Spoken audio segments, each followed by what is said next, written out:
Good evening, ladies and gentlemen. We're glad you are watching. Thank you so much for making time to choose Mtv TV and be part of our open forum political discussion show, a show that seeks to give you an opportunity to air what you feel and think about the latest development on our political front. A lot has happened, and the latest is Raila Odinga still leads according to the Tifa polls as a new phenomena. Wajackoya, it's into DP Ruto'S influence.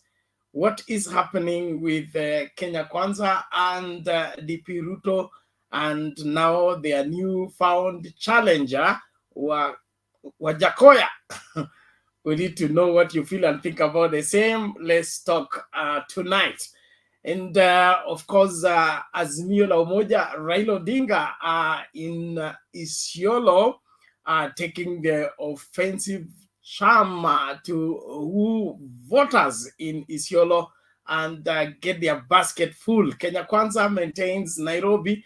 They are here still digging in, trying to get as much as they can gather into their basket. That is all that we will want us to dive into tonight and be able to come to a right conclusion based on facts and not just hearsay. Thank you, all of you that are coming in, and those of you that are able to get us.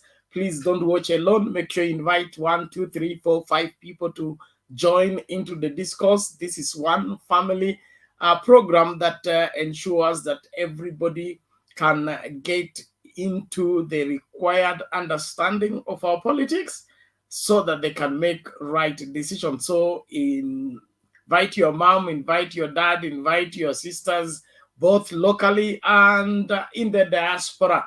Mtv TV is accessible by everyone all over the world as long as you can connect to the internet. So there is no limit to how many you invite, and there is no limit to how many can join. So please, let's do our civil duty to see to it that you invite as many as you can so that they can get all the light they need to walk through this election successfully. I appreciate everyone for joining us. The link to use to get in the studio is now right now in the comment section. All you need is click on it, allow StreamYard to configure your camera as well as your audio, and you will be in studio for us to get talking. I want to appreciate everyone. Thank you so much, Jara Agenda 4. Thank you so much. Salome Mbone, asante sana. Edgar Handsome Wanyahururu, karibu kwa show. Oyo Silas, thank you so much. We appreciate Robert Opilu, you're welcome. Eunice Ombogo, karibu kwa show. Sera Serange, you're welcome. Joy Njoki, karibu kwa show. Maureen Adega, hi to you, thank you so much. Charles Kondwe, you're welcome. Pendo Baraka, karibu kwa show. Collins Maina, Arnold Wanga, wow. Patel Saboka Manyi, you're welcome. Ethiopia, karibu kwa show. Kuna Siox Alasto nakwambia karibu sana. Kuna Morin Nyangasi, you're welcome. Kadenge Mbabake Mtarajiwa, karibu kwa show. Kuna nani huyo? Gregory Osborne Achenja, wewe. Hilary Sigei, you're welcome. Lukman Lukuluku haya, mambo ni kama hayo.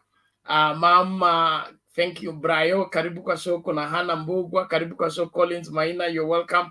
Cecilia wa Winyanga, mama Kelin, karibu kwa show. Kuna Samuel, kuna Mokaya, kuna Caroline, kuna Livingstone, Akengo Omwangu, you're welcome. Arthur Vincent, you're welcome. John Okibo, you're welcome. Philip Arnold, you're welcome. Dominic Leisa, karibu kwa show. Bree, you're welcome. Nani huyu mwingine? Kuna Rachel Omondi, Thank you, everyone. Please, let's keep inviting each other. Let's get talking.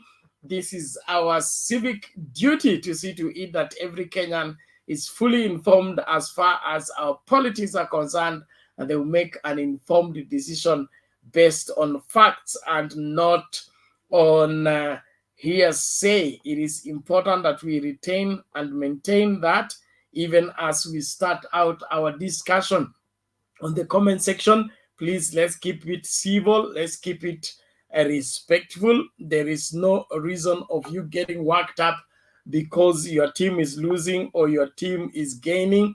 We are all Kenyans, and we need to have Kenya after the elections. And for that to happen, everybody must play responsibly. Everybody must ensure that they are doing what is acceptable and what is right constitutionally. So let's keep talking, please, and don't relent in inviting as many as possible to revisit the topic again. Raila Odinga maintains lead as Wajackoya eats into DP Ruto'S influence. That is according to Tifa polls. Do you agree with the same? Or what is your sentiment on the same? Azimio UMOJA Raila Odinga takes the charm offensive to ISIOLO as Kenya Kwanza combs the city of Nairobi. Do they have a chance in Nairobi? We also need to get to know that. So welcome everybody, and please, let's maintain our orders.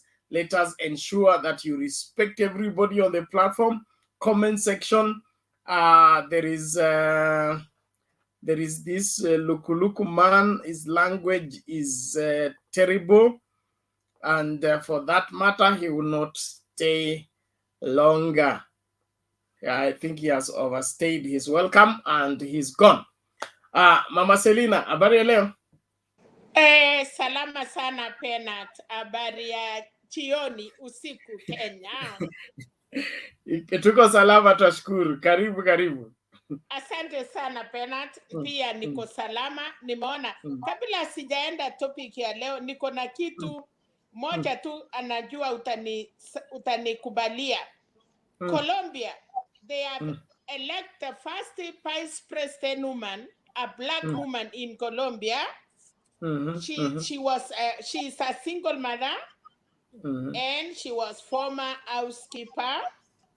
This woman, after 214 years, that is when Colombia get independent.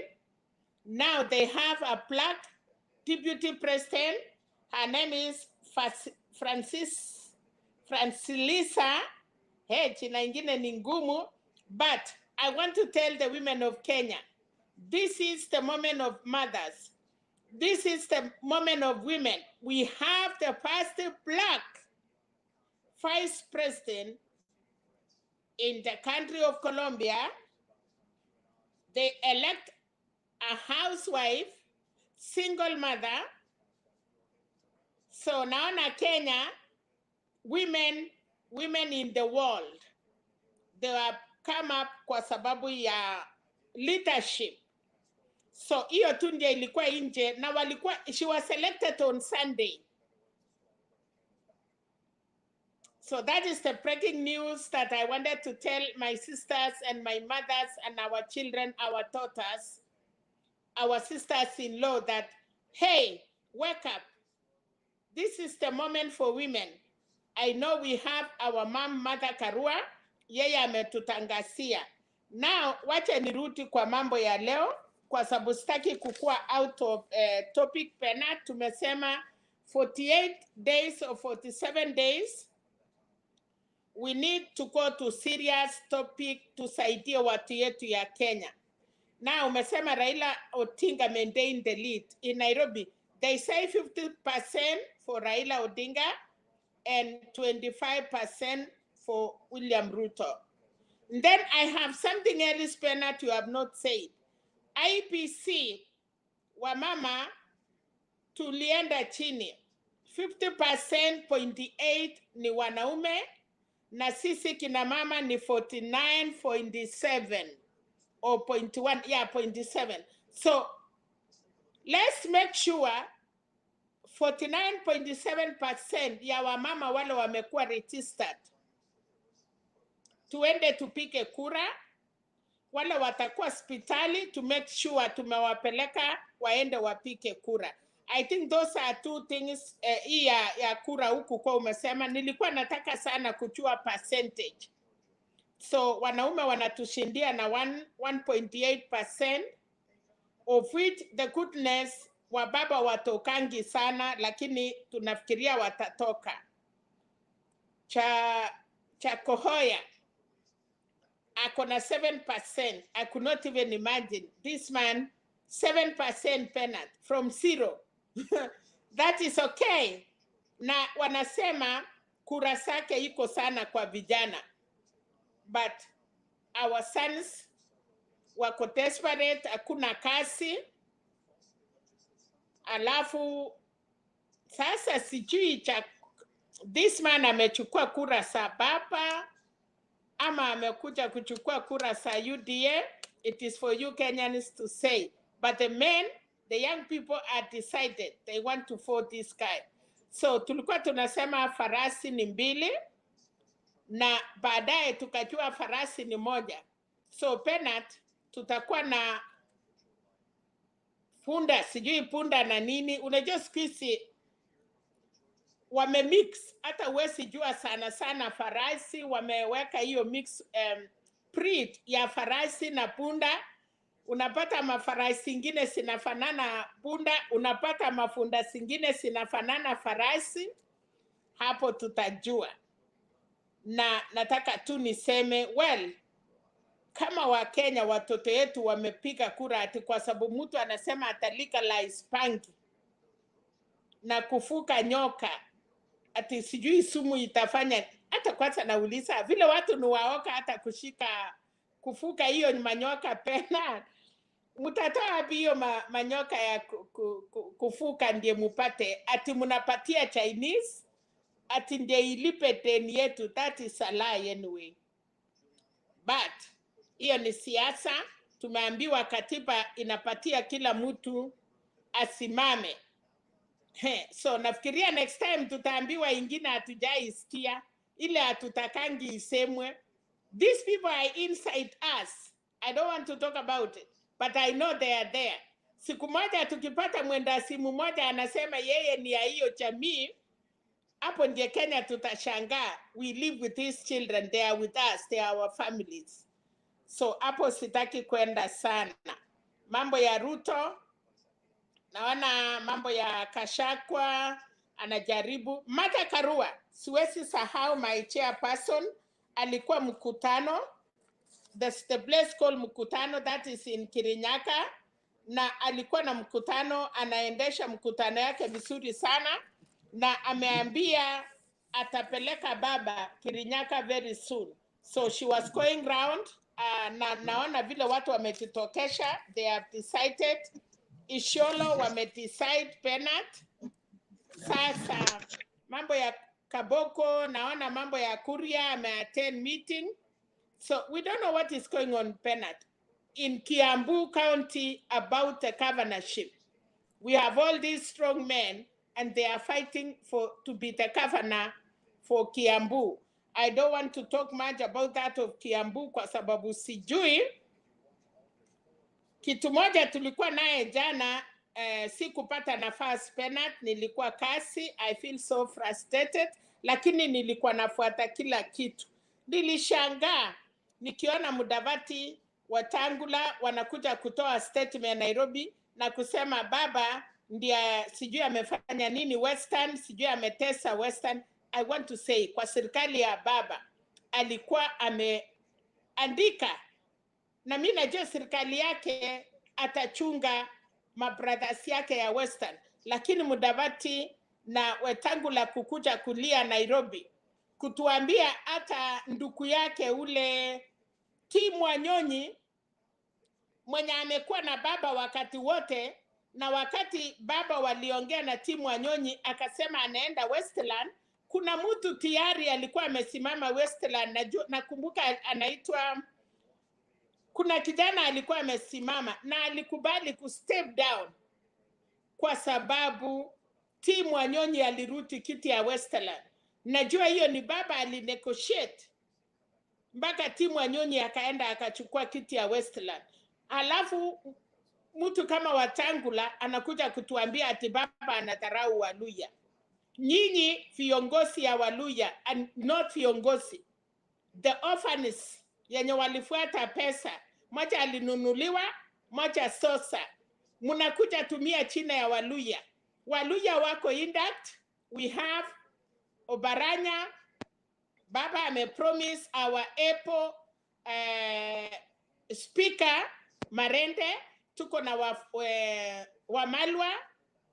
Tuko na former BC Mutembe whatever, karibu ashikane na Mutembe TV, lakini yeye anaitwa Mutembea.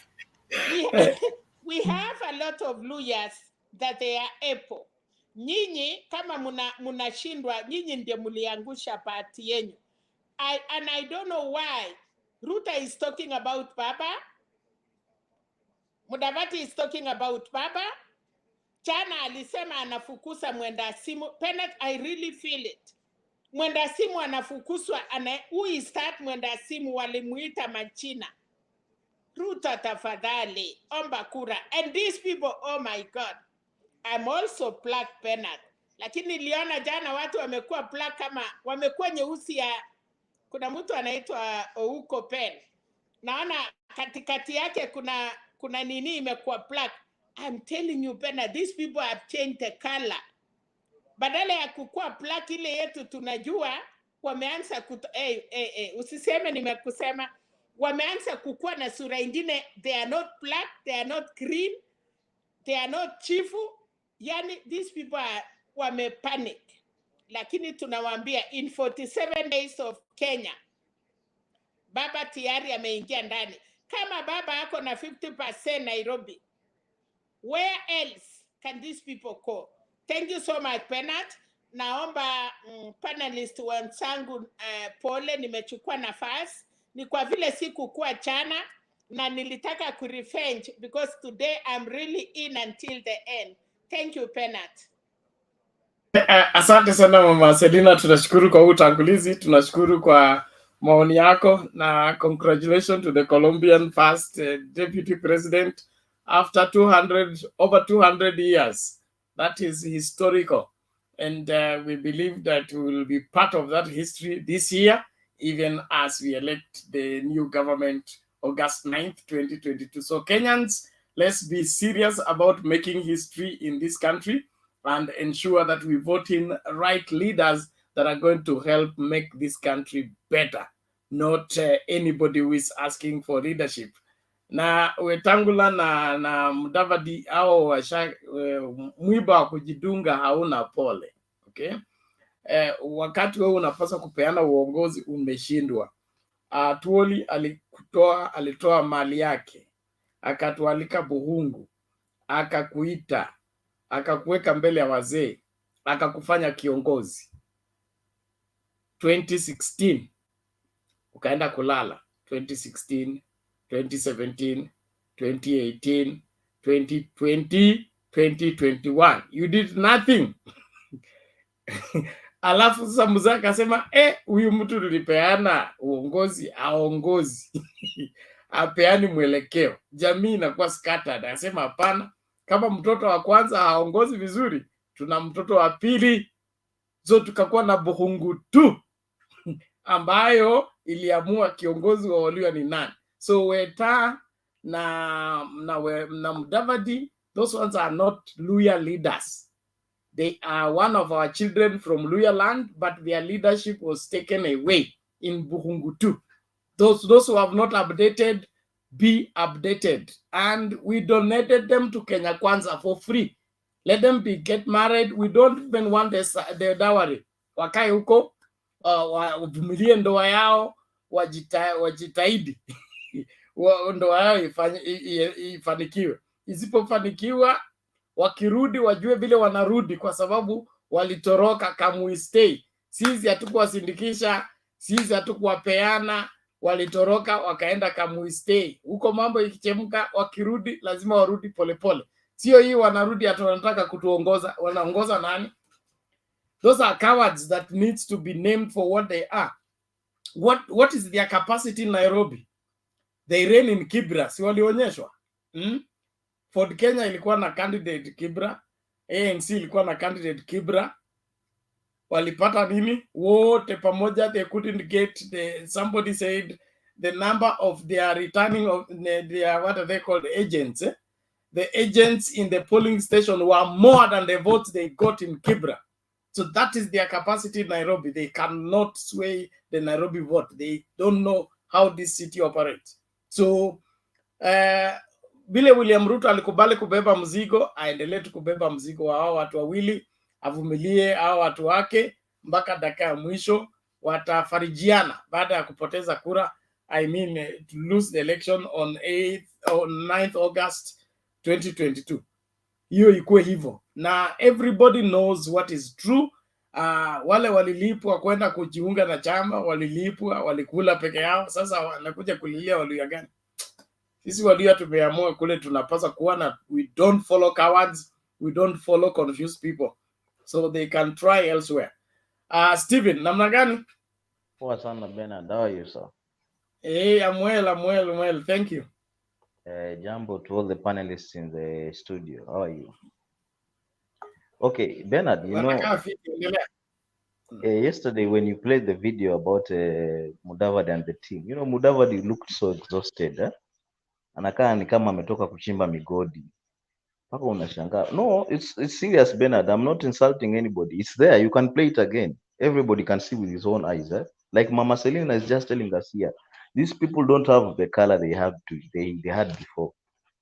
What does this tell us? It tells us they are being wanakamuliwa zaidi ya venye wamezoea. If you are used to sleeping some 8 hours, Mudavadi sasa analala lisali moja, na Ruto ndio huyo amepiga amka wewe nataka 70% yangu. Akijaribu kufunga macho anapata message, ukumbuke pesa nilituma na ya kutolea. So they are restlessness, hawezi kulala, hawezi kufanya kitu. Wakijaribu hivi ni 70%, wakijaribu hivi. So they have to change even their body language, the way they look so exhausted. Yani unashangaa, kwani Mudavadi ni mtu huwa anakata miti usiku baadaye ama ni amepewa hiyo tenda kabisa yeye? Anyway, let me talk about Nairobi. You know, if you go by the polls, the two recent polls, 2013 and 2017. Okay, let me focus on 2017. Uhuru and Ruto had the system in their hands, and if you see the way Raila performed, he performed better than the president. With the system, with everything in their disposal, he still beat the president with the votes. We know there are some dirty games that happen, you know. There's suppression of Raila's votes sometimes, and inflation of there was inflation of the president's votes. But now that we are going to have a clean election, how is Ruto going to beat Raila in Nairobi? How? You know, it doesn't add up. How? It won't happen. You know, that's why I'm understanding the way the deputy president is frustrated and the anger. It's because he has spent a lot of money, he has spent a lot of time, but his numbers are still not adding up. So you get frustrated, you get mad, you know. It happens because a lot of effort has been put so that he can at least move to something, but he's getting nothing. So let him not focus on Nairobi. The way Mount Kenya is slipping away, I think it's the same way Nairobi is going to slip from his hands without him noticing anything. Okay, the other thing is about Wajackoya. You know, this guy, I think he's there with a very big purpose. I think somebody planted him there. I don't know what people will see, but my own analysis is that somebody planted him there to eat on some votes because some youth, you know, some youths are just mad on this person, you know. So because the DP has a fanatic following of youths, I think the Bangi man was brought there to cater on that. So it's a good strategy. Let it continue being like that. We need even 15% for Wajackoya. Let it rise. Not only in Nairobi, hata huku kwetu Mombasa, let it rise. The more Wajackoya rises, the more the other person goes down. So it's good for us. I think it's healthy for our side, because if people are going to consider Wajackoya, the many youths, not women and people like us, but the more the youths consider Wajackoya, the more the other guy is going to drop. That's a plus for us. Okay, the other thing is about hii mambo ya Nairobi ya Ruto. I was shocked to see the way Sakaja is talking. You know, Sakaja is talking things that when they are interrogated hawezi kuambia na watu ukweli. Hizi story wanaongea Gikomba ikichomeka, we know where were they? He was there, you know. This is just hogwash. They should just come up with what they have, the plans they have for the people. Walete sera zao. Hii mambo ya kuongeongea mambo tu hearsay si mzuri. So let them campaign on the basis of their manifesto and other things. Lakini mambo ya kuongea, we know this insulting people here and there, it won't help them. I think going forward, hii Tifa poll ya Sakaja na Igathe, it's questionable. I think it's not what is on the ground, but let's leave it at that because the voters will decide. It's not far from now. We have less than 50 days to the election, so kura ndo zitaamua. Nimemalizia hapo kwa sasa, Ben. Thank you. Okay, asante sana, tunashukuru kwa mchango wako. Tusonge mbele. Nashukuru wote ambao mnajumuika nasi. Tafadhali endelea kukaribisha wawili watatu, usitazame Mtembei TV peke yako. Uhondo huu wote shirikisha mtu ili kila mmoja amakinike. Tuko hapa kuhakikisha kwamba hakuna Mkenya atahadaliwa na wanasiasa kwa uongo, bali kila Mkenya atachanuka kama vile wamesema wajinga waliisha Kenya. Sisi tuko hapa kuhakikisha kwamba hakuna mjinga yeyote anasalia Kenya wakati uongo unaanza kutumika katika siasa. Karibu sana. Uko Ben, namna gani?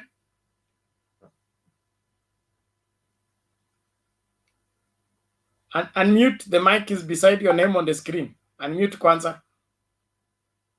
Yes.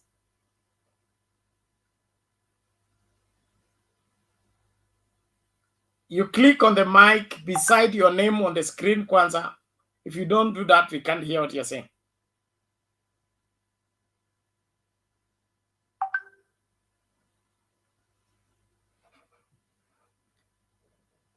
Hey, bwana huko. Yes. Are you? Hapo, rudi hapo. You just click once. So I'm on. Yes, yes, that's Mr. okay. Bernard. Endelea. You can hear. You can hear me now? Yes. Uko sawa, endelea. Okay, sawa. So we Kenyans now, tumedanganywa ya kutosha. Lakini sasa mahali imefika wakati ambaye lazima tujue ukweli ni wapi na wapi. Hii poll ambayo imeletwa kutoka hii ya Nairobi ni sawa. Ya kwamba sasa Raila is now leading. We Kenyans sana kwa mama wajue sahi, this is their time. Wachague mama, mzee na mama, wachague wenye wataongoza Kenya. Si ati hii watu wanatupima akili sijui nini. Wajackoya anasema ya kwamba anasapotiwa, ametoka from 0 to 7%. So hii 0 to 7% anasapotiwa na youth. Na these youths ambayo wanasupport yeye, hii ni watu ambayo wanatumia bangi, watu ya bangi ambayo hata wapigangi kura. So usione kwamba tayari sasa amechagua hii watu wanamwambia ati sio amefika 7% nini. Hiyo sikubaliani naye. Hiyo 7% yenye yako naye. Sina mengi ya kusema, niko tu na hiyo chache yenye nimeongea kidogo, but I support that the Madam Sally. Madam Sally, I support you because umeona this is the right time. Okay, thanks. This is the right time. Wakenya wajue ya kwamba uongo ile wamedanganywa kwa miaka mingi sana, na hii sasa ndio imefika wakati Kenya inakuja kukombolewa.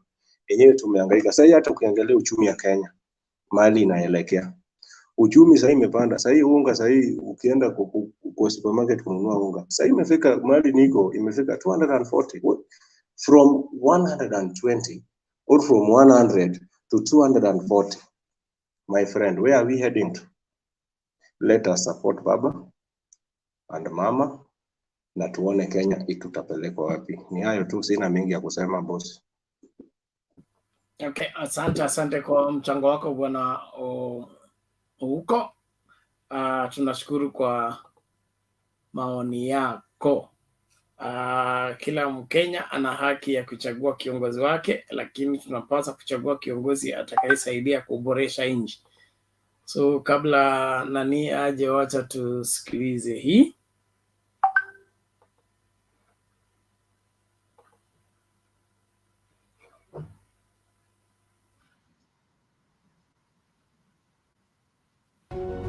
I firmly believe that the idea of devolution in Kenya and the transformative potential of rich mineral mines, abundant oil fields, and other traditional markets of our nation's affluence.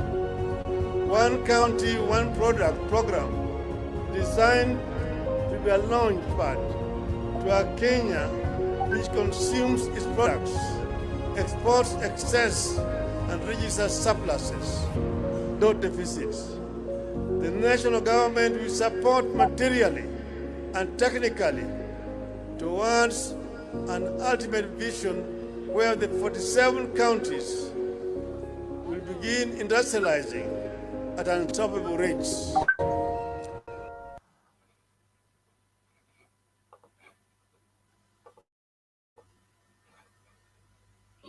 Okay, thank you.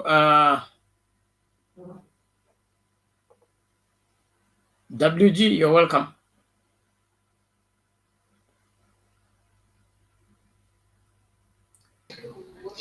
Yes, Bernard, can you hear me? Yes, we can hear you. How are you today? I'm fine. I'm fine. Good evening and good afternoon, everyone, from wherever you are. Yeah, I'm so glad to be on the platform again tonight, and I have to say that I'm satisfied with the way things are politically. At least we have hope that Kenya will be in the right hands after the 9th of August. So now I want to state again that UDA is under William Ruto is an outfit in panic already, judging from the way they are behaving. They are crying all over, you see. And I had said here sometimes back that, William Ruto is a man without any agenda. All he wanted to do was to play his cards, his abracadabra. Then he lands in State House. He was hoping that he would confuse a few of us who would not scrutinize his schemes. So you find that this is a guy who does not have any agenda. I was expecting that after Raila Odinga unveiled his manifesto, William Ruto was to be hot in pursuit and bring his. Until to date, I have not seen him even, dreaming of bringing the manifesto. What he does is that he's been like, what he did today was engaging the business community of Nairobi. This is a time that he should be telling us what he has for us, not collecting views from people. He had all 4 years. What was he going around doing? This is what he should have been gathering, the needs of Kenyans, from north to south, from east to west of the country. He should have been, gathering the needs that would effectively form a manifesto that suits Kenyans' needs. But what is he doing today? He's still gathering people to give him ideas, which means he is, to date, after 4 years, William Ruto does not have anything to present to us. He is still borrowing from various groups. Today is with with the traders or the business community. Tomorrow, the other day, he was having some employers, you know, kakas. So he does not have anything ready to give us.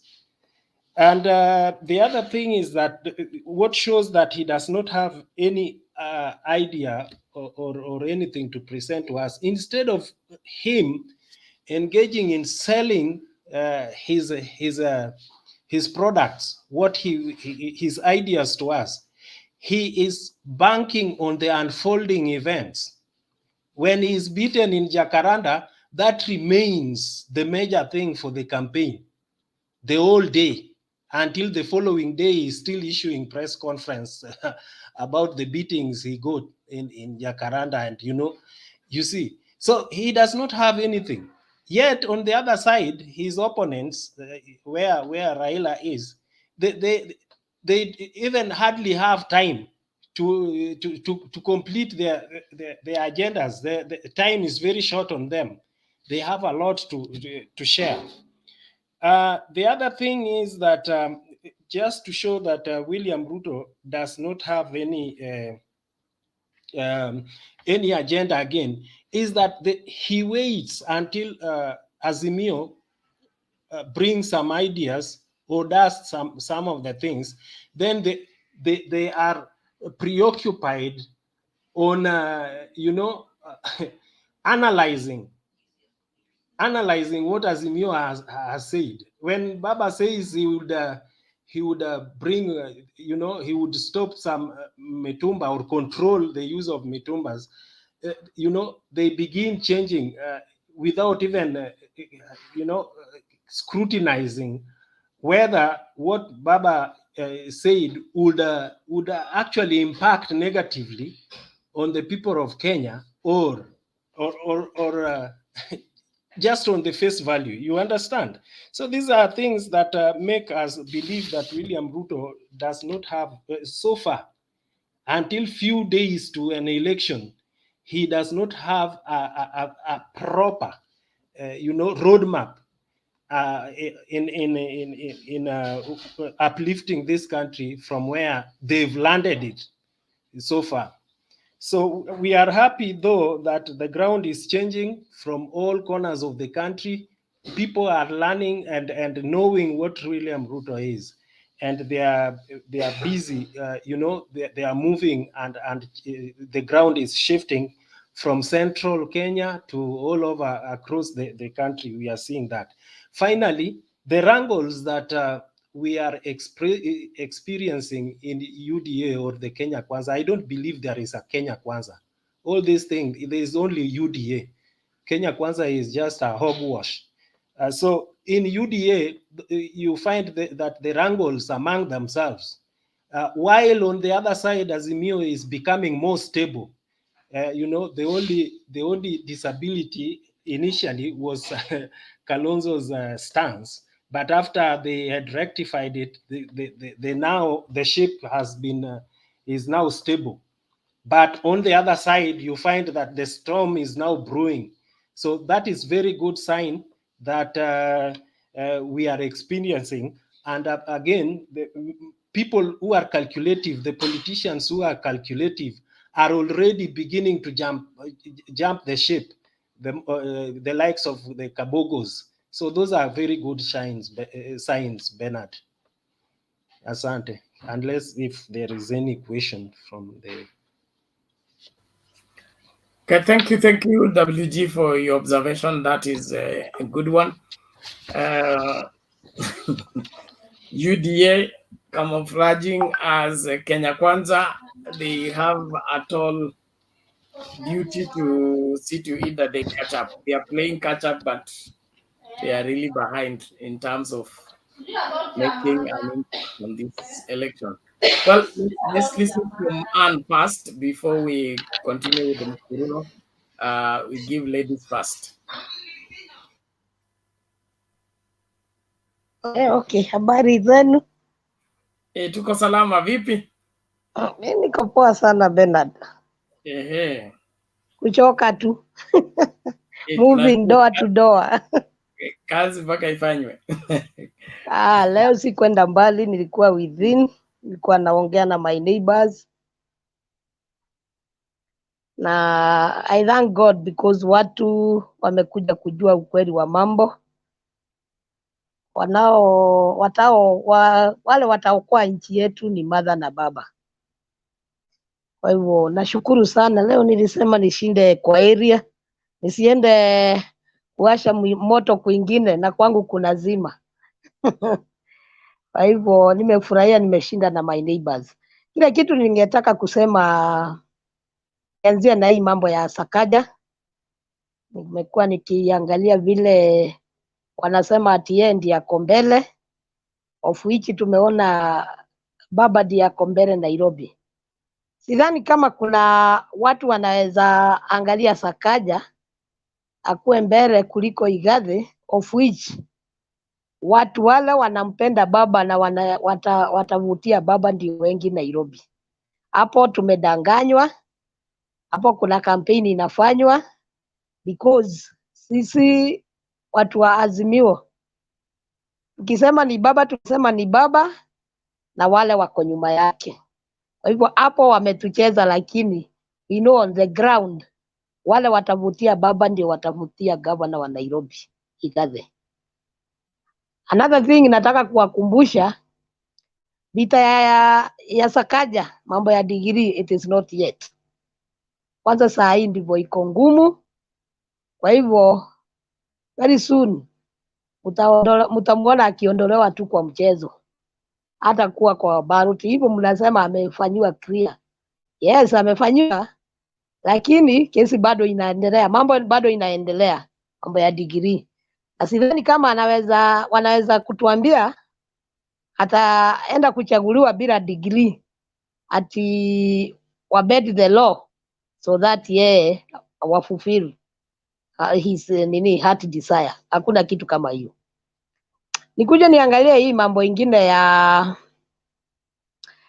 ya Ruto. Leo nimeona kuna somewhere alifukuza watu wa media, na nikajiuliza maswali mingi sana. Anataka apelekwa on air akifanya mikutano yake, lakini hapo alikuwa anawafukuza. Kwani ni uongo gani? Ndivyo nimejiuliza, ni uongo gani hiyo alikuwa anaongea?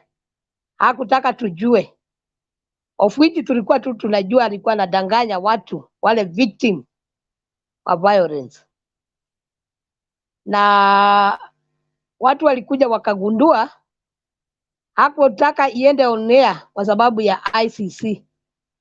Kwa sababu najua watu waliongea mengi hapo ndani kwa sababu ya Gachagua, na hata wakamention mambo yake yeye mwenyewe.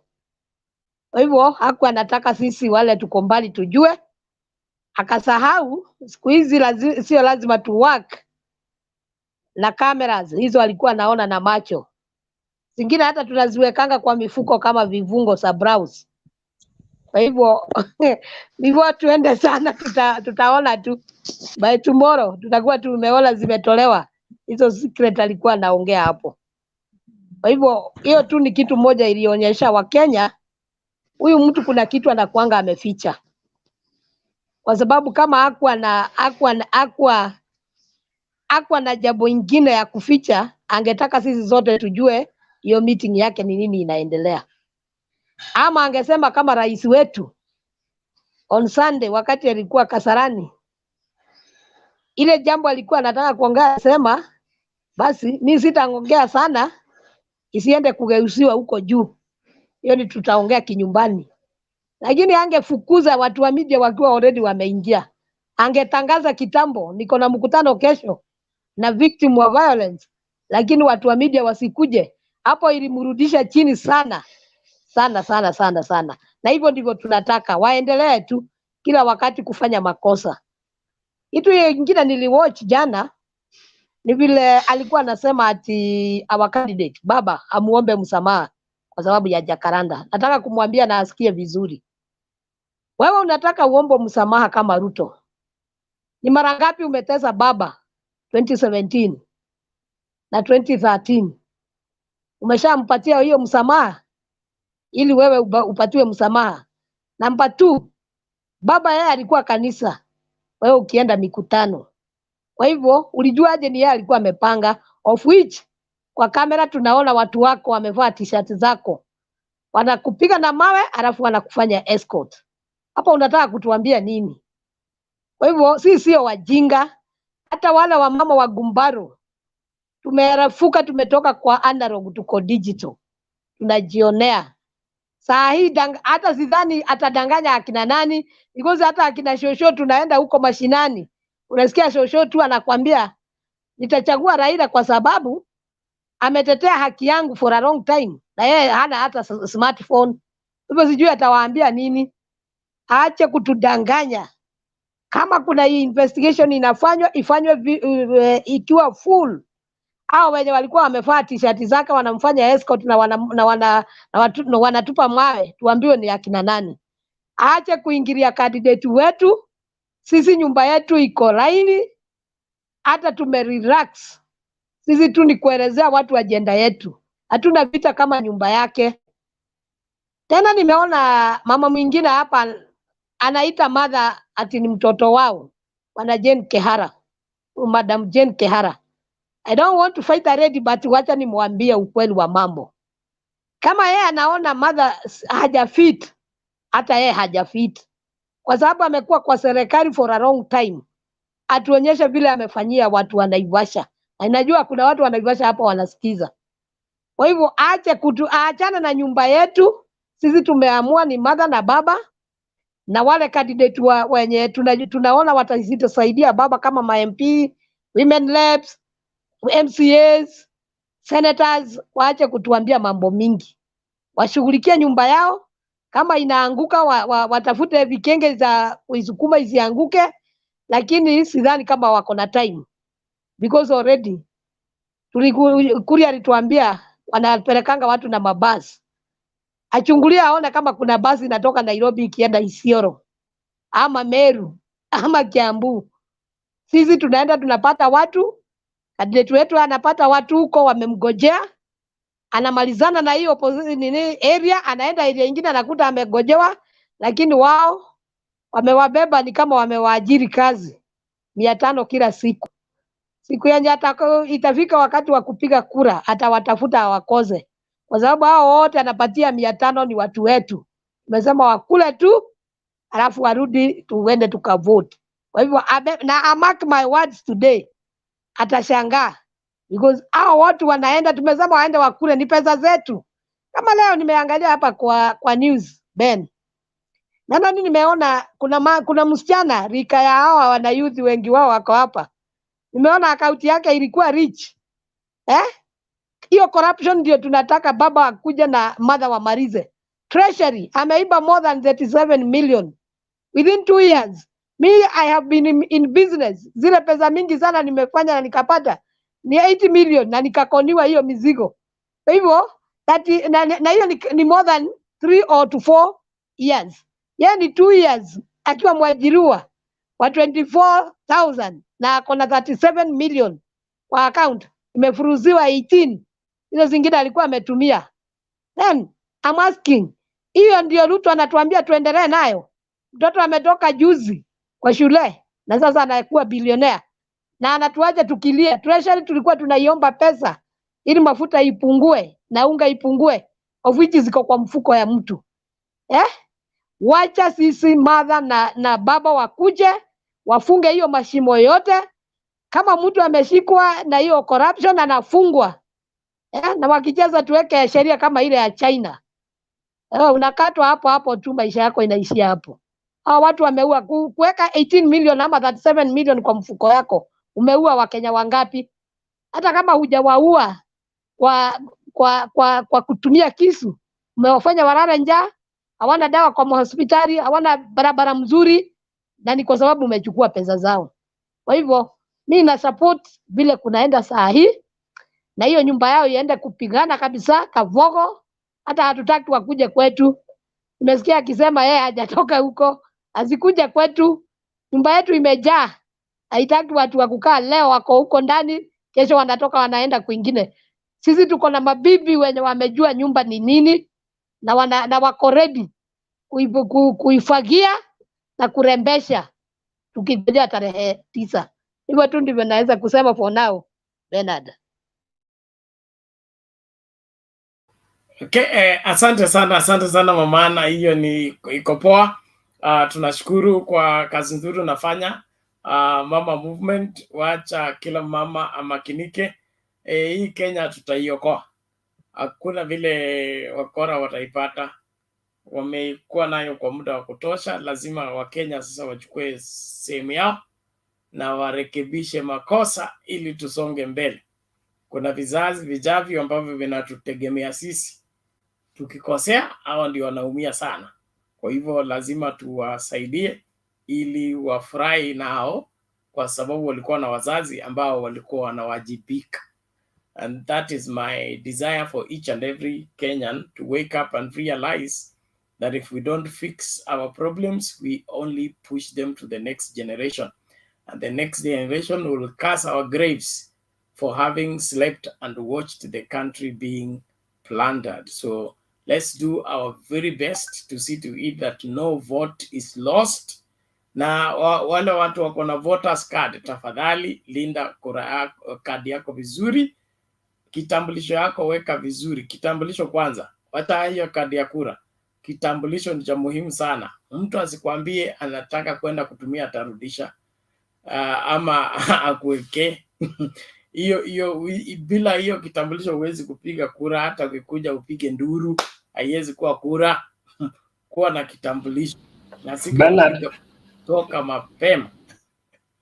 Bernard, yes, hawajaanza kupiga watu ngeta hapo area ya Kenya Cinema. Siku za elections huwa wanapiga ngeta, wanaacha kila kitu, ni hiyo ID peke yake wanakimbia nayo. Si ndio nakwambia wanataka kupunguza kura. So ndio nakwambia wengine wenu weka kadi hiyo chini ya kitanda. Usitembee nayo, tengeneza photocopy ile colored ya kutembea nayo. Ili wakichukua hiyo wameenda nayo, lakini yako original uko nayo tayari kusukuma mtu arudi Sugoi polepole. Chairman ukata miti atatupatia update vile wamefikia kule miti vile inakatwa, lakini Wajackoya aendelee kupunguza hizo kura. Tunataka asaidie mtu akuwe number 3 ili aende nyumbani amenyamaza kabisa, hakuna kutusumbua. Na hiyo story ya kuenda kupanga upigwe mawe alafu kuje kulia, kwani hii Nairobi haelewi kabisa. Mbona baba amemwambia jogoo wa shamba wiki mjini, kwani hajajifunza? Kama kuna fujo sisi tunajua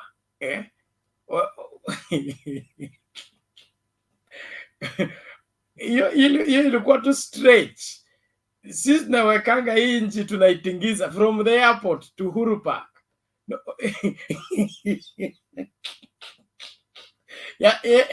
Alipita wapi? Jacaranda, Soweto. That is less than a few meters.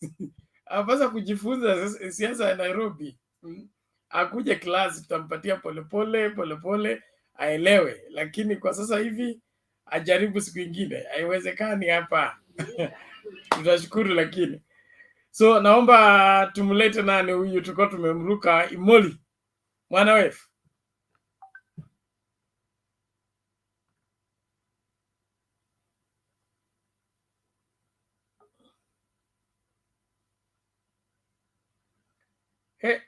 Bwana Imoli, sauti yako itoki. Toa earphone kama unatumia.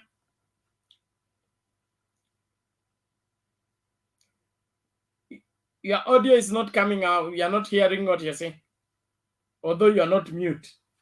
So there's something wrong with your configuration.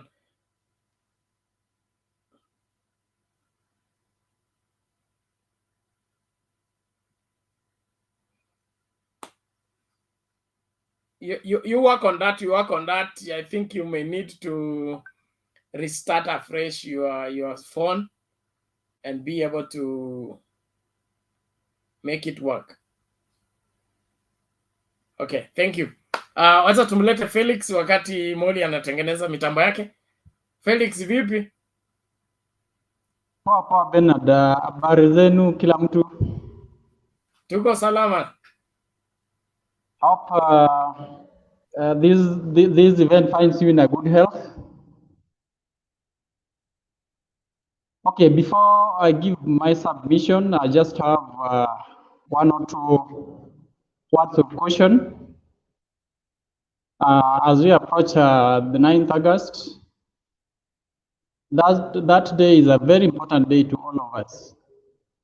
So I may urge all of us in the panel, make sure you be safe. Corona is there to stay. We want to vote for Baba, all of us, right? Tunataka kila mtu tupe Baba kura because we have to win this thing. Again, on the security issues, we've just talked about it. Watu wa kuiba my IDs bado wako. So everywhere you walk, make sure you are in the safe place all the time.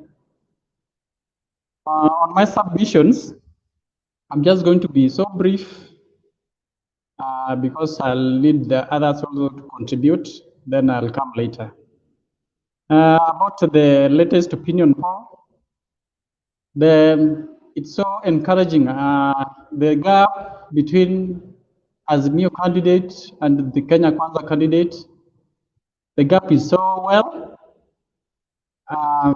it's so good. Actually, we expected much more, but the fact that is an opinion poll. So let's take it the way it is. It's so encouraging.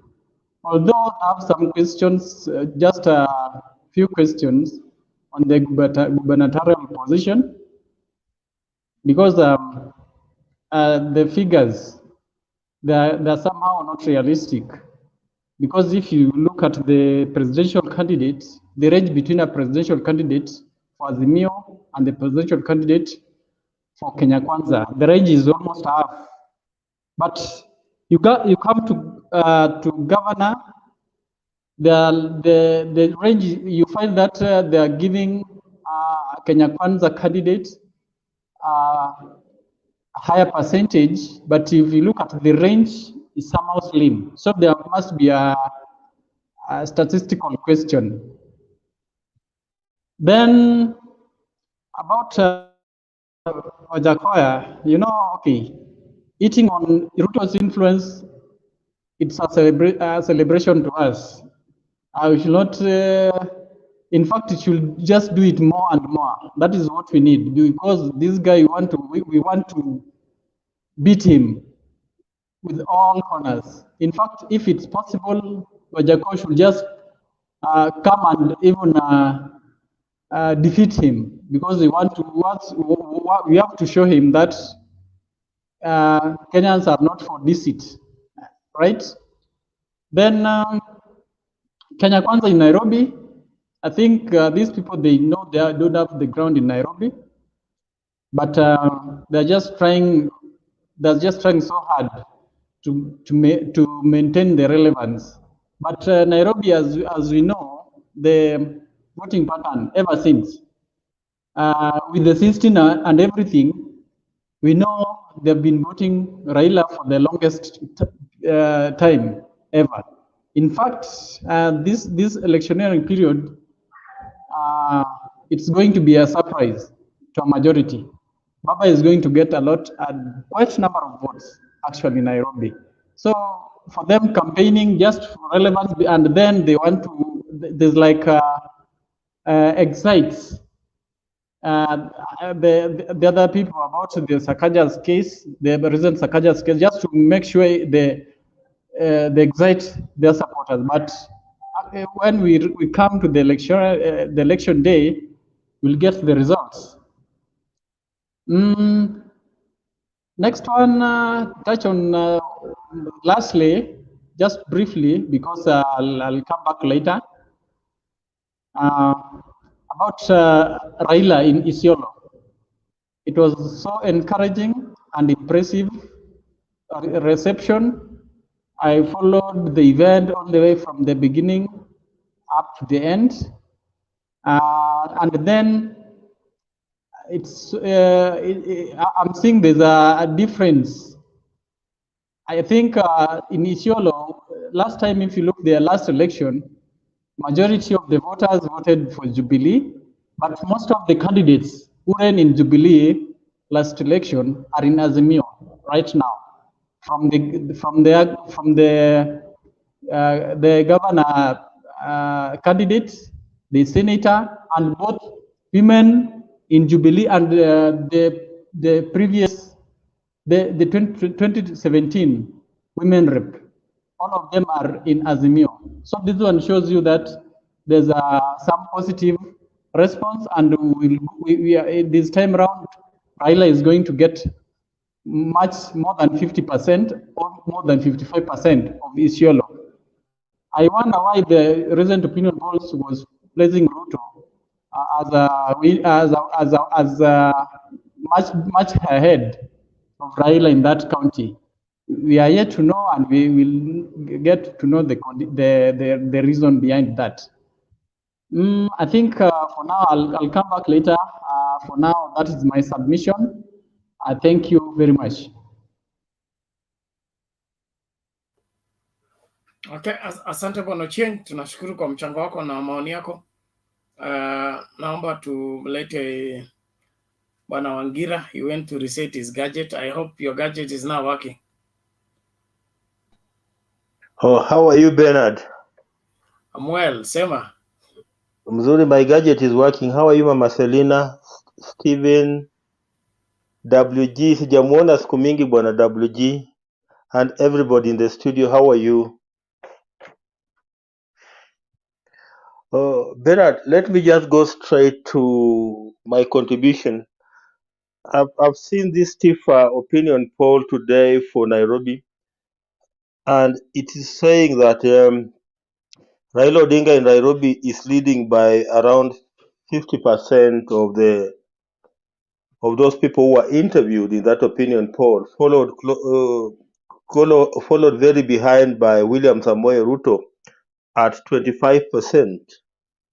You know, I know for sure. I know that Raila Odinga is leading in Nairobi. That one, you know, there's no doubt about that.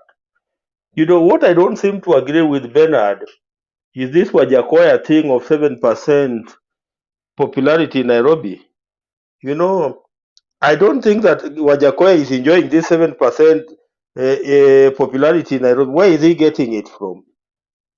I just don't see, because if you're telling me that Wajackoya is enjoying 7% popularity in Nairobi, that would translate to around 150,000 votes.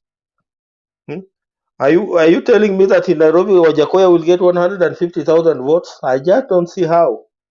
You know, that is the only area that I don't seem to agree on. And again, this other area of the undecided, they are saying that they are undecided 18%. If 47 days to the next general election, you want to tell me that there's a huge number of 18% of people who are decided on who they want to vote for? You know, it's my belief that 18% could be Raila supporters, and that could mean that Raila in Nairobi could be enjoying 68% popularity per the way I look at things. But you know, the Wajackoya one, you know, I'll want to see it tested at the ballot, because I just don't see how.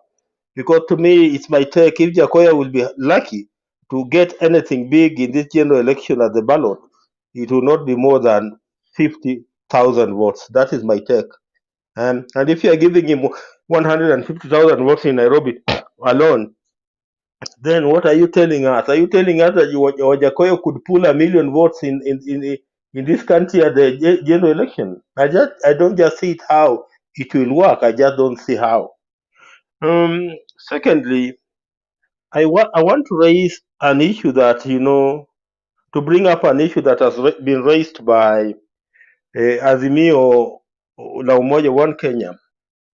And this is in regard to William Samoei Ruto and his use of public resources in this campaign.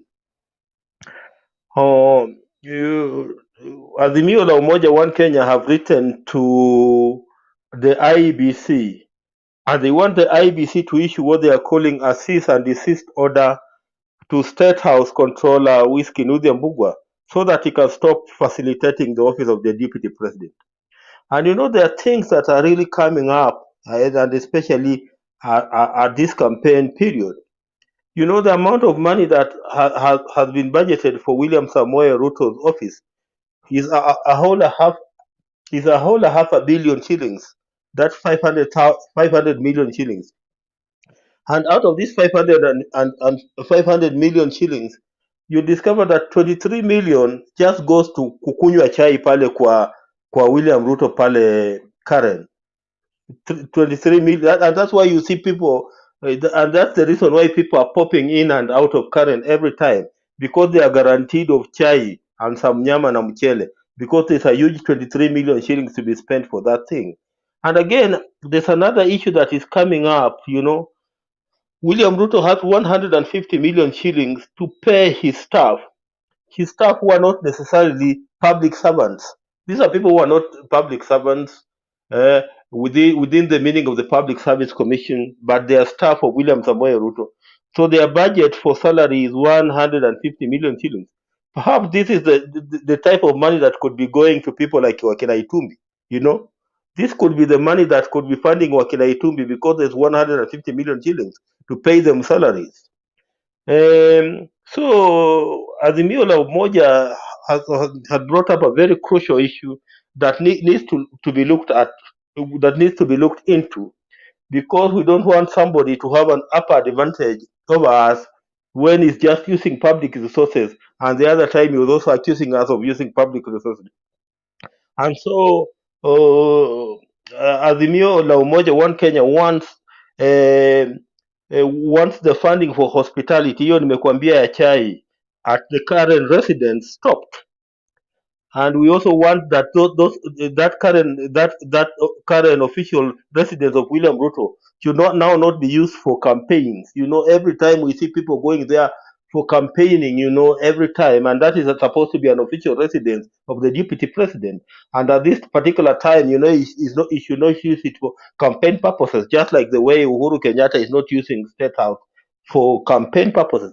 And also, they have raised up an issue that I didn't know, that kumbe this guy is linking his personal social media handles to official government websites. And you know, that's very, very serious. And that's why they are saying that you should not do that, because we are campaigning. And you know, you should delink your personal social media handles from government websites. And again, there's this issue of policemen. William Samoei Ruto has a huge what I'll call a platoon of around 257 policemen. And you know, Azimio la Umoja is arguing that these people could be used for campaign logistics. And again, they're arguing that if there is a confrontation, perhaps somewhere, then there's a likelihood that the police could be put at a crossroad with the members of the public. And that's why there is need that they be linked from William Ruto's campaigns and from his campaign logistics. You know, those are very, very crucial issues. And I hope that perhaps IEBC will be able to respond to, and perhaps ensure that William Ruto is stopped from enjoying public resources at the expense of Raila Odinga, who is not enjoying any of them. That's all that I have to say for now, Bernard. Let me allow somebody else to come in. Asante. Okay, asante sana bwana Wangira, tunashukuru kwa mchango wako. Wapi Domi? Domi, namna gani? Poa sana. Habari zenu? Karibu. Tuko salama. Asante. Niko salama kabisa mchungaji. Okay. Karibu. Asante sana, habari zenu nyinyi wote. Nafurahi kuwaona. Okay, let me go to the topic of today. Raila leads the opinion polls as Wajackoya eats into Ruto'S. Okay, I think to me the most important thing there is the percentage at which Raila is increasing. Because to me it's supposed to be 50+1. That is our target. Okay, Wajackoya will be doing us a good favor for reducing Ruto'S percentage, because I think that's also good to reduce a lot of noise. Biblia inasema the proud shall be humbled, and I may say this is the time for the proud to be humbled. I saw somewhere Ruto is talking of kuna watu wa viburi watashukishwa, and somebody said, I heard somebody say somewhere that, you see, Ruto, what he normally says, whenever you hear what he's doing, ukiona ana criticize kitu chochote, that is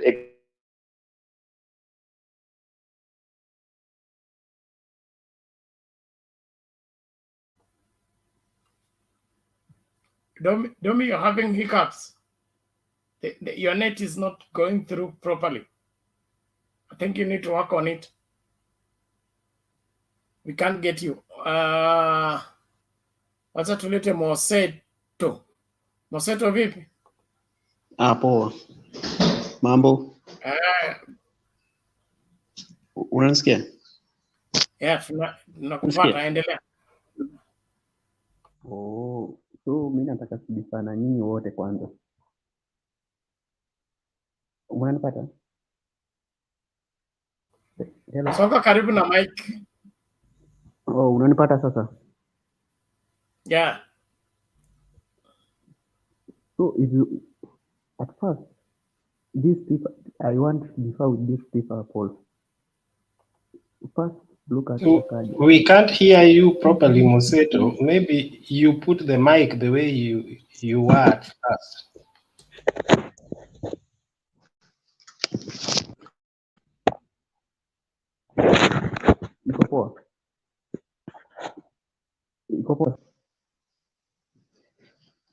Kwanza kitu moja, I think Sakaja must be more than that. Ebu angalia huyu jamaa ana gain more sympathy votes compared to Igadi. Kitu kingine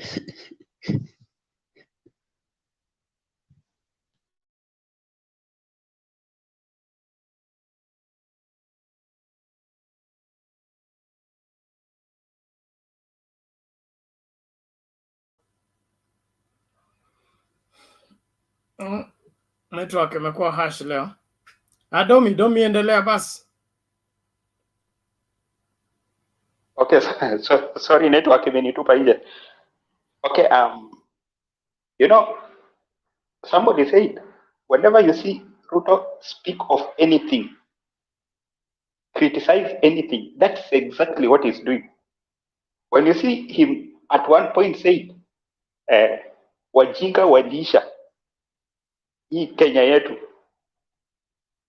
that be sure that the next statement he want to do is a lie. Sasa wakati anatuambia, wakati anaongea kuhusu the proud, I think all of us can bear witness that the most proud and arrogant man in Kenya is Ruto. How can you challenge your boss head on in the public? Really, is that not arrogance? And by the way, nilisikia watu people celebrating this word hatupangwingwi, na inasemwa sana hatupangwingwi.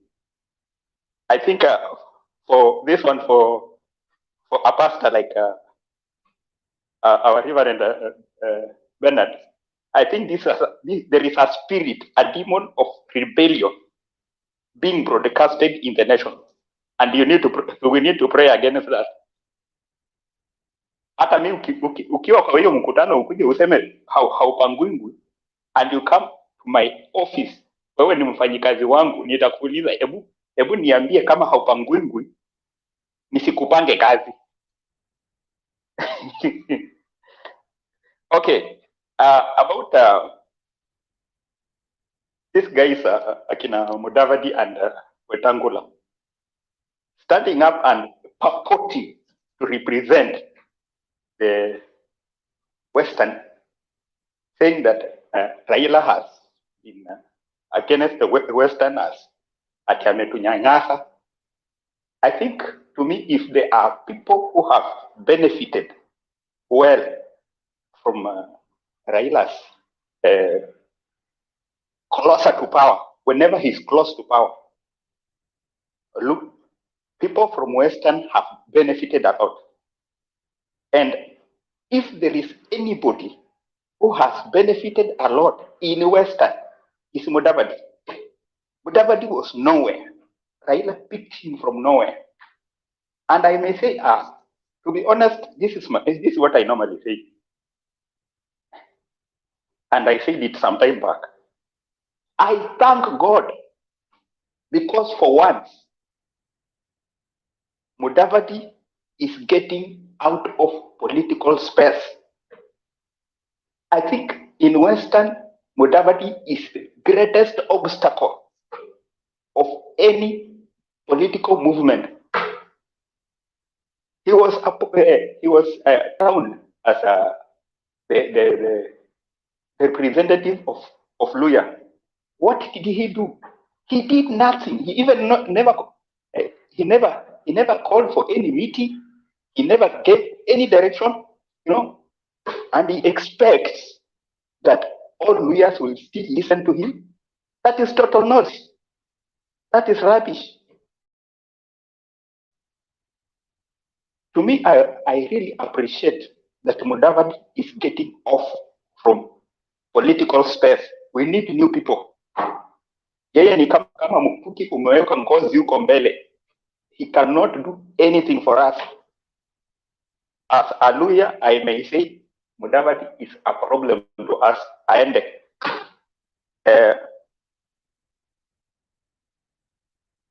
what about Wajackoya? Wajackoya, I think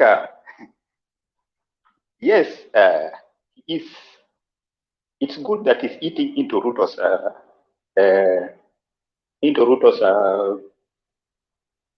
percentage, but also I don't think we need leaders of that caliber. Okay,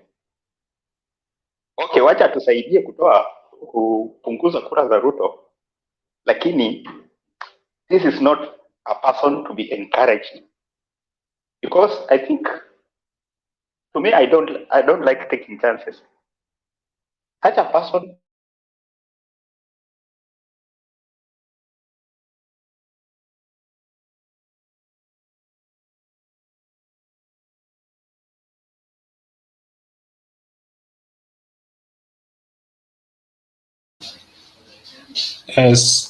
Sorry, I think he's experiencing challenges again. Moseto, you are on the podium and you also got off due to those challenges. Can you now finish up what you are about to present, Moseto?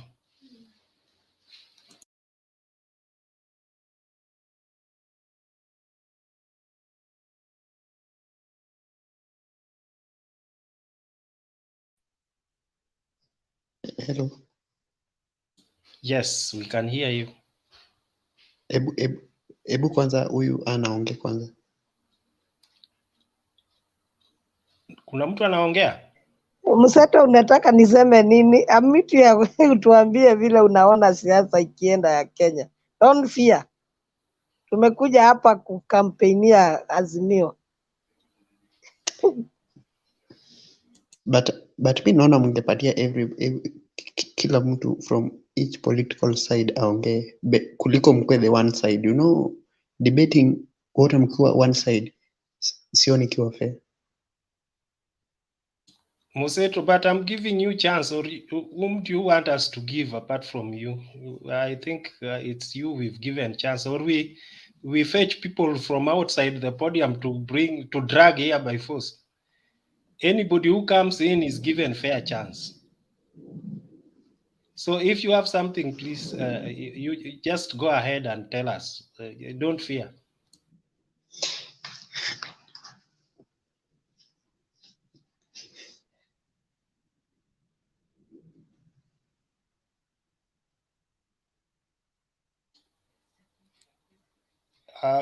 I think Mseto anatuogopa. Unatuogopa, sema ideas zako.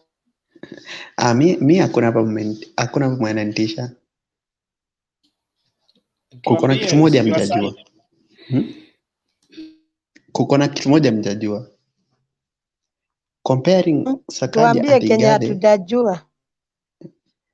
Obvious Sakaja atapita tu mapema. Uwezi mcompare na Igade. Kwanza kuko na sympathy votes zenye amepata from timu Wanyonyi fans, si ndio? Kitu ingine Pasaris huwezi mcompare na Omanga. Obvious Omanga ako high rated compared to Pasaris.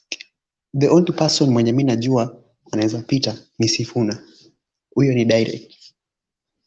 The other thing ni story ya Wajackoya. Wajackoya mostly anapata fame from youth. Na youth hawananga kura. Kitu kingine, this issue of Baba choosing Martha. You saw from the last obvious mnajua Martha sanatoka hapa Kutus, Kirinyaga. The area MCA from Kutus got more votes compared to Martha. So I'm not seeing here. So the better side choose Gashago.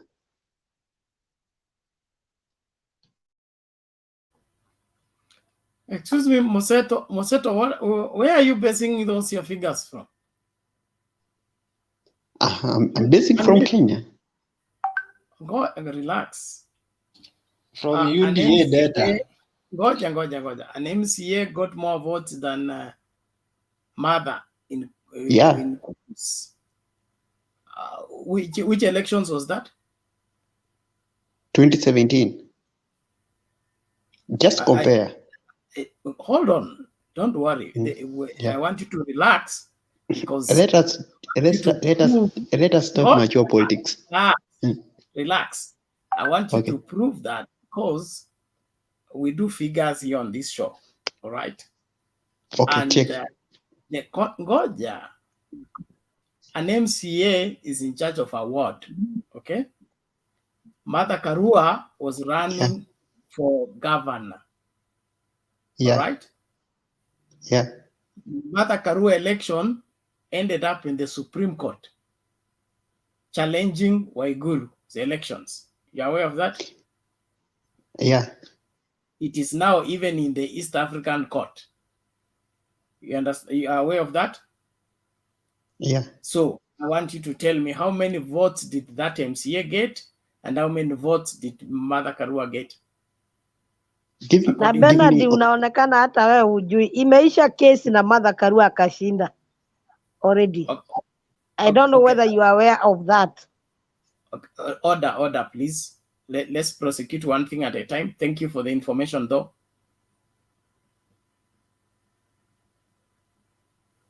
Okay. So, give me propaganda. Give us your figures. Give us your figures.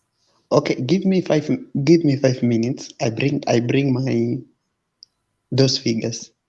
Propaganda. Okay. Thank you. I'll be Bernard, waiting.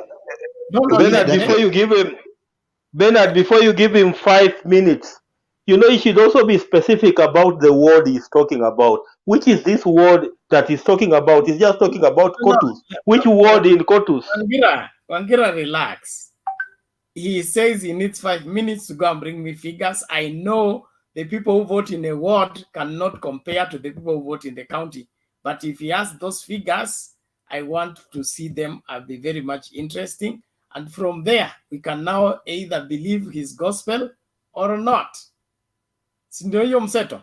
So unataka dakika tano na kupatia dakika tano. Mimi niko hapa nasubiri. Yeah. Thank you. Give this birdie first. Yeah. Yes, WG. What is it? Yeah. Now there's a very similar, characteristic with the UDA supporters.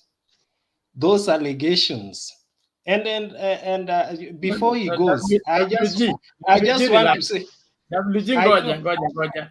Let's not cast any aspersion on him now. No, it's okay. It's okay. It's okay. I'm aside one Give him a case. chance. Oh yeah. Me, I know where this thing is going. Me, I want us to debate on facts, not hearsay, not stories. Okay? Yeah. So Yeah. the Kirinyaga scenario is a very good one. You brought it by yourself. I want you to prosecute it successfully. Give me the figures. We compare it with our figures and see between us who is propagating propaganda. And I want you also to remember that Mother Karua was a Gishuki member of parliament for 20 years. All right? And for those 20 years, what has he done? Is the first time member of parliament. First time. You are aware of that? But he has been a civil servant for more than 30 years, for more and above. So has been, are you aware Mother Karua was a judge in the magistrate court? I know. Good. So there's no problem. We are not even comparing their civil service. But we are comparing them their political journey. But all in all, give me those figures and I will prosecute my case. On the matter of Bernard, is this man Omanga from and Kirinyaga? Is he coming from Kirinyaga or is coming from Ngoja kwanza, somewhere? Mama Selina, yeye ameleta hiyo ball, nataka either score or he will score him an own goal. Yes, but atuambie kama ni fota ya Kirinyaga first. Hold on. We'll get to the bottom of that. Bernard, please. Omanga, Ngoja. Bernard, there is something Omanga and Pasaris. Where are you basing your opinion poll about Omanga and Pasaris? Because I have not seen any poll that puts Omanga as a challenger to Pasaris. Omanga. Yes. In fact, Pasari is 2 times more popular than Omanga. Which country are you coming from first before you talk? No, Moseto.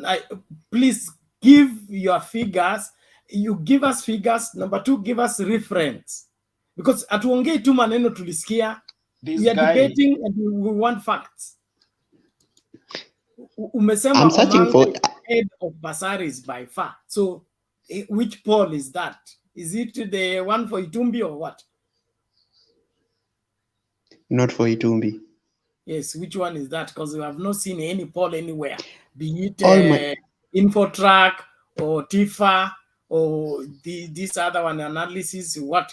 I've not seen any poll that puts Omanga ahead or even closer to Pasaris. So if you're saying Pasaris is ahead, Omanga is ahead of Pasaris, where are you basing that from? Maybe from my own statistics. If the other person mute your mic, please. I want to talk to Mseto. Thank you. From my own statistics, I'm seeing those two is yeah. Aha, your own statistics. I have been surveying. I've been surveying a lot. Privately. Yeah. And according to your own statistics, which you want to feed us with Kenyans, Tifa is wrong, Infotrack is wrong, there is this other one, statistics, Sid Kenya is wrong, and yours is right. What makes yours right? From all of 85 words I've gone through, let me say 56 words. They rate that lady. Bwana Moseto, are you a Christian? Yeah. Okay, if you are a Christian, then I'll refer you to a verse that says, where there are 2 or 3 witnesses, a matter is settled. Okay, so Quote for me that verse. you cannot be the only one. Okay, and you are the witness, you are the prosecutor, you are the judge, and you're giving us the verdict. We can't believe you. The Bible is against that. I'm fighting. For us, I've said. I've 2, 3, 4 witnesses. I've said I'm fighting my. I'm fighting my facts, and then I bring to you. You have just told us you are the one who did the statistics, you did the survey, and you came to conclusion. The problem is your findings are different from every other person. Hakuna mtu anakubaliana na wewe, okay? See Infotrack, see Tifa, see Nini. These other people who did independent polling, none of them agrees with you. Why is it that you alone has different figures and no other person agrees with you? That's my question. From my statistics, I have my own evidences. When I was surveying, let me file all these things, okay, and then you see. He's wasting our time. This man is wasting our time. Relax. Please, patience. Let him go. Patience. Thank you. No, hold on. Days per night. Patience, 48 Mama. days to election. We need Relax. to make some sense. Asante, Mama Selina. We are well guided. Please take it easy. Let's do this. Bwana Moseto, take your 5 minutes, okay? Go bring me the figures you talked about, especially when you confirm for me the one for if whatever you bring will confirm that there's an MCA who got more votes in Kirinyaga than Mother Karua, okay? According to the IBC records. Then from there we can discuss Nairobi. But if you have not cleared the one for Kirinyaga,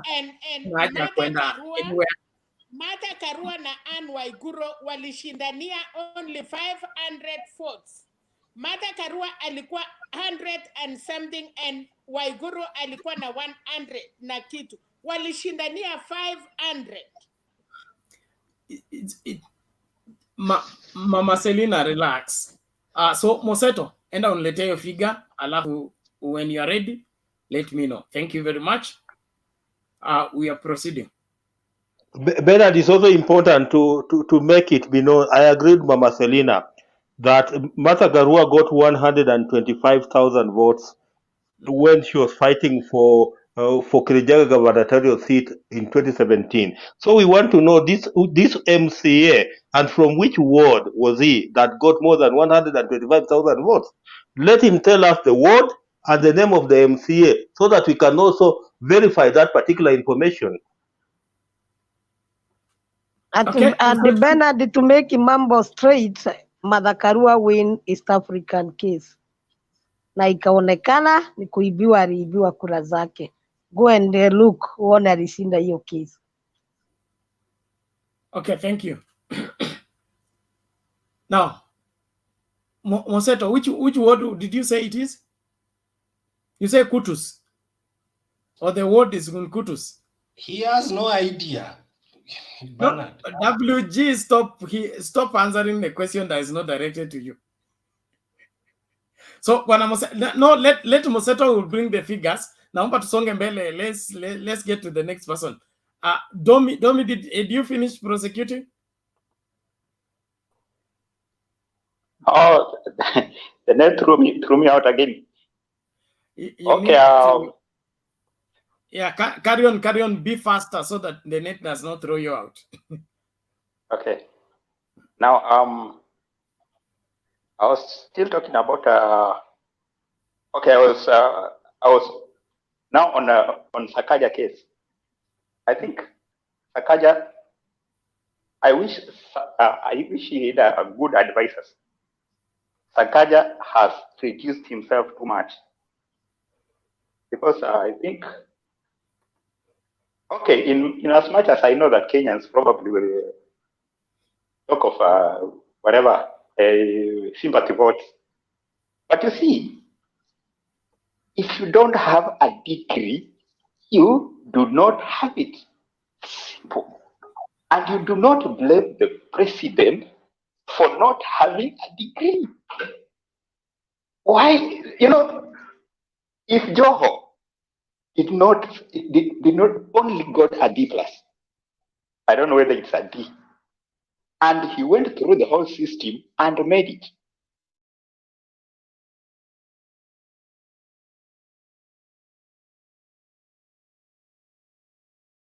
The president for you not having a degree, really, it's and somebody can talk of a word intelligence in that,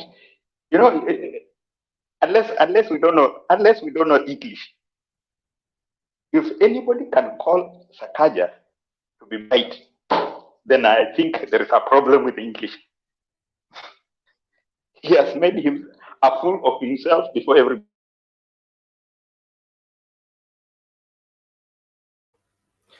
Domi, you need to reboot your Wi-Fi. Reboot your Wi-Fi. Switch it off like for 3 minutes or 5, then restart it. It will stabilize. You seem to have connected it forever, and imechoka kutumia your gear. So you need to change the gear. If you can get me. Bernard. Yes. One thing I wanted to remind Kenyans is that in the UDA fraternity, those contestants, they have issues. If we were to go deep, not even William Ruto would qualify to run as the president of this land.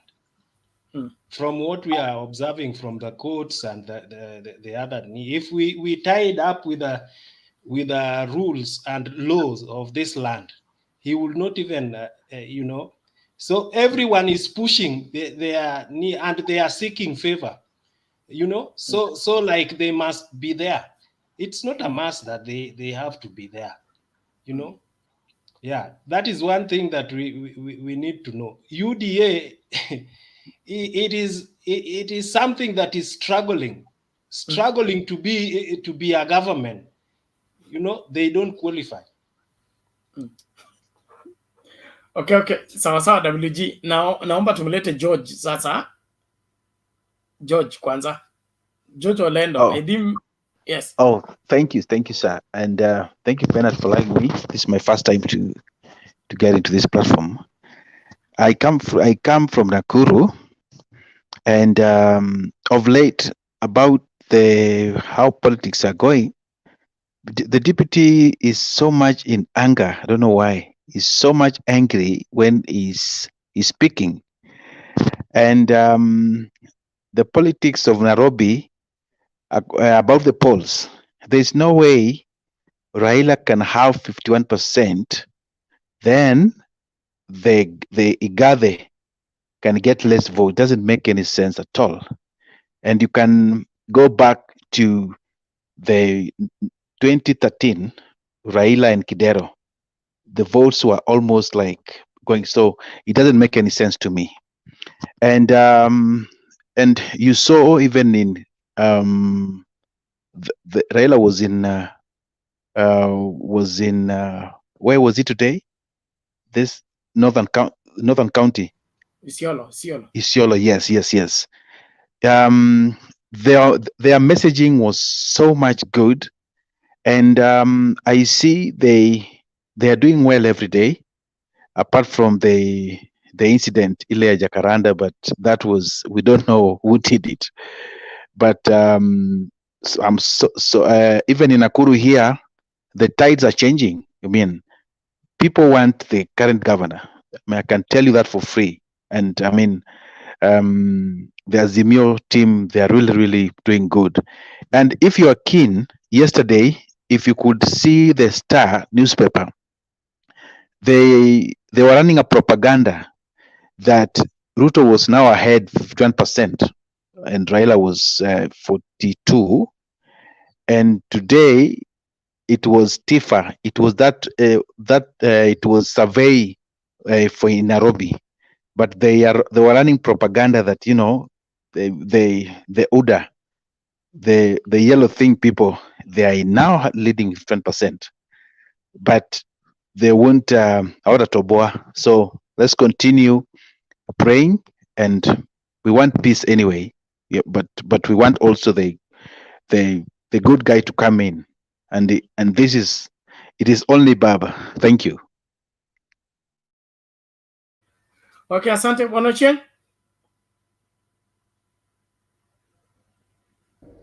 Felix. I think, yes, Bernard. Mine is not submission, really. It's just a comment. Just from the submission by our brother who has just left to get the statistic correct. You've noticed something, that UDA and the Kenya Kwanza won't rely on two things. One, sympathy. Two is propaganda, of which we've noticed it earlier and we've dismissed it thoroughly. That is the way to go. Hakuna haja ukuje na cook figures na things you are not sure to present to us. I think we are more of intellectuals. We should not rely on fake news and something which cannot be substantiated. Thank you, Bernard. Yeah, asante Felix, that's a good one. We appreciate it. And I don't know how much sympathy can help, because I think we are overdoing this sympathy thing, because people cannot sympathize with you forever. And you cannot campaign on sympathy as a reason to be voted for. Kuhurumiwa utahurumiwa, lakini huwezi kuhurumiwa milele. Na kama we ni victim kila wakati, mpaka utafika mahali watu wakuulize, kwani hakuna mtu mwingine anaumwa hii Kenya, ni wewe tu? Hakuna mtu mwingine anaonewa hii Kenya, ni wewe tu? So I don't see why somebody should use sympathy or as a campaign tool. We just get kind of what ni kama tunajibeba ujinga by taking something that works in a momentous, and then we make it a principle of life. The people can sympathize with you, like for example, an MP dies and then the wife runs, and then they will vote for the wife because they are sympathizing with her. She's bereaved, and that is in that period. She cannot now in the next election say, you remember also my husband died, so you vote for me because my husband died. If she uses that, the electorate will say, so we sympathize with you last time. You still want to bring up your husband's death in these other new elections. They say you better come up with something new. So this issue of sympathy, watu wachane tu nayo. Na Sakaja hakuna mtu ana sympathize na yeye. Hakuna Mkenya ana sympathize na Sakaja. Sakaja is not being prosecuted, is not being persecuted. Sakaja should tell us which school he went to and prove how he went to that school. Living certificate iandikwe na president, andikwe na DCI, andikwe na judge. Living certificate inaandikwa na shule ile ulienda. So where you got your degree, go to the school, prove you went to there, with whom you went to class with. Sio story mrefu. So hii story ya Sakaja watu wana sympathize na yeye. Mimi sijaona mtu ana sympathize na Sakaja. Especially the elderly, they are very angry that somebody has deceived them for 10 years, as if he's gone to school, yet he's been pretending. So that in itself indicts the guy. Tuachana na hiyo, naomba tumlete chairman wa kukata miti hapa tuambie tumefikia wapi tafadhali. Naona Wajackoya anapatia mtu pressure. I hired Wajackoya. Wajackoya kuna sisi bwana, nini tumchui. Wajackoya anatusaidia. Unajua kuna bangi na kwanga huko kwa msituni huko. Kulikuwa kidogo imefichwa hapo Sugoi. Sasa najua Wajackoya alikuwa anakuja ku harvest sasa. Na hiyo ni my youth sasa. Kuja ku harvest. So Wajackoya is a hired gun bana. He's coming to take Hustler Nation. The vote is with the elderly. I mean, the mature of mind, 35 and above. You watu wa bangi, sorry, they can go vote for Hustler and vote on the internet. It's okay. Anyway, how is everybody? I've never been on the same platform with Mama Mora. Come on. I know. No. Hold on. Mama, I forget Mama. Sorry. I forget Miss Mora. Hey, Kip, I changed my name because someone is trying to hack me. Yes. Okay. We all changed our names. After Yes. Felix Chunga, after George. It's still me. Yes. Yeah, guys, change your names if it's possible. Don't use our alias. It's there's some vicious people out there, and use your you use your alias or the name you'll ever want to use. It's good. Anyway, mimi nilikuwa tumeangalia siku hizi, unajua huyu ndugu yangu huyu Ruto bana, the man has been complaining about the media. Amepiga kelele juu ya media. I know it's out of topic, but why does he keep complaining about the media? It's like kama anataka watu wanataka kuongea juu ya UDA, come to Mtembei, we talk UDA all day here. We talk UDA all day here. We talk about him every day. If that is what he wants, whoever is close to him, amtumie link aone Mtembei. UDA is a topic here every day. He can come and listen to us talk about his party and give him advice on how to be a good leader. So anakuja na tusi leader. He was in Molo the other day. Amefukuza watu kutoka media, imagine. He kicked them out in Molo, hapo Njoro. He kicked all the media guys out. And there are two things involved here. I think one of the things involved is when we watched a bit of that clip, because it's running around social media, a bit of it was when he started talking about Uhuru. And I think unajua hizi uongo analetanga juu ya Uhuru, anapenda kusema mwongo, sijui ndugu yangu, we did this. This guy is king of lies, bana. So I think when he did that, he realized the media was here. Akasema, what are these people doing here? So you remove these media people. This is a private meeting, because he was about to lie. That is one of the things I think he was trying to do. Lakini niliona rafiki yetu Rigathi, mtu wa mchele na nyama, was about to talk in Molo. So I think there is a bit of past there that he, of course, one of the guys in 92 would have stood up and gave their feelings about what that man did in 92. Because Raila did not run for president in 92. So it was going to be embarrassing. So I think that is it. What he doesn't get about the media, this man of mine, he doesn't understand that he's trying to play the Trump book. Trump uses a lot of lies, a lot of falsehoods and stuff like that, and he uses popularity. But you see, what Trump had was a backing of a media group called Fox News.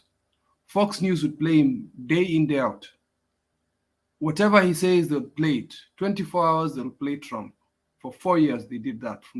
5 years, from the time he campaigned all the way to the time he campaigned again. Ruto has pissed off all media houses. He complains they don't give him coverage.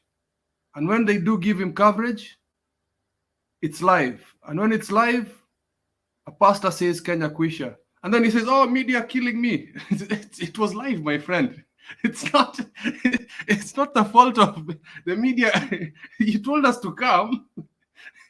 and then just because somebody chopped off a little piece of Kenya Kwisha, then it went down the social media, you're going to blame the media for that. It's your own fault. Who told you? Hata kwanza hiyo agenda yake ya kudanganya ati he is coming to do for women, trying to counteract sell his friend Martha Karua hii ati ni wanawake si mke moja, ni wamama si mama moja. So he tried to bring this situation of gender, but the whole topic, it just became Kenya Kwisha. So he hasn't mastered that. He hasn't matured his politics, and I think he knows when you mention Uhuru, Uhuru will just say one statement, and that will be news for 2 weeks, and he doesn't have the time to battle what Uhuru is going to say. Now, Talking of Uhuru, kunakuwa Sagana 4 here is coming. My friend. Sagana 4. It's going to be truly Kenya kuisha. Itakuwa Kenya kuisha because your so-called kingpin of the mountain is not recognized by diaspora Gema people. People from Eldoret hate him. People from Molo hate him. So Rigathi Gachagua cannot be the kingpin of the Gema community if the diaspora ones, including the ones in the US, UK, everywhere. When I say diaspora, anyone outside Central. And now it looks like the new Uhuru might be giving the mantle to a new spokesman, and that might be Martha Karua. I do not want to jinx it, but I think that's going to be it. So Kenya Kwisha is truly Kenya Kwisha. And Wajackoya, keep doing what you're doing. Keep eating onto that guy's votes. Na mimi hapa, you can see my fellows are using manual. Tunataka paso. We need a paso. Kuna miti mingi sana tunataka kukata. Na hiyo tu ni if possible, when the time comes, unatoa tu sadaka hapa. Tununue paso, na paso is by word of mouth. Another thing is by you subscribing to the channel, sharing it to friends. Don't watch it alone. Put it on WhatsApp. Put it on WhatsApp groups. When you're watching it right now, just share it amongst your groups. Hata kama ni ya machama, whatever it is, your private political chat groups, share it. Share the love. We are going to the road. We are trying to get to the road of 400,000 before elections. Asante sana Bwana Bernard. Nilikuwa nangojea mjamaa wa numbers lakini bado hajakuja. Msubiri hapo na sijui kama atarudi lakini ameenda bila kuangalia nyuma. You are the one who scared him. Mimi nilikuwa nataka nimuingize vizuri box vizuri na nimelete polepole kipasta. Ni kama mbwa akisikia paka. Hey. Nikisikia numbers tu hivi. Ziko wapi?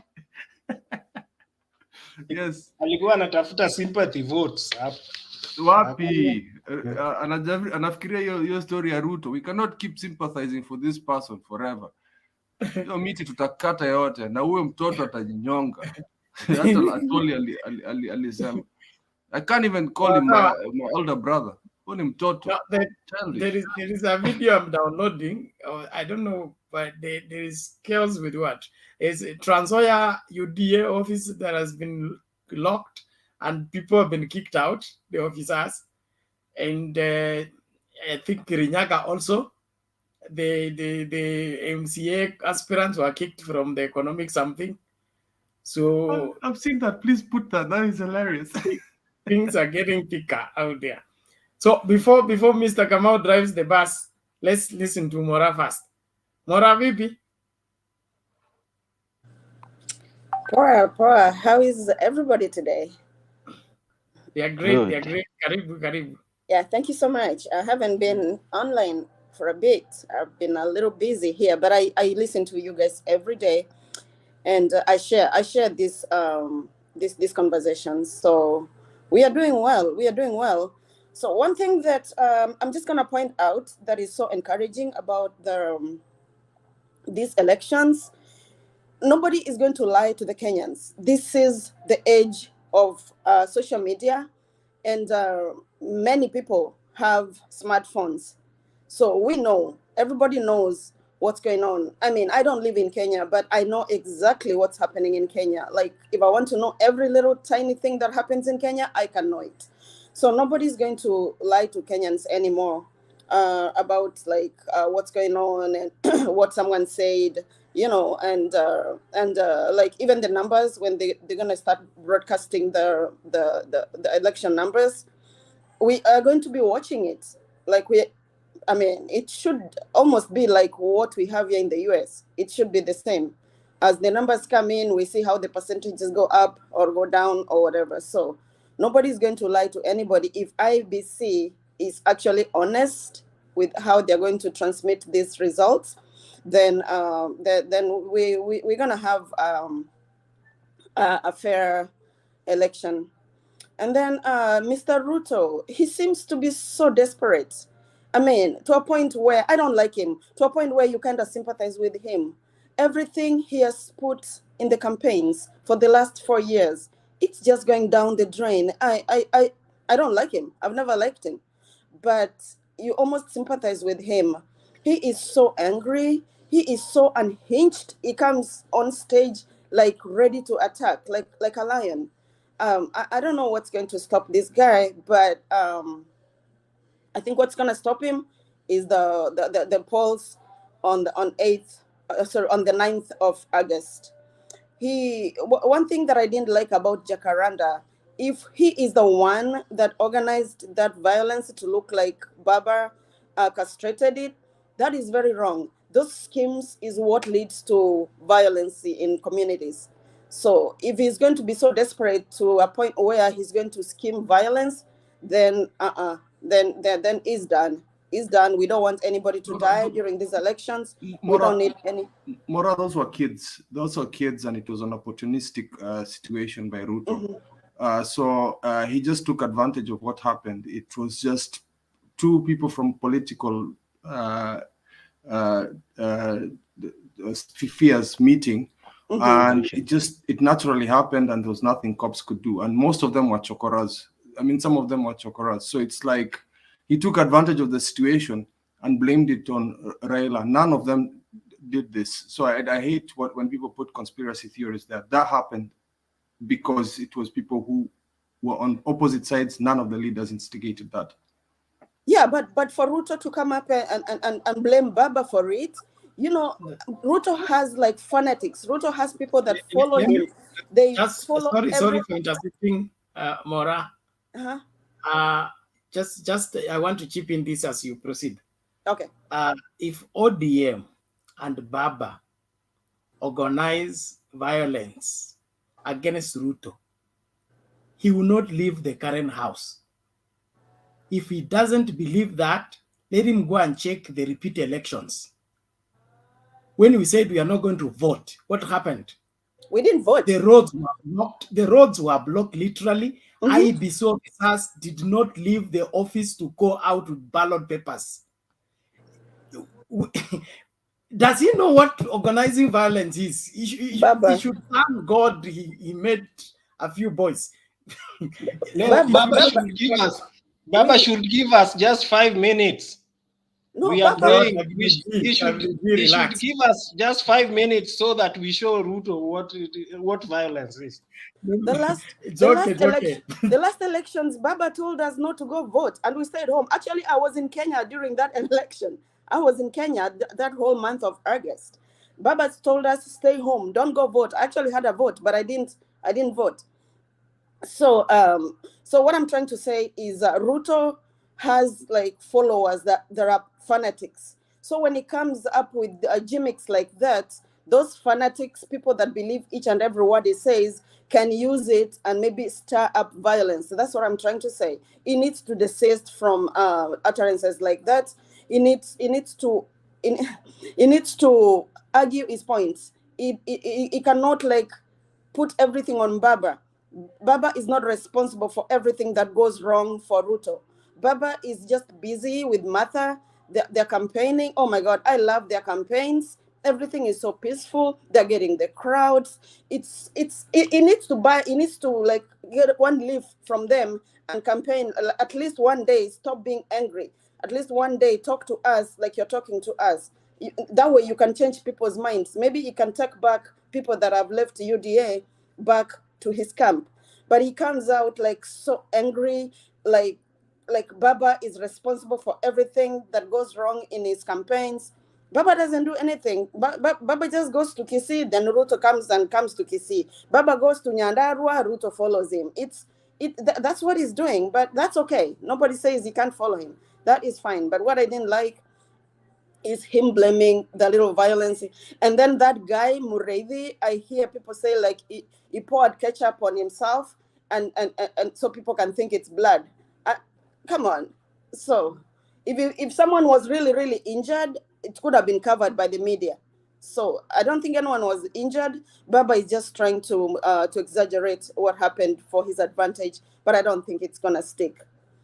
And then for the opinion polls, I am so happy that Baba is climbing up. Azimio is going up, but we should not relax. Bernard, you're not going to stop coming online exactly the same time you come every day because you think Baba is winning. If you have to come earlier so you can get more people, come earlier. We are not going to relax. We have to continue the fight until the end, to the last day. And then those Luya, the Luya elders, oh my God, Mudavadi was so miserable. I know Mudavadi personally. I've met him personally when he came to the US. Oh my God. The guy was so miserable. I sympathized with him. Why did they even make this move to leave Baba and go to UDA? Why? If it's money, I'm sure they've spent that money and now they're languishing in sadness. I am so sorry for them. Nothing is gonna work for them. Oh man, it's just so bad. So why would they go like call a press conference and start blaming Baba for the things that are going wrong in the Luya land? I mean, go to Western and talk to your people. You are in Nairobi doing a press conference and you want 70% from your people. You are wasting resources, you're wasting your time, you're just making Baba more popular if you have no idea. But anyway, that be that. Wajackoya, he is actually confusing people, especially the youth. But I am not sure if everybody that is getting belongs to UDA like you guys are trying to believe. Some of the young boys that smoke that thing could be from Baba's camp. But all I'm trying to imagine is that let's hope they don't have any votes. So let's hope they're like those loser boys that don't have anything to contribute to Baba's to Baba's election. And then Sakaja is not off the hook. He's not off the hook. He still has to face the whatever it's called, CUE. He still has to face the DCI for forgery and all that. By the time that is done, the elections will be over. So I'm not even sure he's going to be on the ballot. Let's hope he's not on the ballot. But anyway, and then media is very, very important. But for Ruto to chase out the media from his meetings, that is so low.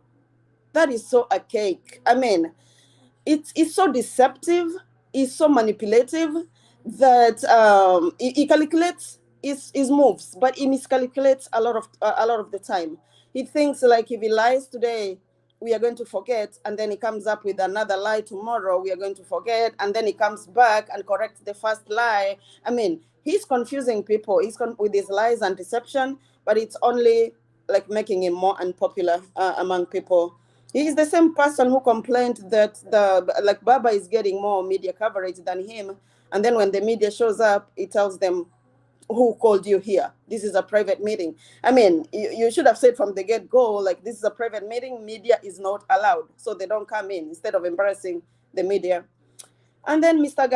Rigathi Gachagua, can you please pay that senior chief his 50K? The guy is online saying he gave him $50,000 30 years ago. He hasn't paid him his $50,000. He needs to pay him with interest.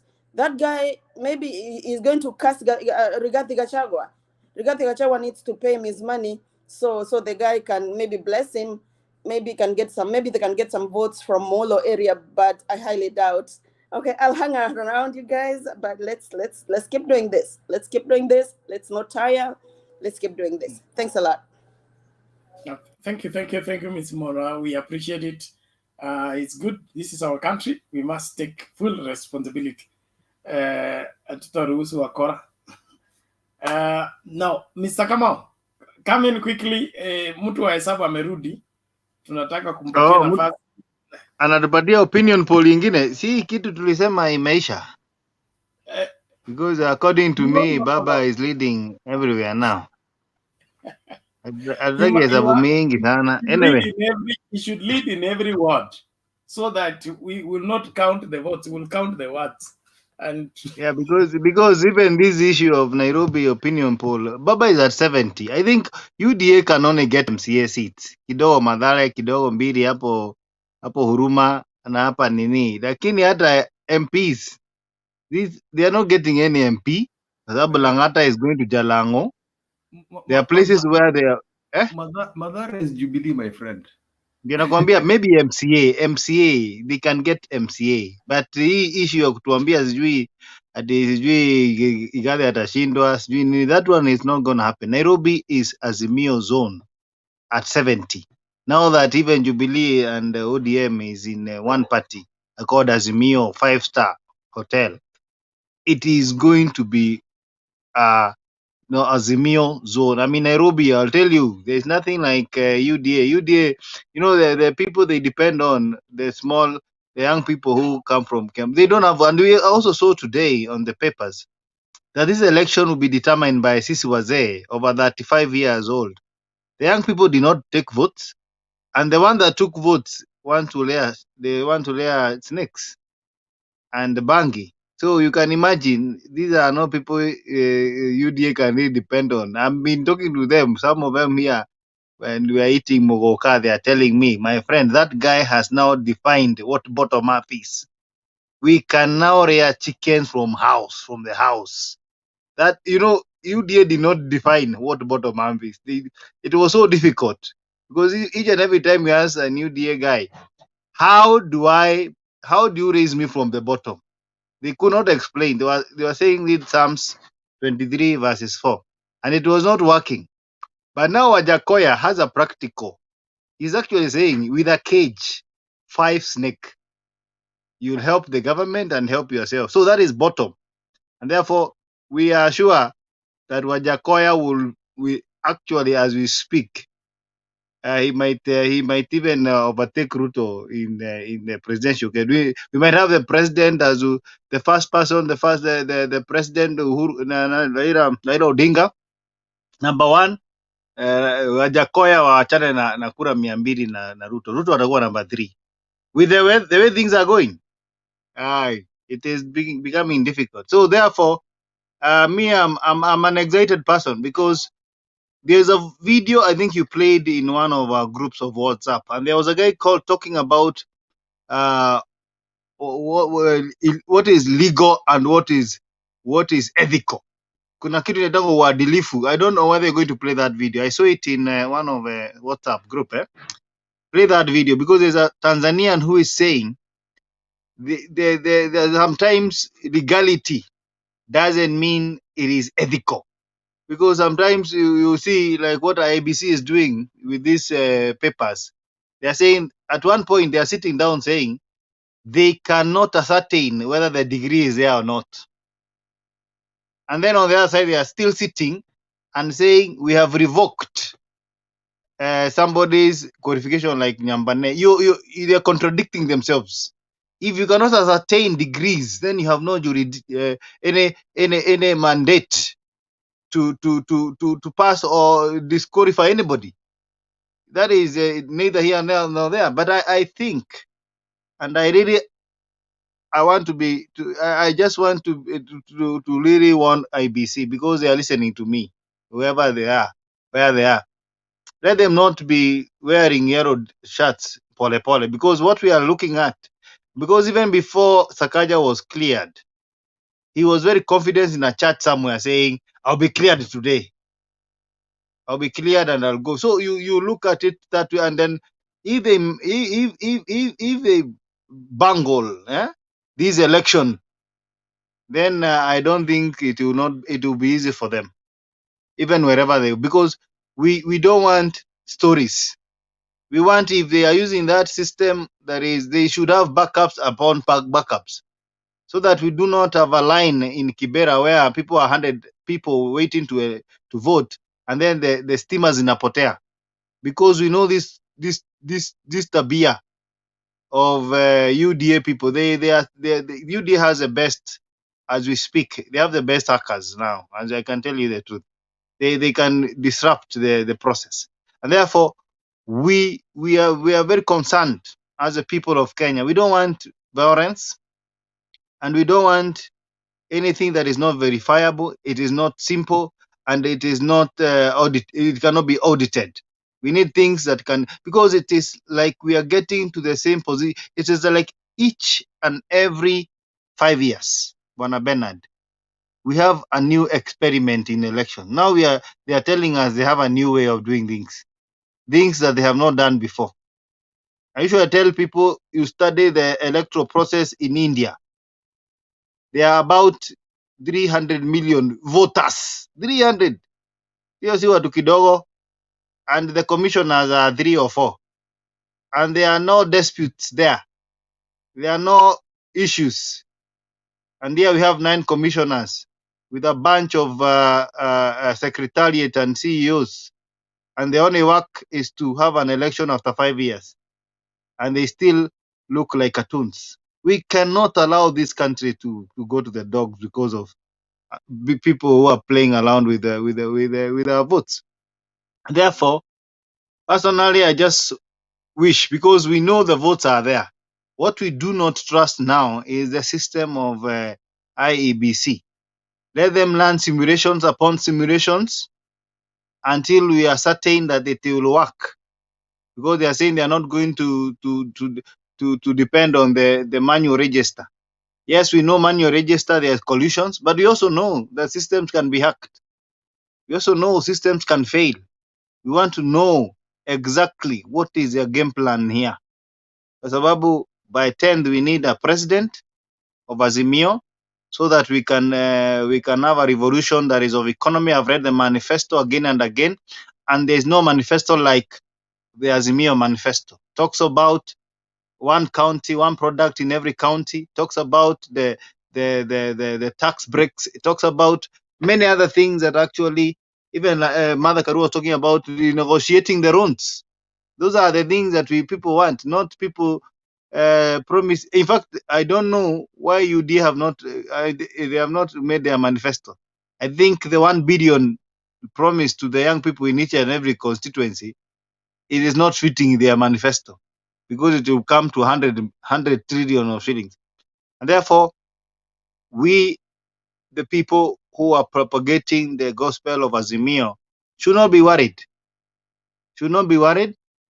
Those, as Tuli says, if you have a friend in Sugoi, this is a time to call them, tell them they prepare they prepare to cut trees, because this thing is gone.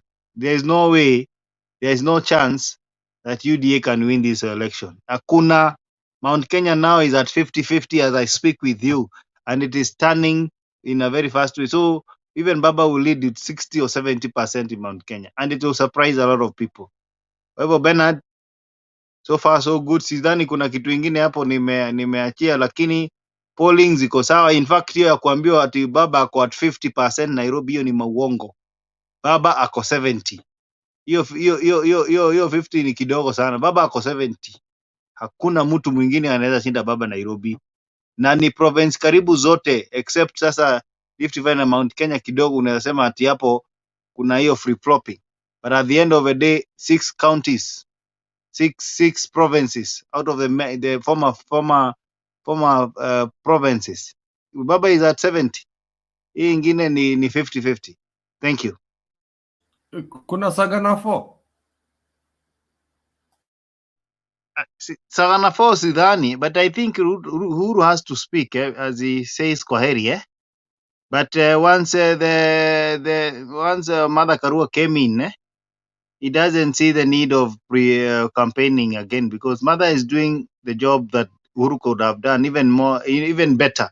Because you see, when you are an outgoing president, sometimes it works against you because you are unpopular in some areas. So I think Mother is doing a good job. He's doing a good job. Today he had 14 rallies in one region. 14. So hii si kitu ya mchezo. Hapa ni mambo tumemaliza. Kesho wako Samburu. Na bado Mother atapiga raundi hapa Mount Kenya kama mingi sana. Thank you. Sorry. Very quick, Bernard. So don't you think that is the reason UDA does not have a manifesto?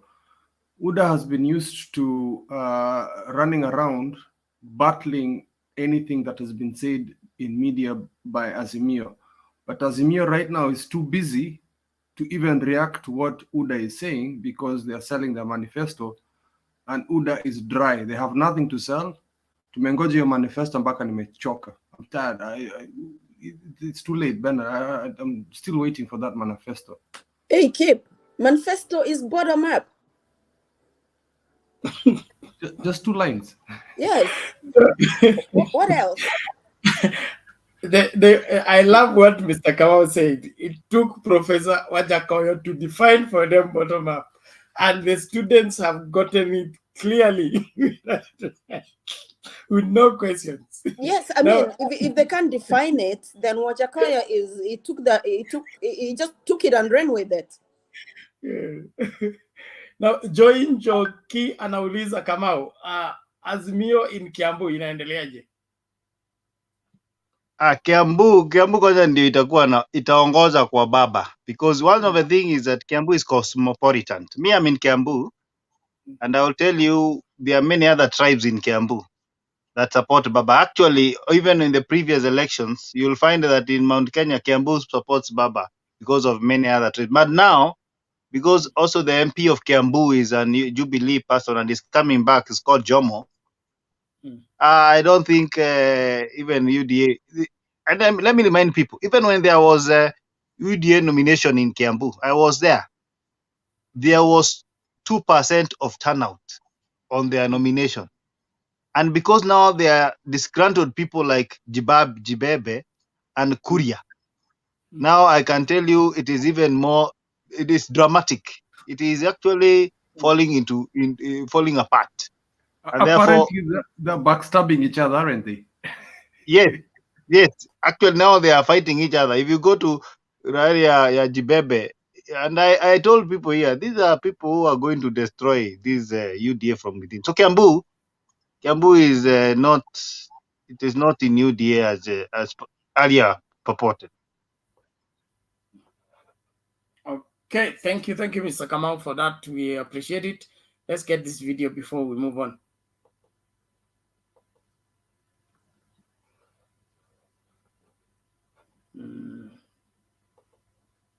Where do we start?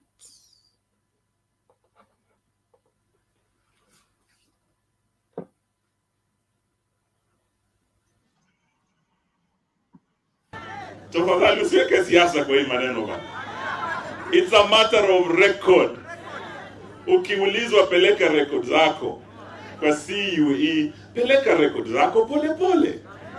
Wacha wazikague. Sisi hapa engineer Kute, one of the most prominent engineers in this country, alikuwa PS. Ametuambia alifunzwa na Raila Odinga akisomea uengineer University of Nairobi. So wewe ukiitwa uende useme okay, ulisoma university gani, ulisoma na nani, mwaka gani, uligraduate, makosa iko wapi? Na hapo Rais Uhuru Kenyatta anaingilia wapi? So naambia ndugu yangu, my young brother, please respect the president. He's like your political father. He raised you. You are a young man. Nafikiri ulikuwa bado unasoma when he brought you. We launched TNA together. We started this journey of forming the government of Jubilee together. Please respect the president. Don't drag him into hii mambo ya makaratasi. Wacha wataalamu wakague makaratasi yako. Kama yako sawa, ni sawa. Kama kuna kasoro, sema samahani watu wa Nairobi, munipe ni until 2027, nirudi darasani nimalize, I'll come back. Sindio? Tusiweke siasa kwa hii maneno ba. Na tusimkosee rais heshima kwa maneno madogo. It's just a verification process, please. Hapana drag the name of the president in this. Tuko pamoja.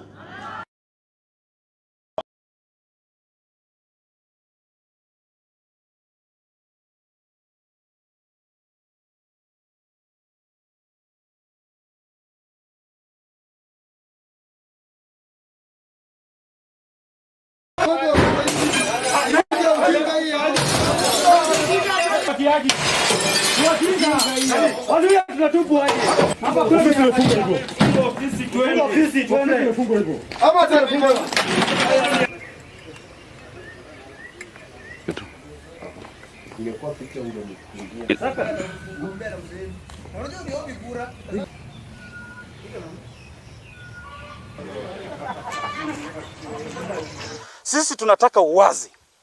Sisi tunataka uwazi kwa kila kiongozi ambaye amesimama na anatafuta kiti kwenye hiki chama chetu cha UDA.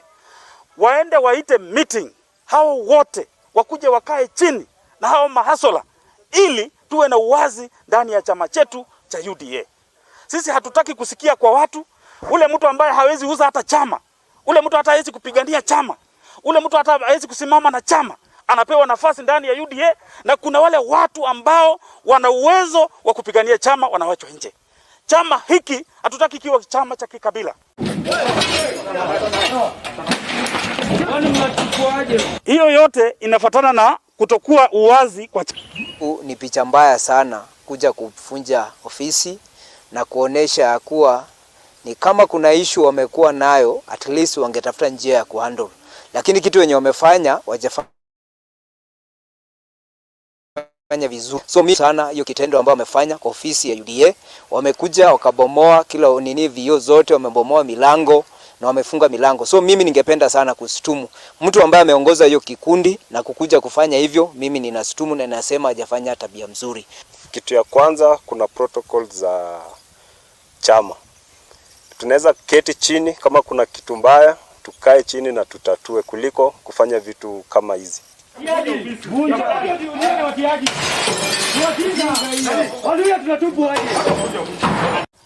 Kama huu mgogoro hautaishwa, hiki chama, hii ofisi tutaiacha kama ofisi ya mabwenyenye, kwa sababu imeonekana si ofisi ambayo inajali wale watu wa chini.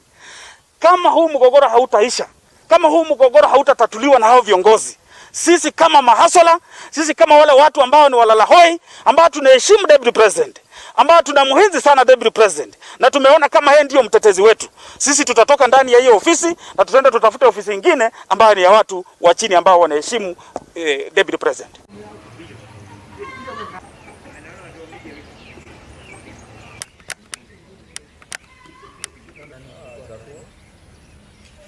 Ile hali ambayo tulikuwa tunaunda katika hii chama imeweza kunyakuliwa na watu ambao wajafaa kuja katika hii chama na kutuweza kuleta utetanishi na utengano ambao tunauona kwa sasa. Wakati naibu wa rais alipokuwa katika interview alisema kuwa UDA ni chama ambayo ina national look, ambayo ina Wakenya wote. Lakini kuna viongozi wachache hapa Trans Nzoia ambao wanataka kufanya UDA ionekane ni kama ni chama ya kabila moja. Kitu ambayo kinaleta shida na kuleta kitu ambayo vijana wanaanza kuwa na hasira katika chama hicho. Tunataka tukue na UDA ambayo inaheshimu kila raia. Tunataka kuwa na UDA ambayo kila mtu na kila kitengo chake ana uwezo kuwa na usemi katika chama. Uwazi kwa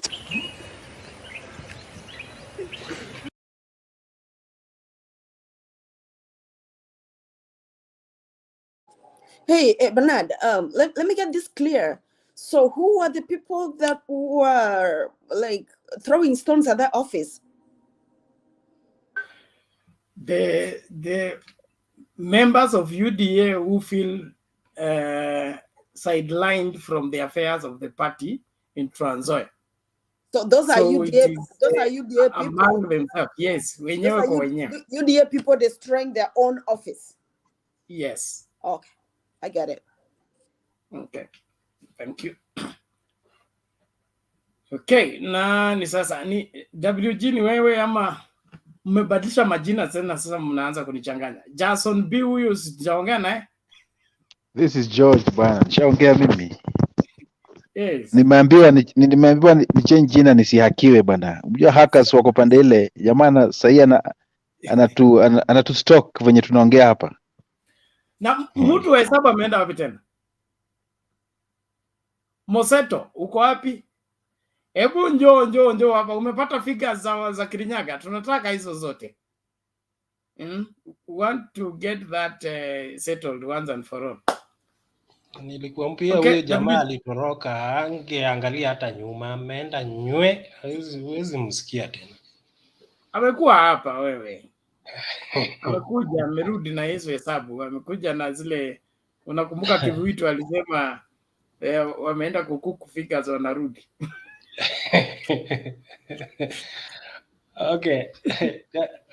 Bernard, I don't have much. I think I had presented. I just want to emphasize that William Ruto does not have anybody who is expecting any manifesto from William Ruto. Apart from the bottom up, there will be nothing.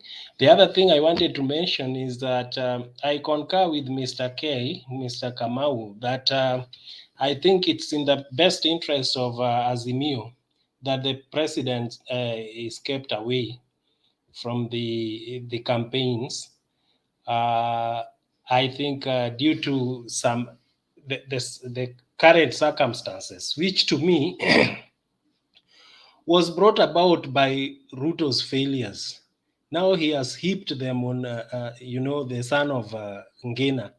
It's as if that Nani Uhuru Muigai Kenyatta has been a dictator all throughout, ruling all by himself.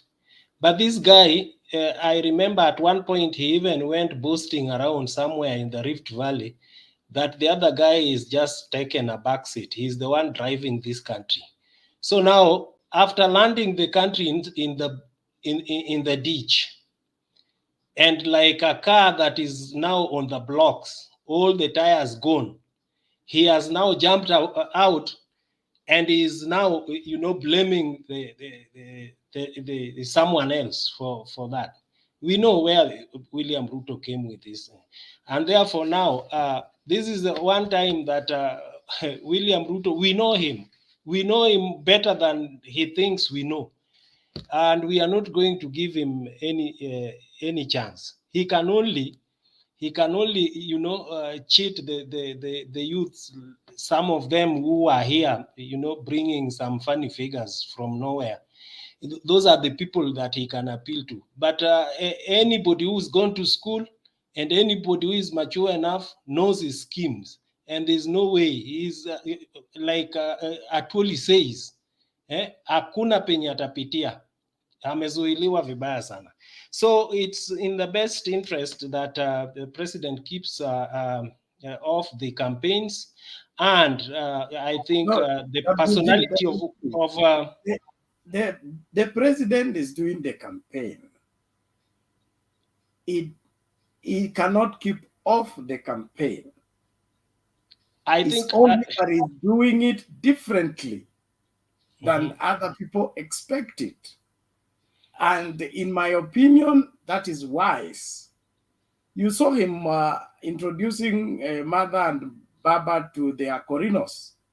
That is part of the program. So we will not expect him to do like the usual rallies, but he will do. On the other hand, he's not even limited to that. It is his constitutional right to do that.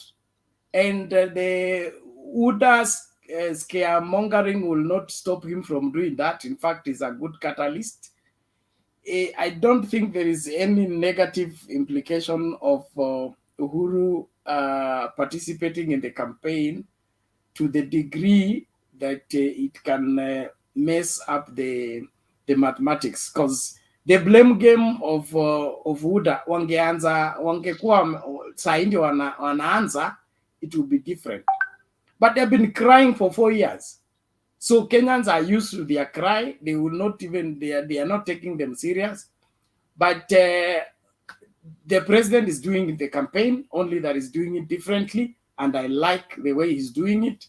Let him do his part. We'll do our part and make our nation great. But telling him to keep off the campaign, he cannot. Well, I'm mentioning this in light of the question that Kipril had put forward, whether there would be the Sagana 4. Yeah, and Mr. Kamau. There could be, depending on how the mountain responds. There must be a galvanization of the vote. Now, Mother Karua has gone and diffused all the said bombs. All of them have been put off. Then we can have a party where now everything will be spoken out in open. We can't limit it to say that it will not be there or it will be there. anything is possible, but it will be informed by the current development. Yes. So I'm not very far away from what you're saying, and I'm one of those people who concur that the president is doing the campaign in a different way. Even the results, what is happening now, is part of his schemes that he's now campaigning like a man who is now campaigning by remote from where he's seated. So I think the whole thing is okay, and I'm just saying that what is done, what is there so far, is already in the right direction. We don't, even if he doesn't come in, we still are good to go. So I think that is the thing. And Bernard, as I retire, I think I need to continue commending this forum, that we may go on like this. I think what we are able to be achieving from what we are saying here, we've seen results. Many people are reaching, are getting us, and are changing their their attitude and their way of looking at things. We've seen people who are so much adamant and in the opposite side. They've been, many people of many among us them have come to be on this other side. So I think if when the history is made, or when people are being counted among those who contributed for the success of August 9th, I think Mutembei's TV should not go unmentioned.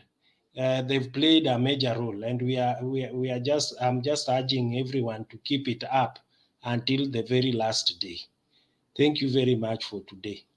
We can meet tomorrow. Asante. Okay, Asante WG, we appreciate it. Let's keep in the fight until we win. Everybody to protect their vote. Your ID is very important. If you registered using your ID, like I said, photocopy, colored one, laminate, tembea na hiyo. Hiyo original weka chini ya kitanda, mahali pazuri ambapo mama haizi choma hata akikasirika. Kwa sababu ni lazima tuamue destiny ya hii nchi tarehe 9 mwezi wa 8. So please protect that vehemently with your life. It is that serious. Bernard, Yeah. Bernard. Yes. Yes. So where are you voting? Where you are voting in which county? In Nairobi County. Sawa. Just asking. Yeah. Vizuri. Okay, thanks. Yeah, me I vote in... Mbona mimi uniulizi bwana? Bwana tunajua una vote kwa sitting room ya baba. Hapana. Uko Bondo, WG. Yeah. Langata. Yes, Langata Langata. sitting room. Yes. We are cleaning the sitting room. We already have the bedroom. And then mimi niko kwa diaspora ya Langata. Weka hizo vitu mzuri bwana, isipotee vile Bernard anatuambia. Yes. Weke mzuri, asante. After the UDA desperation, now they will send the people to collect those things. When it remains like 30 days too, they will become very precious. They will either want to buy them or they will send boys to collect them. So mtu akitoka job anapigwa ngeta, ID inachukuliwa.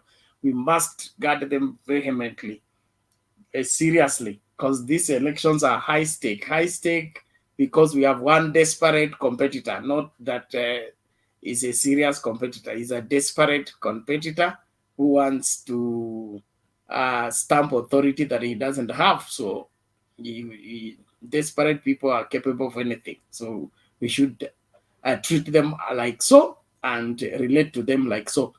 My Bible teacher used to say, you deal with a crook as a crook, not as a saint. You deal with a crook as a crook and not as a saint. Meaning, make him sign on the dotted line. You don't say, I trust him. No, if he's a crook, you deal with him as a crook. If he's a saint, you deal with him as a saint. And that's a principle we must all apply to this. Tutacheza video moja alafu Alex ashikilie hapo tusonge mbele. Alex, ujambo? Nafikiria hata video ni mbili sio moja. Wacha tucheze mbili. I hope. Siasa za vyama.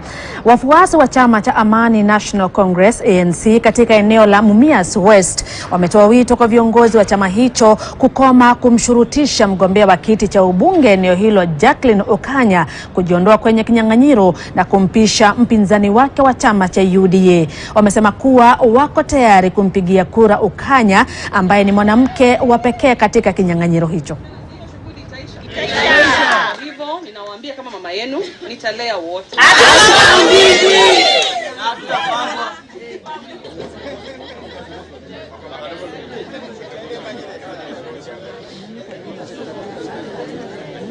Nafasi katika msichana, a very powerful woman, a very outgoing woman, somebody who is intelligent, somebody whom parliament needs. We cannot be taken back where we have been doing zero with our daughters because we believe they are inferior. They are not. Education has brought us together. We are now equal to each other. So we want to tell the party that has registered Jacqueline that they should respect the women in that party. That is the party we thought we would take somebody to the office of the president. But now he has joined somebody who is likely to go. But let him respect women. We don't want him to play around and spoil the image of the party. Tulienda kupigania multipartyism tupate uongozi wa kutoka kwa demokrasia. Tunasema ya kwamba waacheni wananchi wenyewe wachague. Sisi hatutaki kuchaguliwa. Demokrasia inasema ya kwamba panapo wawili lazima kura ifanye nini? Pigwe. Kwa hivyo mimi kama tutapata nafasi, wangewacha huyu mama afike kwa debe na kura yenyewe iamue. Sisi tukisupport gender tunasema ya kwamba mama aende hadi kwa debe kwa sababu mimba yake ni ya miezi 8 na haiwezi kumuua kwa sababu naibu rais amesema withdraw. Ukiangalia discussion ya Mumias West inafanyika Bomani kwa rally. Kwa kupatiana kwa hali ambapo sisi tumezungumzia hapa, tumeona kwamba ilikuwa madharau, tumeona kwamba ilikuwa dhulma ya kijinsia, tumeona kwamba ilikuwa ni hali ambayo haipendezi. Na kwa hivyo wafuasi wangu wamesema hawatakubali na kwamba safari hii imefika kwa IEBC. Sio safari ya kuzungumzia tena, ni safari ambapo mwananchi yako tayari kutumia kura yake na kuweza kuleta mabadiliko Mumias West constituency. Na mtazamaji, ili kuweza kutoa mwanga kuhusiana na hali hii ambayo inaonekana ni kama ni malumbano kati ya ANC na UDA katika eneo la Magharibi, tunaye Brian Mulama ambaye tuko naye kwenye studio zetu katikati mwa jiji la Nairobi. Tunaungana naye moja kwa moja atuweze kutuelezea mengi kuhusiana na utata huo ambao bila shaka umeanza kushuhudiwa. Karibu sana Brian Mulama. Asante sana, niko hapa, nashukuru sana kwa nafasi. Karibu sana. Mwanzo kabisa tueleze, eneo la Mumias ni ngome ya nani? Kitu ambacho ningependa kueleza kwamba kwa maeneo bunge yote 12 ya Kakamega, eneo la Mumias ni moja ya maeneo 12 ya bunge kule Kakamega. Na kwa ile uchaguzi ambao ulipita 2017, chama cha ODM kiliweza kupata kiti kwa maeneo ya bunge la Mumias West na Shinyalu. Hizo ndio viti viwili peke yake chama cha ODM kiliweza kupata. Lakini viti mingi zote zilichukuliwa na chama cha Amani National Congress kule Kakamega. So kwa hii mikakati sasa hivi ni hali ya kupanga kujua ya kwamba hizi viti viwili, kiti cha kule Mumias Magharibi na kiti cha Shinyalu kimerudi pia kwa chama cha ANC Amani National Congress ama kimerudi kwa Kenya Kwanza. Ndiposa unaona sasa hii mjadala umetokea hapo ili kuweza kupanga tujue tutapataje hii kiti cha Mumias West kiweze kurudi kwa Kenya Kwanza. Lakini mbona kunaonekana ni kama kuna utata? Sasa hiyo maeneo ya kuna utata kwa sababu unajua kuna utata, lakini kwa sababu inatokezana na kuwa Mheshimiwa Musalia alikuwa angeweza kufika kwa debe kabla aseme anakuja kumuunga naibu wa rais. Naibu wa rais pia alikuwa na mgombea wake ambaye ni Rashid, na sisi tulikuwa na mgombea wetu ambaye anaitwa Jacqueline. Wote walikuwa wamejiandaa vizuri, walikuwa wanajua watakuwa kwa ballot, wananchi waamue.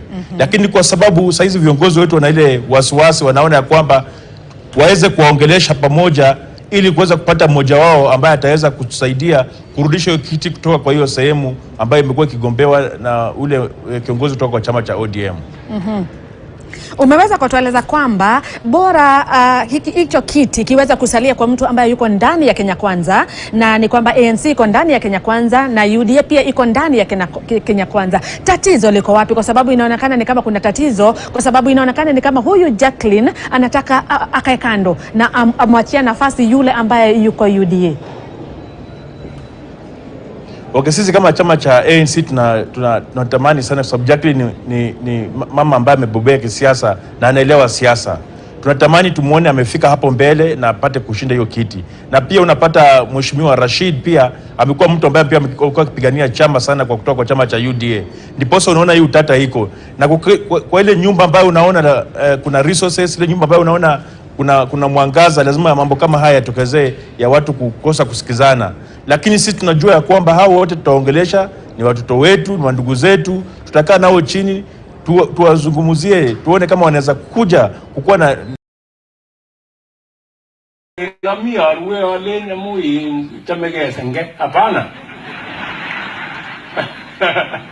Ange ndu kege oizo kera ko bichu tukulju asote bi me kumie warani ngacho mo kanyone poko adenjok kura ni kemi Nairobi waso Nairobi 50% ne bomogar na data Kenya ko mi Nairobi wakase 50% ne ba GDP itanen what GDP is ko mi Nairobi koma gumeje Nairobi ne mi 50% GDP ne ba Kenya koma kitinye jita kwa lenji ne mujumbe ngen Nairobi amune isi tu nagai konyo ko sire le meke ka polusianyo ote ko baske Nairobi konyo wa jumbe angwa konyo ko sire ne jumba ine ainoni ne ko baske Nairobi orujundi nya wa jumbe mut ko giga gibe teno nyugai kinne ni gigira tenyu kitu ka giga giga nang kinne asuma kimi Nairobi le mi makarne ta be o base chitu lo mojingu no chitu le mi Nairobi koma Kenya ruji ne sep chon wala ba tugele ni getile kura po man ana getile kura ko tele je mi Nairobi ko tele Nairobi tul ko gas ma gas kalle kimma je tugul ko tele kura ya Nairobi ne mi Nairobi kimme te ke ni na 2017 ko mi jita na ngalo ko dita ko le jine mujumbe Nairobi o gas ngul ko tele kura ni geli ko 2013 Ginyor jine ke lara por nyo kura ele butu maksumu ko ni gi ko tinye ele butu mangmu o base keti le kura ya langa ta mwai tanguni keti le kura ya tanganga ta yu na jam go ko ne le minde ke me ke tebe yo ta ko kunje na ta ne o base che ga tun le mu ji onanga bi wa ko Nairobi bi tile o lo to sige tinye ko ku ne mi ho so ngati kami wa tanyo jo isumbwani kunyora ke je mujumbe ne wendi ko usumbwani nyo ta ba ga Nairobi yo awu muti ogas ngati tio tinye tugu oteje me maguma je chi ne kurto ge amo be Nairobi go e mayo wa tanzi wachana na hiyo ibo teje me yika teje me mama jinge ta Nairobi ujida kwa le jiko ne mayo go mumuni agwa tanzi wasa tanzi ya tanzi asitu amoy way Nairobi ke pare ke mami te le ke lengir mamagap sang ke nei ni wendi su ke ta jinge le jinga bu wendi agi te bien ngo o wase go gere bi je tu ala ju ginyo ko bo gin no de spanolin ko nyo mu me ne Nairobi yo te ji sili ko marmari ke me te ko na ka ne aga nyo ke te ko marmari tu ga i pik Kumakta yana biju. Olen ba weme kita na maskini makinyegi. Pahundano, ileni yan di yagat tuga ameti nyatang. Malen kita na makinya tang ni gogi oki kali ni tu kyang nya pajo. Kuma jadi cumi lu olin okaso. Okaso je keri joju. Mele kete jin Nairobi no marmari ta gote keri joini. Kete junge melore ko kasma. Mas kuriene. Oye le van a leer. Era que va a tener hotel niño en el Weston. Coño, o tombrito que le minde niño. A ver si cuenta. Ah, y la ure tengo limbalem. Aquí mi gore Nairobi.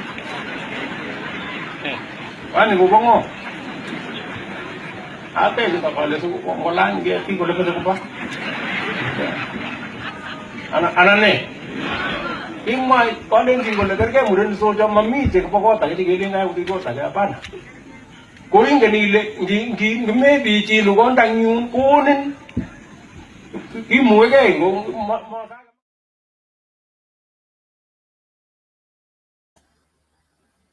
It's very derogative language, very derogative. Uliza Mama Selina, that was derogative language. No, Mama Selina ongei sasa. I have tried that video for 3 weeks, iwekwa hapa na mkakataa.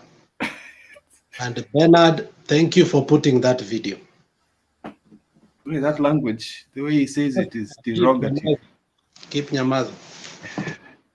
Bernard, I've opined here several times that we have an enemy that we don't understand, we keep underestimating, we come here, we make noise, we go back home, but the guy is in a mission. I have said over and over, we cannot underestimate. People like Themba come here yapping at us, saying, oh, where will he get the votes from? There is no way. Nairobi is traditionally for ABCD. My friend, huyu ni mtu mwenye aliangalia mpaka Jirongo akamwambia, my friend, ni kujipanga. And that is the fact. That is a fact. You cannot underestimate William Samoei Ruto. I'm not gaslighting. I am not making noise. I'm only saying what this guy has been saying and has been doing. Well choreographed, and you can contrast that in the meeting in Molo. What he spoke is similar to what you are hearing here. And that is why he had to chase the journalist. This is a guy who has a cathedral mindset. He akapanga na akasema, nyinyi mkienda Nairobi, nataka kila mtu ambaye Mkalenjin anaenda, nataka tutengeneze kona yetu moja. Akapeana mpaka statistics, akawaambia Nixon alishindwa na kura 2,000 peke yake. And in 2017, he made sure that they had that. To make it more worse, the kind of language that he's saying is that instead of bothering those stone throwers, give them an MP so that they can bother that MP. Secondly, he said, kwani Raila alitoka na land Nyanza, hapo hapo mahali tutakuwa na MP, na wako na MP. Niliweka Western Hotel.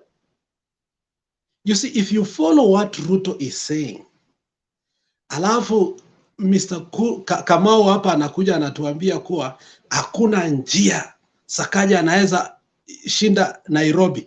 My friend, we need to interrogate the so-called Chebukati, the register, the transfer of votes. We cannot just keep on saying that we trust these people, whereas, you know, this man was in a mission. He started by telling the Kalenjin that Nairobi carries 50% of the GDP of Kenya. Then he went forth to explain what the wealth of Kenya means.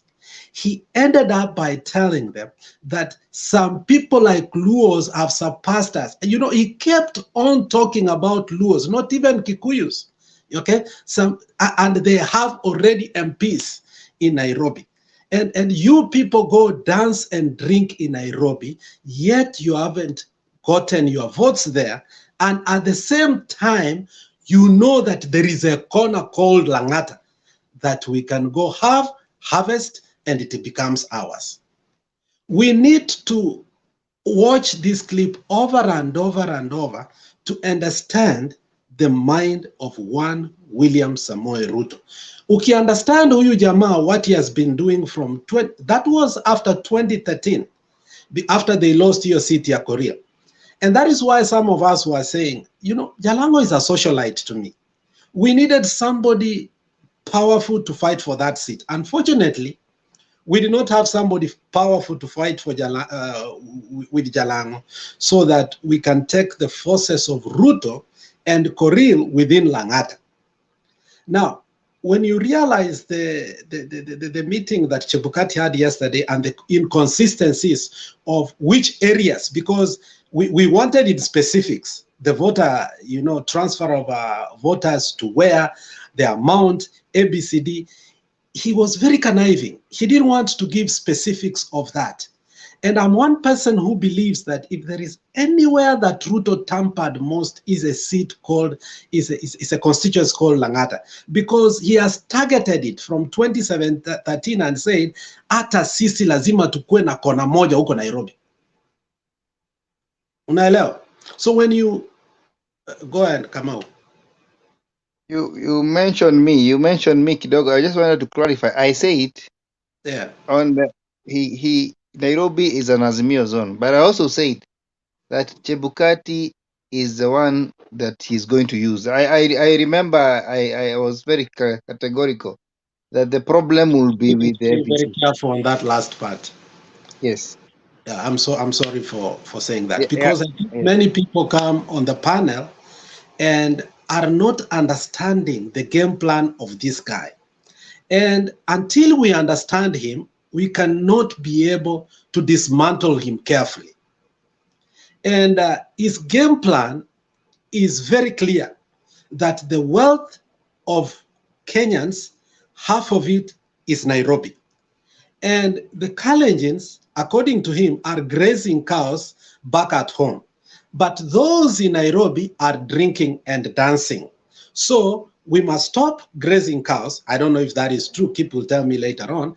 But at the same time, we must stop drinking and dancing in Nairobi so that we can take over this city. Now, my question is, how carefully did he follow his game plan to a point whereby he surprised us that he had picked one Sakaja a long time ago, when Sakaja was walking with one Musalia Mudavadi everywhere, including coming to my county in Nyamira, quoting the current governor, masquerading that he was in ANC, only to find that he's the gubernatorial candidate within the UDA. How far was his game plan? How did he succeed to convince Sakaja to come this side? And how much does he trust Sakaja? And what is going on between him and Sakaja? Now, I'm also questioning the Tifa latest poll. How much has he paid to Tifa, to a point that Tifa has the audacity to tell us that Raila is leading the polls and Azimio is leading the polls in Nairobi? But unfortunately, Sakaja, with all his problems, is again leading in Nairobi. What a contradiction. So I think we need to interrogate William Samoei Ruto more. We need to pay attention to some of his deals that he made, to a point that he transferred a lot of votes. So the so-called voter cleanup, I think, is the mess that Ruto did with Chebukati. You have seen them very cozy together. When a committee was commissioned so that they could sit down with IBC and the rest of the security stakeholders and the rest of stakeholders, Chebukati connived out of it, and I don't understand why, given the fact that it has been the tradition to sit down so that you can pre-plan on how we can effectively carry on our election process, because there is no one stakeholder or one entity that is able to do it. It is a combination of all major stakeholders that is able to bring a credible election. So what I'm trying to bring out is, I don't know what Ruto is up to. I don't understand how well he is positioned in Nairobi. But you can almost see that he's not going to Kalenjin land to campaign. He has stopped doing that totally and completely. He is in central Nairobi. Anatoka kidogo central Nairobi. Anatoka kidogo central Nairobi. And the events that happened in Embakasi are also telling. Does he also have a plan to take over Embakasi from Babu Owino? So those are the questions that we must ask, and we must interrogate this man called Chebukati on a serious note. I don't trust him. He should never be trusted. He gives us contradicting statements. He's not with a lot of clarity to give us some of those black spots that we are seeing in the IEBC. Mara anasema utaenda hiyo siku, ukifika kule utatoa ID yako and you'll be able to vote the same day. So those are the black spots we want to ask and interrogate so that we can get to the facts what this man wants. Wacha niache hiyo Mama Selina, and Kip will talk about that, because this is one clip I want us to play on this panel over and over and over, so that I think in bits and bits and bits, so that we try. Today again, on Monday, yesterday, something sad or something good also happened in Congo. Finally, the body of Patrice Lumumba, which was put in acid, but the Belgium who put his body in the acid were able to preserve his teeth 61 years later. And they gave those teeth to the family. It was a very sad occasion. I've sent you that video. I think we should look at that video and understand how people can collaborate. The Belgians and Mobutu Sese Seko collaborated in killing of Patrice Lumumba.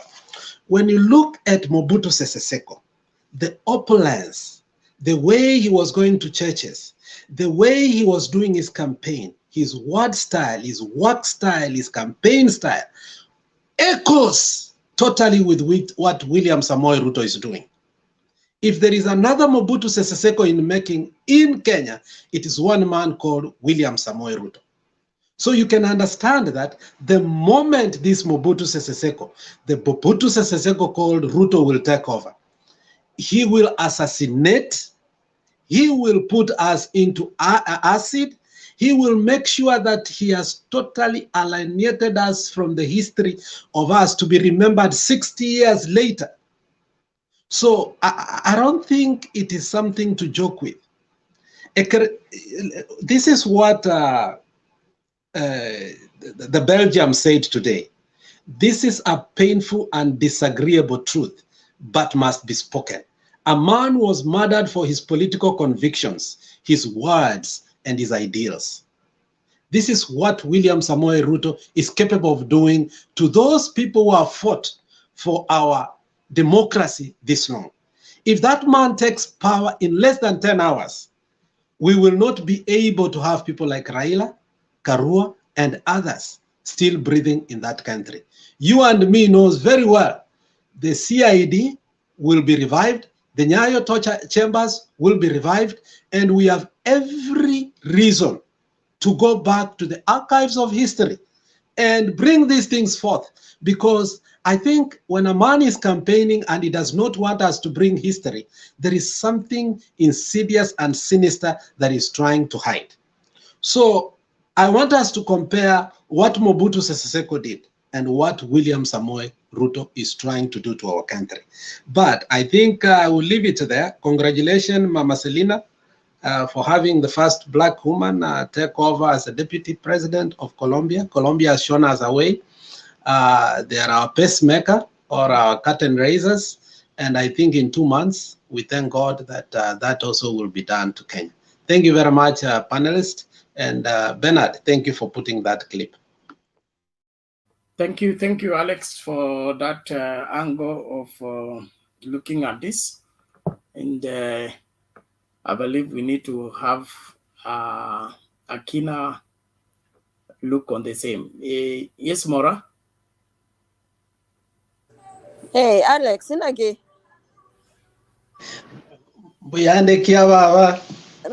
Okay, can you tell us what's going on in Kisii? No. Let's talk about the Kisii later on. Kisii is fire. Kisii is fire. I'm really dying to know. Okay. Thank you. Yes, Mr. Kama.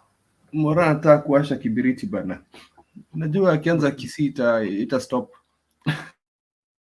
Tena ile video ya MTZ, ile MTZ, I wanted to hear it. Maybe you didn't share it with me, and kwa group ni ngumu kuitafuta unless you know where it is. I don't have it.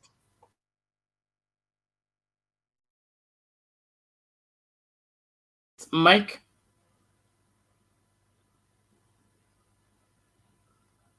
Wanna Mike? Go ahead. I don't want this point to get off my head. Something I said. Bernard, something Alex has said, and I don't want it to skip my mind.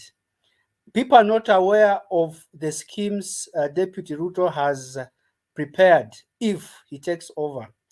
For you to know what he's going to do, one of the things he has said over and over is that immediately goes in, he will swear in the 6 judges that Uhuru has declined.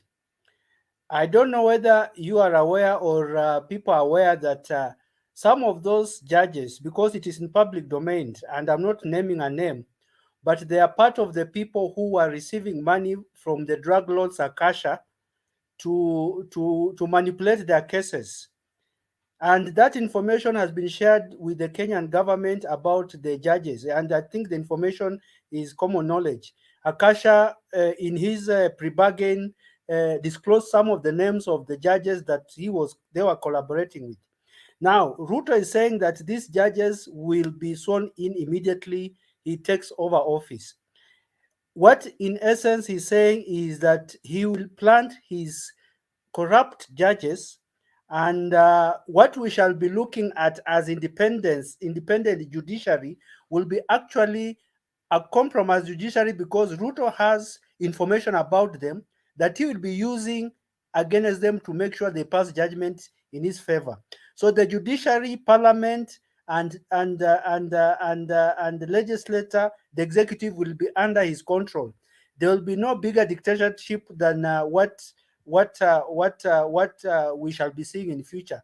Moi will look like a church boy if Ruto comes in. Thank you.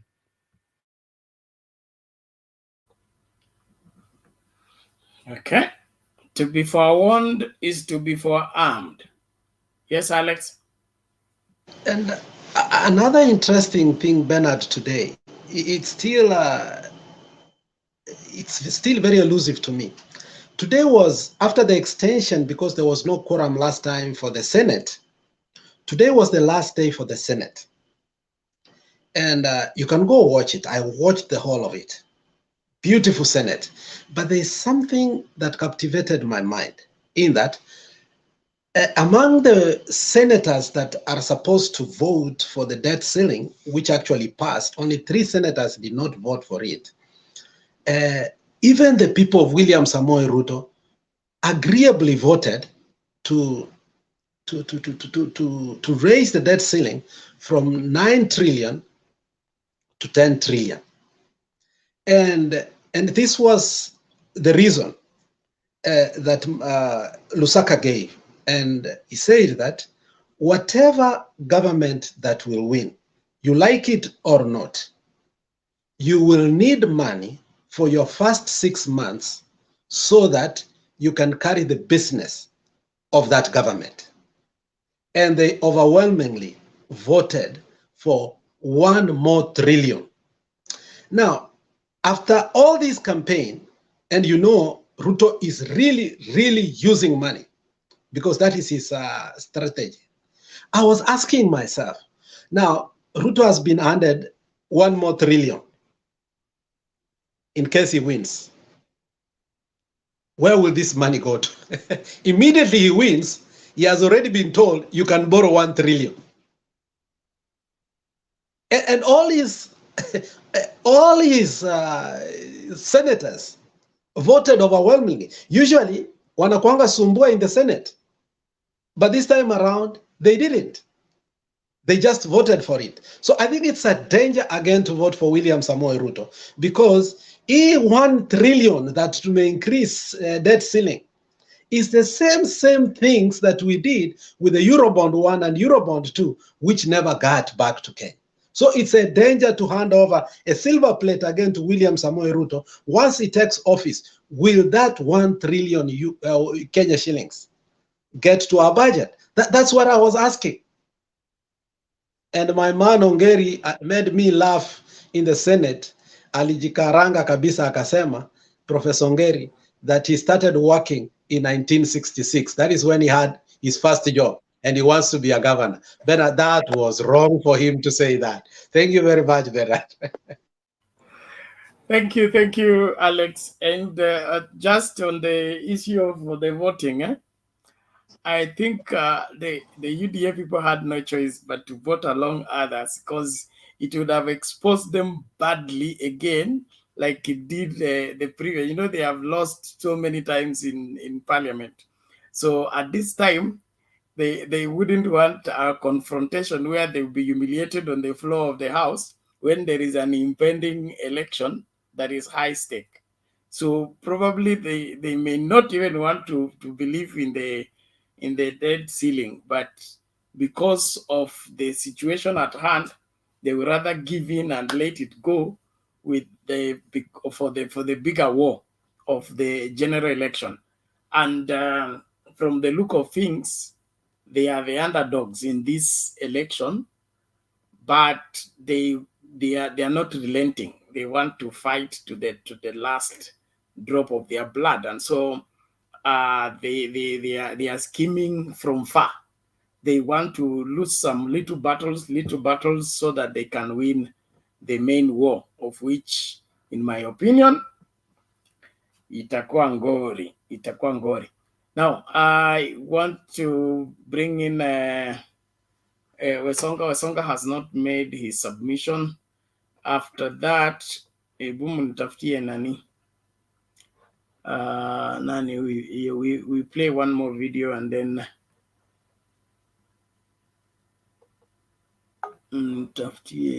Alex, can we say a little bit yale Alex sema before we forget? Oh, yeah. Please tell us what you know about that, because some of us don't know that.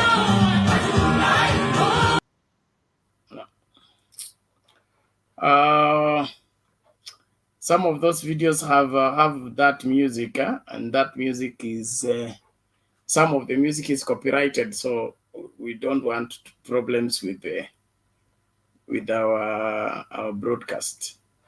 We have had a whole show taken down because of copyrighted music, and I firmly believe that the idea of devolution in Kenya and the transformative potential of rich mineral mines, abundant oil fields, and other traditional markets of our nation's affluence. One county, one product program designed to be a launch pad to a Kenya which consumes its products, exports excess, and registers surpluses, not deficits.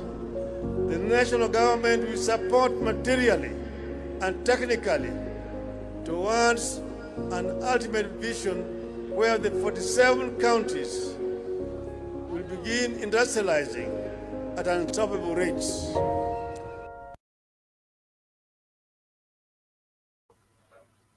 Okay, thank you.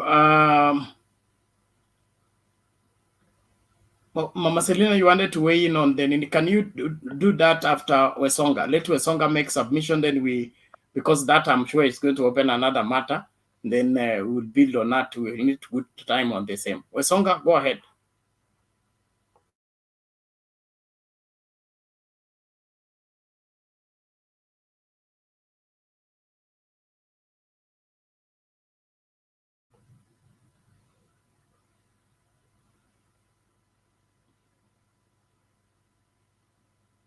Take it easy, take it easy.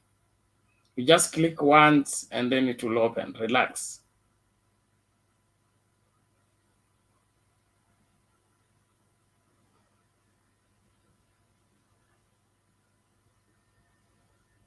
Hey, Wesonga.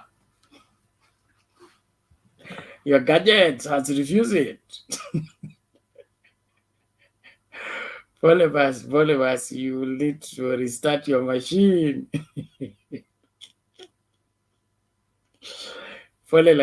So restart your phone. You'll be able to connect later. Ukikuja will give you priority. Okay, Mama Selina, ulikuwa unasemaje? Nilikuwa nataka kuchipu kidogo kwa hiyo tep Alex amesema na mumekuwa mkiongea hapa before you say Luos, Chamege Senge is the Kikuyus, so he was telling the Kalenjin things are not right with him and Kikuyus and Uhuru Kenyatta. Machamege Senge. So he knew, even he was staying as deputy president because he wanted to be the president of the Republic of Kenya. But he knew all is not well with him and the Kikuyus and the president. So the name Chamege Senge, that is the thing. Now, he came back to say, you cannot lead people when you are poor. Nobody can give you their cows when you don't have a cow, which means he had to fight to be a rich man, and he is. About Langata, yes, he say the Luyas are in Nairobi when we were home, and then there is Luos. He talk about the Luos and the Luyas. They pass us and go to Nairobi when we were looking for cows, and then going to Nairobi, drinking beer and dancing. So he told everybody to get Langata. The reason for Langata is for us to have something. We have our people that they sit in Rinchualen's Plaza, that stone. He was not meaning about the Luos, but he was talking about the Kalenjins who are in Nairobi. They wanted him to have a member of parliament so that they will be going and look for him instead of chasing all the members of parliament from Rift Valley. But he say, I will build Western Hotel, and Raila, Nairobi is not Luo. It did not bring a land from Luo to Nairobi. So he has to build it. If they want to die, let them die, but he has to put it there. So that also the Kalenjin, we can say we are in Nairobi. And he said all richness are in Nairobi. So it was challenging the Kalenjins. He said the same statement about Ndwale, Abisili. Yeah. Lemek, you know, we call these people, they're this Lamek. name Kalenjin call. When they took up Lemek, those are the Luyas.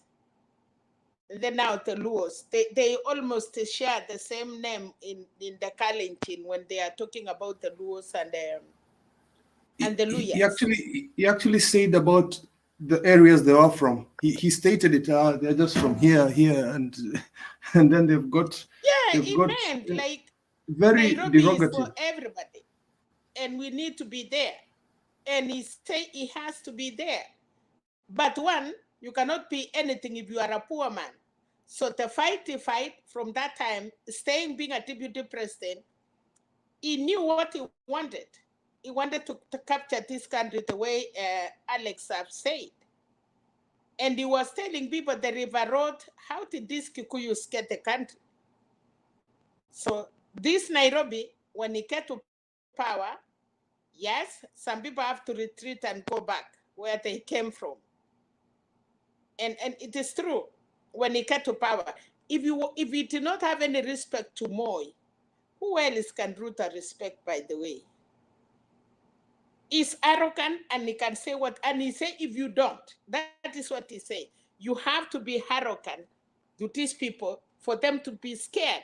He knew you cannot be ample in Kenya and get what you get. So yes, he say he has to be what he has to be there. And now he's there and everybody is scared of him. And one thing they say, Uhuru, the way they were shouting for Uhuru not to campaign for Raila. Yes, they say if you go back to Uhuru, he's scared. So everything you see UDA are doing, saying many things, because they know it will not, Uhuru cannot fight. Uhuru cannot go head on the way he does. So that is the weakness they know about Uhuru. And they are using that as UDA as crazy as they want, because they know if you do that, Uhuru will retreat. Otherwise, the rest, he say Langata, because Raila sit there as his own bedroom or sitting there, yes, he wanted to create that for the Kalenjins to have. The Luos are 5, the Luyas are 4 members of parliament. Why not us? So he's telling everybody to cut a kura in Nairobi, not to go back home. And he was talking rough to them. That what are you, how do you come up as stupid? You come back home. He was not talking sweet to the Kalenjin too. Anyway, but that is a challenge. You know, kama vijana wanaenda kutairi, you have to tell them funny names so that they can go to that kisu. Otherwise, if you are soft, they cannot go to wataokopa hiyo. So he was telling them, it is a challenge with part words, talking to them the way he talk is, wanaume wengine wanatoka, are you women?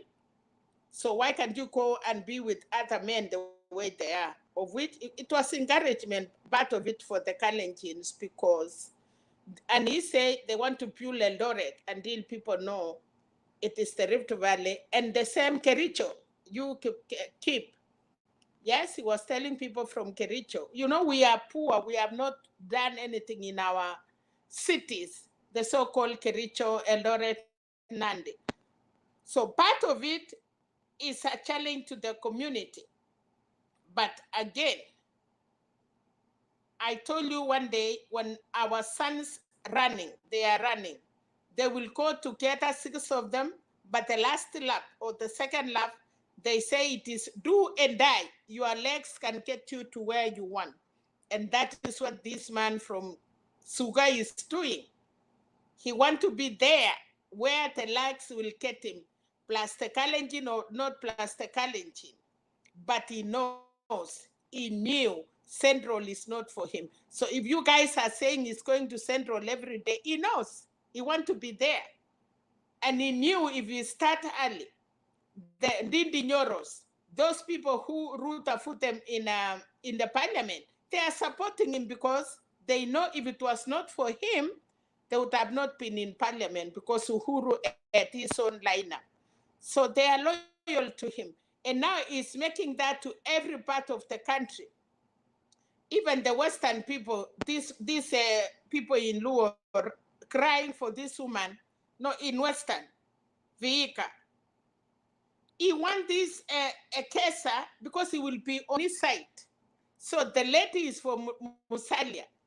So when anything Ruta wants to do, this woman may not do it because she is in ANC. So Ruta doesn't care about other parties. He wants people who will be loyal. When they send them to parliament, they can die for him because he will say, well, if it was not for me, you could not be the member of parliament. And that is what he has done. The Kabokos, all these other small parties, Musalia, Watangula, they will see nothing. This man, if you get 50 members of parliament, all of them should be UDA. so that he can do what he wants to do with them. And that is the strategy. And I'm telling you, I was talking yesterday with a meeting with Ugandans. Can you imagine Ruto at a very big petrol station in Uganda with Museveni as we are talking now? Ugandans were crying. They say now Museveni secretly. So you cannot imagine that he has a petrol station that it works in Uganda. This guy, East Africa, he has planned it for him to be a rich man to rule the country. He say a poor man cannot rule a rich people. I can say that for now. I know Kip may not know that it was a typical Kalenjin language that the young people, they don't want to speak Kalenjin, can understand, but that is part of it. Thank you. Kinandi. You guys speak conk.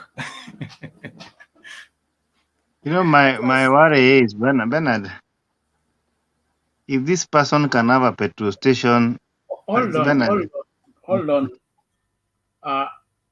I want the conversation to have direction, huh? And even the name, I will get the name from the Ugandans, and then I will let you guys know what the name of that petrol station. Starbucks. Okay. Okay. Yeah. It is. Hey, sawa basi. Yes, Mr. Kamau, you are saying? I'm saying, if you are the deputy president, you have a petrol station in Uganda, you have taken Muteshi's land, you have built Weston, you have taken land in Taita Taveta, you have you have made Gimani Ichung'wah the chairman of Parliament of Budget, and Rotich the minister of Finance. Sorry, Kamau. Why are you forgetting 680? The one opposite, is it Posta in Nairobi? Yeah. 680 is for Ruto. He told the Indian person, get the money or you go. So you can imagine if you're getting all this wealth when you're the deputy president for 10 years, then you become the president. So my worry is, how will this country be? And this is things that are being seen by the eyes of people. I mean, we should be very serious, because right now he's not the only person in seeking power. He's also seeking power with Rigathi, who is birds of the same feather. And I'm actually worried that if I wake up on 10th and 11th and I find these people in power, I think I'll look for a serum. Nani yako atanichukua? Miss Mora, uniite invitation huko pande gani? We'll know at that time. Right now, right now, Panga hivi na mimi ndio chairman wa hii mkutano. Right now, Baba is winning, okay? Oh my God! If you guys make mistake, all the suspects, they were in Kalenjin. No one is alive even yet today. All of them are gone. If that guy, even me, the one I want to come to Kenya, I will be sitting back here until I come in the coffin. Not when that man is alive, no. Take it easy. Thank you, everyone. Mama Selina. Nawe Bernard tutakuja tu Belgium. Utakuja Belgium. So let's do this. God will not leave us without protection, and He will not hand us over to bad leadership. I believe that wickedness has a limit. Evil has a limit. The Bible says, overcome evil with good. That means evil is inferior to good. And since we are seeking the good of this country and the good of future generations, we are superior to any evil imagined, organized, or planned against us. So let's not get worked up. Unaweza hepa mitego yote, lakini huwezi hepa mtego wa Mungu. Na ukiona vitu zikianza kwenda vile zinaenda hivi, kikombe kimejaa, na kikombe kishajaa, mwenye hukumu ataanza kuitekeleza polepole. Kwa hivyo tulieni hapo hapo. You can plan, there is a Luya song that somebody sang many years ago. He said, I planned my plans so well, but Satan is very clever. He scattered them all. So you can plan so well and be so articulate about your plans, but the one who holds the final word is God. So we will do our part and believe God for the best outcome.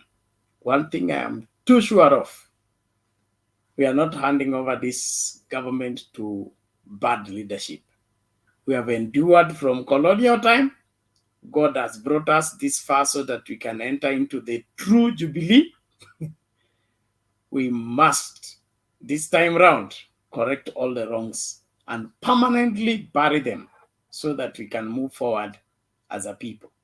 So let's keep hope alive, faith alive, and do what we must do to secure the future of this country. We should not reduce this war to be a war against an individual.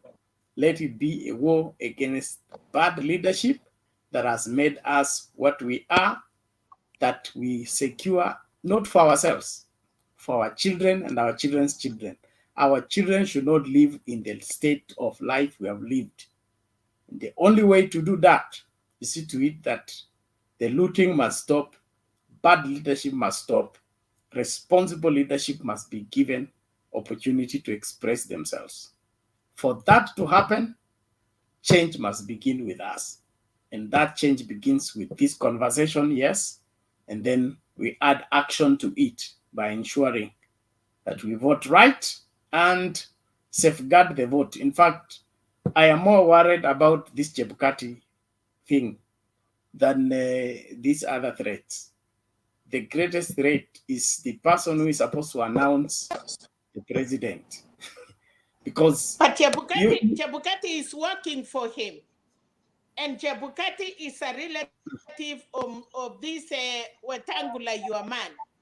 And this man had planned to be the president of the republic seriously 10 years ago, the time he could get the deputy president. He planned for it. So Chebukati is one of his agents. Now, how about if Chebukati wake up and say, William Ruto is the president, what will we do? The world will say we have to hand over. No, that is that one is something that we must look at keenly. But let me allow Bob to weigh on it first, and then Anne. We will ventilate on it. We will not be afraid to address it, and the Chebukati can still go. We have thrown away so many people. We can take him out, even if it remains 60 days, even 7 days.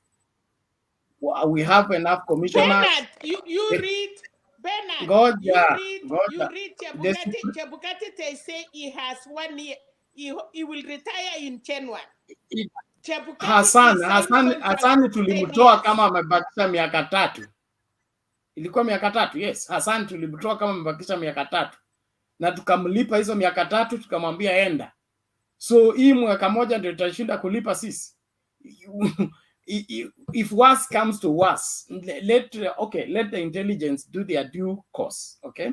The moment it's confirmed that he's pulling in this particular direction, and the matter reaches to Baba's desk.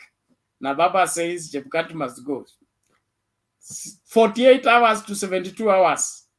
Mtu atakuwa anachunga kondoo sugoi. If that goes that way. But according to the Supreme Court ruling, any of the 3 commissioners constitute a quorum so they can preside over the election. We have 9 of them. So Chebukati going doesn't change anything. It will not interfere with the calendar in any way, in my opinion. Bob, karibu. Asante sana na wasalimia Bernard, Kip, Kamau, the teacher, Mara. I don't know whether it's Alex or he has become a media group. There is Mzee Jakendube, the wise man, and Selina, and Mama Anna. Now, thank you very much. I just want to be very brief. There are two things that Alex mentioned, and which are the most important thing. The most, for me, there is the angle of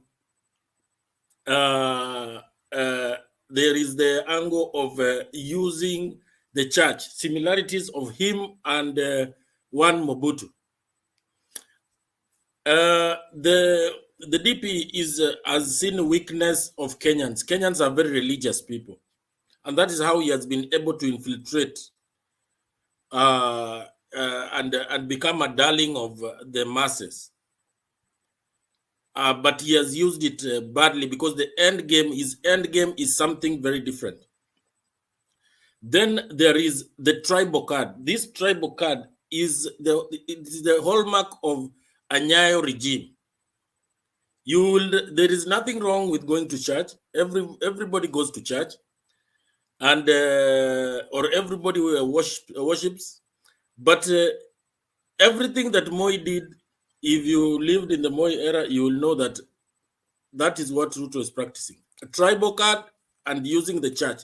He's trying to clean himself. He has endeared himself, especially to the mountain.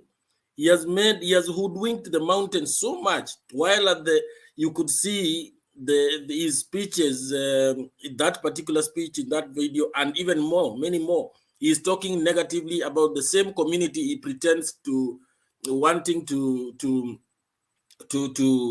befriend.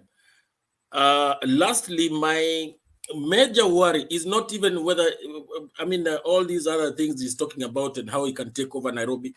It is the end game. The end game. What is his end game? The end game is not power only. It is to vanquish and destroy the democratic space.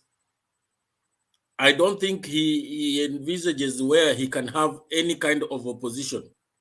And that is, we should be very worried about somebody who wants to come into power with a view of maiming,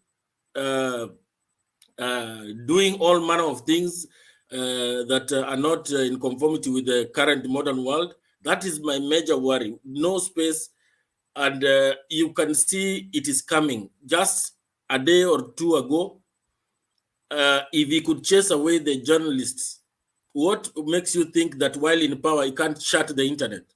He can shut the internet and do what he wants, so that the other world does not know what is in store for what Kenyans are doing. And these are, I'm not afraid to say that these are the same things that are being practiced by our neighbor. Whenever there are elections, whenever there are important issues, he'll make sure that communication cannot reach the outside world. So we are breeding a dictator, and a serious dictator. And this is a younger version of Moi, who will be very ruthless. And if Kenyans cannot see this, I don't know what they can see. The young people must see and read history. They cannot afford to vote for such an individual. We have seen it. In fact, I don't want to talk about the 80s, because the 80s was a very bad period for personally me and part of my family, because it reaches a stage where some of your relatives are taken and you don't see them for days. You don't know where they are. There are no mobile phones, and you just keep on hoping whether they will come back or not. So the trying to castrate the democratic space is the end game of this fellow. Once he has attained that, then the looting becomes easy. So let us be very awoke. And it is my prayer, especially to Mama Ann there, to ensure that that part of the country, he gets least votes from there, because he is angling to use the vote-rich area. And then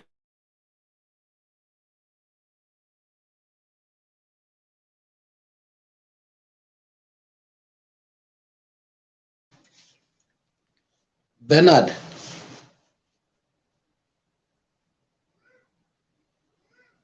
I think Bernard and Bob are. Wamekuwa electrified by Bernard. Are you here? Yes, I'm back. I think I had a internet Bernard, what surge. happened? Were we attacked? It was my end. It was on my end. I think an attempt is Okay, being made on finally, me. let me just hand it back to you. We will continue discussing, but I am very scared of the outcome of Ruto presidency. So I do not intend to sit down and rest until I ensure on my part that we are adding more votes to our vote basket. Thank you. Okay. Thank you, Bob. And for that, this particular elections, it's not supposed. It should, in my opinion, should be a severe lesson for one William Ruto. If there is any people that would want to see that William Ruto is humbled properly, it needs to be thorough. That's why I support Alex and his givings on. He needs to be taken, not to be taken with gloves. I think there has to be upping of the game. This handling him with gloves is not helping much. He has decided to be rough, and if he's playing rough, let him meet rough. Not that the soft. You see now, he interprets the soft approach of Uhuru Kenyatta to be Uhuru Kenyatta's weakness. Okay, he doesn't see that as wisdom. He doesn't see that as a tactic to use in politics. He looks at that as a weakness, and that he can play rough and get away with it. So something needs to be done on a serious note to humble him. And one sure thing that he will not get the presidential vote. And the next thing, he should be denied the members of parliament. It should be a minority like ANC and for the Kenya. Ndio wakue kwa grupu mzuri inaitwa Kenya Kwanza. Kila mtu ako na kapati kake, kijiji chake. And then that way he will be vanquished properly. But if it's left, it is said if you strike a snake and it disappears when it has been bruised, don't meet it. Don't meet it again. So that is it. So this time round, something has to be done drastically, and that means the campaigns need to be upped. And kama ni kumalizana, tumalizane tu mapema. Lakini of course ikuwe kisheria na kiconstitution, tusiingie excesses unconstitutional means. Let the man be humbled and brought to the place of understanding that there is a God in heaven who judges the affairs of men, Nebuchadnezzar style. And people have to understand what we are talking about. Hii story ya kusupport maovu tuachane nayo. And sympathizing with somebody who is up to no good. No, not now. Nani? Mora sema kitu kabla Jakindu Beaje. Yeah, I was just gonna say, like, when Uhuru decided to support Baba for presidency, he categorically said he is not going to hand over power to Ruto. And I've come to believe that Uhuru knew exactly what he was talking about. I don't think there's any of us that knows Ruto as much as Uhuru knows Ruto. So Uhuru knows what he's doing. And all we need to do is just keep on campaigning. Let's keep on getting more votes for Azimio. And Ruto is going to be history in Kenya. Okay. Keep. Mi nilikuwa nataka kwenda kulala, lakini kabla niende nilikuwa nataka kusalamia Uncle Jakindo Bey. Tu salamu kwa uncle. Nimsikie kidogo alafu niende kulala. Ilikuwa tu salamu.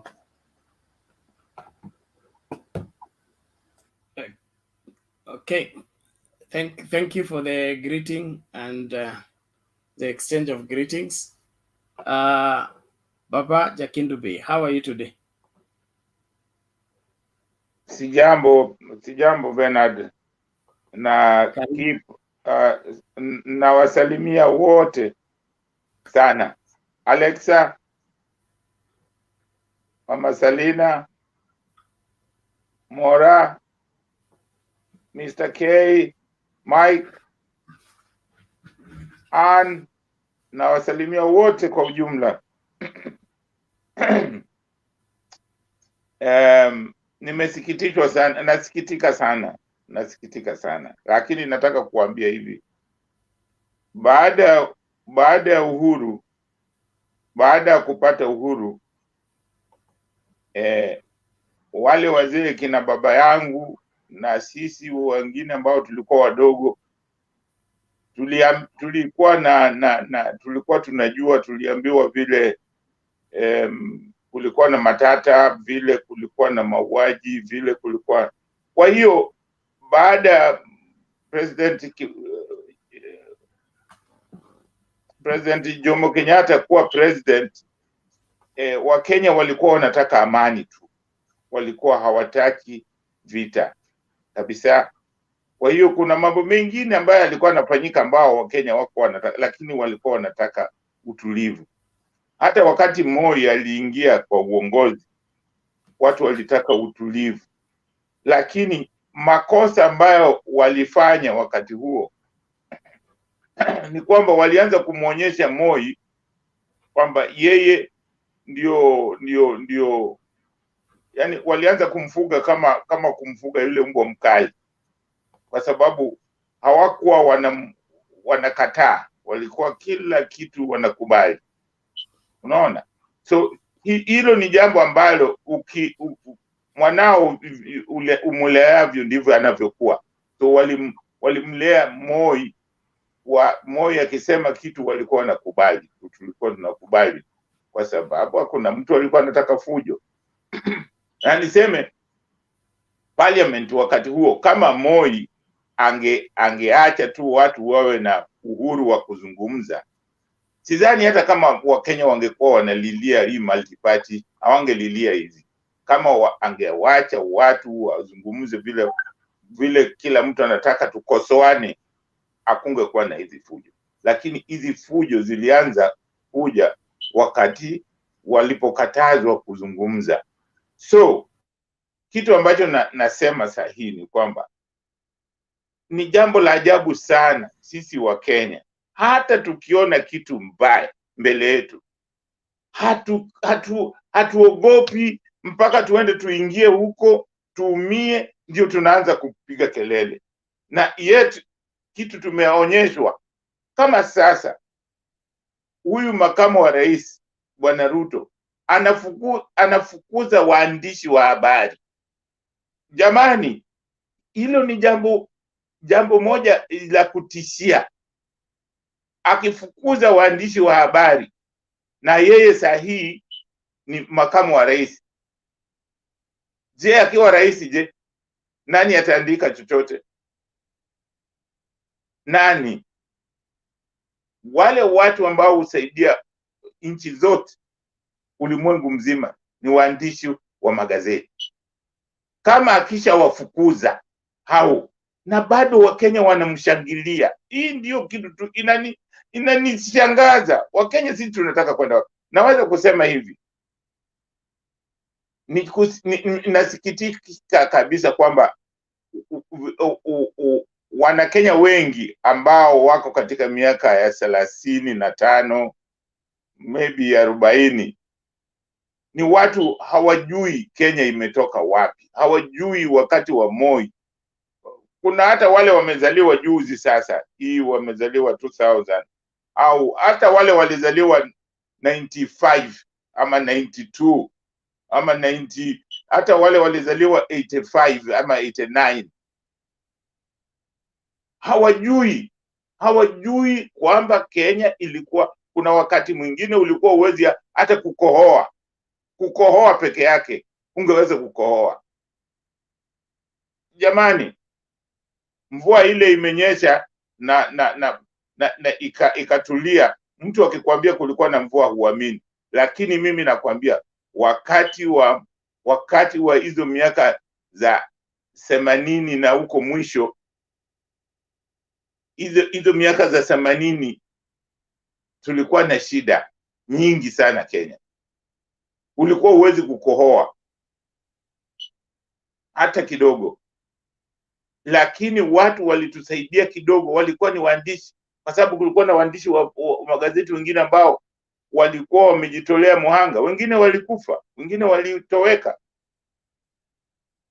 So tusikubali saa hii mtu ambaye sio president anafukuza waandishi wa magazeti, na Wakenya hawaoni kama jambo hilo ni jambo la kushangaza, ni jambo la kushtua, ni jambo mbaya zaidi. Kiongozi ambaye anataka kuwa president hawezi kufukuza waandishi wa magazeti. Kwani alikuwa anasema nini? Alikuwa anafanya njama ya kufanya nini? Hiyo ni kama mtu ana njama fulani, na uwezi kuwa na njama na wewe unataka uongozi wa nchi. Kwa hiyo mimi nawasihi wa Kenya, huyu ni kiongozi ambaye hatuwezi kumchagua. Saa hii jambo lingine la ajabu ni kwamba tayari tumeona Sakaja ni muongo, lakini unaona Wakenya bado wanataka kuchagua huyo muongo, huyo mtu ambaye hana adabu. Huyu Sakaja ameshikwa, amepatikana akinywa pombe wakati COVID. Yaani mtu anatii sheria, na Wakenya bado mimi saa nyingine sijui Wakenya tuko na nini. Mtu ambaye hana adabu, mtu ambaye hatii sheria. Tulimchagua Sonko hivi. Sonko, watu wa Nairobi wanachagua Sonko honestly, alafu mnasema sisi tumesoma. Wakenya wamesoma. Tumesoma wapi? Tumesoma, tuna akili gani? Sonko tumemchagua, amefanya, tumeona vile vitu amefanya, alafu saa hii tunataka kuchagua mtu muongo mwingine, mtu ambaye anatuambia kwamba amesoma, ana degree na hana, na bado huyo tunataka kuchagua. Jamani, alafu huyo mtu akija kufanya makosa, mnaanza sasa labda kuanza kumblame president. Na ni ninyi mmeambiwa kumchagua, ni president hajawaambia, president hajasema mumchague. Lakini mkisha mchagua, watu wa Nairobi wakisha mchagua huyu ambaye wanasema ambaye ni muongo, mtu atii sheria, wakisha mchagua wataanza kumlaumu president abata kwa president huyu, na ninyi wenyewe mmechagua mtu ambaye hafai. Sisi tu tunamchagua mtu ambaye hafai, alafu tunaanza kulalamika. Hiyo inaonyesha kwamba sisi wa Kenya tuko na kasoro, kwa sababu vitu ambazo tunafanya ndizo zinatuletea hii. Hata hii mambo ya kukwamia kwa ukabila ndio imetufanya tuko mahali tuko. Ndio maana hatuna mahospitali ya kutosha, hatuna mashule mazuri, hatuna hizo vitu zote. Na hata tukiambiwa jamani, badala tukaeni chini tufanye nini? Tufanye mtindo mwingine, tujaribu mtindo mwingine. Tuache hii mambo ya ukabila, tujaribu hata for 2 years peke yake, tuache. Wakenya hawataki kubali hizi vitu. Inatakiwa saa zingine tunajaribu, nyingine ikitushinda tunawacha. Juzi hapa mkiambiwa jamani, Uhuru alikuwa anasema jamani mimi naona hii haiendi vizuri katiba yetu, kuna vitu fulani tunataka turekebishe. Mnasema hapana, wewe unataka kuwa prime minister juini. Na kwani Uhuru peke yake atakuwa prime minister? Kwani yeye si binadamu? Yeye ni nani? Yeye ni Mungu? Hizo prime minister hata nini, hizo mipango anafanya, Uhuru hawezi kuwa kwa hizo vitu zote. Uhuru ashakuwa president, anataka kwenda kupumzika, lakini anataka make sure kwamba Kenya ni tulivu. Ninyi wa Kenya sisi tunapenda kusema ona Amerika, ona sijui Uingereza, sijui wapi. Hawa watu wamejipanga, hawa watu hawa entertain mtu. Hata ukikisiwa tu, hata ukisema tu ati ulisema jambo la uongo, we mwenyewe unaacha. Haufanyi kama vile kina Sakaja ashafanya uongo, baada anasema hao mimi nitakuwa kwa debe. Alafu na Wakenya sisi bado tunamshangilia huyo ambaye ni muongo, ambaye atii sheria. Party, mimi nawaambia Uingereza party ilifanywa wakati wa COVID. Watu wengine walifanya party. Inamsumbua prime minister mpaka leo. Prime minister hiyo inataka kumfukuza. Can you imagine kama Kenya mtu anaweza kuzungumza ati party ilifanywa akasikilizwa?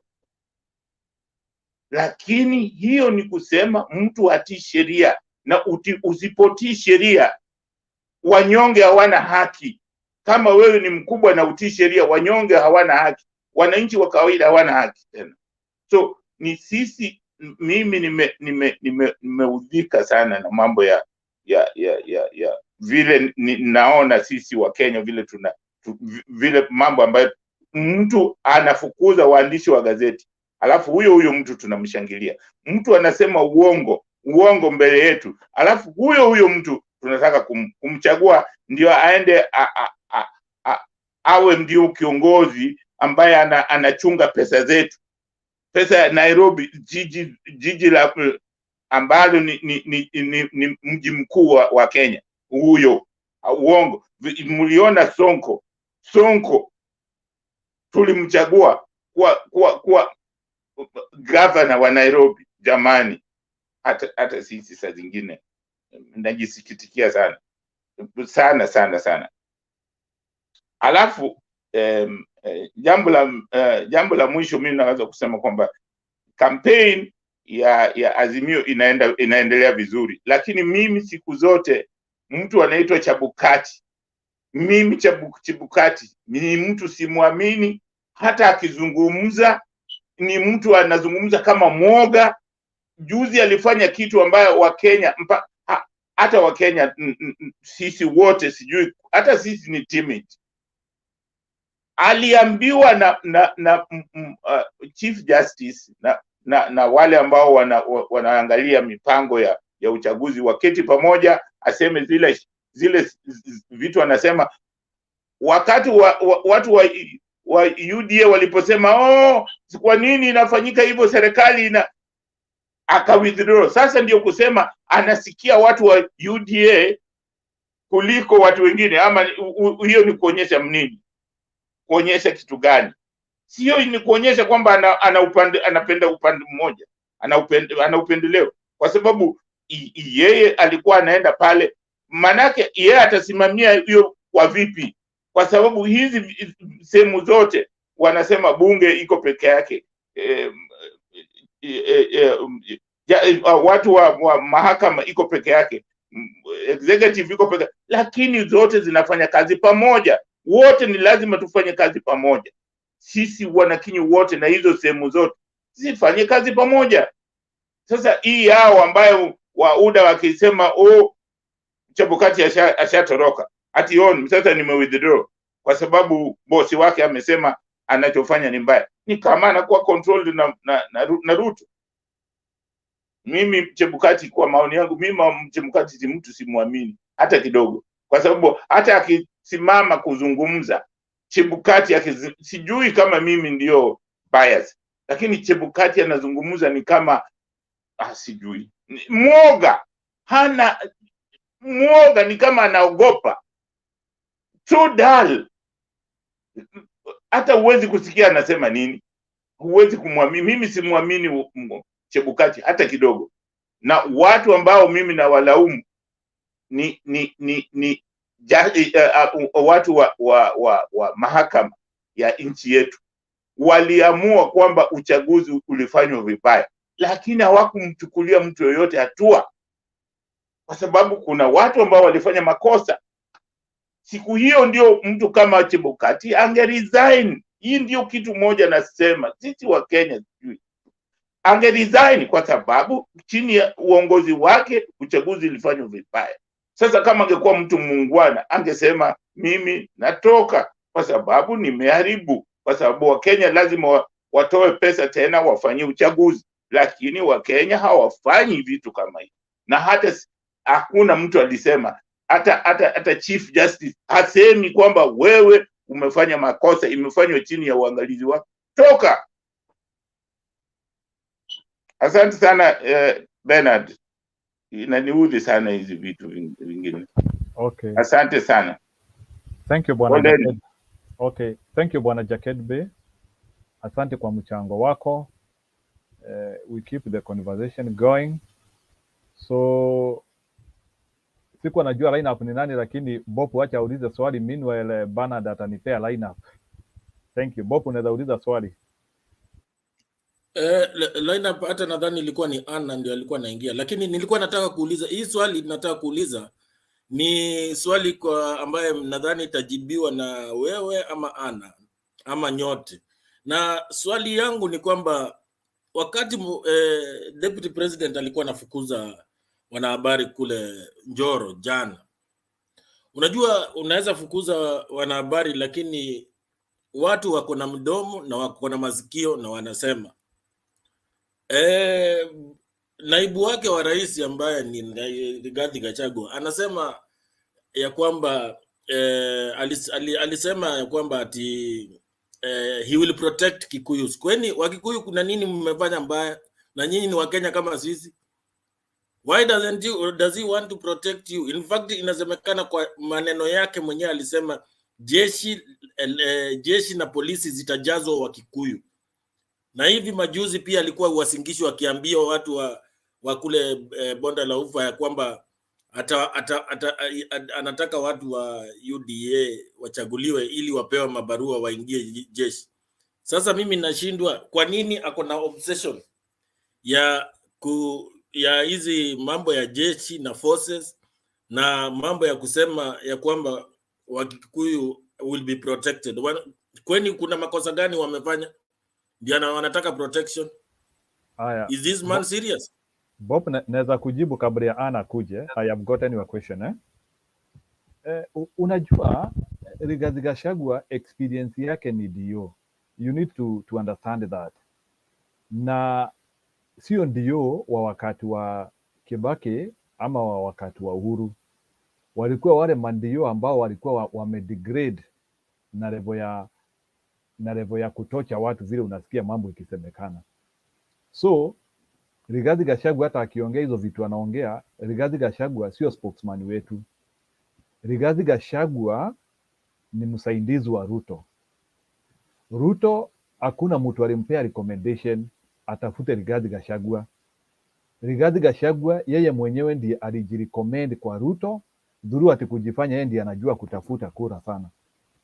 Lakini kwa kusema ukweli, kiongozi yeyote mkubwa wa hiyo tajriba ya kukua deputy president lazima akuwe na recommendations from somewhere.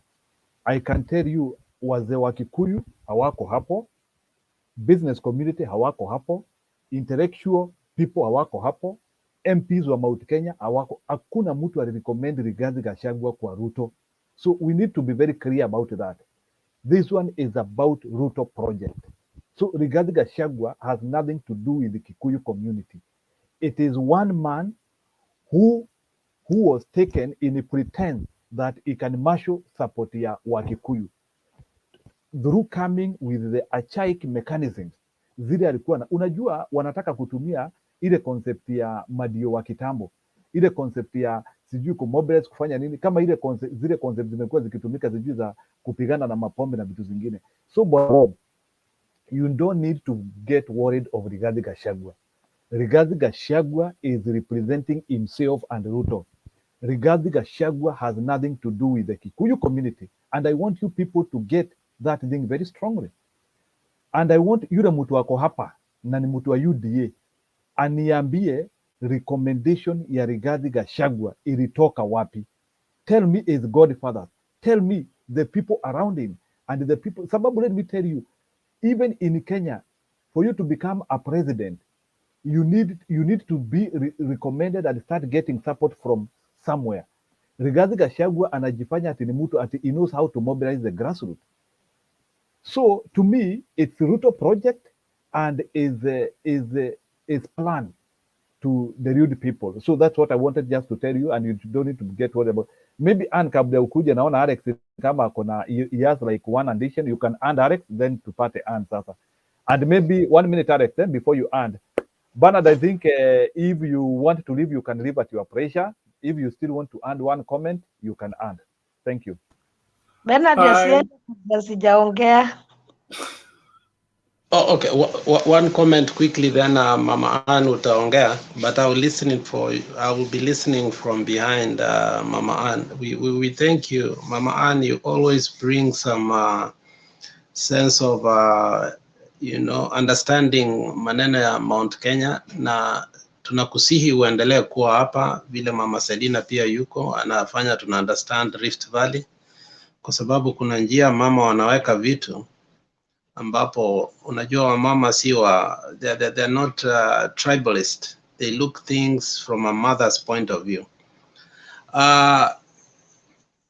Njiru, 2012, Romney will have won the election in America.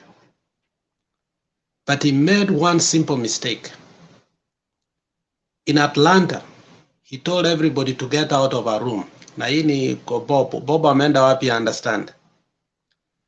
Kwa hiyo room wakasahau wakawacha kijana ya the former president mwenye Reagan alikuwa anaitwa nani? He's an old man now. Kijana yake alikuwa kwa hiyo room. Then that young man, he was old then, recorded a message by Mitt Romney ambaye alisema 47%. Jiro, I don't know if you remember that clip that he said 47%. And that message 47% that was recorded, it was less than 1 minute. But the person that recorded that message brought it out, and that was the end of Romney. As Mama Ann said, whether Ruto likes it or not, at the right time, because that person that recorded is a son of former president, but he sold that clip to Fox and CNN for millions of money. It took 3-4 days before that clip came out. But he had gathered all these Republicans in a room. They were scared off. All their phones were taken out. But somehow this guy evaded and came in with some recording. And Mitt Romney was heard saying there, all these 47% black people do not pay taxes, and we need to deal with them. So I think in the end, we are going to know what Ruto said. And I don't think he said something good, because it is only when you are losing, you chase away the media, because there is something you are hiding. But if you are winning, in fact, you should even perpetuate the media to show how relaxed you are. Baba is very relaxed. If there is any election like Vile Njiro anatuambianga that Baba doesn't need to work hard, is this election. Baba actually looks younger, even though he's a little bit older than 10 years ago. And Baba looks very relaxed. And Baba doesn't have to be everywhere now, like previous, the Pentagon, the Codians, the Nazarians, the Nazarites, the Azimiots, they are relaxed. You can see how Baba is just relaxed everywhere. So there is something that he said that he was hiding, but it will come out. The same way Kuri has told us, we hire a crowd, we bring from one place to another, The same way Kaboga has told us that, you perpetuate violence. We politicians perpetuate violence to garner sympathy, especially when we are losing. It's coming from them, not from us. So eventually one of his insiders is going to get mad and say whatever they said. So don't worry what he said. It is coming out. It won't take a week. I guarantee you.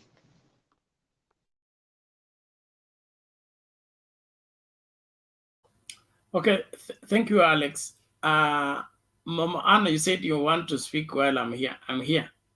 Okay, let me go straight to the point. Nitaanzia na pointi zenye zilitolewa na Alex Media. Niseme mkiona kwa Wakikuyu tunasemanga Mukugi akorire Mukugi akorire Musemi. That is meaning our team ya President Uhuru hawajalala. Sisi ndiye tunaona kama wamelala.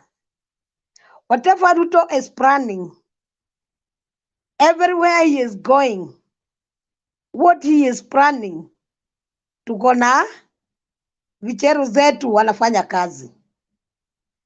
Na ni mambo mingi sana imejulikana. Ni vile tu President hawataki kushinda wakitoanisha yeye because they are working on that. Mnakumbuka kuna huyu Take Man. Mnakumbuka huyo man alikuwa anaenda Uganda, anaingia Kenya kama ni kwao, anatoka, anaenda. That is number one. There was a planning, walikuwa wana plan. Remember there is other guys walianguka sijui ni Turkana na ndege. Walikuwa wamejihind huko. Kwani mnasahau? Vile walijulikana zile gadget wameweka na huko kabla hawajafurishwa wenyewe wakajifukuza wakaishia kwa maji. Tuje tuseme kama ni saa hii Disemoro ripo. Kumekuwa kunasemekana kuna vikozi zinatrainiwa huko upande wa Uganda huko. And if you can look today, I don't want to fight another country, but today kuna something trading. Wale marais wote walikuja wa East African Community. Ukiangalia rais wa Uganda hakusalimia our president. Lakini wale wengine wote walimsalimia. And ukiangalia kwa mitandao saa hii na trade, ni kama sasa wana UDA wanamaanisha president wa Uganda hapendi our president. Well and good. Yeah, anaweza fanya vile anataka because hata yeye nchi yake hakuna democracy. I'm going to say that one without fear. Nataka nijibu Rex vile alikuwa anasikia woga. Ruto hakuna mtu anamuogopa. Because ukiona rais wetu sisi wa Kikuyu, there is somebody alisema you can hire a Mkikuyu but you can't buy her or him. Mount Kenya Foundation na timu ya rais wetu amejipanga kisecurity. Sio kusema ati kwa sababu anaenda nyumbani aache sisi wa Kenya tukikufa mtu akileta vita. No way. Matiang'i is there. They are doing their job. Alikuwa anafukuza watu wa media na nilisema hapo kitambo Bernard nikiwa nimeongea. Alifukuza watu wa media. Siku hizi we are digital. Tuko na phone. Tuko na zile vitu tunawekanga huku kama ni browse unafunga kama ni kamera uko nayo na hajui. Hiyo mambo yote alikuwa anafanya ni ya bure kabisa. Because maneno yote yenye alikuwa anasema huko sisi wote tena alikuwa anaongelesha wananchi wa Kenya. Hakuna siri ya watu wawili. Kwa hivyo mambo yote alisema tutaijua. Na hakuwa anataka watu wa media wakue huko na nimesema tena. Cause ile maswali walikuwa wanaulizwa ni ile uchungu ya zile clip tulikuwa tunaona. Watu wanasema watu wao wamekufa, wamenyang'anywa mashamba yao. Na ile kitu alisema mara ya kwanza wakati aliingia kwa serikali 2013. Ati kila mtu atarecover radi yake. Kutakuwa na peace. Where is the peace now? Mashamba ya watu bado wanafanya nini nayo? You see, hakuwa anataka hiyo maswali aulizwe watu wa media wakichukua. But sisi tunajua maswali aliulizwa na that is why akona bitterness. Na hiyo sio kitu ya kutuweka fear sisi. We are not fearing Ruto na timu yake. Because our government, military yetu iko intact. Polisi wetu wako intact. Na ujue, president wetu alianza kujipanga mapema. 2013 alianza kujipanga yeye. Angalia our military. Wale watu wote walikuwa watu wake. Wameshatolewa. We have a new team. Enda kwa police, the same. Why? Ngoja. I'm not fearing. I'm not fearing. Because you know why? I can plan for you and you are planning for me. Kwa hivyo Kenya will be in a peaceful country wakati wa uchaguzi. Whoever is going to dare kuleta vita ndiye atajua kweli walikuwa wamejipanga. He has been fighting Matiang'i aondoke kwa security. He has been fighting police wetu, amekuwa akiwa fight. Mara leo anasema ni wabaya, kesho yake anasema ni wazuri. But security ya Kenya saa hii sio ile ilikuwa wakati wa violation ya 207. Hata sio yenye ilikuwa wakati wa 2013, hata sio yenye ilikuwa wakati wa 2017. Because hiyo ni kitu walionea mbali. This guy akishindwa uchaguzi anaweza leta vita. Wacha niingie kwa Chibukati. Chibukati yeye alituambia we trust him kwa sababu atapeleka mambo yote ya uchaguzi wetu sawa. But wacha yeye ajue ukweli, sio yeye tu peke yake amesomea mambo ya uchaguzi. There are so many people watching. Na anaweza kuwa anafikiria kona hiyo ujuzi na kuna wengine wako na ujuzi zaidi yake. Kwa hivyo pale popote atajaribu kusaidia mtu, hatutaki asaidie baba because already baba tunapatia kura na kura ni zetu. Lakini akidea kusaidia mtu mwingine ndio atajua Kenya iko na watu saa hii wamekomaa kiuchaguzi. Kwa sababu atakuwa akijaribu kuleta vita yeye mwenyewe yenye anatuambia tuchunge tusilete. Kwa hivyo yeye asimamie uchaguzi kulingana na vile inatakikana kisheria na sisi tu vote kulingana na vile inatakikana na our constitution. Mwenye atashinda ndiye ataapishwa, lakini asija akatuletea maneno ingine. Na hiyo tu ni kitu hata ameangaliwa, hata judiciary imekuwa ikimwambia mara nyingi. Kwa hivyo akumbuke hiyo vile anaambiwa simamia uchaguzi, na ndani yake nimesema hakuna siri ya watu wawili. Hata kitambo 2017 hakukuwa na siri ya watu wawili, tulijua tu waliiba kura za baba, and that is why uchaguzi ilitupwa. Kwanza hata saa hii ajue hakuna siri ya watu wangapi? Wawili. Itaibuka tu kabla tufike uchaguzi kama kuna mambo inapangwa. Hivyo wanasema hawapangwi, hata sisi tunaweza wapanga. Kwa hivyo we don't fear. Right now we are not fearing. We have democracy to talk. Kwa hivyo Alex na Bob mkue gangari.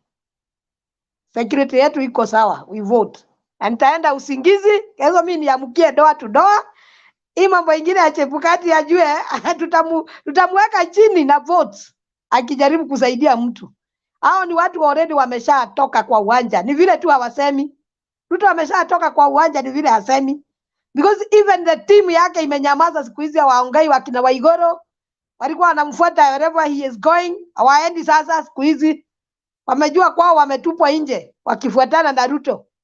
Kwa hivyo hao mama wote, hao wazee wote akina Kimani Waishongwa, where is the voice now? Because they have wameshajua the ground imechange yenye walikuwa wanainama kuisikiza. Walikuwa wanasema nimesikiza ground. Sasa wanaenda kusikiza ground wanakuta ni Azimio, ni baba. Mimi kila ninaweza omba tu Azimio team tuendelee sisi vile tumeendelea in a peaceful way. Tumeshaona mother akienda pahali popote ni peaceful. Yeye hangangani kutukanana na wao. Baba the same. Wanasema baba ni mzee. Wewe Bernard ndio nilikuwa nataka kukuambia. Kesho utuletee clip hiyo ya Akorino. Uliona pahali baba aliendewa na kasichana. Akaletwa mpaka kwa kiwanja na akaruka kigosho. Leta waone. Wao wanaendanga kwa kanisa wanapiga tu miguu. Waone baba ni kijana aliruka vile Wakorino walikuwa anaruka. Hivyo waje kujina wakituambia mambo mingi hapa. Let them wait. Na mimi nawaandikianga kila wakati, kila siku, kila second. Tukutane kwa debe, waone debe ikiongea ni Azimiwa. Thank you. Okay, asante sana Mama Ann. Thank you so much for that good angle to look at it, and we appreciate it. And I have confidence in the wisdom of Baba and Uhuru in dealing with this matter. And monkey business will be attempted, but for it to succeed, I don't see it succeeding. But I want it at all levels. Unajua sisi 2017 tulienda kulinda kura za baba, tukaacha za MP, tukaacha za MCA, ndio tukastuka Kakamega tuko na 6 MPs wa Jubilee from nowhere. Kwa nini? Tulikuwa tuna concentrate na za rais peke yake. So my urge is at all levels, William Ruto anapaswa kuwa na wabunge wachache kama atakuwa na wote. Tena wao wanatoka sehemu moja ikiwezekana. My MCA wakuwe accidental, yaani ametokea tu kama mmoja, wawili, watatu. Hivyo atawezwa. Lakini akigongwa sahi aachwe inuke hiyo time ingine, it will be like that snake we talked about. So let's make sure that we do a thorough job and we trust our security forces and the wisdom of Baba and Uhuru are intact. Hii game walichora kwa kitambo, like you've said well, from 2013. Wamepanga, they are working on a script, a clear-cut script. Hao wengine wanarukaruka. So it's good. I just want to appreciate all of you as I sign out. I want to leave you with the Njiru for the rest of the show until Makiadi comes. I need to rest. My head is aching me because of not sleeping enough. So I need to catch up with my sleep too. And so that I'll be here until everything works out. So we will be doing those exchange programs until further notice. So please, and just as housekeeping, Njiru, I know in the Kenyan chapter, you allow people with behind the curtain. Here, nobody behind the curtain should be added to the screen. It's a law. So kama unataka kujificha, unakaa kwa comments, piga vita huko kwa comments. Kama unakuja kwa screen, your camera must be on and stay on. Anytime you put it, mtu akienda nyuma ya curtain, anatupwa nje, akirudi ndio anaongezwa, so that the quality of the video is constant. There are people who view. We have like about 2,000 people who view the video after it's finished. And it's constant. If you look at when we close, we'll have like 10,000 views. When you come back, you will find it's 12. The 2,000 people who view the video when it's finished need to be catered for. And that's why we want to keep the quality of the video and make sure that when somebody follows, he will follow who spoke, when, what time. So for the other channel, that can be mix and match. But this one, we already left that level, na kila mtu anajua. So yule ambaye ajui mkumbushe. Kama kuna Victoria Soti hapa na kuna Byram Paul. If they don't put on their camera, unawapatia kama dakika 3 hivi 4 5. Kama wanaweka jam, unawatupa nje ili wa create room, mtu mwingine akuje. That is it. Otherwise, I really appreciate. Bernard, yes. Bernard, nimekaribisha Victoria sote. So nilimwambia nafasi kipatikana ataingia. Nimemkaribisha. Yeye ndiye mwenye kuchunga baba sana Washington DC. Okay, good. So aweke camera on, ataongezwa, hana shida. Hakuna shida. She's already in the studio. Oh, Victoria, she's a she, okay? I'll let her put the camera on, then we can add her to the screen. Njiru, you take note of that. Na ni pasta kama wewe. Bernard, ni pasta wetu, so tuko na pasta wawili sasa. Tukuje hapa tuchunge kondoo ni wengi, wengine wasumbufu, lakini Mungu ni mwema. Now, so Bwana Njiru, you will do that. I think Baraza is the only one who has not made submission. The rest are doing their second or third round. So you can give Baraza the priority, and when Victoria comes in, do that. The rest of you, tuonane jioni in another show. Please, let's keep in the fight. Ensure that we are winning clean. Winning clean ni ile Ruto kwa 25%, si tuko 75%. Hiyo ndio clean. Hatutaki story ati ni 500 peke yake. No, 25%, 75%. That's what we want. Na Wajackoya 15. Na we are Wajackoya working towards 15. that. No, in fact, in the 25, sasa Wajackoya will take 20, Ruto 5. So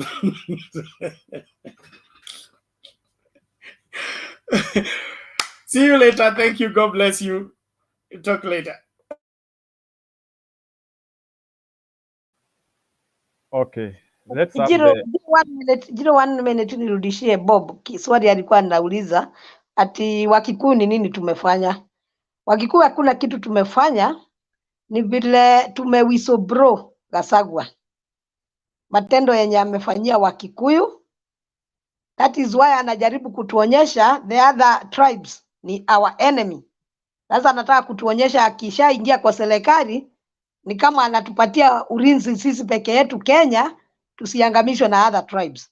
But yeye ameng'oa kwenye hajapanda, because already sisi tumewisobro, yeye sio mtu mzuri na watu wamejitokea. Hao wote unasikia walikuwa wamewakalia huko Moro ni Wakikuyu tupu.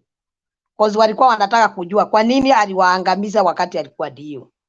Na hao wengine ni wale wamenyang'anywa mashamba yao wakati wa violence. So hakuna kitu sisi tumemfanya, hakuna kitu tumefanya other tribes. We love them na sisi tunajua tunapendwa na other tribes, and that is why unaona baba kwenye ameenda sasa, vijana wetu wamekuwa askari soldiers wa baba.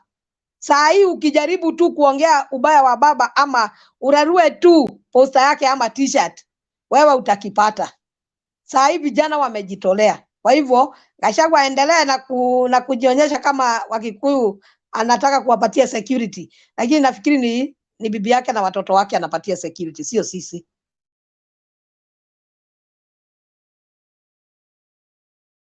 Okay, we can Thank have you. Baraza. Okay, we can have Baraza. Bob, you wanted to add something? No, I just want to thank Anna for clarifying that, because I was wondering why would somebody want to marginalize the Kikuyu community and yet they are Kenyans like us. Unajua Bob, what he is trying to do, he is trying to create fear among Kikuyus, kuonesha ni kama hakuna kitu inaendelea kwao. That is what happens. He is creating fear so that tunaweza enda pande yake na hatuwezi enda. We are already good the way we are. So even without a threat and fear, we are good. So don't worry about that. Baraza? Thank you so much. Good evening, everybody. I'm actually new to this platform, though I've been following when I'm not in the studio. Now, I'll want to, first of all, start with this Raila lead in Nairobi. Now, opinion polls are just opinion polls. That's what I'll just say as the first thing. Raila has been leading since time immemorial.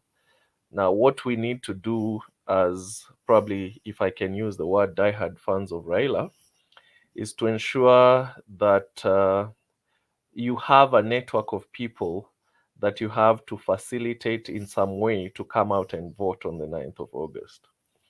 So you should know the people who you know very well and are sure that are going to vote for Raila and Martha. Because if we just follow the opinion polls, because opinion polls, as per what I heard, is they called people. It was a phone call opinion poll. But now when it comes to voting, you have to go to the polling station. So we need to, first of all, ensure that we convert all these opinions into actual votes.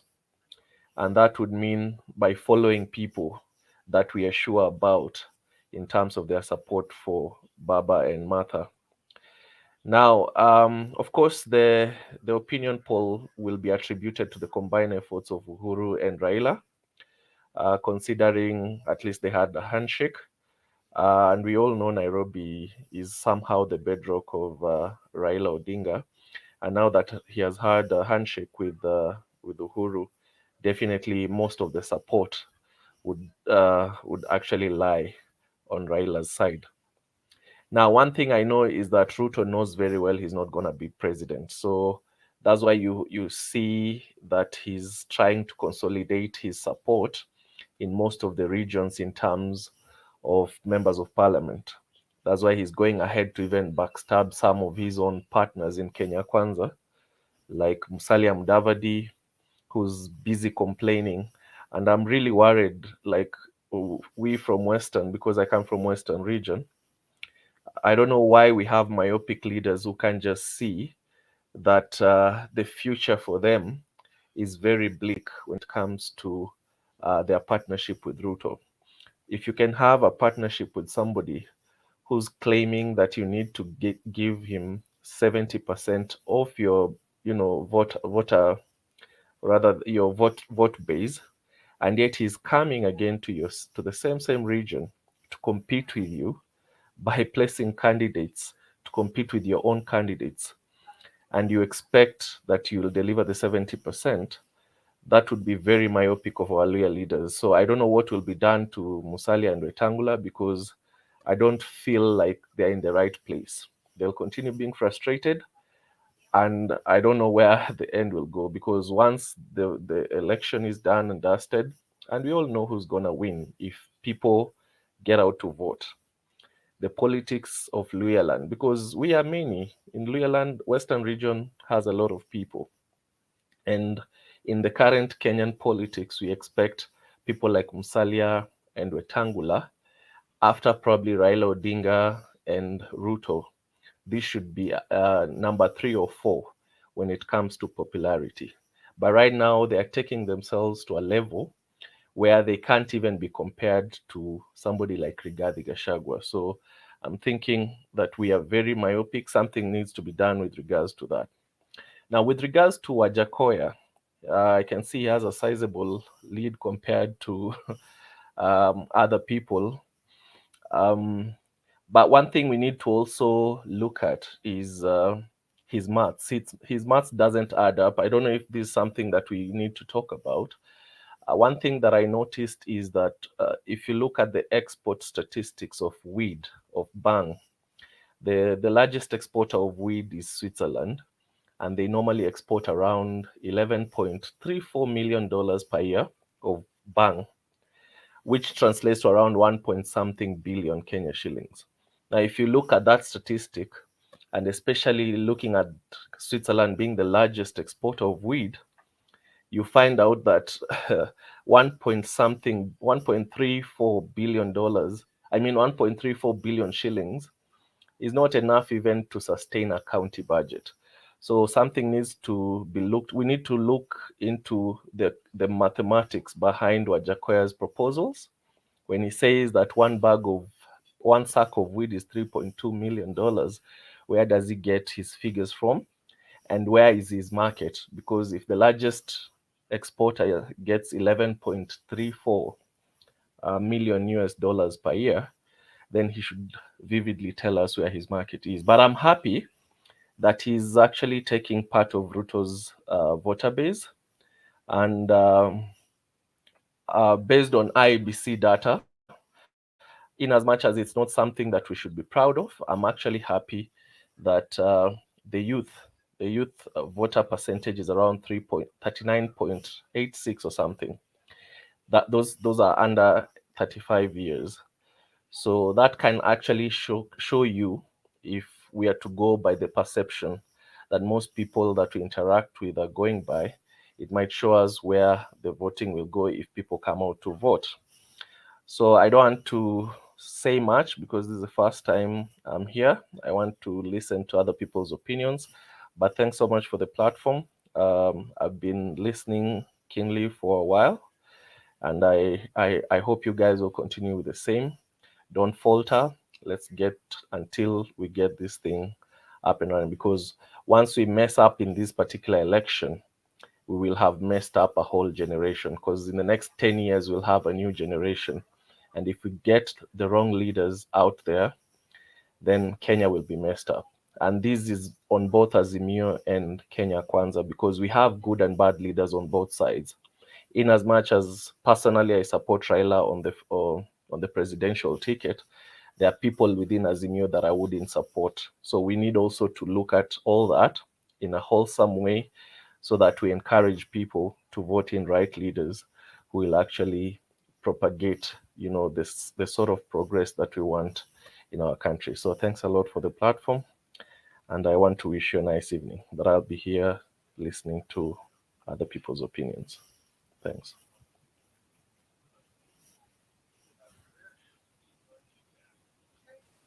Okay, thank you, Bwana Baraza. Yeah, I've captured one thing from you. I've captured the story of Wajackoya. Let me tell you, Wajackoya doesn't need to prove his mad work. Number one, you need to know that Kenyans are direct absorbers. We are the same people who never scrutinize policies. If Mr. Ruto has been able to campaign using 9 stadiums and still in this election no one is asking him, I can tell you Wajackoya promises are even more easier to sell. Why? Because, Kenyans don't scrutinize policies. We are those people who we only listen to the promise without now. And that this is what I've been saying personally. And that's why I like what Azimio is doing. When Azimio talked of the 6,000, they came with a blank sheet of how they are going to achieve that 6,000. Yeah? And they have even come up with a budget of 110 billion, I think so. At least they are relating that the amount of money when they think they will give 6,000. So at least you need to show people when you give a promise and you connect it with the practicality. So I don't want to talk about Wajackoya too much here, but you need to know it is the same excitement which made Sonko a governor, which made Waititu a governor. They are the same excitements and we have to agree that our young people have been doing a lot of disservice to us because we are not reasoning when serious people tell us that these things are not workable. We still go ahead and say we are tired with this and this. Like the time when they were voting this guy, when they were voting Sonko, the issue was we don't care. We have been electing managers and they are not helping us. So then they brought Sonko because of this hunger that they were saying that Kidero has to go. So kulikuwa na hii, there's a lot of hunger. So what I'm trying to build on what you said is that don't expect Wajackoya to tell people the how and where. People are not interested in that. He has already created the excitement, and that is the excitement which people want. And Wajackoya knows that. Yeah, somebody like you who is trying to think around, you are having some question marks, which are genuine. You have genuine question marks, but Wajackoya will not tell you that. So I don't want to go into the details of Wajackoya campaign, but what I just wanted to tell you is that you know what Ruto told people here. He has been promising. I've even had some people calling him Mr. Promise. So these are the promises which people bring. And I think some scholars in Kenya are also doing us a lot of disservice because we need to start seeing teams, people of goodwill coming and saying and trying to evaluate some of these promises. Are they achievable? Because we do not put people into test of what they promise us, and we don't have people who people trust and they can measure what this person has promised. Now we are at a path whereby people can promise anything. Somebody can just come, I will do Hustler Fund, $50 billion. I will do this. I will do. So people can just come and promise anything because Kenyans just want promises even if they are not achievable. And I think it is wrong. So you are quite right on what you are saying. So let's keep the conversation going. Okay, you can keep being here. Maybe before I give Victoria, allow me, I give Peter Nyerere because he has been here. Mora, I don't know, have you done your presentation, Mora? Yes, I did. Okay, thank you. I just wanted to. So Peter Nyerere, you can give your presentation, then I bring Victoria on board. I hope you can follow the talk line. Okay, habari zenu. Wacha niwasalimie. Haya, mimi yangu ni masimu mengi sana. Nasisitiza ya kwamba mkondo ambao tunafuata saa hii ambao tunaelekea ni mkondo ambao una matunda. tuna mwelekeo tumeona. Only that kuna kisa kimefanyika juzi ya mambo ya Chakaranda. We as Azimio, we have to be very careful with these people. Mambo huwa yanakuwa ni mambo yanakuwa behind the scene, ambapo yanakuja na kusemekana ni opponent. You see, all those things who happened in Jacaranda, it was planned by these people, call them UDA. That's a fact. By the way, hiyo ishapita, wacha tuone vile wanaendelea. Na let me talk about this, the progress of the day and in the coming days. My dear friends, sisters and brothers, please, mahali tumefika, tuko mlangoni. We must work very hard, the way we are doing all through, as from the beginning, as the way we started from there earlier. Ile mambo tulikuwa tunatabili, it is on the way still. We are getting it, and still we are getting it. Opinion poll, angalia vile metuleta, hata ingawa kuna mahali si kuelewana nao kidogo. Inasemekana Azimio iko mbele 50%. The second person is 25%. How did it came to say that Sakaja ako mbele ya Igate? And yet that's Nairobi, you know. They have not gone to the other counties, but that's Nairobi. Hiyo sababu sio wameipiga vipi, we are yet to know as the time goes by. Therefore, let us focus, let us do whatever necessary, make sure that Azimio is working its way through. When it reaches on 9th August, ikifika saa sita za usiku, numbers ukute ziko mbele. Tuone ile kitu inaitwa president-elect. That's what we are heading to hear about. Surely, we have got no doubt. Deputy President wetu, you see the way he is working. She's working very hard. Since wakati amepewa udepute, ama amekuwa proposed by the our leader, things have really changed. Have really changed. Mlima Kenya, mwenye alikuwa anasema haiwezi pandika, sasa we are almost at the mambo mengine. You can see even Mr. huyu anasemaje, Rigathi Gachagua, voice imepotea, nguvu zimeisha. Even hii Kenya Kwanza yenyewe vile wanatembea, wanapita hapa na pale, wamepatia rais wao kazi ngumu. Yeye peke yake ndiye anaongea every meeting, only the person. Wanajua ya kwamba huyu ndiye anaponda watu bila hata kufikiria. Therefore, tunaomba na mambo, the way we are moving, we are happy. Now we are still looking forward, hoping for the better. By now, wacha tusikiza wenzangu vile wakiingia kina Serena, naona na niangalia hapo vizuri. Welcome. Karibu sana.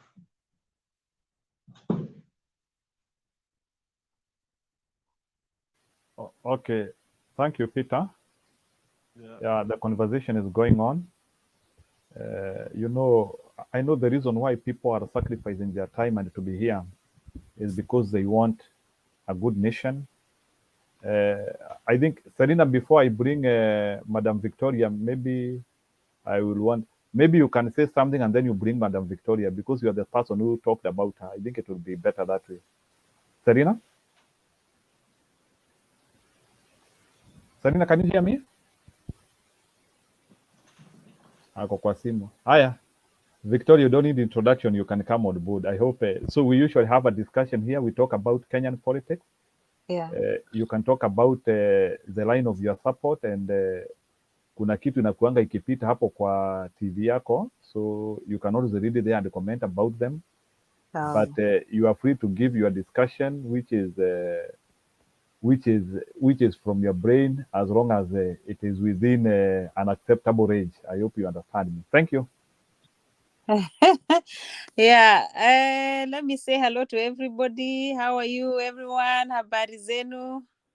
Zuri. Yeah. Asante. Yeah, so mimi naitwa Reverend Victoria na niko Washington DC.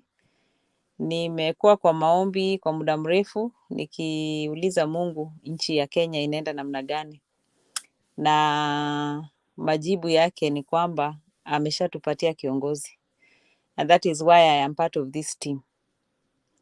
So the work has to be done though. You know, you can't just wait for manna to fall from above. Even when the word has been confirmed, I know that there's a lot to be done on the ground. Na Selina amekuwa akini brief, akini update, akiniambia about what you people are doing here. Na nikamwambia nitajaribu sana, nataka niwe part of this. Kwa sababu kwa kweli inashangaza vile kuna Wakenya ambayo wamefunikwa macho.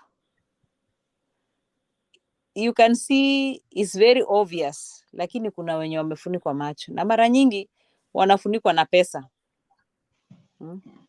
Hata watu wa kanisa wamemwagiwa pesa, na badala ya kutabiri ukweli na kusema ukweli, mambo yao imeenda kando.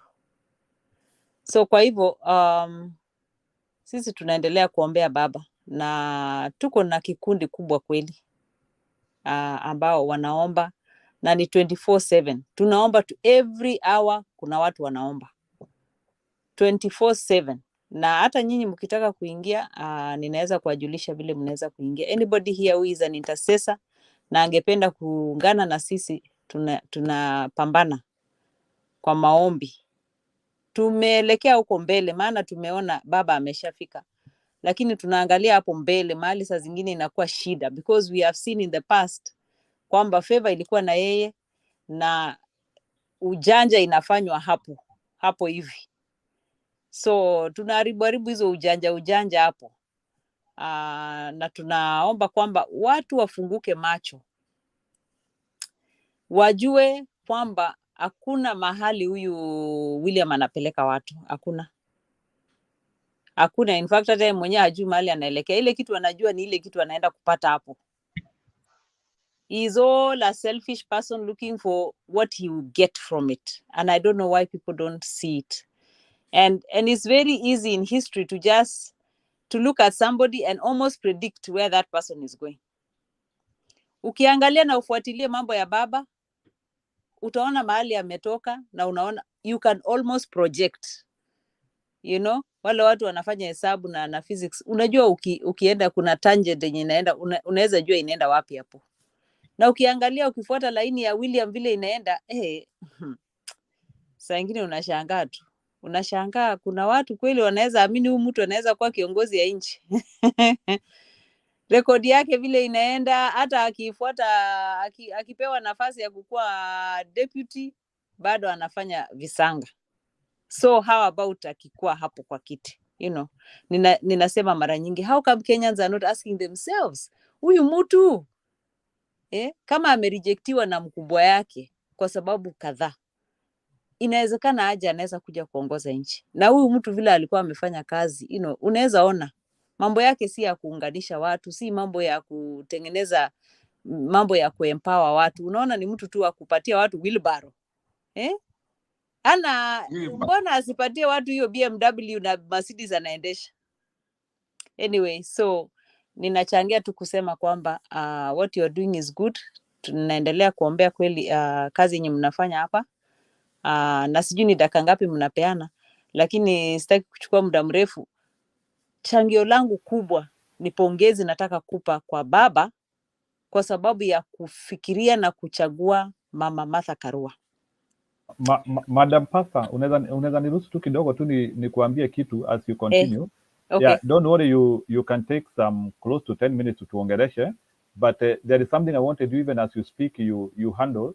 Can you try to tell us what is the space which Kenyan pastors can do to make sure that we have good sacred information kwa watu without being swayed?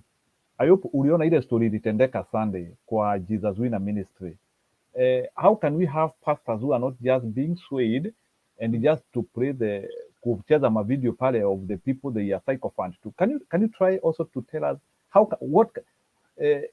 not necessarily the church, pastors, because I know you have said you are pastor. Because unajua saa zingine mapastors ndio wanatafutwa alafu wanakuja wana mislead the flock. Can you also try to handle that one as you do your presentation? Go ahead, you can take 10 minutes. Okay. Thank you so much. Ninashukuru kweli. Yeah, so hiyo ndio mambo ambayo inatupatia uzito kama wachungaji, kwamba kuna wachungaji ambayo kwa urahisi wanaweza kupinduliwa wafanye kazi yenye haistahili. Kama vile umesema, it is very embarrassing kuona kanisa wameweka picha yake huko, watu unaweka picha ya Yesu na ya mambo ya Mungu ama unaweka mtu. So vile umeuliza, I would like to say two things. And the first one is, watu wa kanisa, they must know why they are church leaders in the first place. You know, why are you a church leader? You have been called. Who has called you? You know, and the person who has called you, then you must submit and be loyal and serve him. And you cannot be loyal to the person who has called you and at the same time ukue loyal kwa mtu mwingine. Then you are not you are double standards, you know, and those somebody of double standard does not last.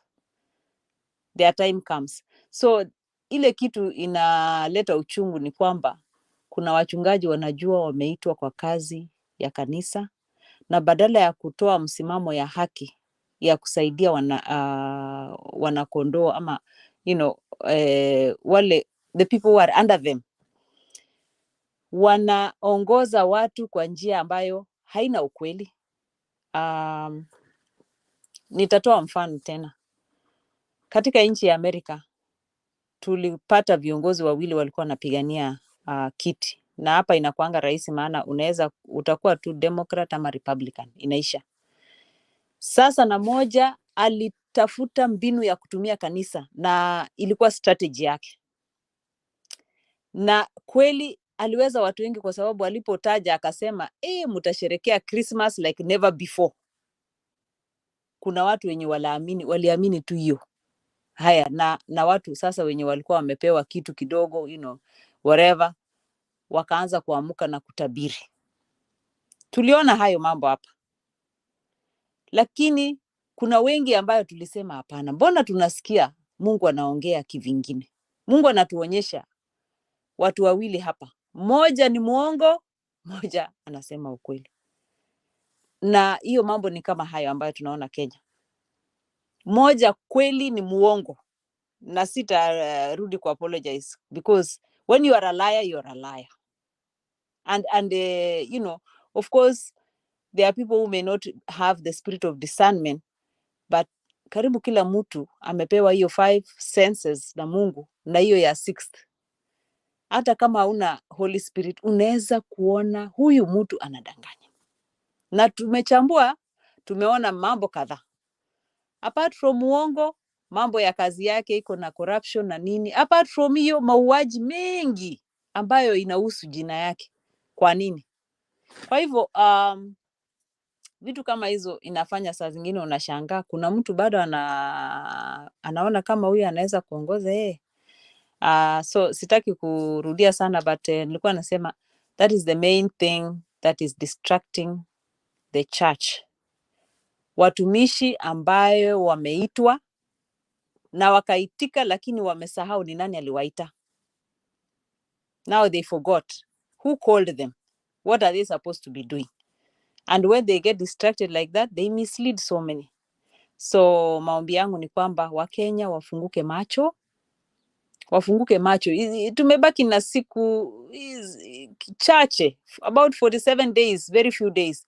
Lakini hizi siku chache we can still make a difference kwa kuombea wale wamefungwa macho na kuwaongelesha. Vile mnaongea hapa ni mambo mazuri sana. Nimesikiliza tangu niingie na pole kwa sababu leo ni siku yangu ya kwanza kuingia. Lakini nimesikiliza na nikafuatilia, nikaona ni mambo mazuri na vile Selina ananielezea. The thing is, tunapofanya hivi na tunapoomba, njia zinafunguka na Wakenya watapata kukombolewa. Sometimes, ukombozi inaweza kufika na unawachwa nje. So tunaombea hawa, na sana ninakuwa na uzito na Wakalenjin wenzangu. Na ninasema hivyo nikiwa na huzuni kwa sababu wengi wao wanalia, huyu ni wetu, huwezi lia huyu ni wetu na unaona huyo wenu ndio anakuja kuchoma nyumba. So roho yangu inakuwa na uzito sana, kwa nini hawa watu wetu bado wanabaki nyuma? Lakini nimeona kama lately nimeona some improvements. So tuendelee kuwaombea, tuendelee kuwaongelesha. Kenya nzima inafaa kuamka na kusherekea ile kitu Mungu anafanya kwa nchi yetu, because tunaenda a season and a time of restoration and peace and rest yenye nchi yetu haijapata. Na ukiangalia, na ninahimiza kweli kila mtu asome manifesto. Hata mimi sijamaliza, lakini I must read manifesto ya Azimio mpaka nimalize. Na tunaposoma hayo mambo yenye yako hapo, tutafuatilia even the 100 days yenye wanaingia kwa ofisi, tunafuatilia na tukiomba Mungu atibize, because Mungu anasema put your plans, lay your plans before me, and then he is the one who is going to establish. So ile nimesoma tayari is very good. Mimi mwenyewe nimesikiliza baba akiongea akiwa hapa Washington DC hivi juzi. Aliongea mambo makubwa kweli, makubwa sana. Na hiyo iko YouTube. Ule mtu hakusikia, you can go back uangalie alisema nini akiwa Washington DC. Na mambo yake inakuanga ni ya taratibu. Unaona mtu, a humble person who is saying the truth. Kwa hivyo hiyo ukweli ndio tunafuatilia na tunaona kwamba tunaenda kupata nchi ambayo inaenda kugrow into another level. So kwa sababu uliniuliza mambo ya kanisa, nataka kujibu tena kwamba kitu ya pili ambayo inasumbua kanisa mpaka inaweza fanya vituko kama hiyo tunaona, ni kwamba saa zingine wananchi wenyewe mnaenda kanisa, mnaomba, mnaombewa, mnapona, mnabarikiwa, lakini hamukuwe faithful kwa kanisa, Sasa saa zingine kanisa kama hiyo inaweza kuwa ina shida nyingi, inafikiria sasa tutafanya nini hapa, hatuna pesa Mtu akitokezea kama huyo ako na pesa, hata kama ni pesa ya corruption na nini, watapokea kwa urahisi. Wanachukua hiyo pesa na wanafanya ile kitu unaambiwa, because when you take a bribe you must do what you're supposed to do, whether it is correct or not. So anyway, sitaki kuzidisha sana, but those are the two main things. Lakini kanisa lazima isimame wima kwa kuongoza watu. Mara nyingi nasikia watu wanasema usichukue msimamo kama mtumishi wa Mungu. Nataka kukana hapa kwamba sio hivyo. Kama wewe ni mtumishi wa Mungu na umeitwa kuongoza watu, ni lazima uonyeshe njia iko wapi. Huwezi kukaa tu ati sasa nikae neutral. Na nimekuwa na wachungaji wamenitafuta wakasema, kwa nini unatoa msimamo yako? Wewe ni mchungaji. Nasema ndio kweli. Lakini kama Mungu ananiambia nisimame hivi, kwa nini nisiambie wenzangu? Kwa nini nisiseme? So viongozi wa kanisa inatakikana tusimame kwa kweli na roho. Tukue watu wasafi wenye hatuwezi kukua na vidonda kila na mahali ndio tunaingia kwa vitu vya giza. So I want to just say in brief, mimi natoka huko Sugo, isi mbali na mahali nimeolewa. Na huyo mjamaa hakuna mahali atapeleka nje ya Kenya. Kwa hivyo tuendelee kukazia baba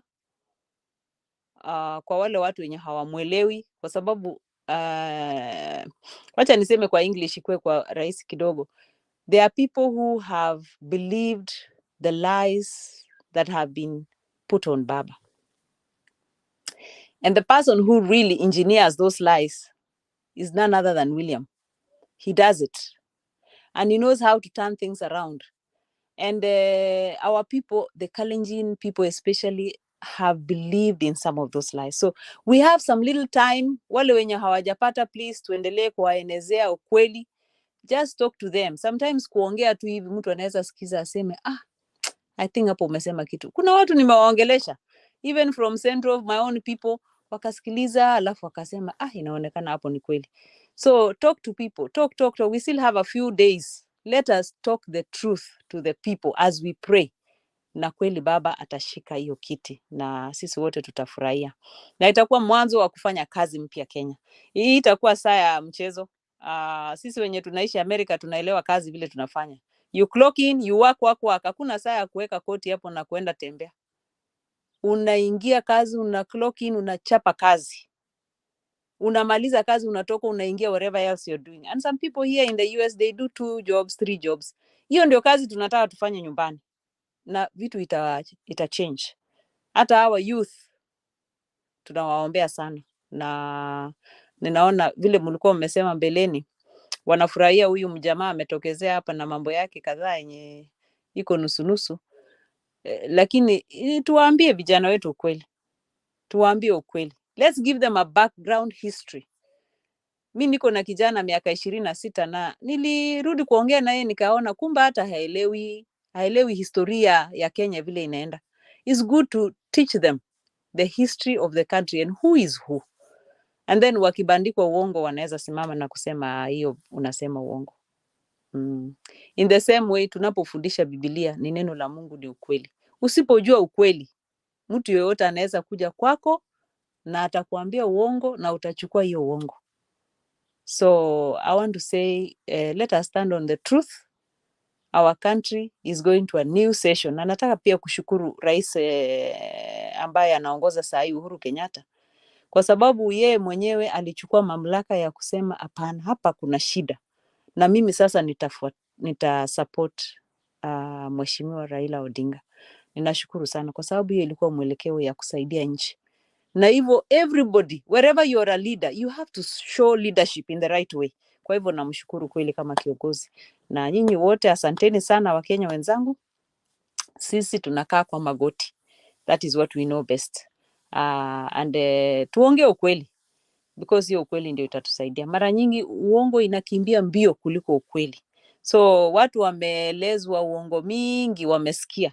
But even when we say the truth always lasts and people can tell that is truth. You know, ukweli wanasema haiwezi zimwa. It doesn't matter how long the uongo has lasted. When the truth shows up, it persists. It is obvious. Yeah, asanteni sana. Thank you so much. Na muendelee hivyo. Nikipata nafasi tena nitajoin kweli na nitaendelea kufollow even when I'm not present. God bless. Victoria, one question, One question kabla ya uende.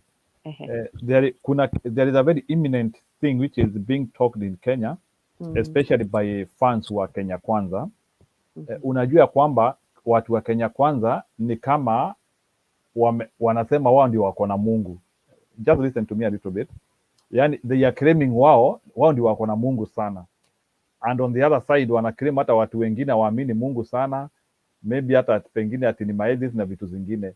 So the question which I have for you as a pastor, can you try to explain to me how can you decogest such a lie whereby watu mashinani washaambiwa huyu ndiye ako na Mungu na huyu hana Mungu, and it is something which inatumika hata kwa makanisa hata kudivide watu sana, to the extent unasikia hata Mother Karua aliando hii kitu jana when she said kuna watu wanajifanya assistant wa Yesu, ni kama wanajifanya wako karibu na Yesu sana.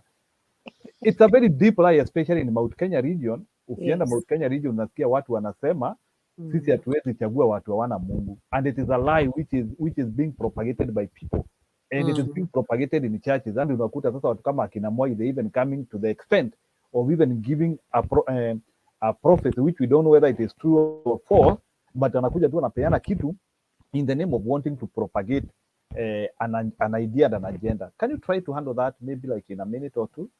Okay. Thank you so much. I want to believe, you know, most Kenyans are Christians. And if you are not born in a Christian family, mahali ulipelekwa kanisa, ukaenda Sunday school, whatever, you know, catechism, whatever, whichever religion it is under Christianity, then you heard about Jesus somewhere. You know, maybe ukiwa shule, CRE ilikuwa, whatever. So I want to say most of Kenyans wanajua Biblia, wanajua Yesu. Na kuna wakati mwingi ambayo imeonekana kwa results, wanauliza kwa nini hii nchi ni kama is a Christian nation, lakini kuna mambo mengi ambayo sio safi. Let's just cite corruption. We are among the top 5 kwa ninio in the African nation. Kwa nini nchi ambayo watu wengi wanajulikana ni Wakristo wana lead kwa corruption? Nikijibu swali yako naunga mkono sana Mama Martha Karua vile ameongea. Nimemsikia sasa mara ya pili ama ni ya tatu akisema, na ninafurahia kwa sababu inafika wakati ambapo watu wanafaa kujua kwamba wewe sio Mkristo kwa sababu umebatizwa, kwa sababu ulizaliwa kwa Ukristo, kwa sababu unajua Biblia, kwa sababu wewe si Mkristo kwa sababu ya hiyo. Na I think nilisikia Mama Martha clearly akisema tunawajua kwa matunda yao. Alisema we know them by their fruits. So it doesn't matter, and the Bible states so clearly, Jesus himself having said that not everybody who says Jesus, Jesus. I don't know how many times this can be said, over. Na watu wengi wanajua, lakini ukikuta mtu kama William alizaliwa kwa nyakati ambapo wazazi wao walikuwa wanaenda kanisa, alafu akakuwa, kwa hiyo anajua mambo ya kanisa sana. Na sitaki kwenda niseme vibaya, lakini nikiongea kama mchungaji, na hii ni kweli, Lucifer mwenyewe alijaribu Yesu akitumia scripture. Alitumia scripture. Akamwambia sasa, si neno linasema hivi. So we have to be very careful as Kenyans. Who is really a Christian? Who is really a believer? It doesn't matter. And nani amesema baba si Mkristo? Honorable Raila Odinga himself is a born again Christian. He just doesn't go on top of the hill announcing like everybody and showing off. No, but I know that he's born again. I've had an encounter with him and he has asked for prayers. Say, can you people pray for me? Why would somebody ask for prayers if he's not a believer? He knows the prayers works. So the story ya kukua Mkristo kuliko wengine, like umesema wenye wanasaidia Yesu, is a false image ambayo imewekwa kwa nchi yetu, na watu wengi wamejificha ndani ya Ukristo, wanafanya vitu zao tu, lakini wakitaka, when it's convenient, wanaweka badge ya Christian hapo mbele, na tunaona hiyo wazi kwa nchi yetu sasa hivi. So I would rather follow one who is humble and I'm seeing the fruits than who is shouting loud that I am a Christian. Thank you so much.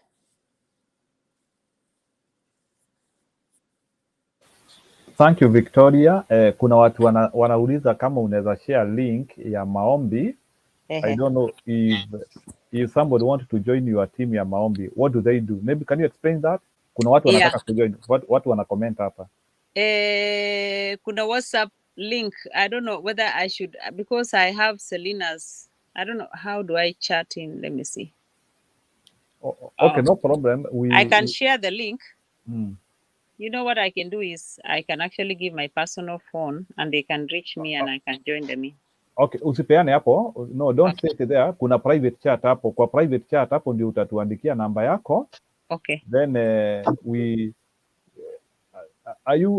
tukuweke, we have a platform yetu, tuko na platform yetu ya Mutembei TV. I think we can add you there if you want, that is. So Yeah, I can see private chat. Do you want me to put it there?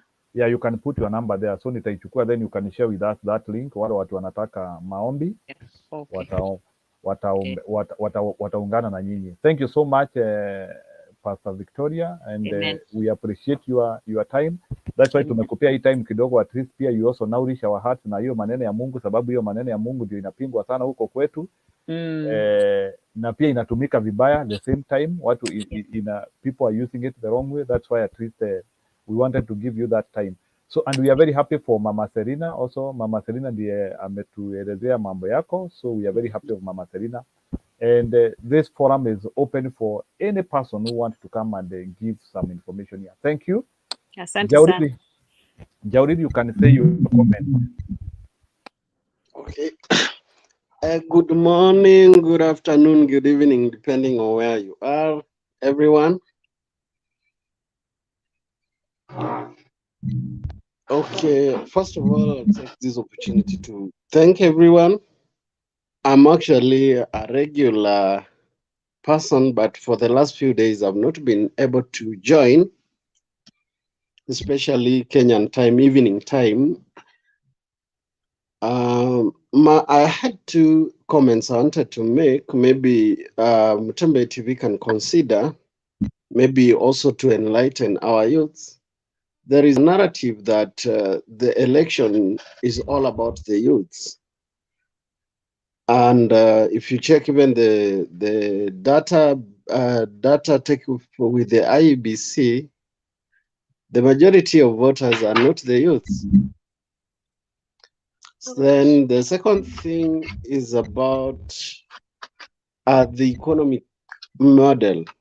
How is Mutembei TV able to assist in deconstructing the propaganda on economic models that are being propagated by the KK team?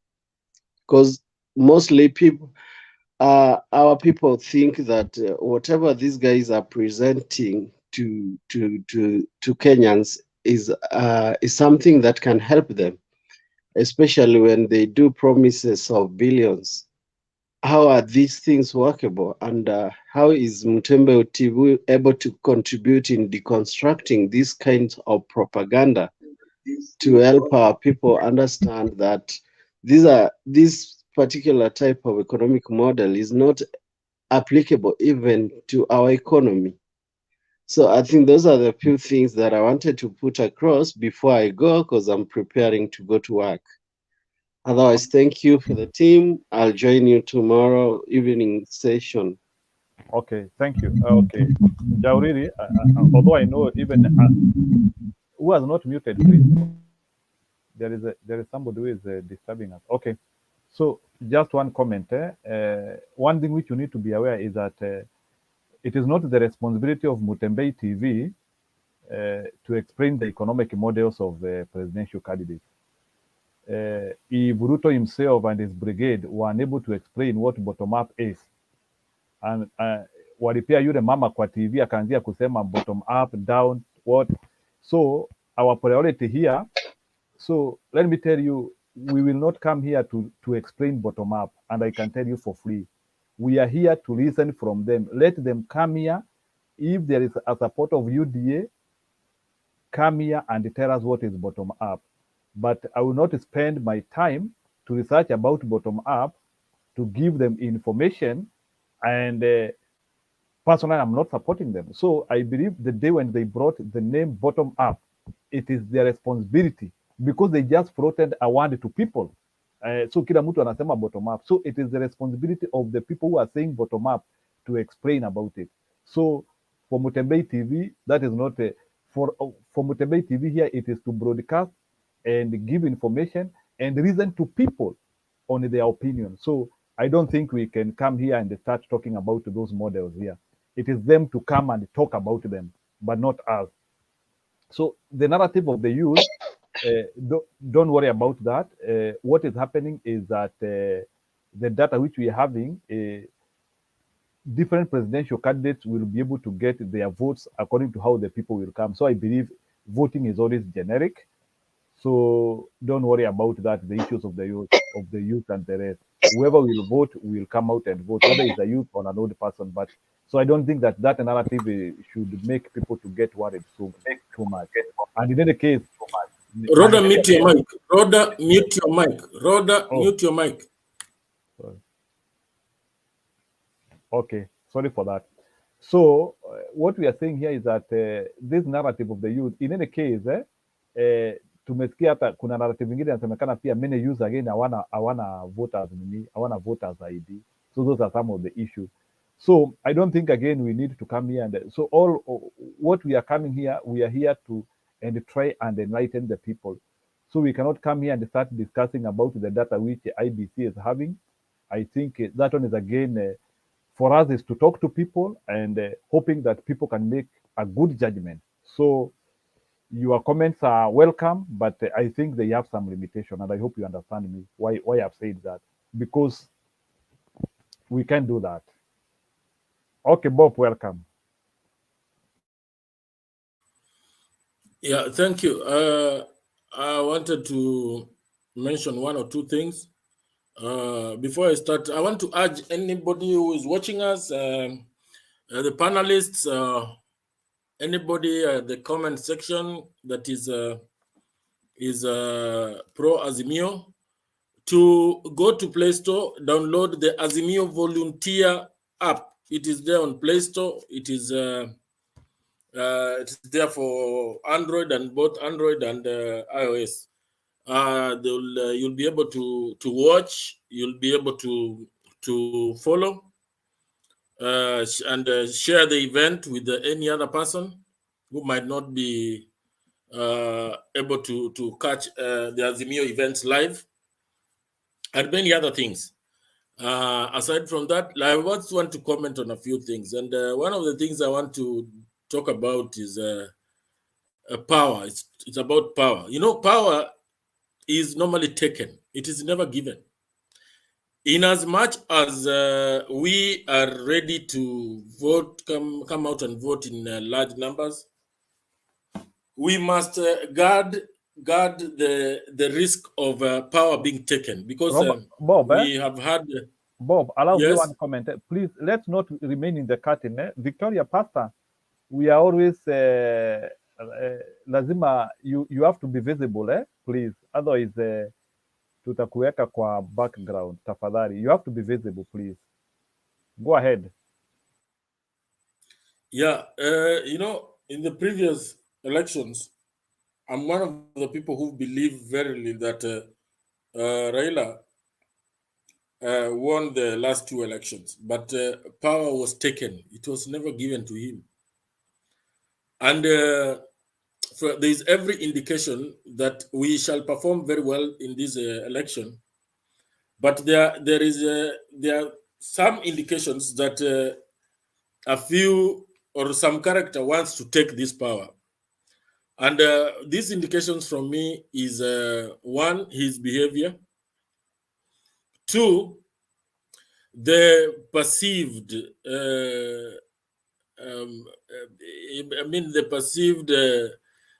you know, IBC is not coming out clear, in as much as they try to project an image of a changed IBC. There are things that are not adding up, because even after the last conference, press conference that they gave, there are things that they have not explained to the public, and it is already 24 hours since they gave us the press conference. We are not seeing anything coming out, because these are things that should be acted upon, and given the seriousness they deserve, they should be acted upon immediately. Before you come to a press conference and give us stories, you should be armed with the action you'll take. And this, from the videos that we have watched in the course of the day, more especially the one that Alex had kept on insisting for the last 1 week about William Ruto and his is designed to capture power. When you look at the behavior of IBC, that also gives us an indication that somebody wants to take power through the back door. So we need to guard against this. We don't want to keep on. This is the third time running. We don't want to keep come again to complain that the ABCD happened. We must get it right. Therefore, we must demand much more accountability from IBC in terms of the register. The register is the genesis of cheating. That is where we should ensure that they are held accountable. Yeah, and I also wanted to mention another thing. In this day and age, when we are trying to endear ourselves to the women of this country and giving them equal opportunity to lead, I was very disappointed by the insistence of UDA trying to ask a lady of ANC, even if she's not from the Azimio camp, why would they want a lady to step down for a chaser? More so, a lady who is educated. You see, this is why we have always insisted from time immemorial that we need our girls to go to school. A lady who is educated, eloquent, knowledgeable, who is capable of representing the people of, I think, Mumias West very well in parliament. And here you are trying to tell her to step down for a UDA candidate in the name of a chaser. These are some of the things that should not be left to just be swept under the carpet. People should be, women groups and lobby groups, the NGO people should come out and shame this UDA party, because that to me is very wrong. You cannot be on national television telling people that you have given women a chance and that you want to have 50% of women in your cabinet, and here you are trying to frustrate the women of this country in a simple contest like the MP. So for me, that one, I find it very ridiculous, and women should come out guns blazing. Another thing I wanted to comment on is this was the Tifa polls. Before I go to briefly on Wajackoya, those polls are what they are. Nobody should ever take them serious, because when you look at the polls, just a quick example is that the Tifa polls tells you that 36% of the people in Nairobi do not trust the degree or the papers or the credentials of one Sakaja. And here you have them tell us again that Sakaja has got a rating of 40%. Who would vote for a person who doesn't believe that has the requisite credentials? So they are just polls, and they should just be read like something, let me call it a cartoon, and we forget about them. Lastly, Raila Odinga is doing very well. I watched his campaigns in ISIOLO. He is very consistent. He has stuck to his message of delivering. He's not engaged in war of words with he has avoided that with the UDA. So we want him to stick to that. And for any rebuttals or any engagements with the UDA, let him leave it to his lieutenants. They can handle them. Lastly, there is a slowdown of our campaigns in other areas. We need to see more of the Mombasa team, the coastal team, the Oparanya team in Western, because there is some, from the look of things, there is some the areas that traditionally are Raila strongholds, but are being chipped away slowly by the MPs that are in those areas that belong to UDA or Kenya Kwanza. And one of them is Western Kenya. We should not assume that everything is okay. We should fight to the last minute, because you realize that people like Katitimas in Western Kenya is constantly misinforming people and also bribing and doing all manner of things. There are certain appointments that in Western who are not leaving Western. They are not coming to the national stage. They have been kept there to continue confusing, bribing, and doing all manner of things. So it's wise that our teams in that area to be also active, as well as the coastal teams. That is where we have slowed down a bit. Otherwise, we are on the right track, and we need to keep on pushing. If need be, we should step up, because I was looking at statistics that were online on the number of visits that we have done vis-a-vis the number of visits the UDA team has done in some areas. And I realized that we are a bit behind, though we have confidence and teams in those places, but we should step up, because this is the last stretch. Let us not relax and ensure that we bag this thing. Thank you. I'll be with you as we continue. Thank you. Back to you, Njiru.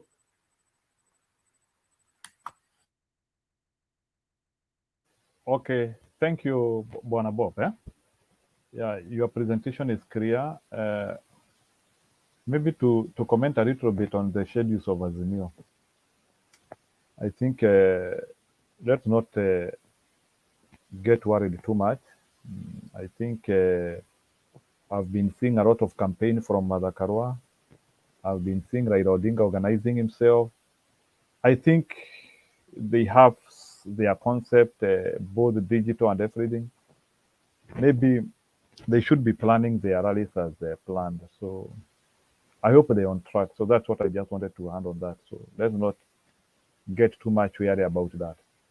So I want to bring the next person. I saw Jose here. Then he disappeared. Fine. Njiru, before I go away, or before you invite the next panelist, I just wanted to comment on one comment on the comment section. Black, let him come to the panel. We are waiting for you, and don't try to take advantage of Team Wanyonyi having been told to step down. He was told to step down so that we can balance our coalition, so that our coalition partners do not feel left out. He was not discriminated on the grounds of his disability. Therefore, don't try to make a meal of that. But the lady in Mumias is being discriminated, and they are the ones who should be given first priority. So therefore, the two are not the same. Okay, I know Black comes in the evening, so when he comes in the evening, he will be able to handle that.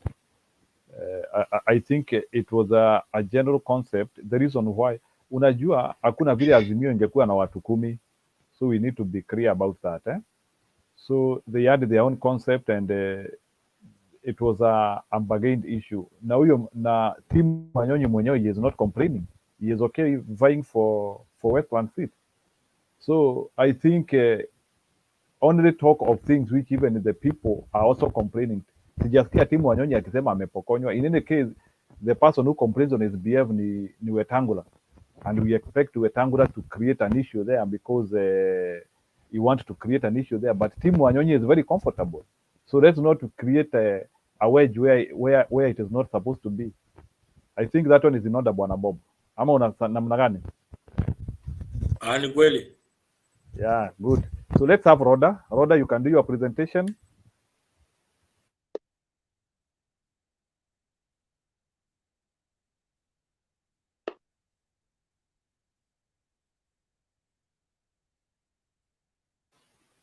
Rhoda, make your presentation, please.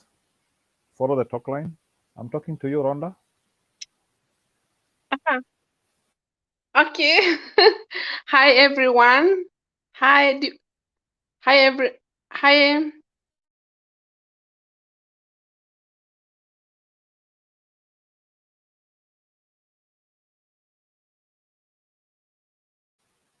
Rhoda, you are mute. Why? I gave you time to make your Do you presentation. hear me? Or I don't know whether I don't know how to use Mac. I don't know whether it's red is on or is off. How does it work? When You're it's okay. red, it means it's You're on, okay. right? Yeah, you're okay. We can hear you. Can you hear me now? Can you hear me now? Can you hear me? Yes, we can hear you. Just proceed.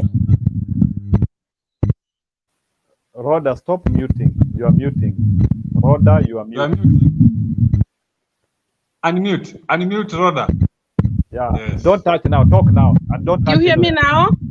Yes, yes. And don't touch anywhere. Do you Just hear talk me now. now, please?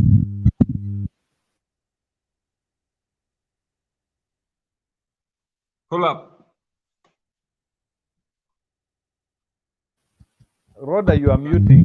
I think kindly, once you unmute, just make your presentation. Don't unmute again. Please. Don't. This stuff sometimes is hard. Please tell me because I don't know whether it's red is on or is off because Now I you can are see okay. mic, but I don't know Don't how touch. to. Okay, don't I'm touch learning anything. new things. Yeah, Rhoda, don't touch anything. Just talk now. Okay. So then okay, then let me talk. Okay, the things I just feel my country right now. I feel my heart. I feel a lot of soul, sad, worried. The things we need right now is calling for heaven. We pray for our country because the way things are going on, we need to pray for real and fasting and pray for calling in heaven because sometimes we cannot do anything when things are going like this. I'm really worried. Today I was crying to God and I said, Jesus, you are the one who created Kenya. You love Kenya. You love us so much. So we need to pray for our country because God can answer our prayer. Now it's only 1 month remaining and God can hear our prayer and He can answer, and then until we see our win is victory, until we see the Baba come inside. Because I'm worried about tomorrow. I'm worried about future, how the future will be if Ruto take the power. Because we don't know what they are planning, we don't know what they are thinking about for the people because they don't have any future. Like if you see Azimio UMOJA, they are saying that they will have a free hospital, Baba Care. They will give people who can 6,000 shillings. At least the people, they have hope. They know they will get money and in the school they will have from nursery school to the primary school and university for free of charge. So that and then I was, and then Ruth have not talked about anything. And then I'm worried about the school system, education system of Kenya. It have been more like a European or US. The school system, it have been more European. And then I feel like if they come, they want to change us. We go back in 1844 when Moi was there. So I'm worried because I don't know what Ruto is. I think Ruto, they want to take us when Moi was in the president, 1990s. So I'm really worried because he want to take us back, 1990s. He want to go back, 1980s, and we know. Let us speak the truth. We know many villages we didn't have even electricity. Some places, like me where I come from, we didn't have electricity. We didn't have even road. Even to see the road, I was like, oh my! When I go to Nairobi, I was feel like I'm in paradise. And when Kibaki came, things changed. We started to have electricity. I started the people they could not afford money to go to school fees. I remember my neighbors, they could not afford because their family, they didn't have anything. And then they didn't know how to write the name. They just stay in the villages doing nothing. Can you imagine where we come from? God have been so good to us. God have been so faithful to us. We come very far. And when Raila Odinga, he said, Baba Tosha, 2002, things change. Can you imagine the family could not afford the children to go to school? Oh God, we come very far with my Kenyan people. Oh my God, from my part of my heart. Oh God, have mercy on us. Jesus, let us bow for Jesus. We come very far. Sawa Roda. Oh God, have mercy on us. Let us not go back where we come from. Roda, We come very far. nipe Let us time vote kidogo. for Raila Odinga. Let us fight for our freedom and democracy. Oh, Okay, we go from, we go, okay, we go on. okay. Relax kidogo Roda. Relax kidogo. I God for my bottle. I love you, Kenyan people. Hey, Rhoda. Relax kidogo. Relax So kidogo. that's Roda. the way Roda, Rhoda, relax kidogo. Rhoda, just breathe Relax. in. Just pray Eh, for us. We are waiting for you to pray. Okay? yeah. Breathe in and pray. Okay, yeah.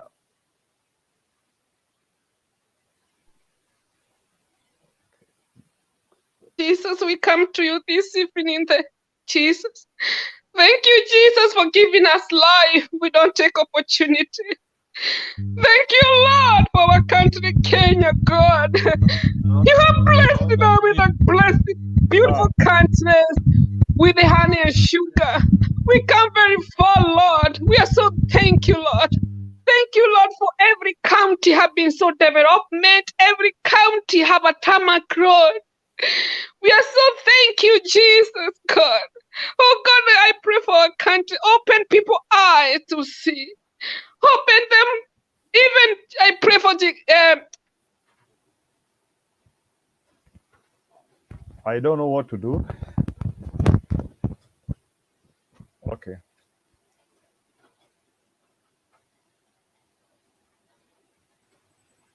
Jiru, you give her time to pray, eh? to relax, and then she'll come back. Yeah, she's muted anyway right now, so. I'm the one who was muted. I just wanted to hear your comments. Munataka aje sababu. Yeah. Okay, I suggest you give her time. Yeah, wacha aombe. Kitu yenye iko kwa roho yake. Wacha aombe. Uwezi finga Yeah. Holy Spirit. Wacha aombe mpaka wakati anamaliza. So, You ni cannot mruhusu kwa never know. platform. Mungu anatuma watu. So, aendelee kuomba hapa kwa platform. Yes. Mrudishe tu ni sawa. Rudisha aombe.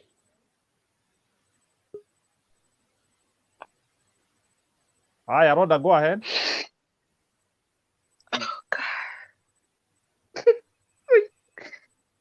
oh, you are so thank you, Jesus. Thank you, Lord, for our country, God. You have been so good to us. So you have done miracles and wonders.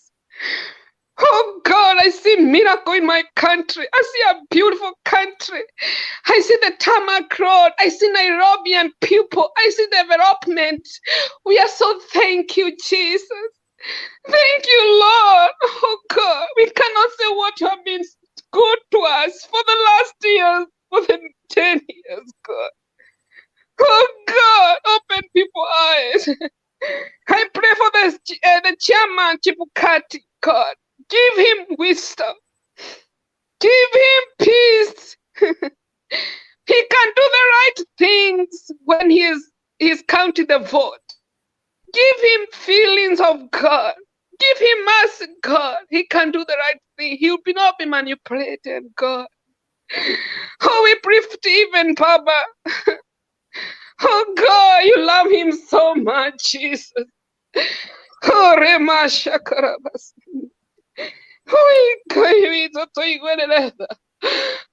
have mercy on us like Kenya people. We are coming to humble ourselves to say Rhoda, thank you conclude what now. you have done for us for those 10 years, Lord. Thank you, Jesus. Okay, Rhoda, I conclude. pray and worship.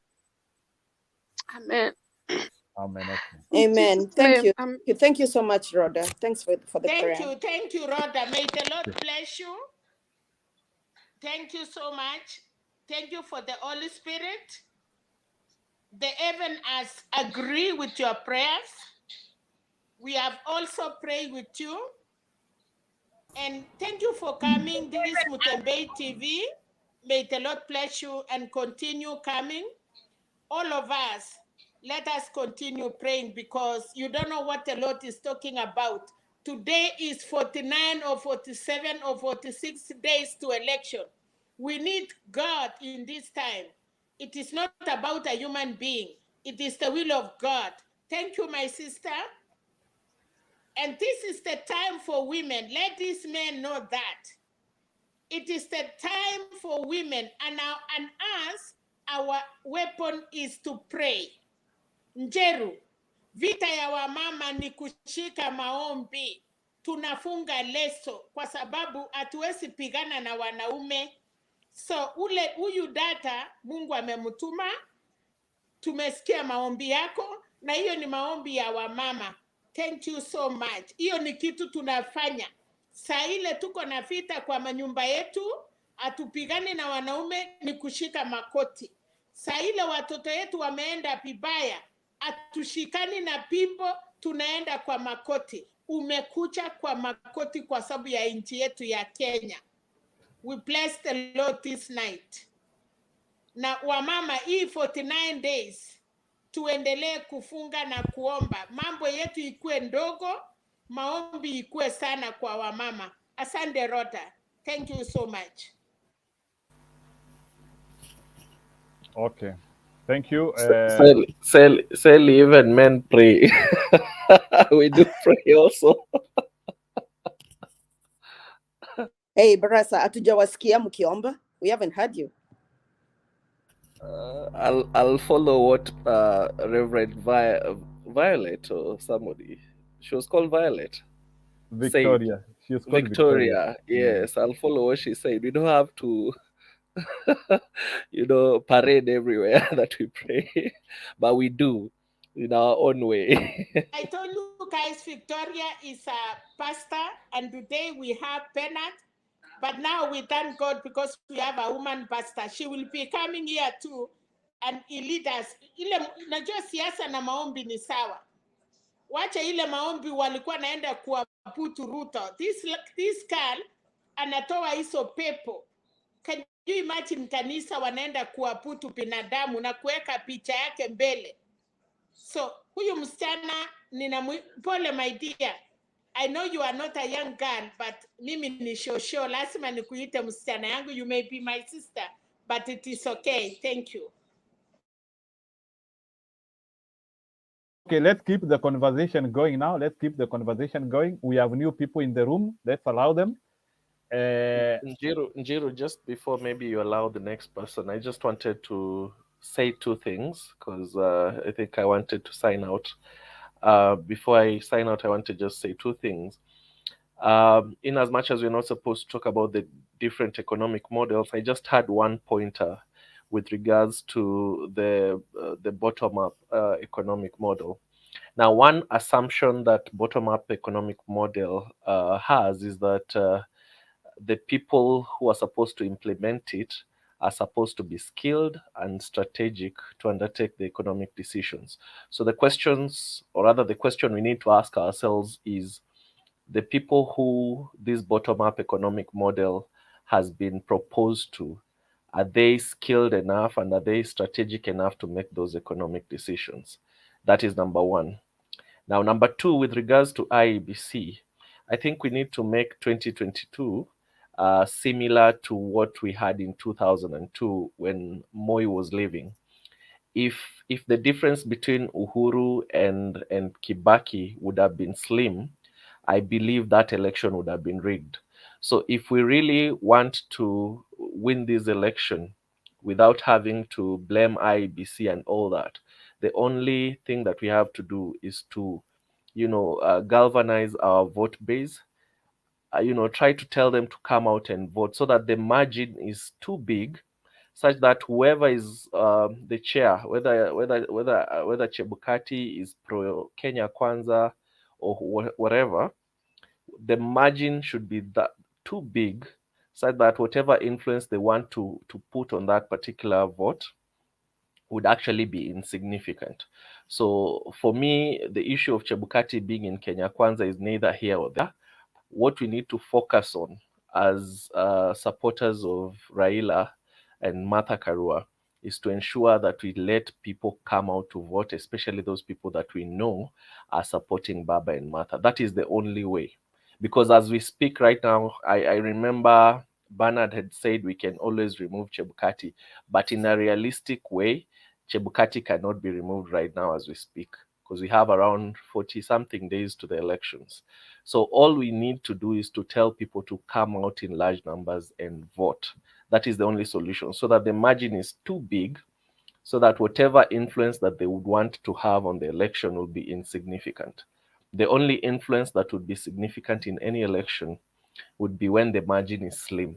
So if we ensure that that margin is big enough, the influence that they would have will be very insignificant. So those are the two things I wanted to say, and thanks a lot. Rhoda, asante sana kwa maombi. Such prayers are the ones that get to heaven, unlike people here in the name of UDA who go to pulpits claiming that they are closer to God. So thanks a lot for the prayer, and I think Kenya will be good in the next few months. I know we are headed in the right direction, and your prayers will be heard. So thanks a lot for the platform. I hope to join you quite frequently, even if it's not every day. And thanks, Njiru, for the leadership. And I will see you soon. Thanks a lot.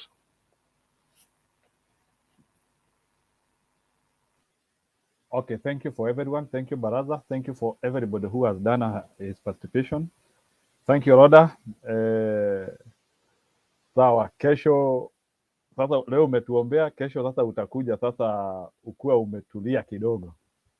Thank you for that. So let's have let's have Maggie, then we go to Kevin in that order. So Maggie, you can make your presentation. Salamu kutoka kwa Maggie. Habari zenu? Selena, how are you? It's been long.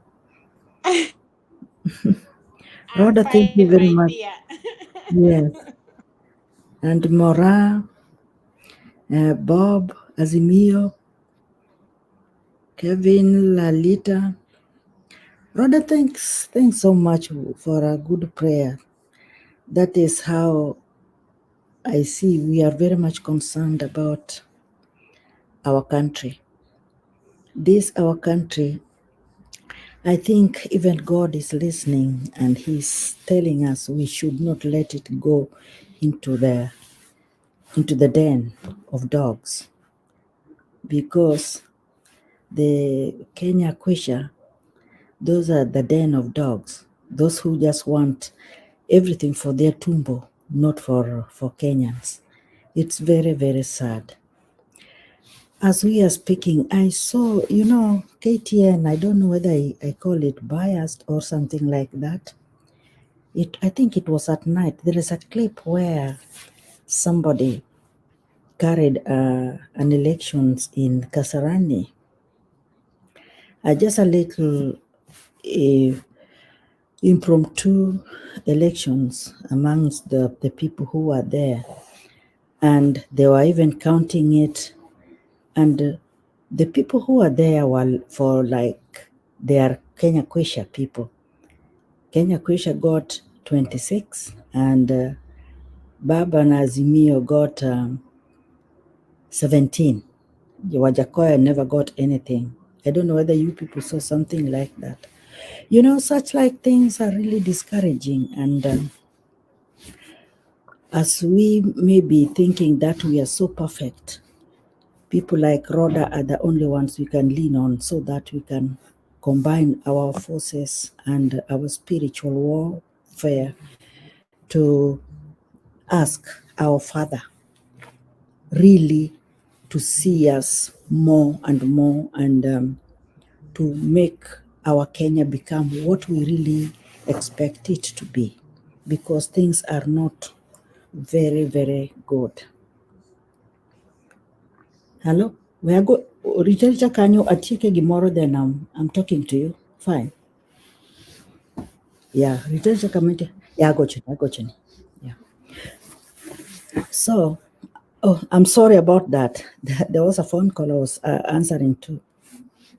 So if I look, I always look, watch try to watch in YouTube so many things which are happening in our country, and I compare with the faith you have in Azimio, sometimes it might become a little bit funny, and what is happening in our country actually needs God's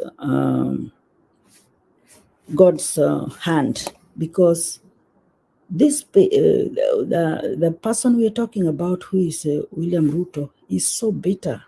He is so bitter, and he can do anything dirty to tarnish the name of the country. Because if I remember when he was in when Babu Wino was supposed to hold a meeting with his people in Jacaranda Gardens, he literally went there with his people and destroyed everything for his own gain and for whatever he would like it to be. Coming yesterday, I think in Joro, he's chasing the media away from his meeting. There are so many things which are happening with this person, which if they are not taken seriously, I don't know what is going to happen. And I don't know what even whom we are talking about, the who Matiang'i is doing. Do we take Ruto to be so much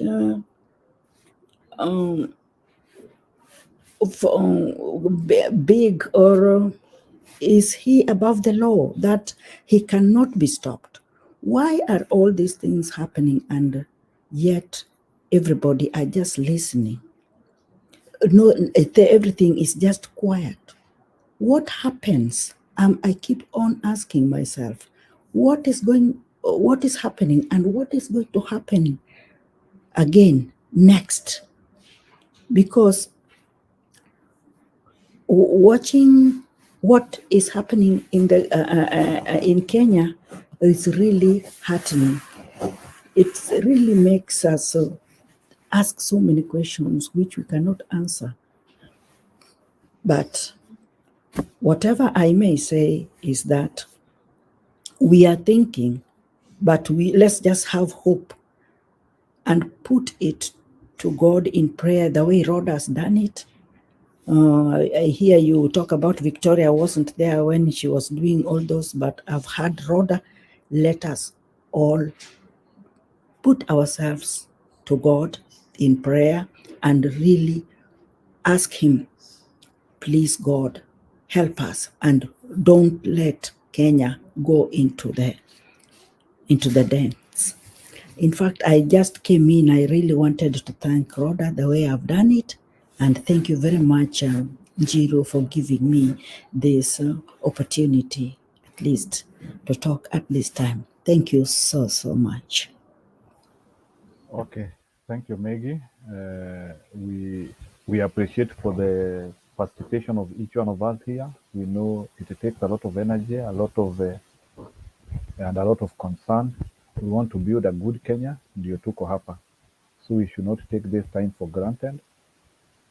Mr. Obama one day said that we have to take care of our country because it has been loaned to us by our ancestors for our descendants. So we should be very careful. We should be very concerned of what happens in our politics, because politics influences all the spheres. It took a politician to produce Hitler. It took a politician to produce Mobutu Sese Seko. It took a politician to all the bad people you have ever read in the history. It took politics for them to be where they are.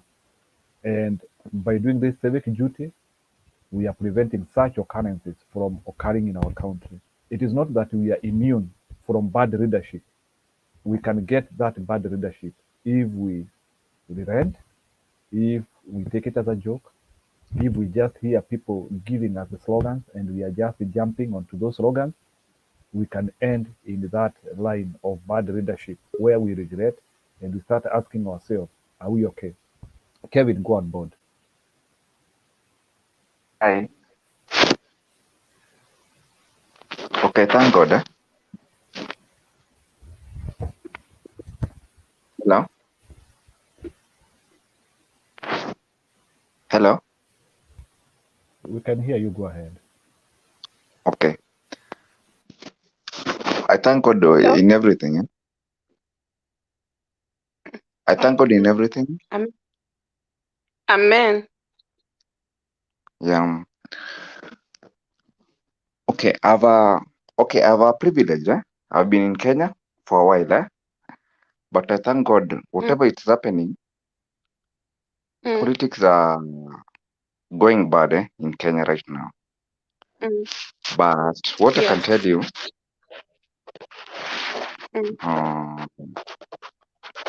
okay, whichever the camp that you are in,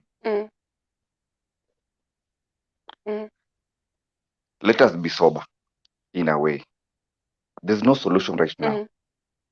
Things are bad. The economy is going low.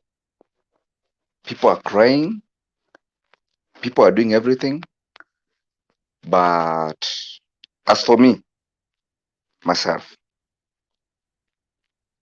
I'm privileged to be okay. I can sort my 1, 2, 3 things, but we pray God when Baba goes in or Ruto.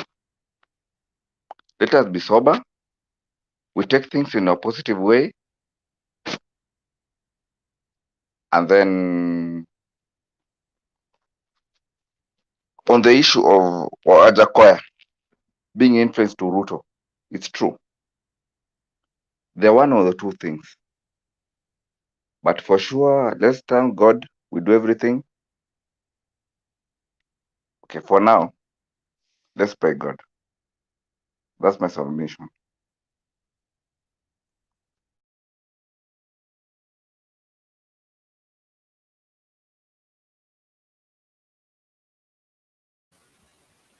Okay, thank you.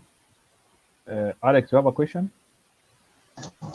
Yeah, I wanted to quickly mention, I think you have named a couple of people of what it took to make a dictator. When Americans elected, or I don't know if they elected him or whatever happened in that election, they did not foresee that Trump was going to destroy a conservative movement of which some of us subscribe into some of their ideology.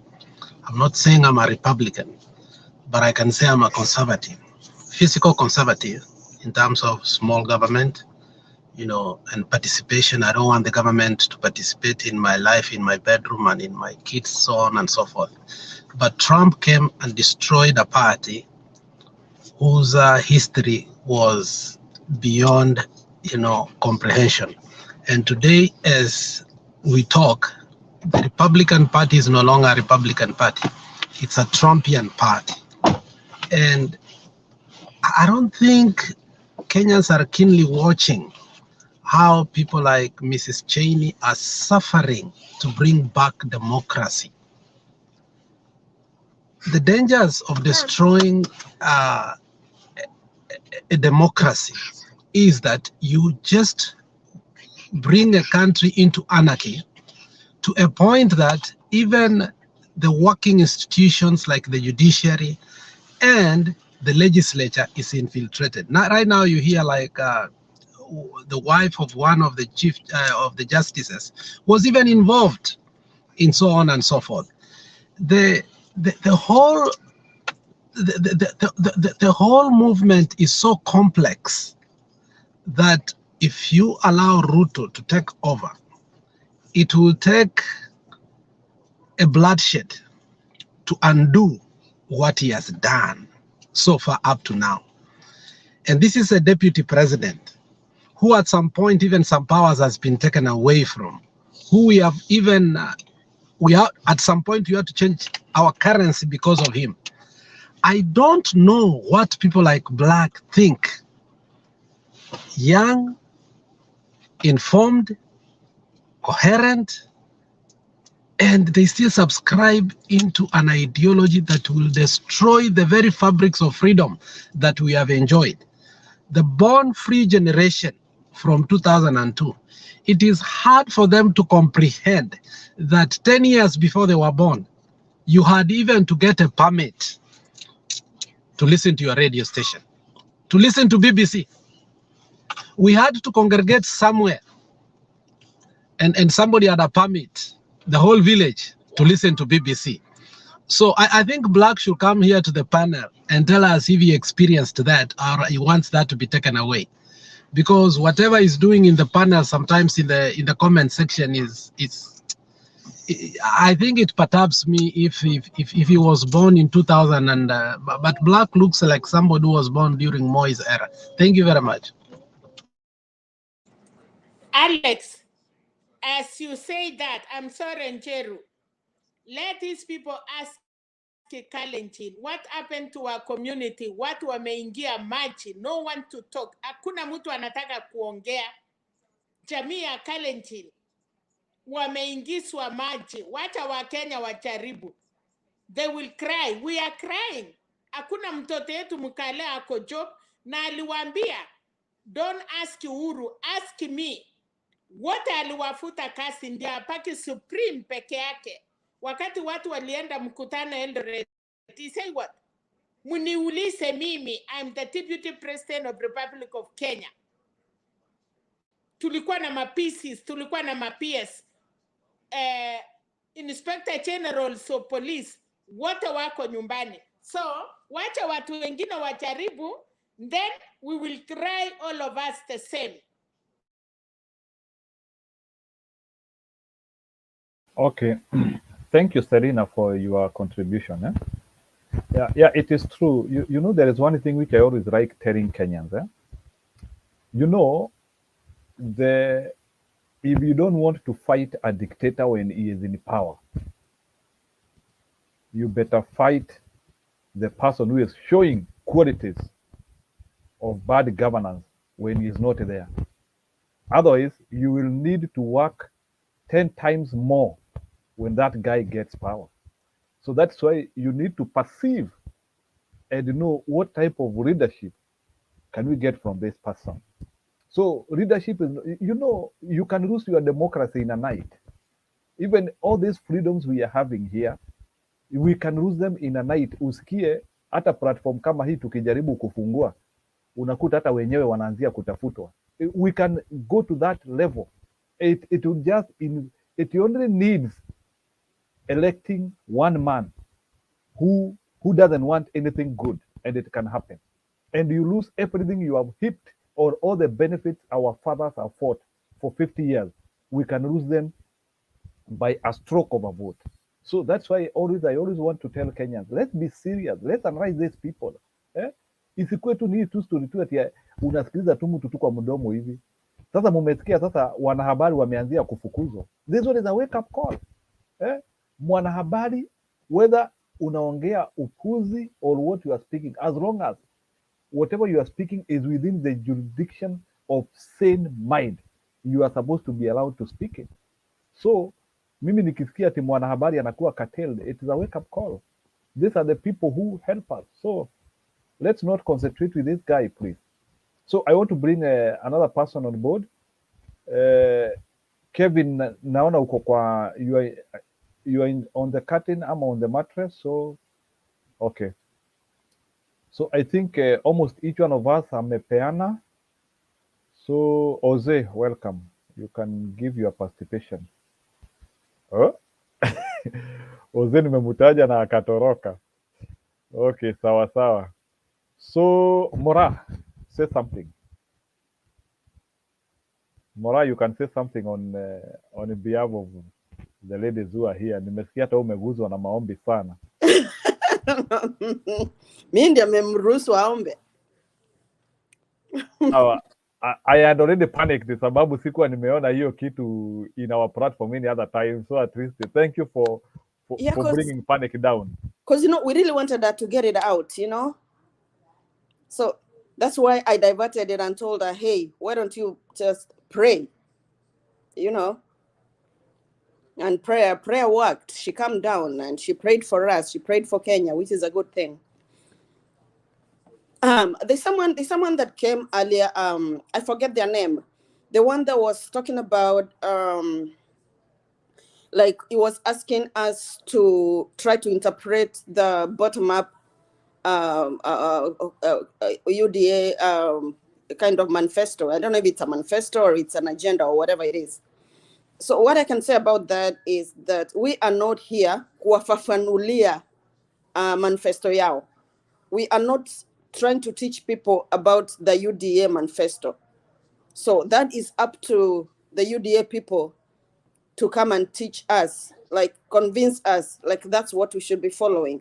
It's not in a platform that is like has a majority of people that are from Azimio. Like I think all day, I mean all afternoon I've been on this platform. I've not seen even one person from UDA log in. So at least they can help us out with that kind of thinking.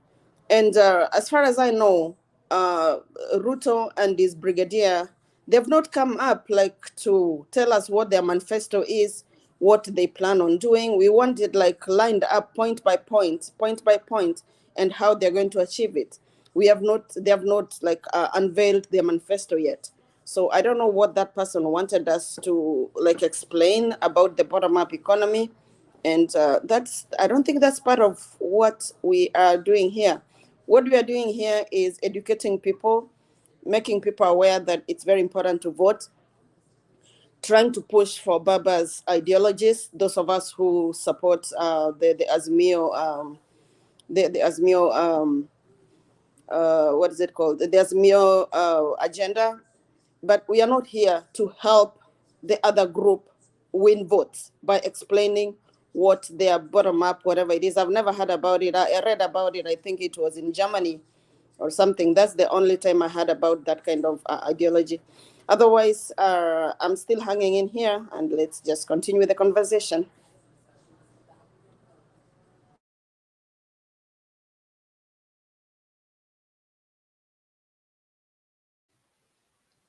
Jose, it's your time.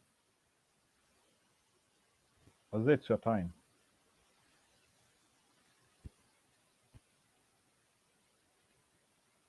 Yeah, hello. My system is a bit unstable. I'm trying to sort something. Let me come after the next person. Okay, no problem about that.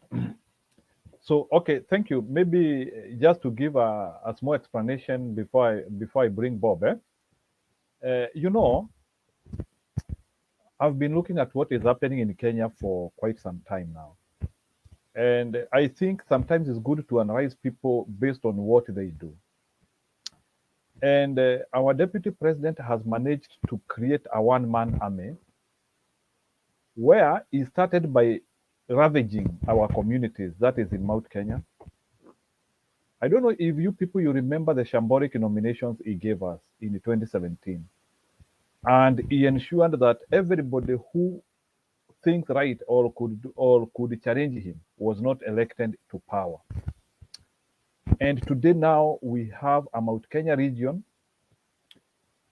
which has also been emboldened with this UDA party, which he created because he had a strategy of how he is going to plant his feet there. Let me tell you, if you guys, you don't know the strategy which Ruto has to put the whole country in his pocket, you may be daydreaming. Ruto has a concept of turning Kenya into a one-man state whereby everything will be streamlined to him. We are going to lose all our institutions and we are going to lose much more than we have gained. And that is the reason why personally I don't support him, because at least I can see where we are ending to. And I hope all the Kenyans who are watching us here, including those people who are in UDA, tell me, would you require a country which doesn't listen to institutions, a country which is on one man, a country whereby you don't even wait for corruption to be investigated, you are on the TV to say it is 7 billion, which is in question, without even allowing this? Because, you know, like, that money of Kimwarel, Mr. Ruto jeopardized that. He jeopardized that investigation. Now, even before investigation, he came and said it is 7 billion, which is in question. So we are dealing with a very dangerous man here, and Kenya needs to know and wake up. And we need to know that it is our civic duty to erect Mr. Raila Odinga so that we can get that inflection point away of tribalism. Thank you, Alex. I can see you have a point. You can say what you want to say. You know, there was a documentary a couple of years ago that I watched. That documentary was about the Golden Bag scandal. And the person who was narrating the Golden Bag scandal was how it was executed. The Golden Bag scandal was not executed so that the Moi regime will steal money from the government. They had everything to do to print and steal money the way they wanted. But they understood the long run of politics.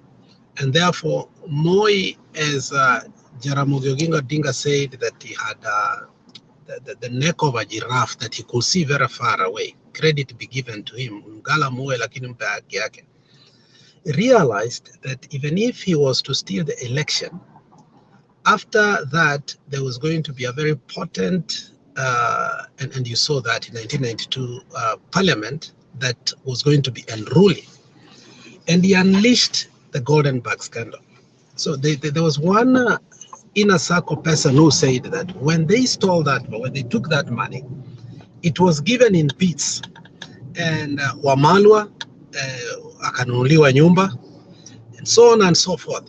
And the guy ended up saying that the only person who never partook in the cake of Golden Bag is Raila Amolo Odinga. Even Mzee Jaramogi Oginga Odinga was a casualty. There was a Volvo that was bought and a Jeep that was bought for him. That money was used. Muite got Nyamaza. Muite got 20 million. At that time, 1992, that was a lot of money. A lot of money. So by the time they started criticizing the Golden Bag, even Orengo was part of it. They did not know how the distribution and that money ended up in their law firms, in their accounts, and how they campaigned. I swear to you, from what I am seeing today as we talk, when you look at William Samoei Ruto, he has held tightly the balls of two people, and that is Moses Kuria and Kabogo. These people must have eaten a lot of money from this person. Even when they are discontented, they make a lot of noise. The next day, again, they are in that economic forum. Something tells me, there's a gut feeling in me that the 7 billion, the 20 billion, the 23 billion, all this money, Ruto was not just a beneficiary. There is a way he dished this money with record clear, vile anakupea hizi pesa na anakuwekea kwa bag, to a point that today there are people who can't make decisions. Mudavadi can't make decision. Wetangula amekuwa mang'aa mjinga. Yani you look at him, I can't believe this is a guy that I respected when he was a minority leader. You know, Mugala muue mpe haki yake. Wetangula can debate you. His English and his logics are always superior. But the way ameshikwa, you can see there is something that is beyond. They are uncomfortable. Mudavadi is crying at night. Wewe umeniwekea watu mpaka hapa. Unaona saa hii huyo mwanamke anatolewa, HS anataka kuwekwa. Yani the deputy knows the game of manipulation to the core. He has played these people to a point that he has rendered them useless. These people took and they partook in the proceeds of what we think it's only William Samoei Ruto partook. This scheme of corruption is well spread, and Ruto documented it and kept it for posterity. Ukifanya tu ngwe, maneno itatokea. So I mean, we are dealing with an enemy who is good at his game. And that is why when we talk of corruption, it is not within the constraints of only our people, William Samoei Ruto. It is beyond. Our young man, Osoro from Kisii, today is filthy rich. And 5 years ago, he was borrowing money from some of our friends to campaign to get that seat. Within 5 years, somebody like Millicent Omanga has shares in KenGen that even if she was to die today, she's among the richest women in our community today. So you can imagine how he has rendered everybody useless. So when we talk of corruption, just know that all these people that surround William Samoei Ruto have been beneficiaries and complicits of that corruption. And that is why Ruto has been able to hold them so tight. They are not going anywhere. Ruto knows his game very well. Thank you very much. Yeah. Yeah, Go let ahead. me just add on what Alex said. You know, you just wonder, because all these people know who Ruto is. They know he is a dictator. I mean, he's going to be a dictator if he steps into that state house. But there's something that holds them to him. And if all those things that we've heard, like he killed Msando, he killed who, you know, if I was one of them, I would be scared. Honestly, I'll be scared for my life. So what do? You just hang in there and just play with him. I think that's probably that's where most of them are. They're scared. They took his money, the money that he gave them. So now they're stuck with him. So what can they do? What can Mudavadi do? Because they say like, oh, he built his house in Karen or whatever they, you know, all the rumors that we hear. If all those rumors are true, then these people are just stuck with this guy. There's nothing they can do. I mean, being one of them, I would be scared too. I would just hang in there with him. That's what I was gonna say. And Morao, Soro is your friend. You know how poor he was 5 years ago. You talk with him. And Oh today, yeah. Soro speaks Oh yeah. like a king in Kisii. 5 years ago when I went to Kenya, I had lunch with him. But now he's like way up there. That is what Kenyans want. You know, Kenyans have this, I don't know, maybe, I think it's a character we have developed. Naongeanga na watu wengi sana. We have this element, if somebody has money, hata kama ni ya wizi, we just claim that huyo mtu amefika. Hey, mkubwa wewe ulifika. So we have this element of praising people, even if they have devoured us. Yeah, we have this element of praising people who have money, even if the concept of getting money is not right. Ndio unakuta saa zingine unakuta sasa hapa, hata kama mtu ni wash, all what we care is this guy has money, he can afford to buy some tour ambulances kutuletea hapa. Like for example, there is something which I want to ask people here. Yes, tunakuanga na jamaa kama Sonko, nasikia hata ako na Sonko rescue team yake. How does he maintain? Yes, anaweza kuwa na mabiashara nini na kadhalika, but how comes Sonko rescue team works better, or during his time was working better than Nairobi County? Between Nairobi County and the Sonko rescue team, which one is richer? But during his time as a governor, Sonko rescue team was functioning better than the Nairobi County. You expect like Nairobi County to be having ambulances and all those things, doing those things.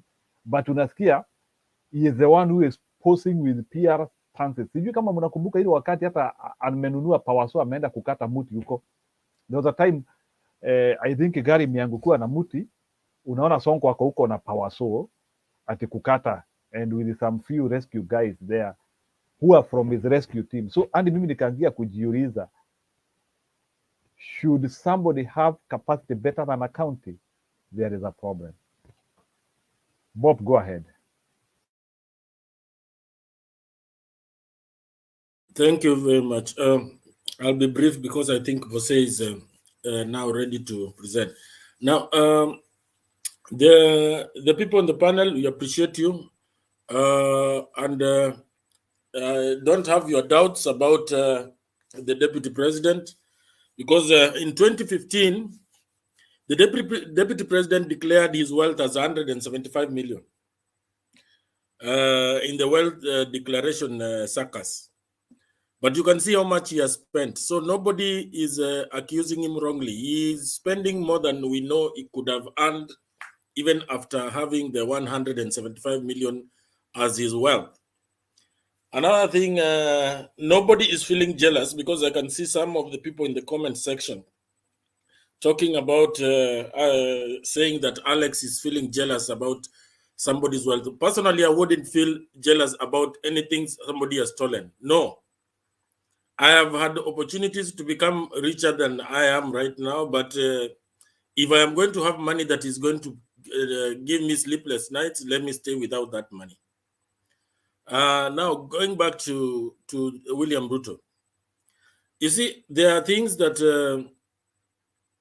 you look at his association behavior, and you start to get worried. Though I want to assure the Azimio people that before that happens, I think it will take a lot of guts for him to turn this place into probably a one-party state. What I know and I believe that William Ruto would love to do is to remove the presidential limit and rig himself in the event that he becomes president over and over again. We have seen it with our neighbors. Museveni has really been hard on the opposition, and Ruto, being his very close friend, I think he would try and do anything of that nature.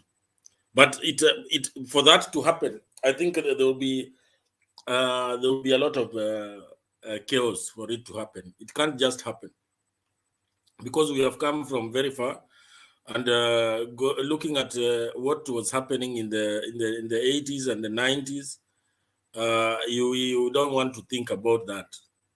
So we need to be Bob, firm. it can happen. And Bob, it can happen. Don't say it can't happen. It can happen. Trust me, it will not. If it is to happen, then Kenya will be no more. Using the iron fist is not going to work. What he wants basically is a good number of members of parliament for him to manipulate the legislature. But in terms of gagging the people, and you can gag people and make them disappear, a few here and there. But when they have had enough is enough, it will be and they retaliate, it will be extremely bad. You will not even have peace in your own state house. In the modern Kenya today, the freedoms that the Kenyans have enjoyed, they are not going to give them up. Kenyans have come a long way, I'm telling you, because you look at what we are enjoying today. There's free press. You can, you can watch anything on TV. There is M-Pesa. Some of these things will not be there when he decides to clamp down on some of the freedoms. Even M-Pesa will become a problem. It will not be free flow. Like we speak now, you can send money and I send you money. It will now be something like we'll be operating in the dark. No, that one I doubt it can happen. And if it happens, I think a lot of blood will be shed, which I don't want to imagine. I'm not advocating for violence, but I know we are not going to go there. If you are going to go there, the limit that you can go is the 71 of maiming and killing a few people to silence them. But we are too strong and to be brought down by such.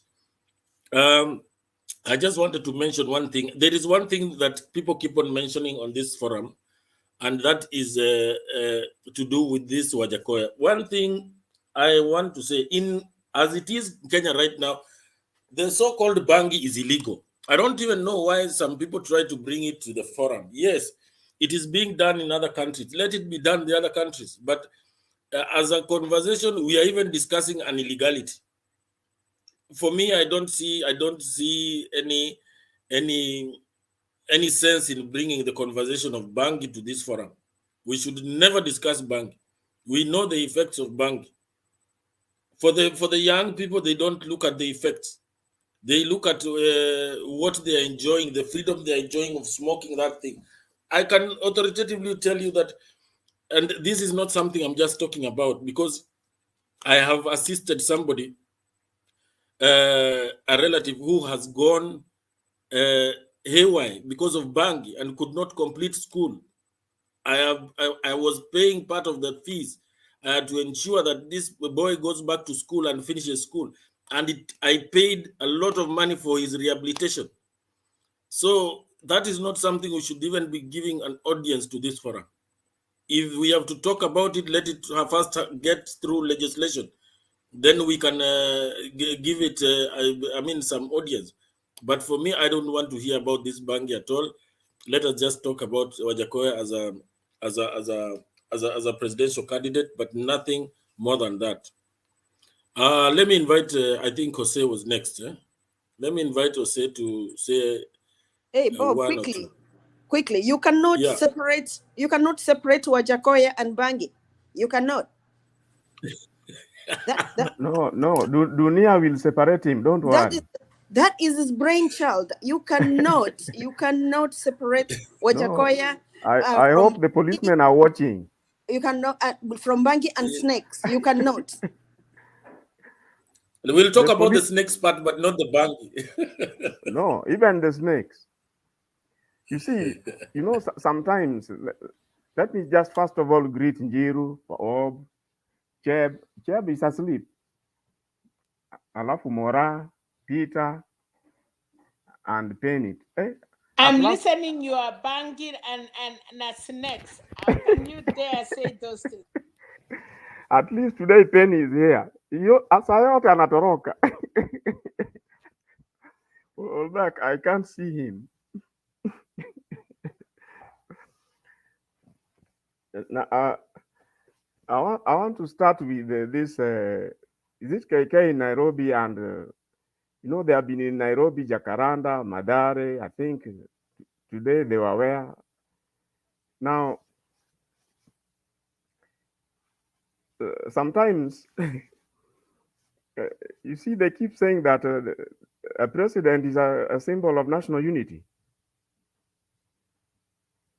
Maybe if you explain, but you need the likes of Martha Karua to explain to the ordinary people what exactly that means. Most people like quoting that word, but it's like they don't really follow exactly what is this national unity all about. Now, if the president is a symbol of national unity, so what about the deputy president? Is he anywhere near there in terms of national unity? I think so. Now, it so happens that when the DP is annoyed, he goes ranting, and sometimes he has very, very irresponsible outbursts. If you check his latest rallies, he behaves a very, very angry person. He uses abusive words to the president. He tells the policemen that he thanks the policemen for disobeying their boss and telling them that Shetani ashindwe. At least they didn't obey the orders to block them from attending their rally.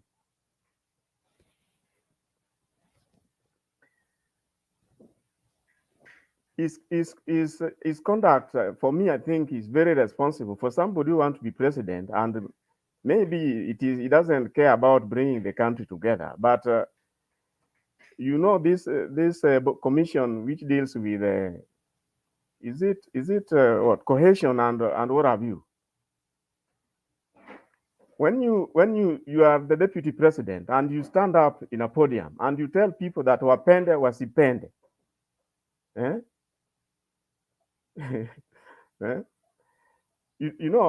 the president also has supporters, and more so. But as far as I'm concerned, I think the president has more support in the country than Ruto'S. Now, if he's charging his supporters to an extent whereby you may, at some time, you see the president has been behaving very maturely and not even responding. There'll come a time, if they continue like that, the supporters of the president will take it upon themselves.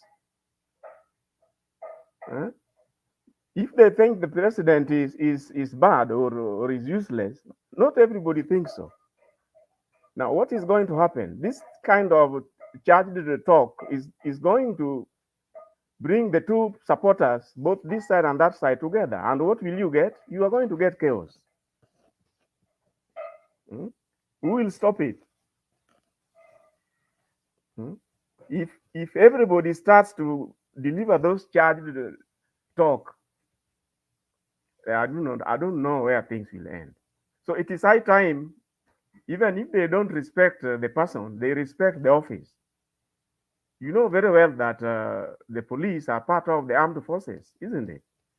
And if you tell them that they have been given instructions to go and stop them, and that they have decided to do otherwise, and you thank them for disobeying that order, which itself is propaganda, I don't know what he expects to happen to the country. Now, I'm surprised Wekesa is not around.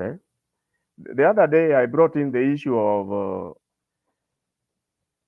a team of Azimio to counter propagandas, which we are fed on daily, day out, day in by KK side. You remember when the DP had his campaign in Western, I think it was in Kakamega and Bungoma. The women rep there told the rally that that Baba joined the government, and whatever he got, he refused to share with Western.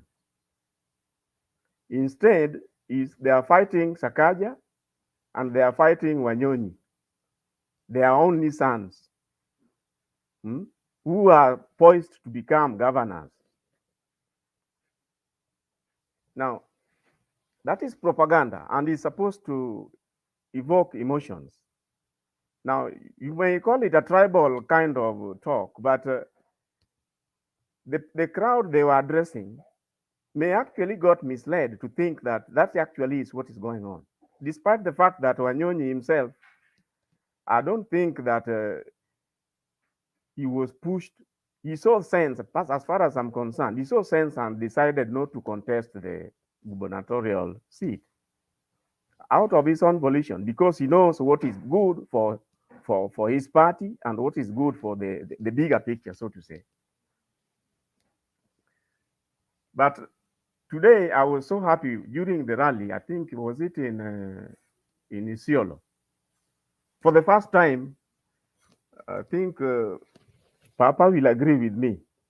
For the first time, at least somebody, it's not Atuli. I think it was Atuli. At least he decided to counter. Maybe he did so because of our talk yesterday. He decided to counter this propaganda that Baba has done nothing for Western. I was surprised. He listed 5, 6, 9 appointments which Baba had given to Western when he was, I think, when he was prime minister. And in comparison, no other part of the country got as many appointments as that, starting with Oparanya, Marende, Mudavadi himself, forgetting that when he was made the deputy prime minister, who suffered or who was angling for the same slot, it was DP Ruto, who did not get it. So now, in their loyal leadership forum yesterday, they start saying how Baba has done nothing for Western all this time. Now, at least, I believe that what Atwodi said, at least, yes. Jose, the only ambassador that Azimio have got to rebut any tantrums from UDA is Atwoli, because Atwoli is not seeking for any elective post. And therefore, the consequences are very minimal. Let me tell you, You see, right now, the votes are with the masses.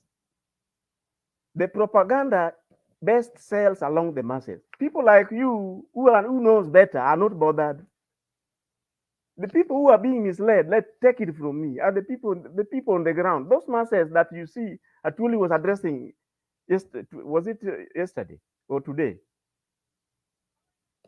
And he put it point blank. And the good thing is that it was coming immediately after the loyal leaders held their propaganda, claiming that Baba has never cared about Western.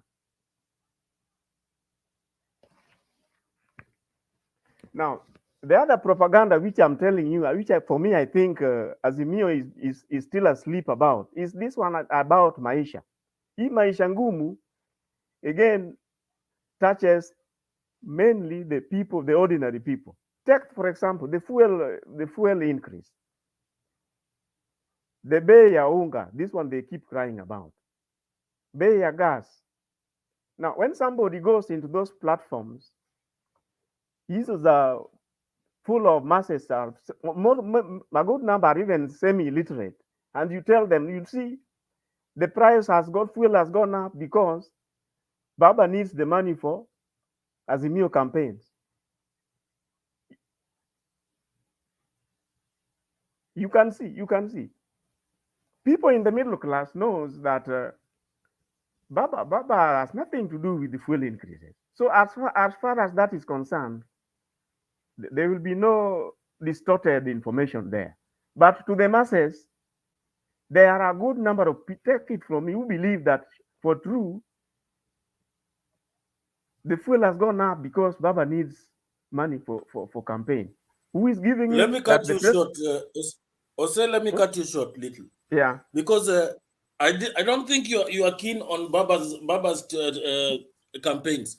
If you listen to what the message that Baba is giving, is a message that Baba is giving. In fact, most of his speeches start with that issue of the rise in living standards. And Yeah, I anauliza know. sigarama Then imepanda, Papa, and I was them coming to that. solutions. Listen to me. I was So coming to that. don't think that he's not doing anything. No, I'm not saying he's not doing anything. You are not listening to me. I'm saying they need to counter them straight on. You see, Baba's 10-point agenda includes exactly what you are saying. They're already there. But in any case, he has himself said that in the first 90 days, isn't it? Biashara is all this food stuff, bei itakuja juu.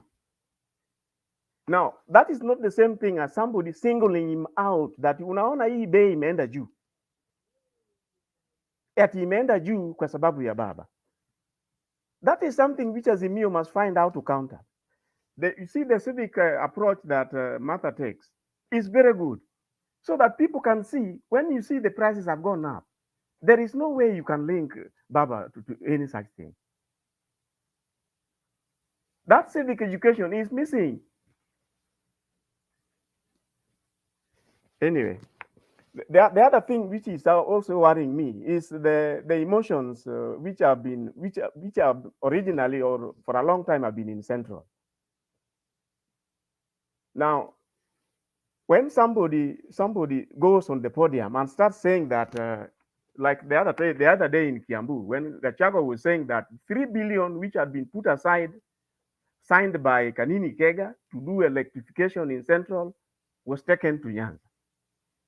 And they are taking the ordinary people. At least stima imekwama hapa ni kwa sababu ya that is propaganda at the highest level. You need people to counter those things. Then he goes ahead to say that the roads which have stopped in Central is because the roads are now being done in Jose, I will again cut you on that propaganda. You see, we can't keep on replying to everything. And if you want to know that propaganda is not working, look at the ratings between Martha Karua and Gachagua. So sometimes we need to not to counter that, because the people he's addressing also know or have a negative attitude towards Gachagua himself, and they also know that it's not possible. Even the people in the rural areas, Do not underestimate their intelligence. You see, Papa, if those people who come up with propaganda, even them, they don't know, they don't work throughout uniformly. I'm not saying that it works uniformly. I'm simply trying to say that when you personalize things, like munaona hii stima aiendelee mbele hapa. 3 billion was signed by Kanini Kega. He used that language. And that 3 billion was taken to where? To Nyanza.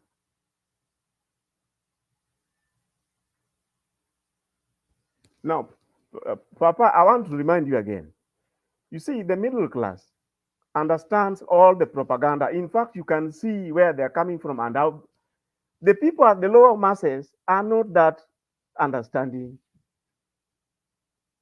First, in any case, a number of them didn't even know there was some 3 billion here for electricity. They didn't know. Now they are being told that unaona hii sasa hii kazi imekwama. Imekwama kwa sababu ya hii na hii na hii. Total lies. Anyway.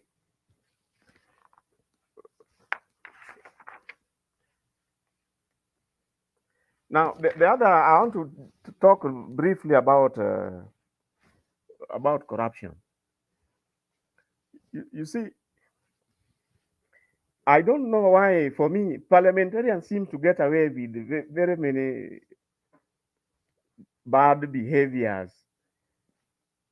Today, I'm wondering how the country can go back and reinstate the recall clause for non-performing and corrupt MPs. Maybe I think, Papa, since you do some research, try and get some research on what the Auditor General says about CDF funds. You will realize that if that was to be followed, for me, there should be a law should be enacted that all MPs who have those CDF funds lost should not be allowed to contest again until everything is cleared. They should not be allowed. Unfortunately, that law I'm asking for is to be made by the same MPs. So you can see it will never see the light of day.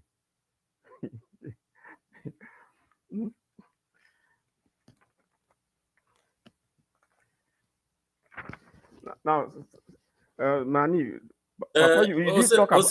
before, yes. For sure, before you finish on that corruption statement, today, I'm a very comfortable man, and I hope all other Kenyans are.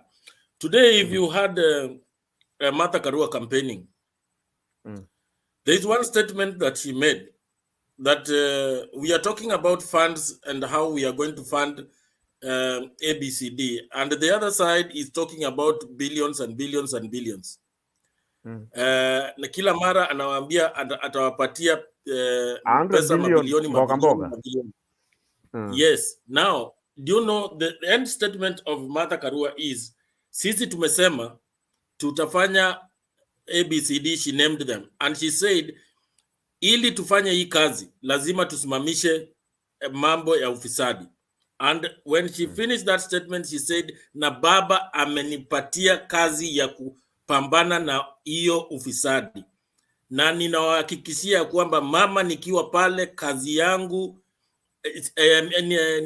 hakuna mchezo, utafanya kazi. So feel content.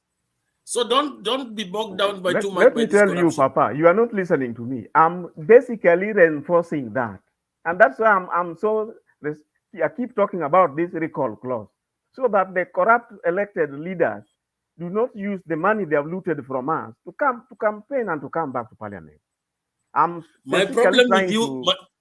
Just listen. I'm trying to have the law reinstated. Yeah, my problem with you is that the law which they diluted, I'm supporting what Martha is saying. Yes, but my problem with you has been, you are over lamenting. Just wait and see what will happen. And it has stuck with you that 2 days ago you told us the same thing. Well, you know, as far as things are now, those are just promises. You know, what I'm trying to come up with here is whoever comes back to parliament for them to reinstate that law, I'm seeing a challenge there. I have no idea how the matters will go around it. But I admit what she said is exactly what I'm trying to talk about. So that you can't have 80% of your elected representatives all looters. No, you can't allow that. Anyway, let me finish by talking about the polls. Now, the polls are showing, okay, as expected. Personally, I'm not surprised about the fact that Baba is still leading or in the lead. We have barely about 1.5 months to go. Maybe if the trend continues, then the 60 plus all of us have been talking about is likely to be realized. Something else, maybe I do not know, Richie, welcome. If you could have how these polls are done. When these people are doing the polling and they are saying they have polled 9,000 or 6,000 or 2,000 respondents. Now, I realized that the poll that was given, these people had talked about the presidential candidates. Then they have talked about the senators, the governors, and the women reps. I think, to be precise, in Nairobi. Now, what I'm wondering, when you have the 6,000 or so, the question you ask about the president, do you put the same question to the same person for the senator and for the women rep and for the governor? And if that is the case, then, well, personally, I was thinking that if Raila was scoring so high, you see, like in Nairobi, I think the entire team is like a suit. So the women rep, the senator, and the governor are all Azimio. So when you find that the senator, or the governor for that matter, is scoring less than what their presidential candidates have scored, and vice versa. Similarly, the senator scores much less compared to what their presidential candidate. Now, I'm wondering whether the people who are polled, and if they are the same people the way I wanted to assume they are, it's a bit, I'm finding a challenge understanding how Sifuna, for example, would not score as high as his presidential candidate. Well, what does that tell you about how these polls were done? You know, they don't go about so much details, how they arrive at those figures, especially the demographics and what have you. Thanks, I'll stop there. All right, thank you so much, Jose. Hello. Hold on, Pen. There's one video I want to play here before we go on. Ikiwa wapinzani wetu wamekuja kuahidi mabilioni hapa na pale bila kusimama na kuapa kupambana na ufisadi, ujue hiyo ni ahadi ya mdomo peke yake. Mimi nimesimama nyuma ya baba sababu na muamini anataka kuinua hali ya maisha ya kila Mkenya, na kwa serikali yake amenipatia kazi ya kupambana na wafisadi wote. Na wewe unajua masaa ya kazi huyu mama hacheki na hachezi. Kwa hivyo mtupatie kazi, tuwe watchman wa pesa zenu na mipango yote, na baba amekomaa kwa mipango ya kiserikali. Amekomaa kwa kutetea haki za wananchi. Mimi naomba mturuhusu tuongee na wenzetu huko Gong. Hapa tutarudi, lakini mko na message. Na wale watu wanaongea kama mimi au kama mama yangu, Agekoyo mwegoko motige kuhenio ategekoyo gĩkĩama kĩngĩ. Watu wote wa Mlima Kenya tumeamua tuko nyuma ya Raila Amolo Odinga. Tiga gwita ukionoria kura cito ciothe twikire gikabu kia Raila Amolo Odinga.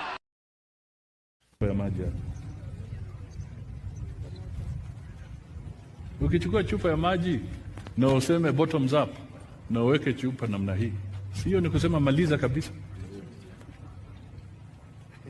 If you did this and you say bottoms up, this is the bottom. Mtu anameza kila kitu.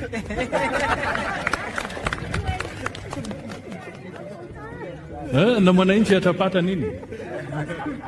And how are you going to finance this economy? Ya kusema bottoms up. Kwa sababu ushuru pia umegonga wananchi. Yeah, I think, Osea, that is the video that Bob Papa was telling you about. I've seen it.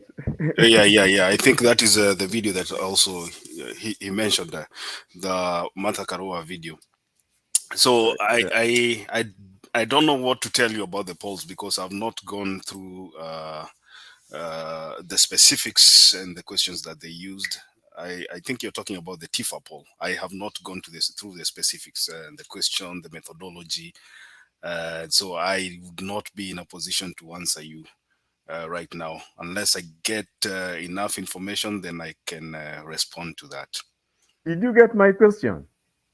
My question is, if I'm doing the poll, so I ask you, I call you Makiadi, then I ask you, today, if elections were held, who would you vote for as president? So you say you'll vote for Raila. Then I go to next. Who would you vote as senator? So you tell me. I don't know whether such a person would now then change to say I would vote for Sakaja. That is what I was trying to, because I was thinking that Nairobi, for example, is Azimio. The lineup there is like Azimio. So I'm getting it difficult to understand how Raila would score 50. The same person is asked, and that same person would not vote for Sifuna. That is actually what I'm finding a bit tricky. These pollsters. Yeah, I understand what you're saying, and that's why I'm saying I would not be in a position. Maybe there's somebody else who has gone through the Tifa poll specifics, the question and all that, because I like can the tell Mizani. you. Hey, Makiari, can I say a word?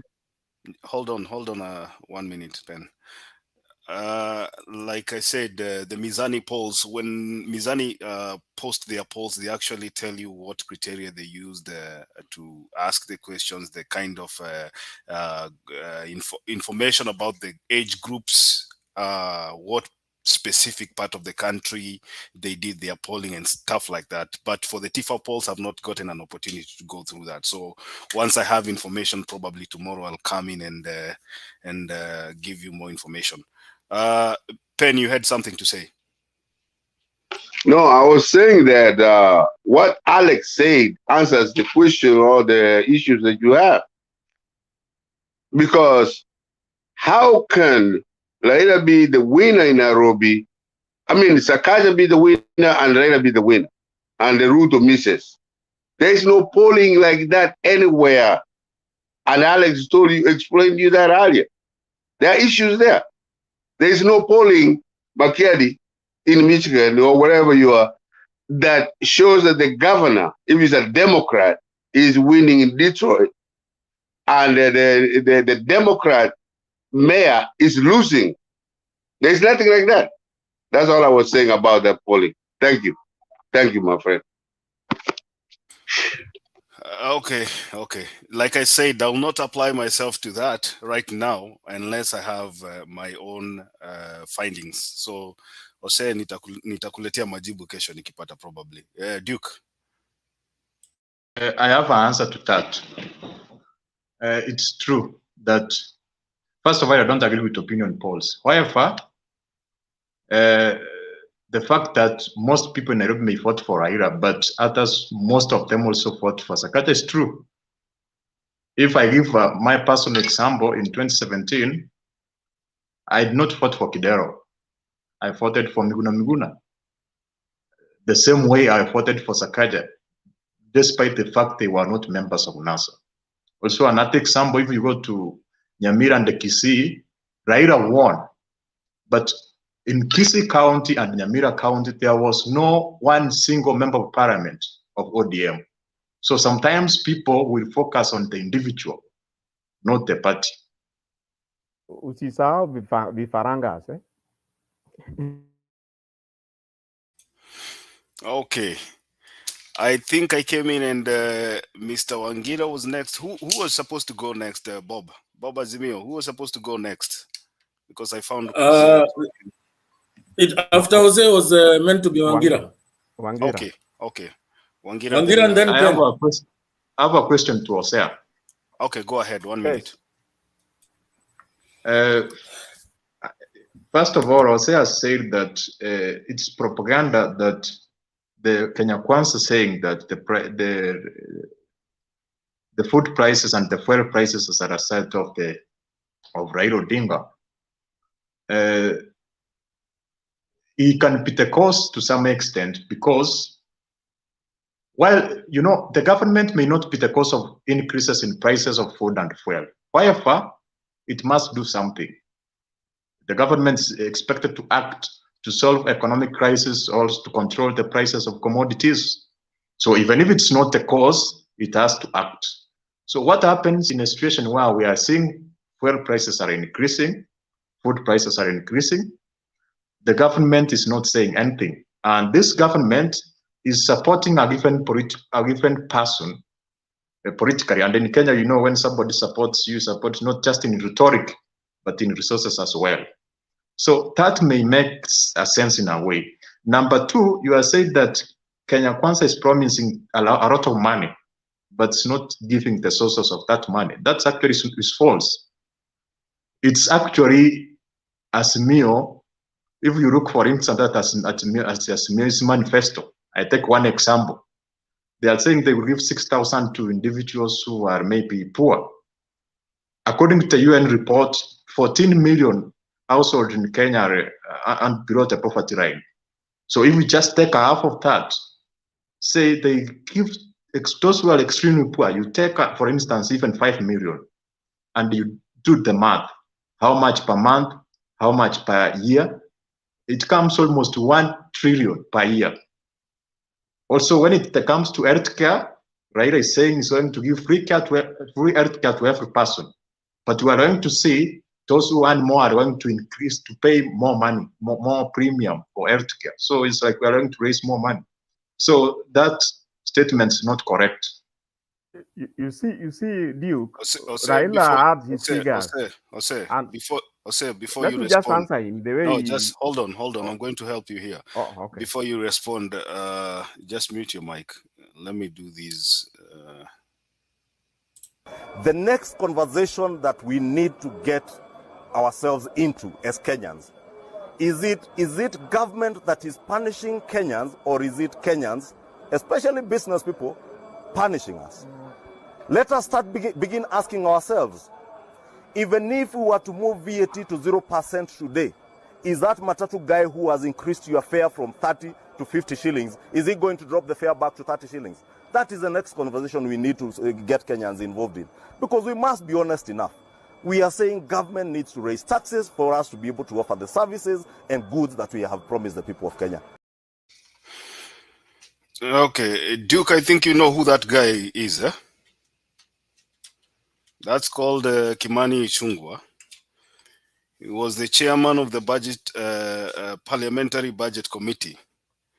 And in that video, what Ichung'wah is doing is actually justifying the government's reason for raising the taxes on various items so that the government can raise money. And that is in the Jubilee administration.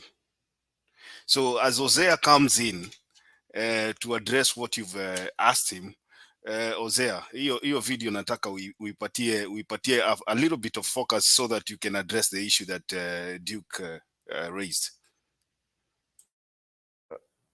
Well, the very answer, you see, I think when Baba came up with this 6,000, they had done their homework. That is as far as I know. At least for those of us who started trying to follow up this matter, where it came from, the ufakaras that Baba is talking about, there are figures. He came up with a figure. The people who qualifies at that threshold where he was referring to, I remember in one of his presentations, he did say that there are about 2 million Kenyans. So when you start saying that there's 15 million people below this and that, below the poverty line, I don't think you only need to be below the poverty line to qualify for what Baba is saying. Baba has specifics, what he's talking about, and I believe he has data and even the places where those people are. And that is why he says he will implement it. Now, when you talk about the DP saying he's going to give 100 billion for Mama Mbogas, give us a break, my friend. Kenya is big. Where is the data? Where is the database for these Mama Mbogas? Who qualifies to be a Mama Mboga? He says 50 billion he'll put aside to go and drop it down like rain to the borders. Maybe that may have some data, some records. But believe me, Kenya being Kenya, who will line up there that sits in the border, can we share the 50 billion the deputy president is bringing? You need a database. Okay. That database is not there. Sir, I think Duke asked two questions. Let me bring in Bob Papa first of all. I know Wangira needs to do his submission before he leaves. So, Bob. Duke, I just want to ask you whether you have any evidence that Raila is being funded by the government, because all along for the last, I don't know, four elections, I have not seen where Raila is being funded by the government. So I don't know why you claim that this one is being funded by the government. That is one. Number two, Duke, I don't know where you are getting your statistics. And if you're getting your statistics, whether you're getting your statistics from the UN bodies or Baba has been doing this through his own experts, and these own experts do that survey for him. They do not rely on your blanket what do you call it, research from other bodies. So you cannot come to purport that Baba is going to have to look for 1 trillion. You must come. Please understand. I want you to understand the Azimio manifesto and Baba's 10-point agenda. Once you have understood it, then you'll be able to visualize what he thinks he wants for this country. Okay, I know we'll have time to revisit that, Duke. So let me give Mr. Wangira a minute, or not a minute actually, give his time to do his submission first. Okay. Oh, well, thank you very, very much. So this is the second time that I'm here, and perhaps I've met. I've not met most of the people apart from Selena this evening. So let me say, how are you? I just want to start from this point of Martha Wangari Karua. You know, where she tells Kenyans that, you know, these guys are promising you that they are going to allocate billions of shillings in particular projects without telling you how they are going to fight corruption. Let me tell you, the greatest problem in this country as we stand today is simply corruption. If we can handle corruption even up to only 50%, let me tell you, as a country, we will be on the right track. For example, I was looking at our ratings at what we call the Corruption Perception Index by the Transparency International, the ratings for the year 2021. Imagine, Kenya was number 128, out of the 180 countries that are normally rated. And do you know the countries that we tied along with? A country like Laos. Just Google just Google Laos, and you know what I am talking about. Laos. We should not be in the same league as a country like Laos. We were in the same league with a country like Bolivia. Google what goes on in countries like Bolivia. Then you'll understand that we are not supposed to be in any league with a country like Bolivia. So, the reason why, I've been looking at William Samoei Ruto's campaigns, and finally, the fire seems to have burnt out. There's no fire in this campaign. For example, today, even when he was addressing those guys who visited, you don't see that fire, because Kenyans are not fools. Because Kenyans can correlate where their problems are coming from.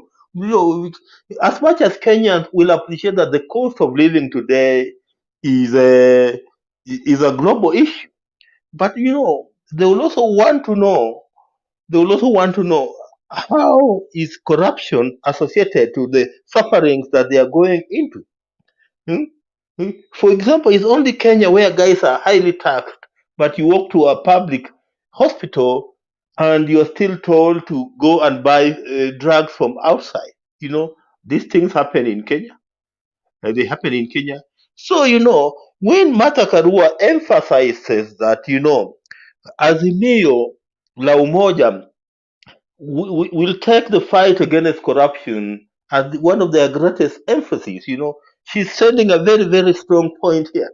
And, she has even told them in that clip that, Raila has promised to give me that responsibility of fighting against corruption. And she iced it up by saying, hapa atuchezi na kazi.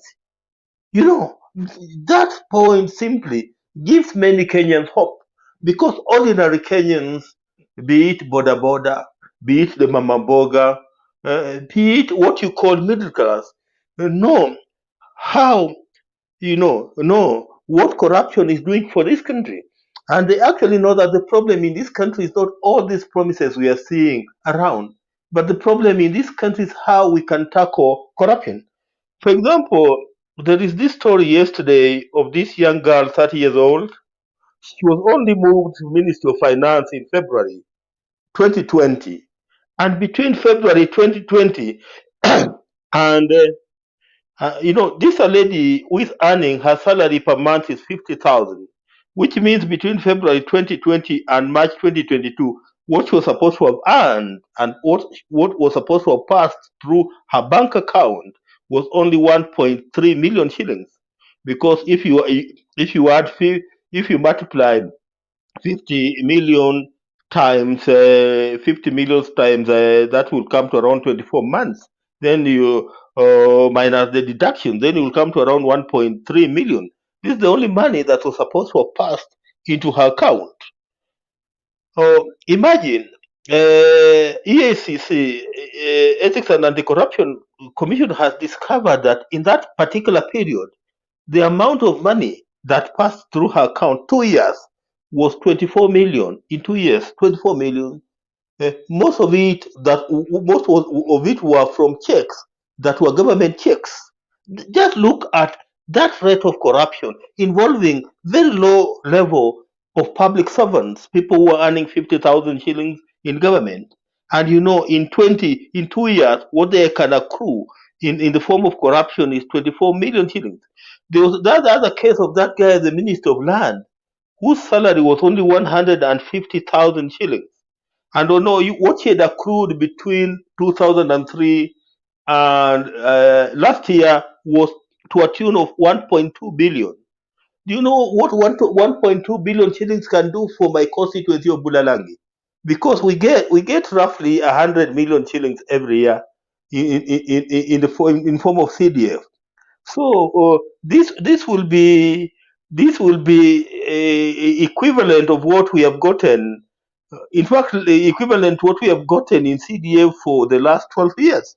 And this is what one man in the name of a government officer in the Ministry of Land has accrued as his as his own personal gain from his public office.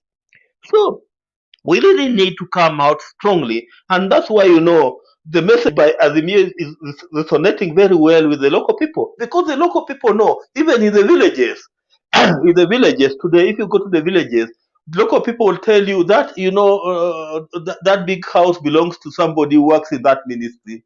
That big house belongs that building complex belongs to a policeman who works somewhere else. It's known even in villages among locals that people who own real properties in their villages are guys who work in government.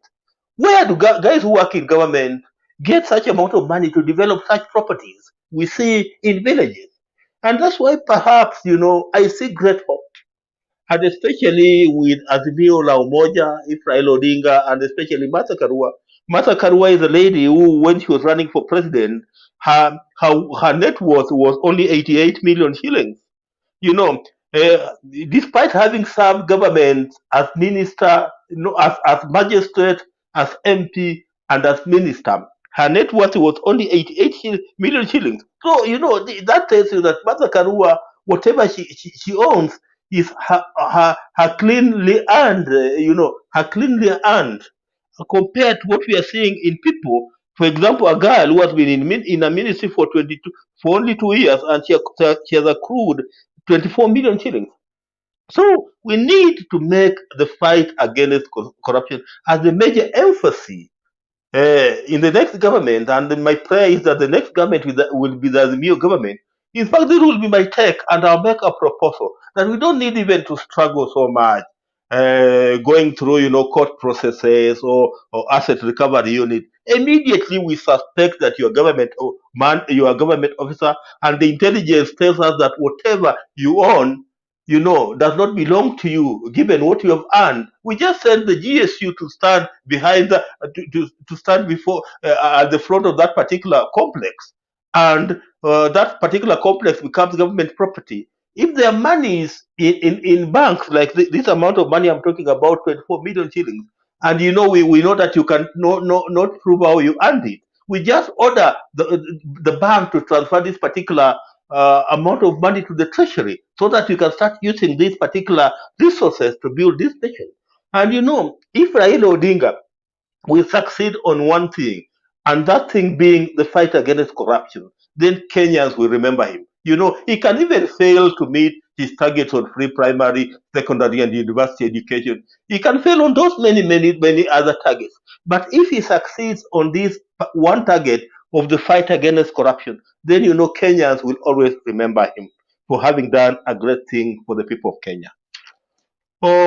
Finally, on the issue of the opinion polls, as much as these opinion polls rate Raila Odinga high at 50%, and they also rate Sifuna high at around 27%, and they also seem to rate Pasaris high at around 32%. Just like most of you, I have my questions around how this particular results were arrived at. We are being told that for this particular opinion poll, that the ODM party is the most popular party in Nairobi by 30%. That's ODM. So if you add it up with other Azimio constituent parties, then the popularity of the Azimio la Umoja, One Kenya, goes to 46%. So that tells you that 46% of all the respondents in this particular poll were Azimio la Umoja supporters. That's what it tells us. So if 46% of them were Azimio la Umoja, unless there was something very, very unique, I'd like to know what was this something that was very, very unique that could make, for example, Sakaja poll 40% against Igade 32%. I just want to know what is this very, very unique thing. I just don't see it. I just don't see it. And again, in this time and period when we are only 47 days to the general elections, you cannot tell me that Sifuna enjoys 27% popularity against Margaret Wanjiru's 9%.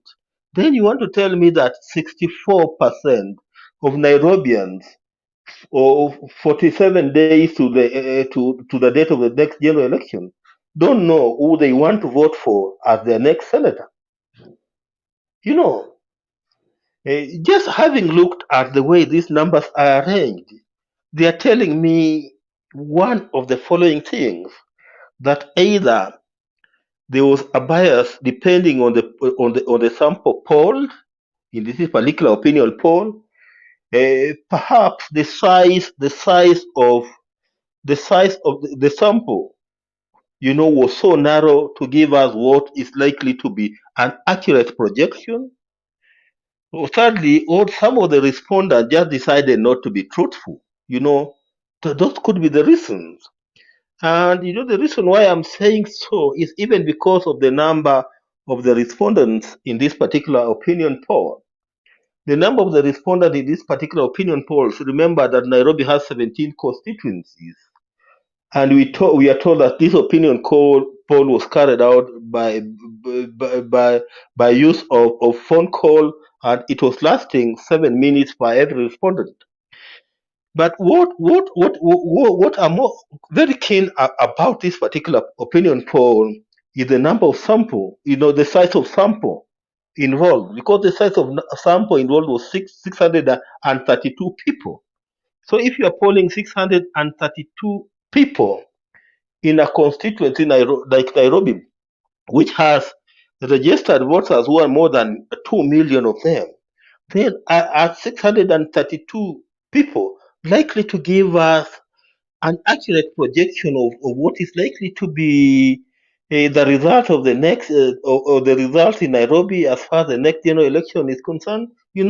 I'll leave that question to many of you on this panel to perhaps try and answer. Let me just leave it to you so that you interrogate and you also try and answer, because I see that perhaps this particular size of sample was so narrow, perhaps, to give us what we would have expected. Perhaps if it was a much larger sample, perhaps it could have placed Raila Odinga at more than 50%. And perhaps we could have seen that Polycarp Igathe was doing better than Sakaja in this particular regard. But given the small size, it just makes me wonder whether it really helped to give an accurate projection. Oh, my brother Makiade, do I have anything else to say?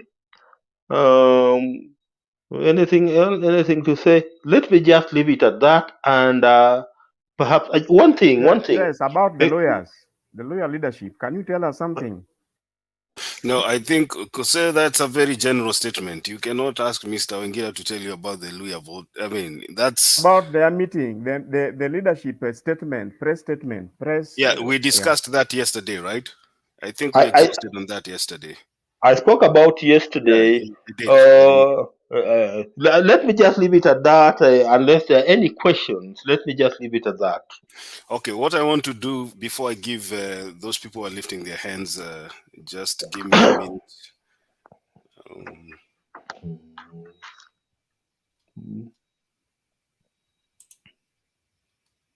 IBEC, Intergovernmental Budget Economic Council. Mwenyekiti wa hiyo council mnajua? Sheria, it is the Deputy President of the Republic of Kenya. Ni kina nani wanakuwa katika hiyo Intergovernmental Budget Council, Economic Council? Chairman, Deputy President, members, all 47 governors, all 47 CECs in charge of finance. CEC ni wale tunaita mawaziri, iko mawaziri wa mashinani. Wote wale wanasimamia mambo ya fedha katika county zote 47. The next cabinet secretary treasury. The next controller of budget. The next commission on revenue allocation. kama kweli tuna haja ya kusaidia mwananchi wa kule chini, huyo tunaita mama boga, huyo tunaita wheelbarrow, sijui imani kitu gani. The place to do that decision is at the IBEC. If we are serious about strengthening devolution in this country, tuache kushinda tukiongea urongo hapa. Sijui hati tu iko mambo iko sijui iko chini wapi? When you are chairing, when you are the one who is chairing that committee, that powerful committee, we should be making this decision for the last 9 years, and you have not done it. Unakuja kutuambia mambo mengine gani hapa? Surely. Haya, wacha nipeane nafasi kwanza watu wa maswali. Tafadhali watu wa maswali 1 minute. Tuanze na Mama Selina 1 minute 1 minute. Mama Selina. Yeah, asante sana. Wow, hii mambo ni ngumu, lakini Wangira ameuliza swali. But hawa watu ya UDA hawakosi kitu ya kusema. They are, yani like, wanataka ku-confuse watu. Confusion is too much, Mr. Wangira. Hata hiyo mkutano ilikuwa ya Waluya. Kila every day wanakuwa na something. They want to say, unajua walishindwa kutoa manifesto. So if we follow that tunapotea kabisa. Wanataka ku-confuse wa Kenya. I think that is what I can say for now. Confusion. Hakuna kitu ingine, kutuchezea akili. Aya, Bob Papa may drop ama namna gani? I think he had a question also. Oh, he's not there. So I know people are trying to. Yeah, I'm coming to you, Duke. You're the next one. You're the one. Yeah, Bob Papa, you had a question. Makiadi, yeah, Makiadi, I realized that I will definitely have a question for Duke because he's always controversial. So I'll reserve my question until he presents. Okay, sawa, Duke, karibu. I can ask one question, Wangira. First of all, I agree with you that we need to fight corruption, and the corruption is the main cause of most of the problem we have in Kenya. However, Martha Karua is saying, I've been told to fight corruption. So what's your take about an individual and the institutions which are mandated? How will he fight corruption as a person? So I'm not sure about that. I need to hear about maybe systems, because he has to use, because people will walk to court obviously, and the court will say otherwise. So how do you connect that there is an individual claiming to do it and we have institutions involved? As he explained, the connection of his role with the institutions mandated. Martha Karua say she will be Minister of Justice and Constitution. So akisema yeye atafanya, anasema anapatiwa kiti kama deputy president, na baba amesema atakuwa Minister of Justice, apigane na corruption, kwa sababu hiyo Ministry of Justice and Constitution na mambo ya kotini unasema it will be under ministry ya Martha Karua. So kama wewe ni minister ya education, utatii na mambo yote inafanyika na education.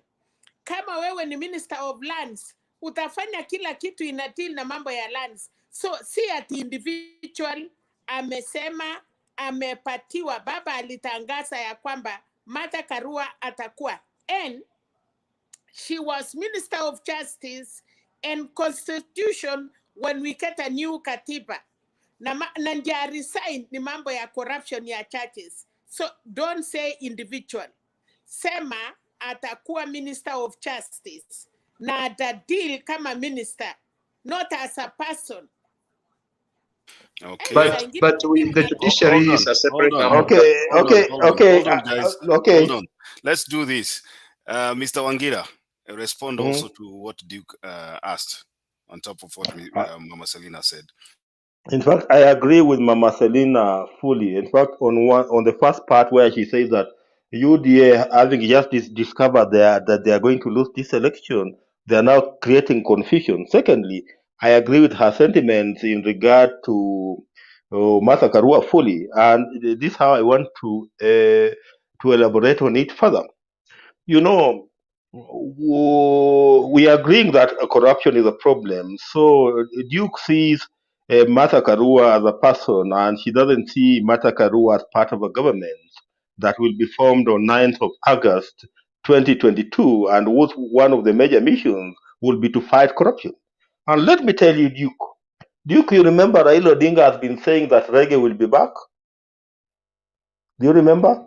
Because one of the things that we need to deal with are the technicalities that have been in this area of the fight against corruption. For example, let me tell you, at the presidential petition level, there are no technicalities at all, because we know that that presidential petition must be handled within 14 days, and we are done with it, And even these other petitions that are MCA, a governor, senator, name it, they are supposed to be exhausted within a period of 6 months. In 6 months, we are supposed to have done with petitions, and we are done away with petitions. And that's why, if you read you read that bill, that was the Constitutional Amendment Bill 2020, famously known as the BBI bill, that the court declared unconstitutional because of the process, not the content. The problem was the process at which it was arrived at, not the content of it. One of the issues that it was proposing was that we deal with the matters of corruption strictly within 6 months.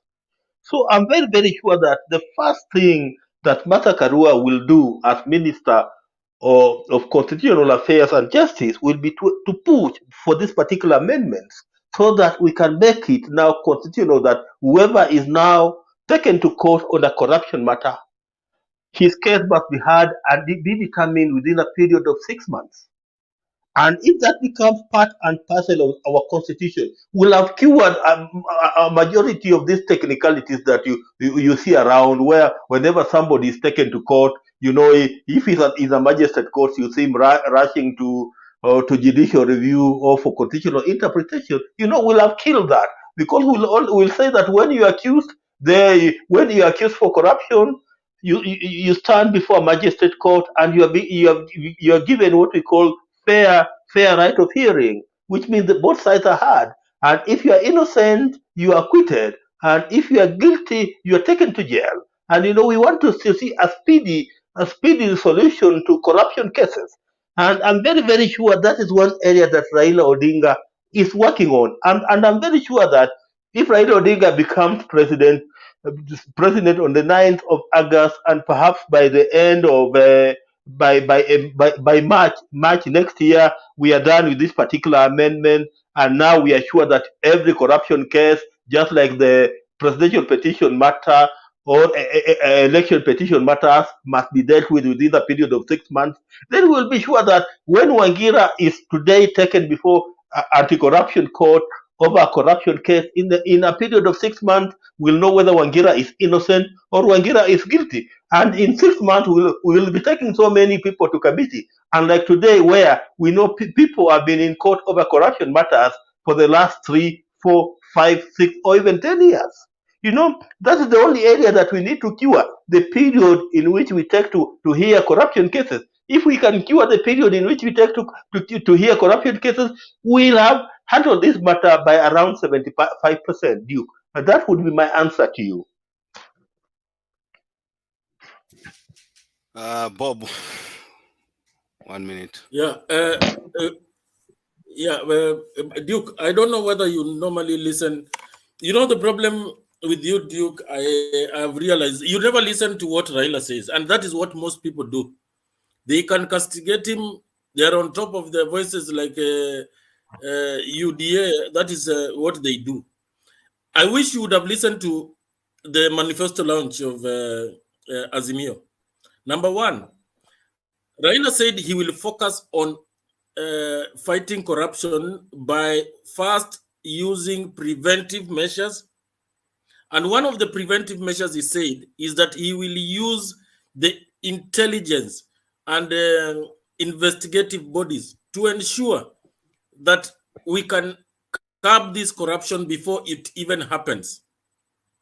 Number two, you know, when I know you want to bring in the argument that the judiciary is independent and it should not be told about, it should not be told on how they should work, but you see, giving Martha Karua that docket of justice and constitutional affairs puts her in a position to ensure that she's coordinating the work of the independent institutions, as well as supervising the investigative authorities, as well as the intelligence services.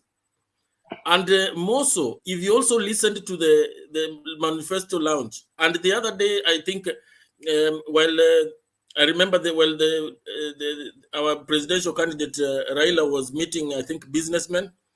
We are going to have is it civil service? And I think civil service and what other people, yeah, civil service, mainly civil service. They are going to have to sign a charter that they will not do business with government. They either choose to be in government or be outside government if they want to do business with government. And that, to make that more effective, I am very sure that there will be a bill introduced to this effect so that it is long-term. It is not just for this government. It can be for successful government. So there are so many ways of curbing this corruption. And Duke, I wish you could be following up and listening and reading, because I realize that the fact that UDA has never told us anything on corruption, you probably are doing some research for them so that they try to come up with something better.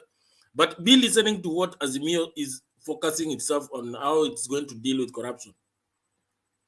So the Azimio is not going to interfere with the independence of the judiciary. It is for Martha Karua and team to ensure that whatever is delivered to the courts is watertight, is well coordinated, speedily, and it can be dispensed with within the shortest time possible.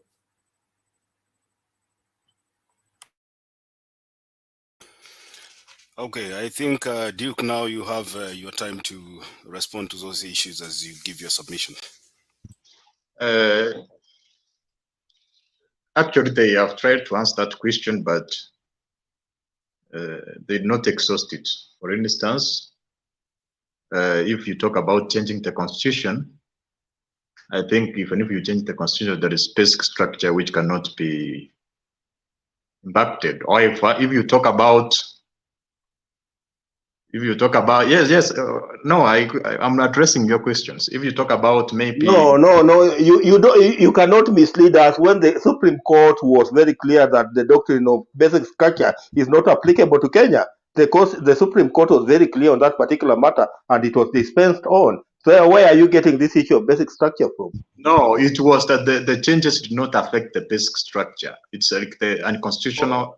No, you read the judgment. I read it, so we cannot debate about that. So can I? So what I was saying is this: they can't change. For instance, they say, let us, for instance, do away with the separation of the arms of government. So there are some key sectors of the constitution which cannot be changed. That's what I'm trying to say.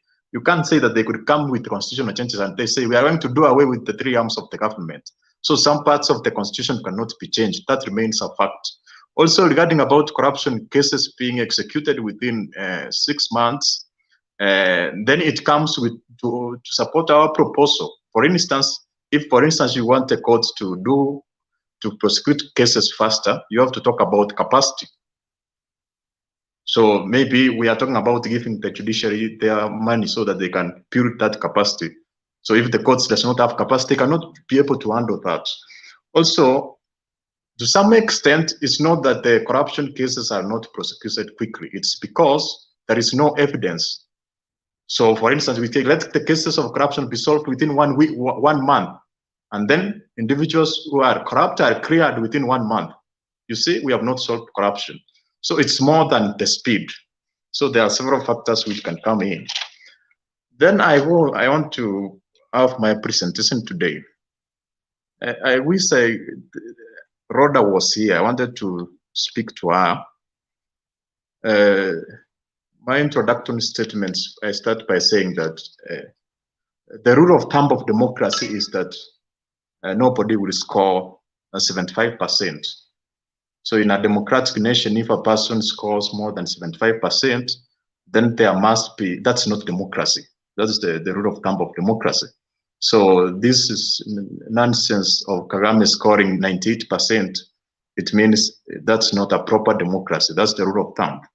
And I'm speaking this in regards to, for instance, if you scrutinize the results of the US, the individual who scored the highest was Richard Nixon, about 61%. And despite the highest score, he was involved in a scandal. There was what you call the Watergate scandal, whereby they organized the FBI to break into the Democratic offices, and they took sensitive materials which they used against the Democrats. So it comes that the democracy also is about the majority. It's not about who are the right or what's correct. It's about what many people say. And in a country where we have individuals with different opinion, different perspective, different education levels, it's not always that we elect the right person. And one disadvantage of democracy is that it assumes that a class 2 dropout and a professor, they are the same in terms of making decisions. So that's one of the disadvantage of democracy. So I was speaking this to calm him, to calm her that you sometimes it's not always that the person you are supporting has to win, and if he does not win, then there is something going to be bad. So to a large extent, it's more about what you do as a person, your hard work, your investments. That's what will actually assist you to. Of course, the government is critical, but your success in life is what you do as a person. Even if the government puts good infrastructure, good everything, if you don't work hard as a person and you are in your goals, you are not likely to be successful. Therefore, and sometimes politics is choreographed. So all of us know that the main opposing forces in 2017 was Raila and Uhuru Kenyatta. Now they are together. So it should not be such emotional, because I saw her crying here. Then I want to talk about corruption. You know, corruption is a serious case. Unless, for you to handle corruption, you have to understand how it operates. So if you don't understand how it operates, you cannot solve it. Duke, please repeat what you said about the lady, please. I didn't hear. We don't charge somebody who prayers. Hiyo watu yako ya Kenya Kwanza ama UDA wanaendanga kukulia huko kanisa na kusema don't charge anybody who prays. Au alilia ama akulia, she was praying to God. Uwezi kuja hapa na tuweze kusikia huyo mama aliomba na roho yake yote. Na kuna watu Mama Selina, hold on, Mama Selina. Kwa sababu Mama Selina, hold iko on. na uchungu. Mama Selina, hold on. You know, when we unmute our mics and we start interrupting, I know if you have something to say, we'll give you a minute to respond. Please let Duke finish what he was saying, so that we don't have a back and forth and we will keep on, you know, taking a lot of time. I'll give you a minute to respond, please. Duke, can you finish your submission? What I said is that I'd not say madam she made a mistake. I was saying she should not be such emotional with politics. So politics is something which those who are competitors, they will come together. That's what I said. She should not be emotional because of politics. I've said nothing else. I was saying that for corruption to be tackled, first of all, you have to understand how corruption operates. And I've done my research. Most of the corruption which occurs in Kenya today is what we talk about kickbacks. Even if we say public servants are not going to be involved in business with the government, that cannot solve corruption.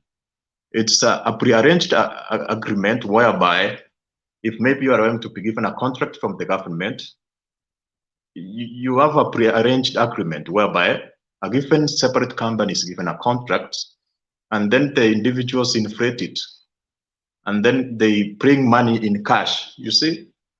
So it's very difficult for you to trace the process of corruption to a large extent. And Wangiras gave an example of that guy who was used. Actually, you can find that that guy was able maybe to get just 1 million from that amount. I have friends who work in counties and they are given instructions on how to parents' books.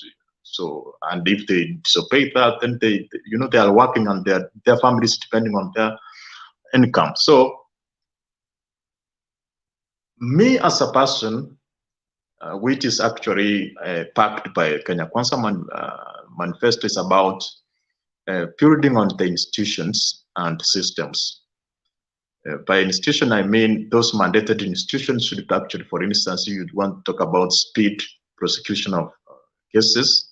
There must be resources. The judiciary must have enough money to hire more prosecutors, to have more courts, buildings. All those infrastructure is key. And number two is about coming up with the systems whereby it is difficult for an individual to be involved in corruption without being traced.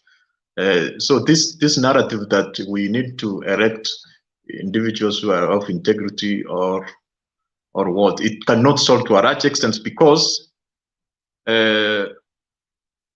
what makes individuals to do the right things when they fear about the consequences. So actually, then we talk about enforcing those consequences. We have direct consequences. So for instance, if you say, if you are found with a corruption proceeds, you will return maybe 5 times.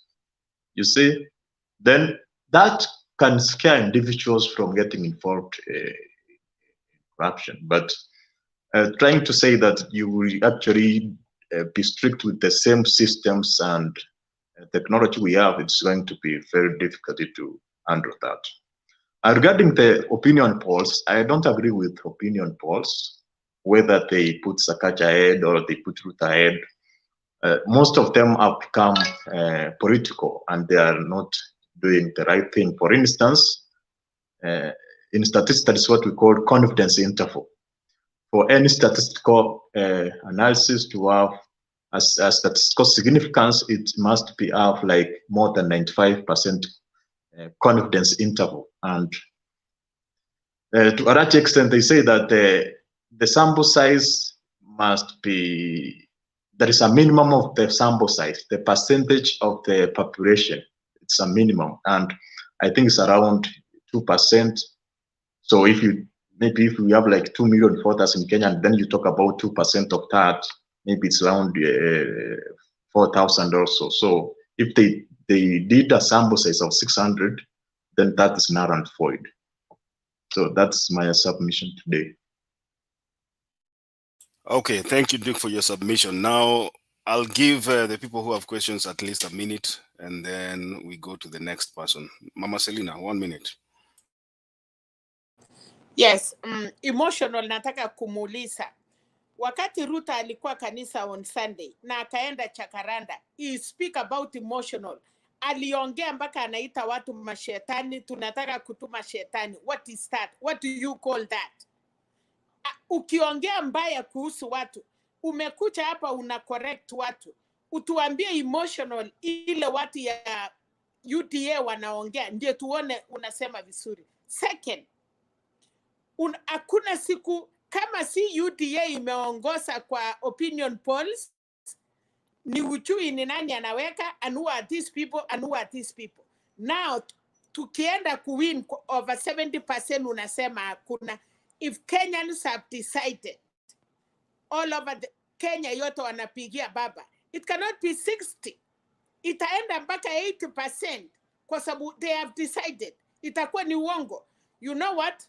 We are tired of these things. Kwa 47 days, Kama hii watu ya UDA hawataki kuongea ukweli, I think when they come in, some of us, we don't want to waste time. Tunalala. Because this is too much. Uongo kila siku kutoka mwisho mpaka mwisho. We don't have time for that. Sahi ni wakati ya kumalizia. Race imeenda. We are not going back. Utuambie hiyo emotional watu yako wako naye, na yenye mtu moja tu ameomba, unasema it is too emotional.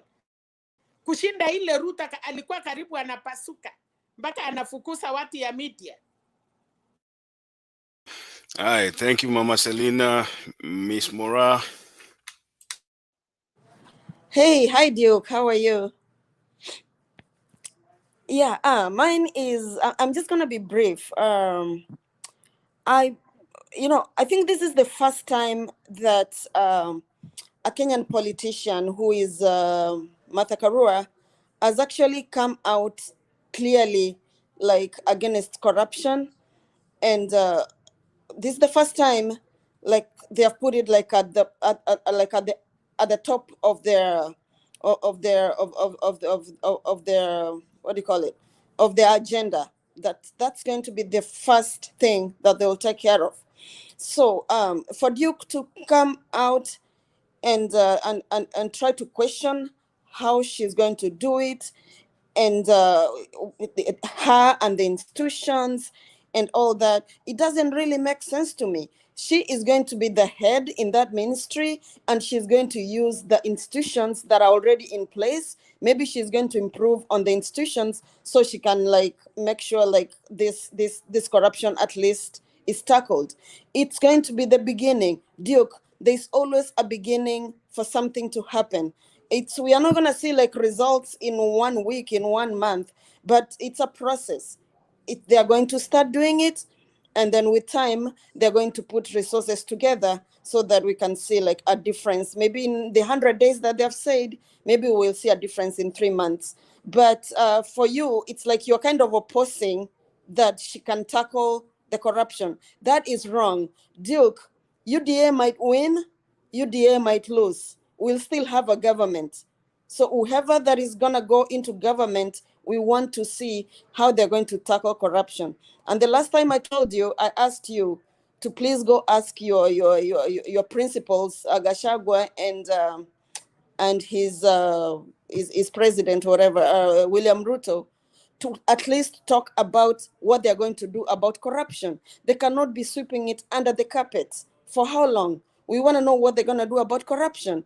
It's corruption that makes people not have jobs in Kenya. It's corruption that makes people, like, the rich are so rich and the poor are so poor in Kenya. It's all because of corruption. You saw this young girl that is being like, prosecuted. They froze her accounts. She only had, like, maybe 38 million, they said.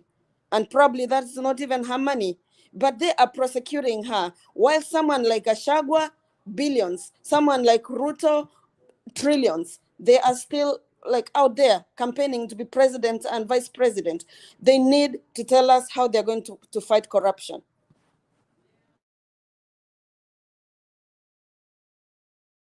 Okay. Ndemba. For me, I just want to clarify on Duke's misinformation. He talked about Richard Nixon being the most popular president who has ever been elected by above 60.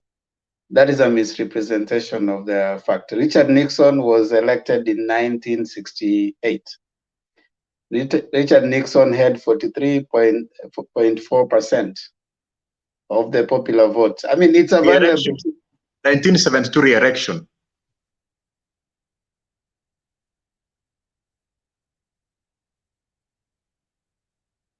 Can I finish? The president who has ever been elected by the highest is Reagan. And Reagan won 525 electoral college votes out of 538. That was the most in the US history. And even that was like 97.6% of the electoral college votes. And even with that, he was around 58.8%. So I think you might need to check your records. That's what all I wanted to say, Makiadi. Okay. Let me say something quick about the Duke said something about I'm going to talk about the election percentage. He said like if a presidential candidate wins by 75%, then that's not a democracy. Well, Duke, let me tell you, as we talk today, half of the UDA people might decide to vote for Baba. What does that do to Baba's percentage? Thank you. Wangira, 1 minute.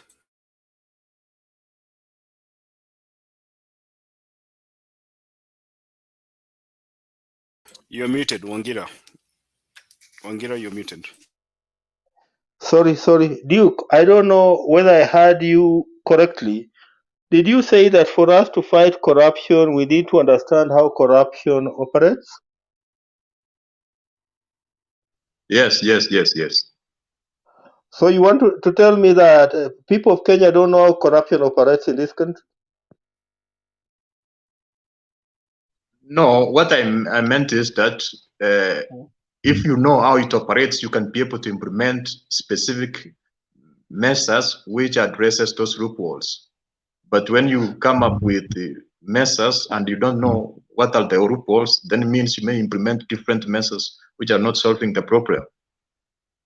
For example, just to try to if I was to answer that question, that we need to understand how corruption operates, this common knowledge in this country that corruption in Kenya revolves around mega cases.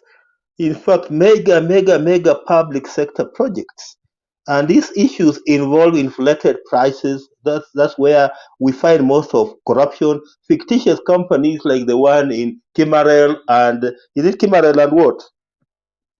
Kimarel and fictitious Kimarer and companies. Aror. Fictitious companies that are being paid for contracts never executed. We know that corruption in Kenya revolves around people benefiting from what is called public, people benefiting from what is called public benefits at the expense of the larger majority. That's how corruption operates. In fact, this should never be a question because that question is already answered. So what should be the question is how do we deal with this corruption? Because we already know it's about inflated prices, it's about fictitious companies, it's about public benefits that go to people who don't deserve them. Then, if we know that that is how corruption operates in this country, then the question should be not how it operates, but how do we tackle this problem? That should be the question that you should be asking, my brother Duke. Okay, I want us to be fair to Julia and Themba because they've not made their submissions. So I'll try to at least move this thing forward. If you are borrowing the money to build the standard gauge railway as we have done, or to expand our road network as we have done, or to expand our generation and distribution of energy as we have done, that is investment in the right direction. And that is why even our multilateral development partners agree. Julia, karibu. Asante Makiadi, hi Themba, hi Peter, hi Jose, hi Wangira, hi Biu, Kamra, Bob Papa, Selena. Good to see all of you. I want to talk about the debate of the day.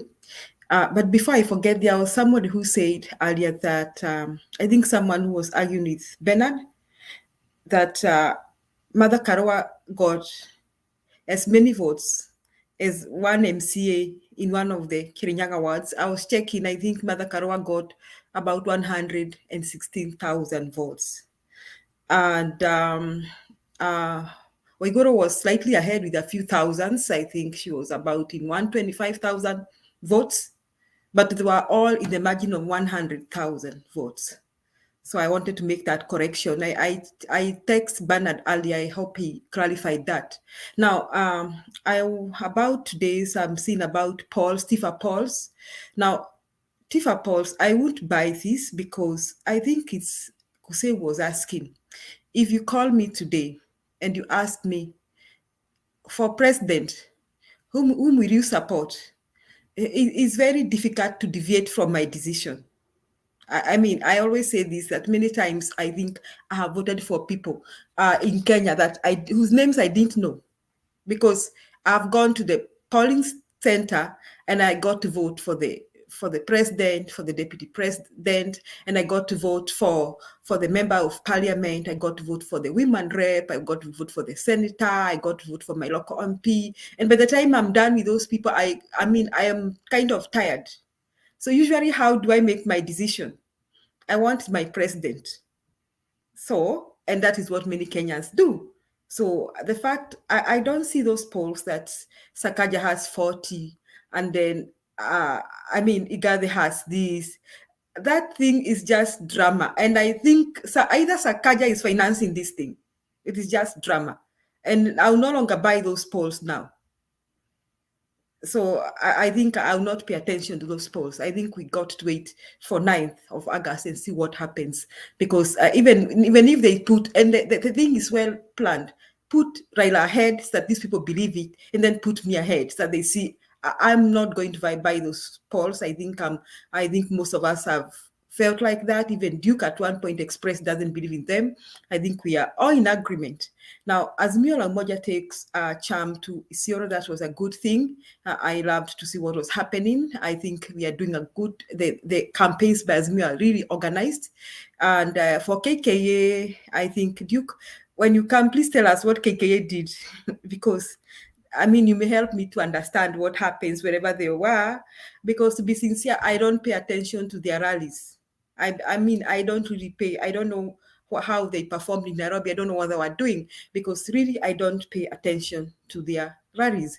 The other thing I would like to ask, Kuse, you were saying there that when you were earlier, you were saying that there's a lot of propaganda coming from the KKA camp, and that you think that, I don't know whether you think that Azimio should counter the propaganda with propaganda. I don't know what you think, because that is a picture I got from you.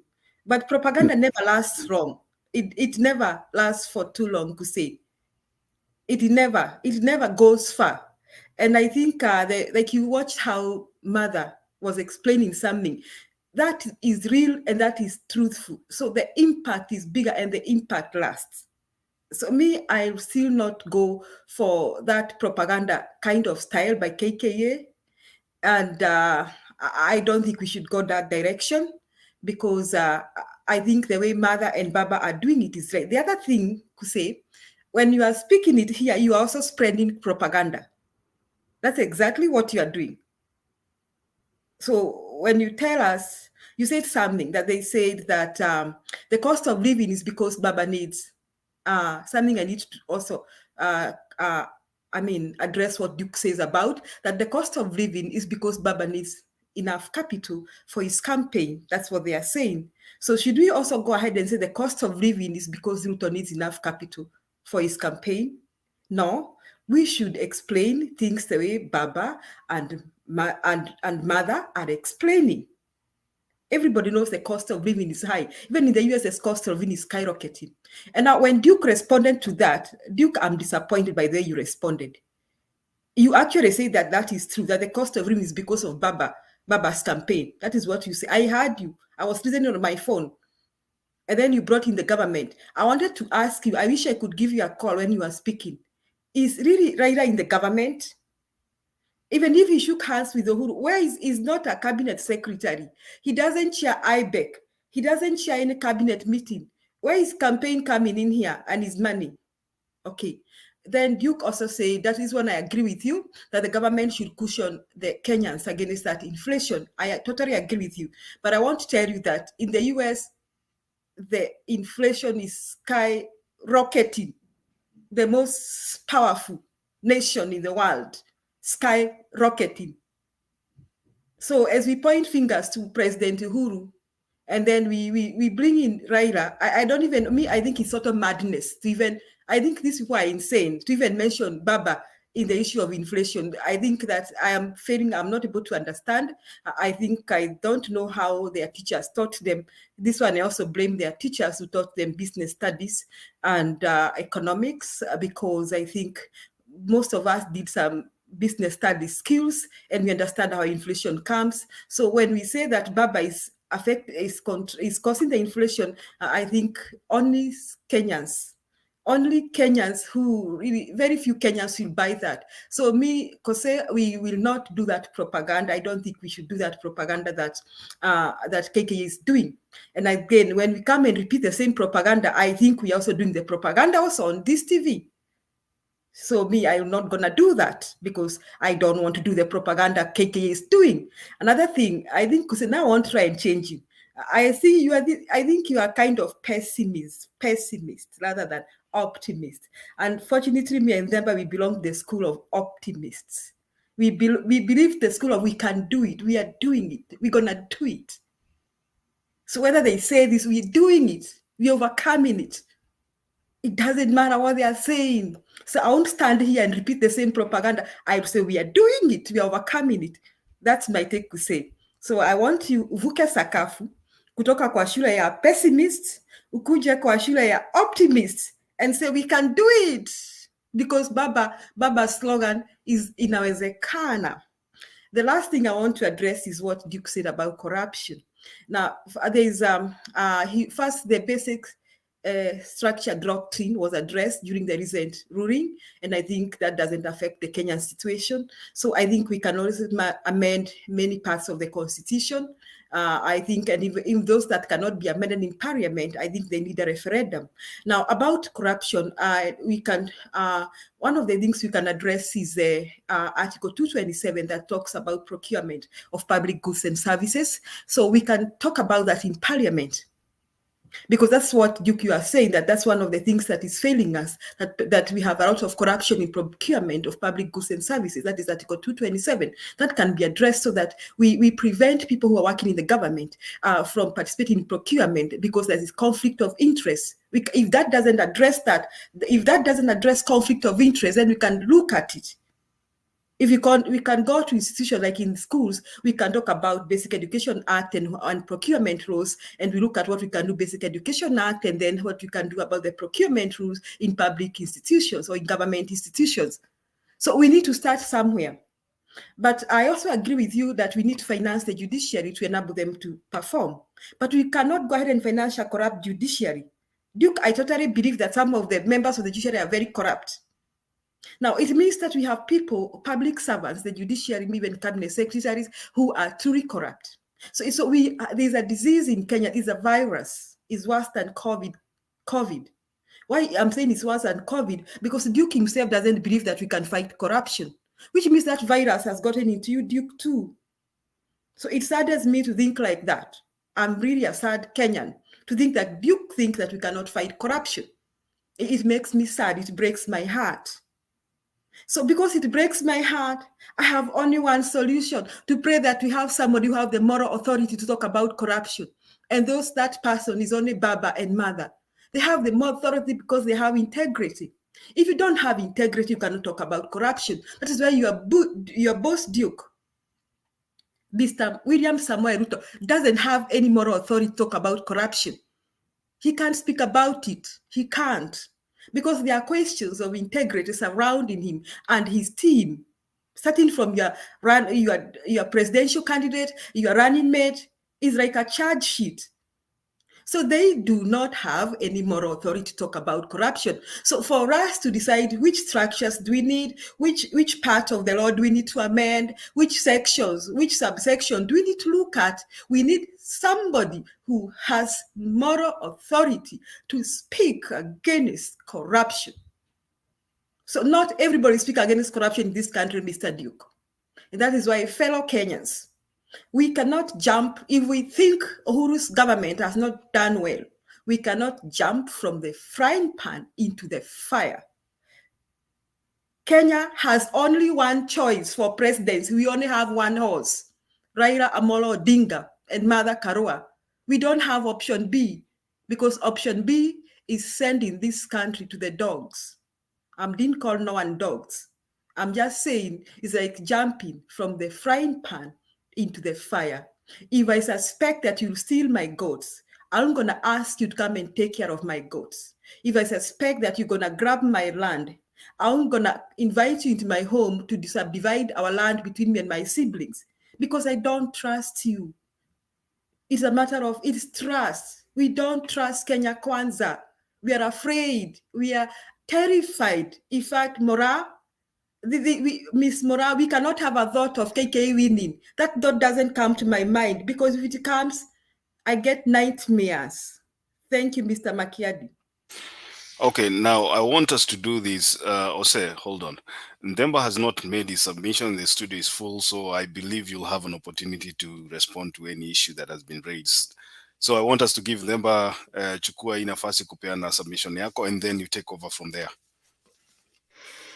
Okay, thank you, Makiadi, and good evening all, and Papa Bob, good morning, and Wangira. Now, I want to start by dispensing off of Duke issue. Duke, first of all, if you go to the history of U.S. Democracy, George Washington won by 100% of popular vote. 100% of popular vote. Twice, actually. 1789 to 1792, he won by 100%. Is Richard Nixon the one who has had the highest popular vote? No.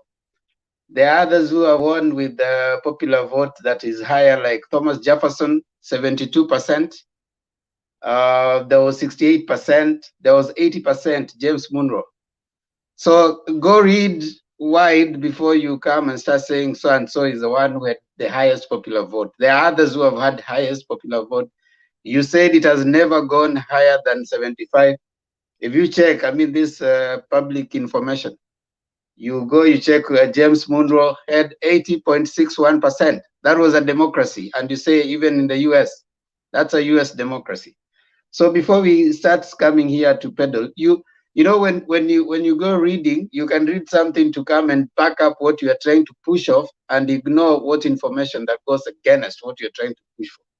Now, that is part of what, if you want to read, fine. If you want to stick with what you have, that's up to you. But I've given you information, you can still go read if you want.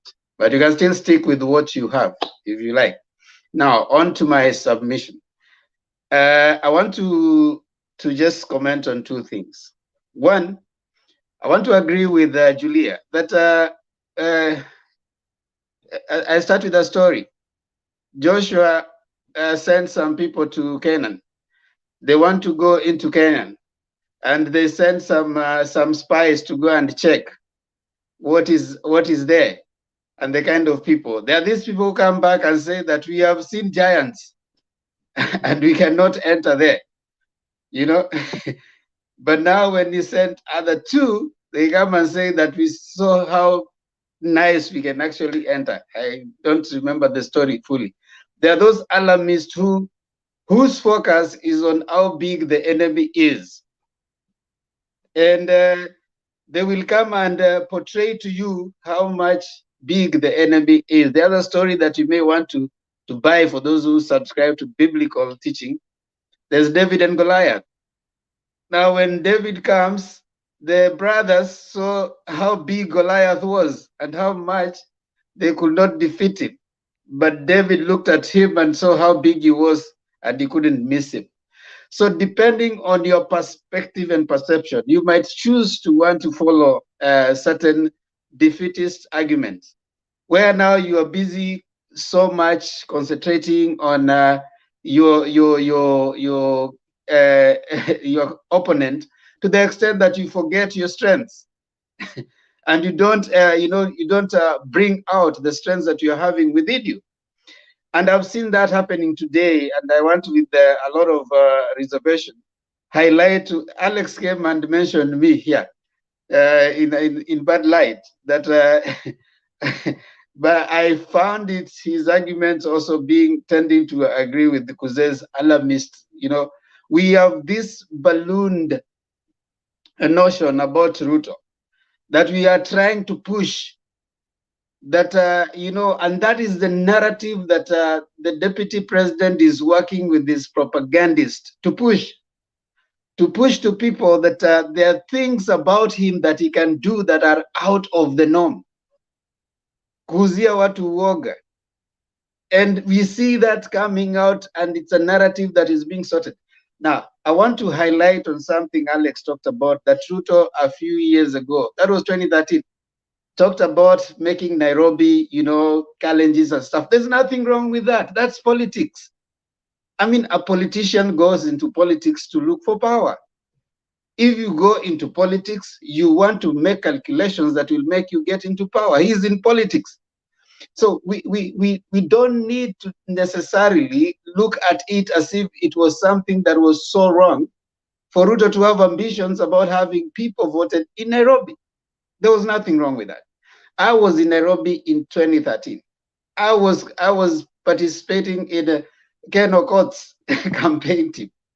And we know what happened. So many things happened in Lang'ata where Korir apparently won. Do you remember that time?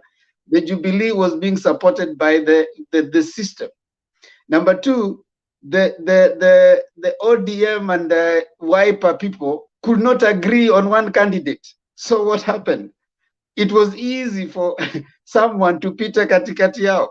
And that is what happened. As much as, yes, there were people who were ferried and they came in and registered in Lang'ata. But CORD by then could have won that election. 2017, NASA could have won it, were it not for them not being organized. And there are so many seats that NASA lost because of that sibling rivalry. They could not agree on fielding one person. In Lang'ata, they could not agree on fielding one person. They lost it. They lost it to Korir. There's nothing wrong in a politician having ambition. So coming to think that Ruto can have something that is so untoward, yes, he's a politician. Yes, he has. And I mean, let's be clear here. Ruto says that hawezi kuja kunitoa. The same Ruto says hawezi kunifukuza ODM na wakuje wanifukuze kwa Jubilee. What happened? Si alifukuzwa. If you have noticed, the language of Ruto is the language of wanting to, first of all, send fear and give confidence. He will send to you fear and make you think that there are so many things he can do.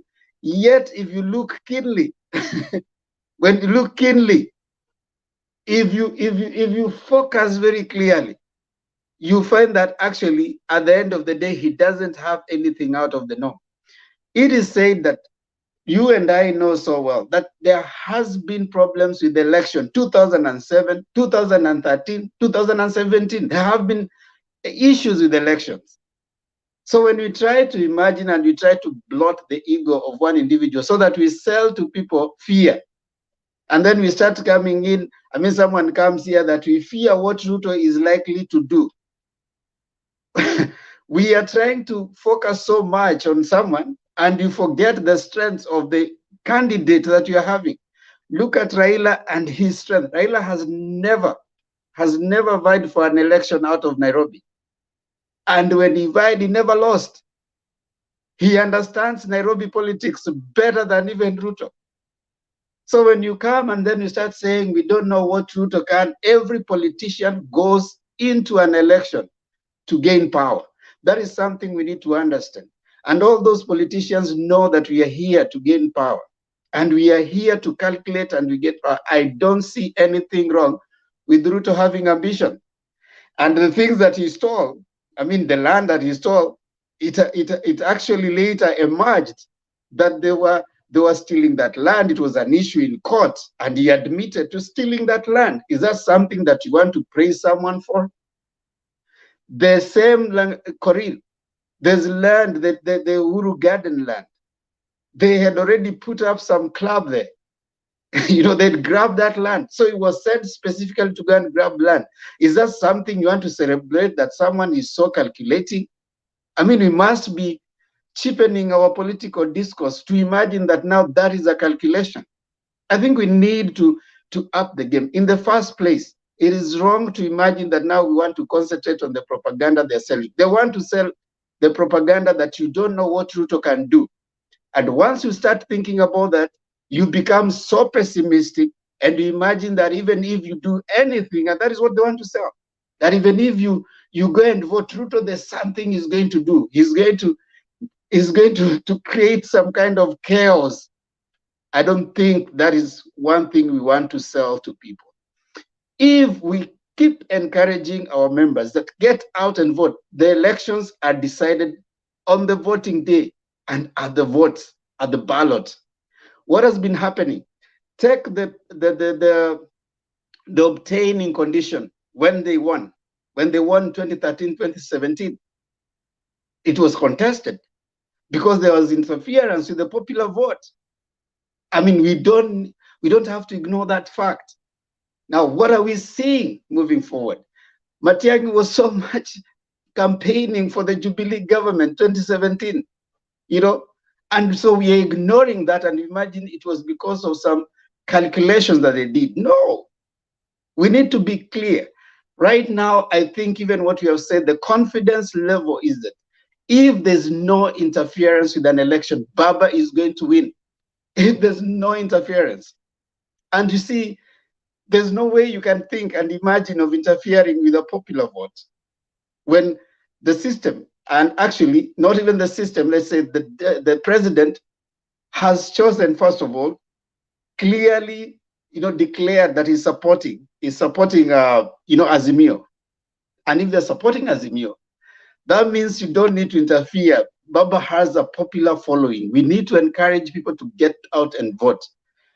I want to agree with what Julia said. We don't need to respond to propaganda. In fact, I like that Baba has not even responded to what they said the other day, because he's not an investigative office.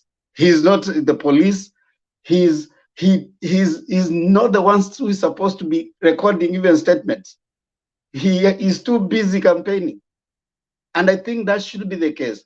People should go out there and get the votes. You don't have to reply and respond to every propaganda. That is supposed to get you off the lane.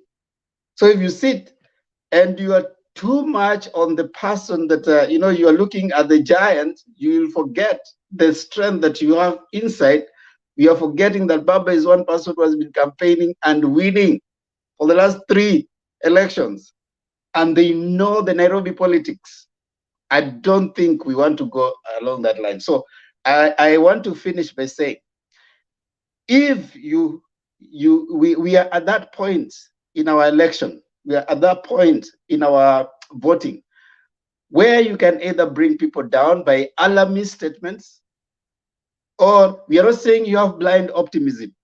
You appreciate that you do have your strengths, and you also appreciate that this is an election. And everybody that is there to win. We cannot buy fear. We cannot agree to be sold to fear. That there's something Ruto can do that is untoward. The government, if it cannot control its citizens who are planning evil, then it's not worth being the government. So I think I want to agree with Julia on what she has said. And Kuse, it is not the first time that we have seen you selling alarmist things and thinking that people have to keep on responding to propaganda. I don't think that's the direction that we need to take. We need to push on and get the vote out. That, for me, is my submission. I take it back to Makiadi. Okay, Ndemba, I had given you the mantle, but I have to play a video here before you go on. Tuliwenda kuprint t-shirt za ODM, tukanunua magari second hand kwa mashowroom, tukazichoma huko Ngong Road, ionekane ni ODM. Yeah, that was just a short clip. Back to you, Ndemba. Okay, thank you. I've seen Nyomba coming. I don't know if it's the first time he's coming, but before Nyumba, are you, is it the first time you're coming on? Yes, and gentlemen, ladies and gentlemen, but hey, my battery is running out. Okay, the battery has run out. Yes, Kuze, and then Duke. Remember, when you talk about listening, you should walk the talk. Julia, I believe Julia is a teacher. isn't it? Now, when you give what you are talking about and give examples, you hope that you will not be misunderstood. Now, Julia has completely misunderstood whatever I was saying. And if she did, can she refer to the same examples that I said? And that what I talked about had nothing to do with the propaganda. At no time, you can, I believe, hear the record. You can go to whatever I said. I did not say that you use propaganda to fight propaganda. So, Julia, you are hearing your own thing. For the sake of clarity, I'll just repeat that. What I said is, for example, I used the example of yesterday when the so-called loyal leaders issued a press statement. That press statement was it was a propaganda for me. And I remember, for those who are not there, actually, there was a quick response from Richard. And he played, actually, to prove that it was total lies. Now, today, the reason why I talked about it, I really welcomed what Atuoli did. And actually, he did mention, and I gave him that example. I don't know where Julia was, because she was not in the platform when I was talking about it. I gave an example of a good counter, which was provided by Atuoli in ISIOLO. I did that. Then I gave the example of further propagandas, which are really hurting. This idea that Ruto'S, I think his last rally, he was telling the rally that, look, the people who are, in fact, he used the word, our competitors, have never slept hungry. Yet now, you can see, unga ni pesa ngapi? He was asking the crowd. The crowd, somebody said 160. No, somebody corrected. No, it is 200. Now, he went on to say that 200 is because Baba, that money for fuel has to be used. They have to pay 200 for Unga so that they finance Baba's campaigns. That is what you had Duke trying to justify. And I think some of the panelists really actually ably countered that. But those are the two examples I gave. Then I gave the example of using 3 billion, which Kanini Kega signed according to Gachagua, and it was they could not complete electrification in Kiambu, and the money went to Nyanza. These are not things which I'm just using for fear. And personally, I thought that somebody needs to make the record straight. And I used the example of Martha Karua today in ISIOLO. She explained how corruption comes about. Now, at no point did I say that Baba need to answer. He cannot answer. Somebody, in fact, I said Azimio team need to have a counter strategy. Not necessarily, it doesn't have to be Baba. These campaign people who are appointed there, who are heading the campaign team. How would you respond to that? No, I'm just. No, that's remember, I didn't want you to respond. So we don't want it to be a back and forth. I'm just clarifying. How would you counter that? How you misunderstood me. So just leave it at that. You don't need to respond. How would you counter that? That's what I'm asking. First of all, 3 billion, which was signed by Kanini Kega to do complete electrification in Kiambu. How on earth would it get its way to Nyanza? You see, playing with the ordinary person's emotion. Kuze, I'm asking you a question that is so direct. How would you counter that? Exactly what Martha did today. He was explaining how the looting makes the ground people suffer, and how the life, their maisha has gone up because of the looted funds. And that way, you will explain that if you don't have your projects, government projects being completed. When did Martha start talking about corruption? There? When did Martha start talking about corruption? Oh, it was today during the rally. No, when did she start talking about corruption? What do you mean? I'm telling you how she was explaining why people are getting hardship, the hard life that people are talking about, how it is, and how it comes about. Are you listening? The question I'm asking you, when did Martha start explaining about I know that corruption? it's a long time. I don't know the exact time. I know it is ever since. I mean, I've never heard Martha not talk about corruption. Okay, so they have been doing it, right? What do you mean by they? I'm saying that Azimio Remember, people. let's not take too many people's time. Let's just deal with the issue at hand. You It's misunderstood the what issue I'm at hand that saying. I'm bringing out because Listen for to me. you, There is no time where I said use propaganda to fight propaganda. No. I said that this propaganda of using 3 billion signed by Kirinyaga to do electrification in Kiambu, somehow, Azimio need to get up and find a way how to explain to people how these things happen. If a government project fails, you cannot profile another region that use the same funds. That's not right. That's not right.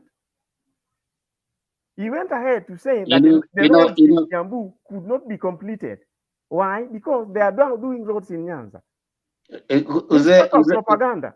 This is it. Huh? You are in a political competition right now. That is something you need to really appreciate. And this is usually the time I usually tell people. Ikifika wakati sasa kama saizi utasikia vitu mingi. You haven't heard yet. And you might need to choose whom you want to listen to.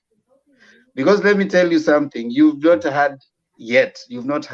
And you might have to develop the mantle of the other guys. The other guys are want leadership and they want power badly. So they are going to use what you're hearing. Now, the moment you start jumping into trying to explain everything they say, you are now. I didn't say that. Calm down. Did I say calm that? Down. Hold on. You see, according to you, what you're saying that if they come and they say this, Azimio need to. That's what you're saying. Azimio need to come up with a way of responding. Let me tell you something. Once you start getting into way of responding to everything they say, you'll be doing catch up. In politics, if you start doing catch up, you are not setting you're not setting the agenda. You've already lost the game. If they come and they say that, okay, now Azimio so and so did this and this, and if you go every time you listen to them, you want to come explaining. If they listen to them, you come explaining. My friend, you will get off your line. So I think as time goes by, you need probably, I think what I'm noticing, you might need to start stopping listening to those guys. Then you listen more to Azimio, because if you keep listening to Azimio, you'll be coming here every day. They have said this, Azimio need to come up with something. They have said this, Azimio need to come up with something. I think you're going to lose the target. Let me hear from Duke, and then I come back to you. Duke. Yes, I want to respond to some few questions. Regarding the case of the connection of Raila with the prices of fuel and food, I did not say that Raila is to blame. What I said is this. Even if the government may not cause the increase in food and fuel, its mandate is to address those issues. So when we have a crisis of basic commodities, and the government is not addressing that, but it is specifically campaigning for, or it's practically being involved in a political process, then some individuals can connect that way. So I was saying that it can make sense to many Kenyans. That's what I was trying to say. Then responding to the jury, I did not say that we cannot fight corruption. I said there is some measures may not effectively fight corruption. So we have to understand the way corruption operates. Then we will be able to identify measures which are effective to fight corruption. Also, responding to Themba, trying to give the example of Washington. Actually, I was talking about democracy. So in the US, if, for instance, you are trying to say democracy started when Washington became the president, that's false. Unless you are saying you are not a person, because In the US, most people say democracy started when Africans were allowed to vote, the black people. So when blacks were there, they were not allowed to vote, they were slaves. Actually, the Amendment Act of 1965, when all people were allowed to vote, that's when you can talk democracy started in the US. So I gave the example as from that time. So that's what I can respond.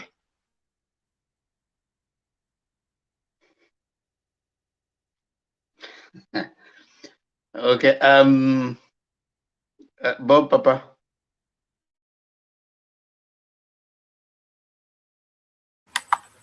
I just want to make one comment. I want to correct some perception that Duke is trying to sell to our audience.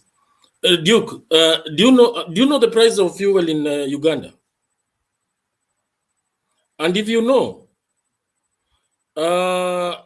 this idea that you are behaving, for me, you are behaving like somebody who is not schooled, because one, the government is doing the much it can do, and it is probably wants to do much more, but it is being curtailed by the world, the global economic changes. But do you know what fuel subsidy is? Do you know how much the government pays in terms of fuel subsidy? Number two, do you know the price of fuel in Uganda compared to Kenya? So saying that the government is doing nothing just because you want to please your heart or sell a UDA agenda is misleading the people, unless you do not know what a fuel subsidy is.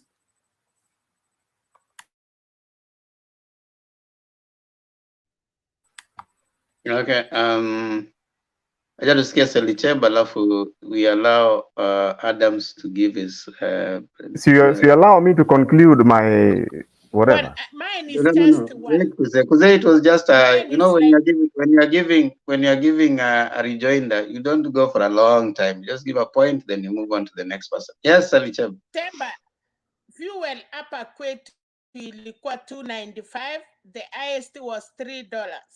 Now it is $5, 500 per 1 liter in here. Bread ilikuwa sijui tunanunua wa 99 cents. Sahi ni $4 kama unataka brown bread. So mkisema Kenya ama Uganda, why can't you talk of US? Mahali mafuta ilikuwa $2, sahi tunanunua lita moja na $5. Hiyo tu nilitaka kusema. Adams.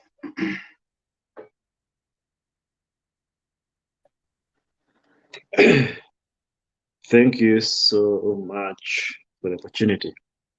Now, the debate has been so hot, so I don't want to indulge into whatever has been going on. I'll just go and present my case a little bit, just the shortest while.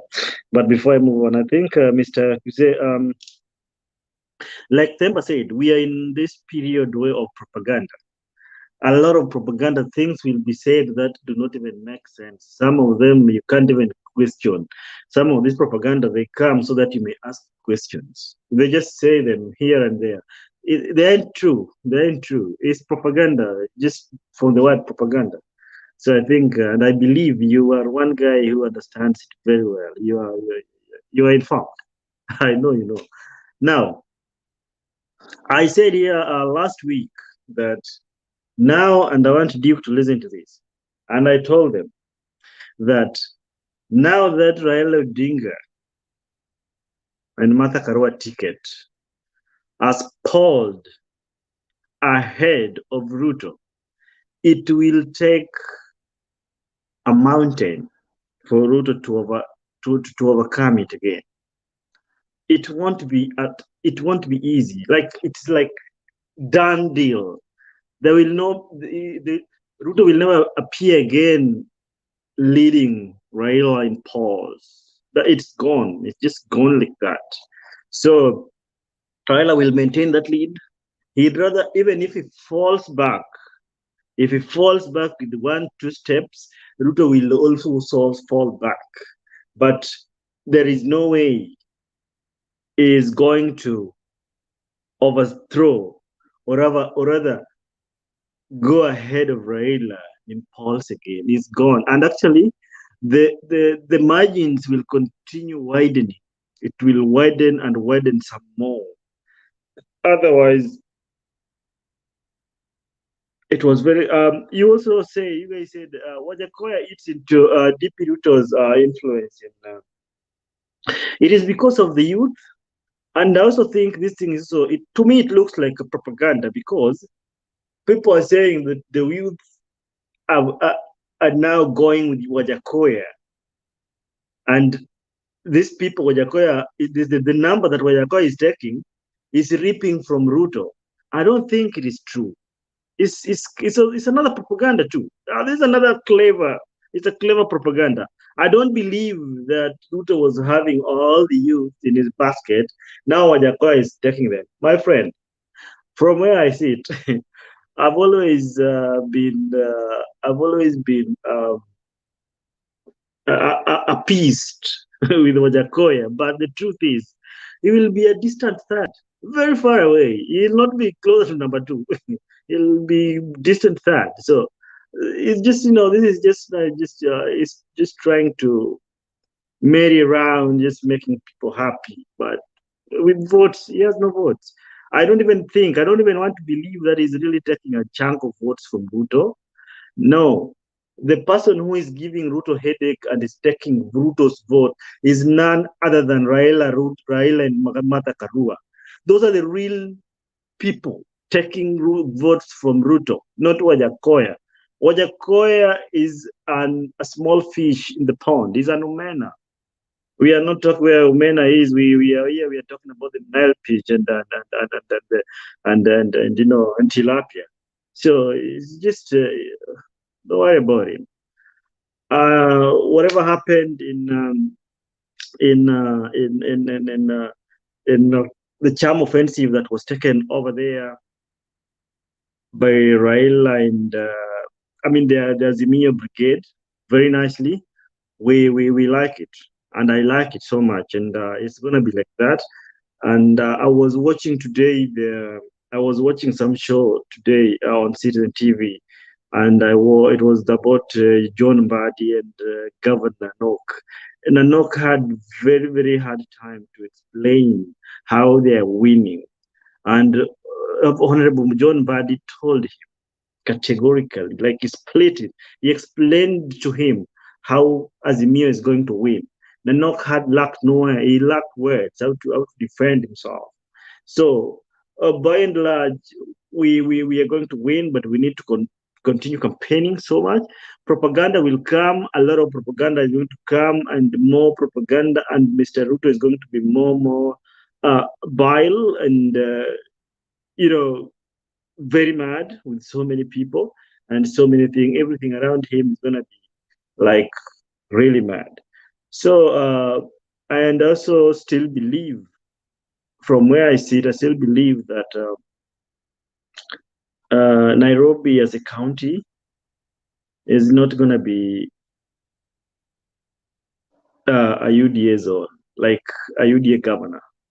By that I mean, I still believe that Sakaja is not going to be on the ballot.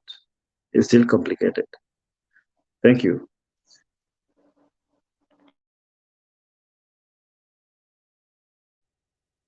Thank you, Adams, for able submission. Nyomba, are you ready now?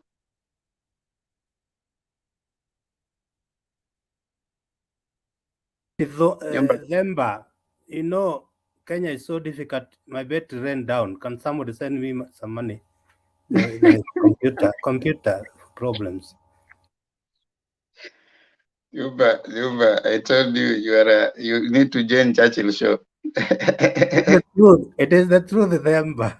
Just be specific. Just tell Pemba to send you. Kuze, unataka kuniingiza kwa shimo sasa. Okay, Jumba, are you ready? Give somebody else. 5 minutes. I'll be ready. The battery to pick up a bit, please. Okay, no problem. Stone PK umepika saizi. I want to give you time to speak, and then now we can have this other gentleman also chime in. Oh, it's on charge. Maybe I can just give a very brief talk. Although I was there yesterday, I didn't give any report. And as you know, this is my hour to get out of the house and go and check after those animals. But I can touch maybe very briefly. And he told me last time that I should not fear repeating what others have said. But I feel ashamed. If Adams has explained everything else, why should I come in and repeat the same thing? I'll become boring when I was there, isn't it? Keep on repeating what other people have said. Now, but maybe I can, one point at a time, for me to be part and parcel of this tonight's panel. Raila Odinga maintains lead. He's not only maintaining lead, the lead is actually increasing every other day. And I said, anybody wanted to bet, the final results will be Raila 60 plus and Ruto 30 plus. It will be that way. Yeah. So I said I'm just going to say 1 point, just to be seen that I've been there, because my battery may run down again. And you see, Banaza, you see, Nani doesn't want to commit himself, remember? And he's dealing with the dollars. I'm dealing with Kenya shilling here. Okay, things are difficult here. Wajackoya eats into DP Ruto's influence. Congratulations, Wajackoya, on one part. Although me as an elder, we are fearing very much for our children and grandchildren. We have seen this. I was a board chairman in a certain school, worked my former school. And it happened that my boy, last born, was informed too. Then they caught 7 boys smoking bangi, okay? Him being, my son being one of them, and I'm the board chairman of the school, you know how embarrassing it can be. The only good thing out of the 7 is only my son was found not to be guilty. He was there by association. It happened that a fellow friend in primary school was among the bank smokers. And he actually is the only one. You can see that the sort of my name was also almost in danger of my reputation, you know. Board chairman mtoto yake ndiye anaongoza kufuta bangi. So I don't know the difference, scientifically, the difference between the bangi being advocated by Wajackoya and these other bangi. But we as elders, we don't care. Bangi, let's, what do I say? My first, Themba, can I get out of topic if I try to explain something? My first project, when I got employed in the early 80s, was to save with something called the Fundi Cooperative Society. And I did. Within 3 years, I had saved enough money to borrow 40,000 Kenya shillings. It was a lot of money then in the 80s. And I bought my first matatu. Ilinionesha shida, within 3 months, ilikuwa imeletea mashida nyingi sana. I bought it in November, kafanya kazi December. By January 15, nilikuwa nimechukua mikono juu. Na nikasema kama utajiri yangu itatoka kwa matatu, I will never try it again. Wacha nikae a poor man. Okay? I decided that. So, I'm giving this example. Hii ya bangi, kama riches ya Kenya itatoka kwa bangi, I would rather not have the bangi, you know. I'm decisive and I never went back to matatu. You know, 3 months. Bought it in November 86. Unastuka wazee. November 1986, I had a matatu junk, running from town center Nakuru to Kanu Street, Rangaranga. Okay, lakini hiyo shida nilipata within those 3 months. Nikasema utajiri yangu kama itatoka kwa matatu ikae, I'll never try it again, and I will never try it again 40 years later. Yeah, so hii kama utajiri yetu itatoka kwa bangi, hiyo ni I don't agree. Nimeona even in my neighborhood hapa bangi inapotosha watoto, but I am proactive and pro people, pro community. Nachukua hatua, tunaenda kwa chief, naimaliza hapa, lakini they become zombies.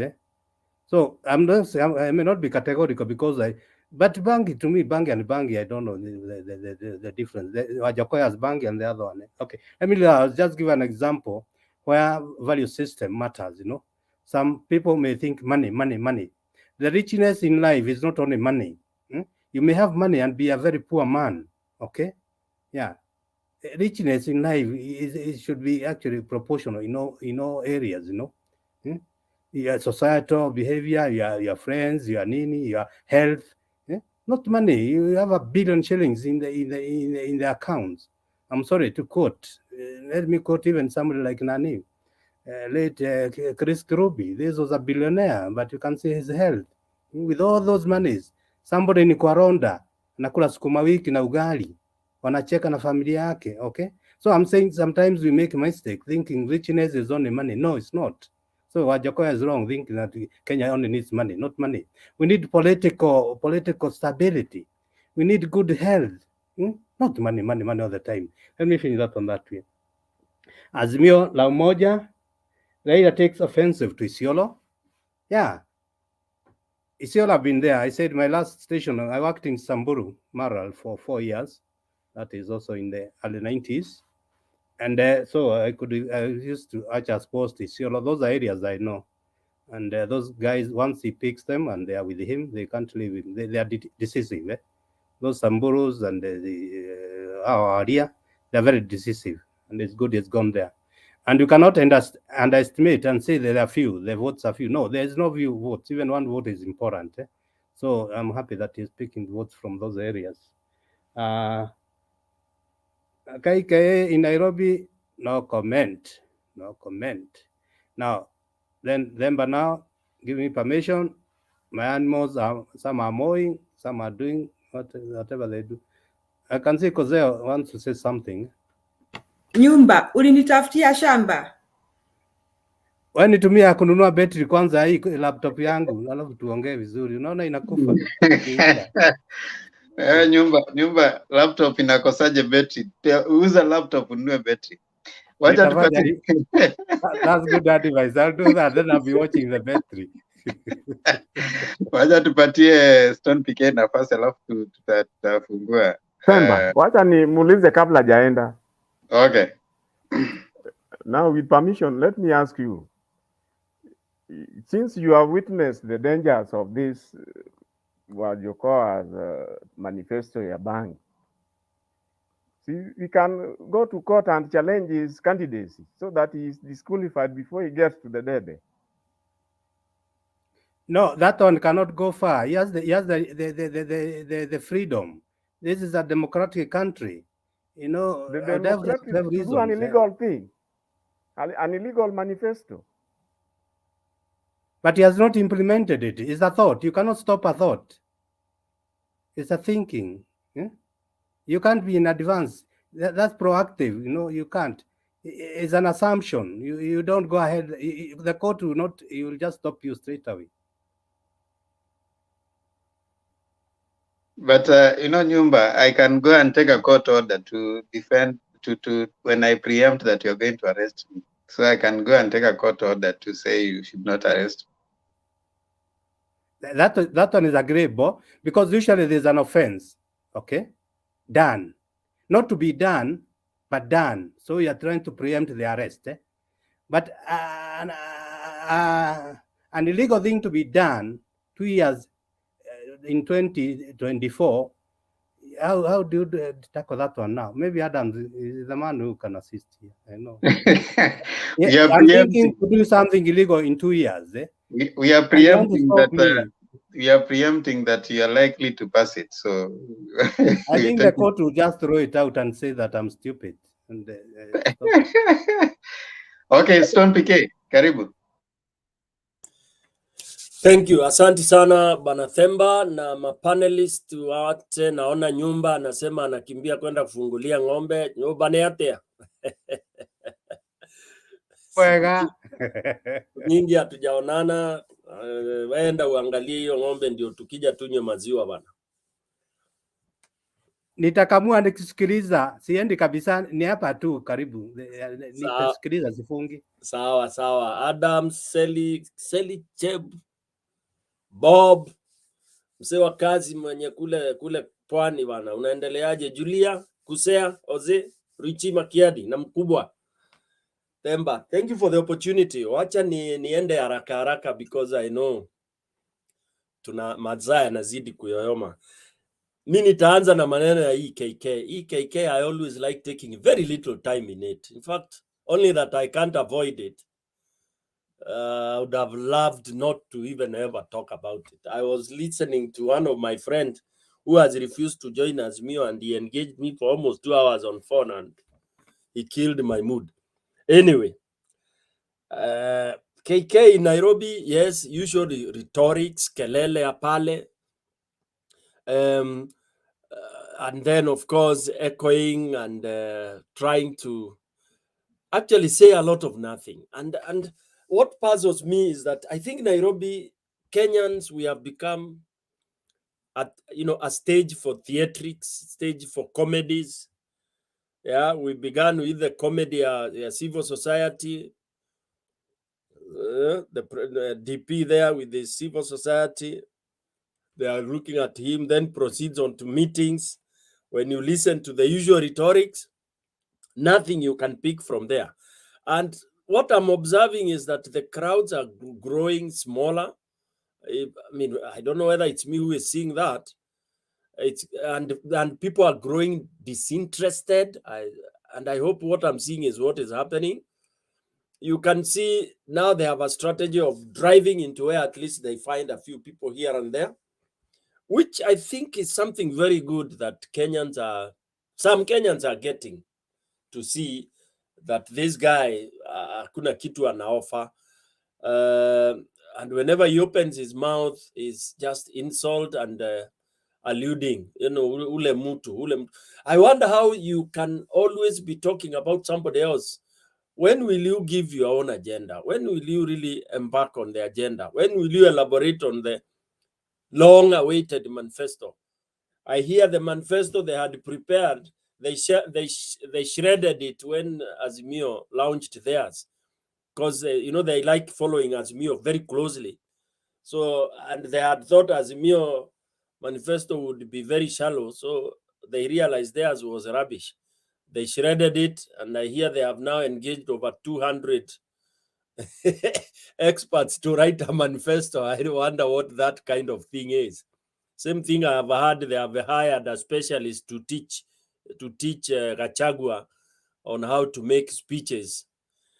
I think Ruto ameshikwa na endazimu. It could be seriously sick. Too much anger can manifest into injuries into one's brain. Although I'm not a doctor, but I know that happens. So basically, yeah, the Nairobi issue, the Sakaja, I think this is they are wounded completely. They are immobilized, and now they are just only that they can't throw in the towel. But I think that is what they are. If they are given a choice and a soft landing, I'm sure they would be able to take it very gladly. Let me move quickly to what interests me most. ISIOLO trip. Baba's mission in ISIOLO, fantastic. I was so happy to see the red and blue. In fact, I think I'm planning to have a shirt. I didn't know that combination can look so beautiful. And then on top of that, I think the faces, wale warembo wamevaa blue na red, mazee, hiyo ni noma. Yani, it was so colorful. I think all the ladies there were so beautiful. Ama ni kwa sababu ni weupe kama Julia, I don't know. Because mimi niliacha kusikiza baba nikaanza kuangalia warembo tu vile. I know Julia. Nikashindwa, and then they were speaking very well. Sometimes I think when you live in these towns, you think in some rural areas you may not have very sharp people. Everyone who spoke, they spoke a lot of sense and a lot of education to the electorate. And then something I was so happy about, in fact, the climax of it all, they decided to do what I love most. Because for me, is if you open your knuckles, I open my knuckles as well. So for the first time, Baba's meeting was bare knuckles on Ruto. They went head on. And that is what now they are supposed to do for the remaining weeks. Hit him hard, akikufa akufe, And I like the way they emphasized on the concept of corruption, that he cannot. Na waliweka mpaka wakaweka na the simplest language for everyone to understand. Hakuna vile mwizi. And that is what it should be. Hakuna kuanza kusema it is mwizi hawezi akaachiwa mali ya watu, hata mali ya mtu. All right. So I was happy he was hit very hard. Every speaker that talked, baba mwenyewe akatokelezea vizuri, amesema kabisa. You know, the other time he was being diplomatic, he came out right, and that's how he should be. Mwizi ni mwizi, and we should start that slogan as Azimio. No diplomacy. Watu wasianze kusema hate speech. This guy is a thief. He's very dangerous. Actually, Kenyans have to be very careful. They have to be very careful. This guy, from even what he was talking yesterday in front of the evil society, for me also those who are not civil society, they are evil society, because I didn't see what they are saying, you know. After Sina, I don't respect them at all. They are not people's watchdog. I think they have also been swallowed into the pool of corruption. Yeah, wamekula pesa mpaka they are muzzled. Somebody telling you, explaining, oh, how he's going to widen tax, bottom, and you can't ask questions, and you are clapping. Anyway, so ISIOLO, I'm so happy that they have now included this number 1. Before Baba was talking of 3 things, magonjwa ya Kenya. Sasa ameweka tangu Kajiado, ameingiza number 1 of all of them is corruption, period. So no shying, it's corruption before you even come to Ujinga, before you even come to health, before you even come to maskini. It is corruption. Corruption is what is contributing you maskini, no education, and no good health. So that was my take in that specific meeting in ISIOLO, and I hope that is what goes on.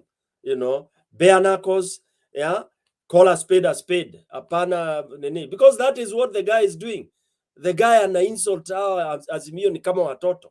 Okay, so Azimio now should start hitting hata kama ni below the belt.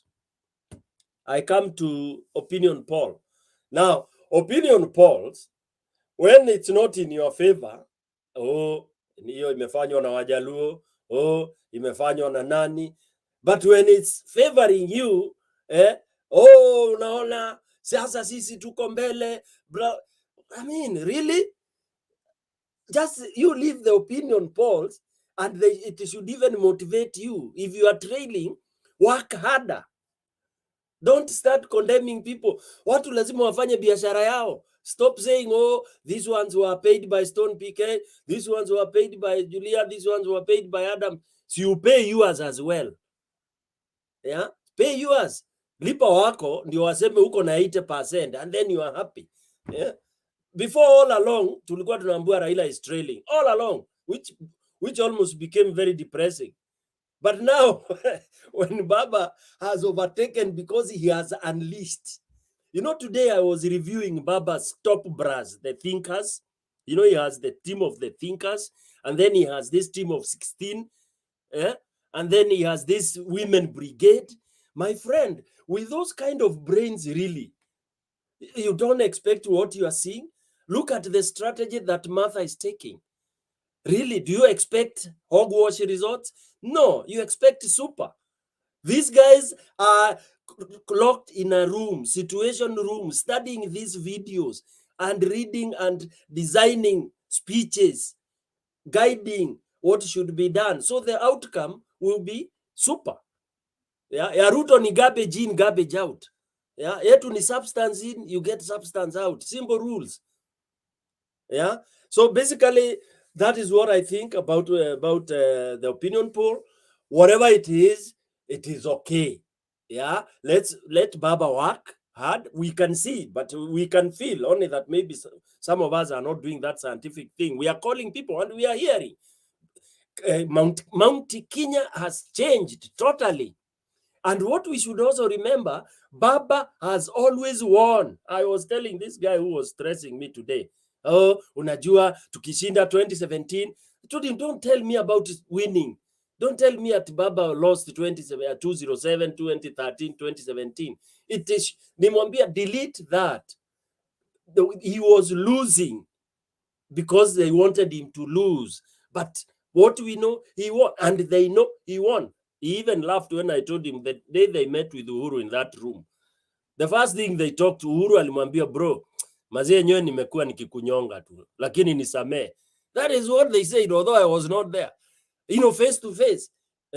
Bro mazee, aka kagava kataishia. We nisaidie. Nilikunyonga. So acha tu nini. And I can almost bet they talked face to face, and each of them admitted. Uhuru admitted that he has, Baba was rigged. Okay. Lastly, hii mambo ya Wajackoya, for me, I find it as a very, very risky thing that Kenyans are engaging in. I thought these elections, Kenyans should not gamble with it. It is not be a time to experiment some of these I would call them very stupid policies. Oh, bangi iko na dawa. This is the time to discover bangi iko na dawa. Oh, bangi can help our economy. Really? And one crop that will turn the economy? Bangi. I mean, where are we going? This is hell. We have children to take care of. Right now, we are fighting with that drug. Seriously. You find kids of 12 years smoking bangi back home in Kenya. It is so bad. Serious. Ule mtu ana mtoto tu ndiye atasema Wajackoya sijui bangi, and then I see those guys at then 7%. My friend, you mean our country is this rotten? And we want to say he has his right? He's lucky anyway that Kenya has provided this serious space. For me, this is not the time to gamble with the lives of our kids. This country is still very young. 60-year-old country is too young to start doing all this kind of nonsense that are happening in Mexico and elsewhere. This country can crumble to rubbish. It can go into nothing. 6 years, we've not grown anything. Look at how the constitution is messed us. This constitution has messed us even more than doing good to us. This is a constitution that allows thief. You steal today, tomorrow you are out. This is the constitution when we started stealing billions. Yeah, because we are protected. Mwizi ako protected. It's the worst times we are having. Oh, freedom of speech. Freedom of speech to say anything, to talk about nothing while saying a lot of nothing.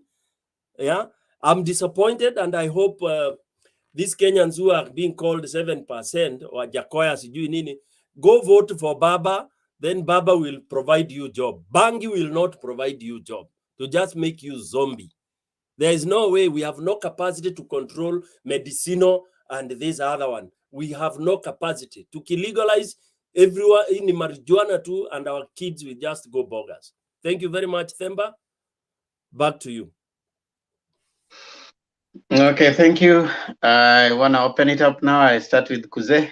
He had a burning point he wanted to bring across. It was not such a burning point. I just wanted to clarify, but I think I already explained myself. Maybe just to reinforce it, I may ask PK whether he listened to Atuoli during that meeting you are talking about. Do you remember what Atuoli talked about?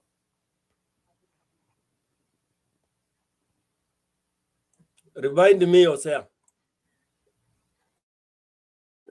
He talked about the press conference that was offered by the loyal leaders. And for me, that was one of the, during the press conference, according to me, last week when the DP had traveled to Western, he really brought a lot of propaganda, trying to incite emotions from people of the Western, telling them how Baba is the one blocking Sakaja through the certificates, degree certificate issue, and that Baba refused and blocked Wanyonyi to become the governor.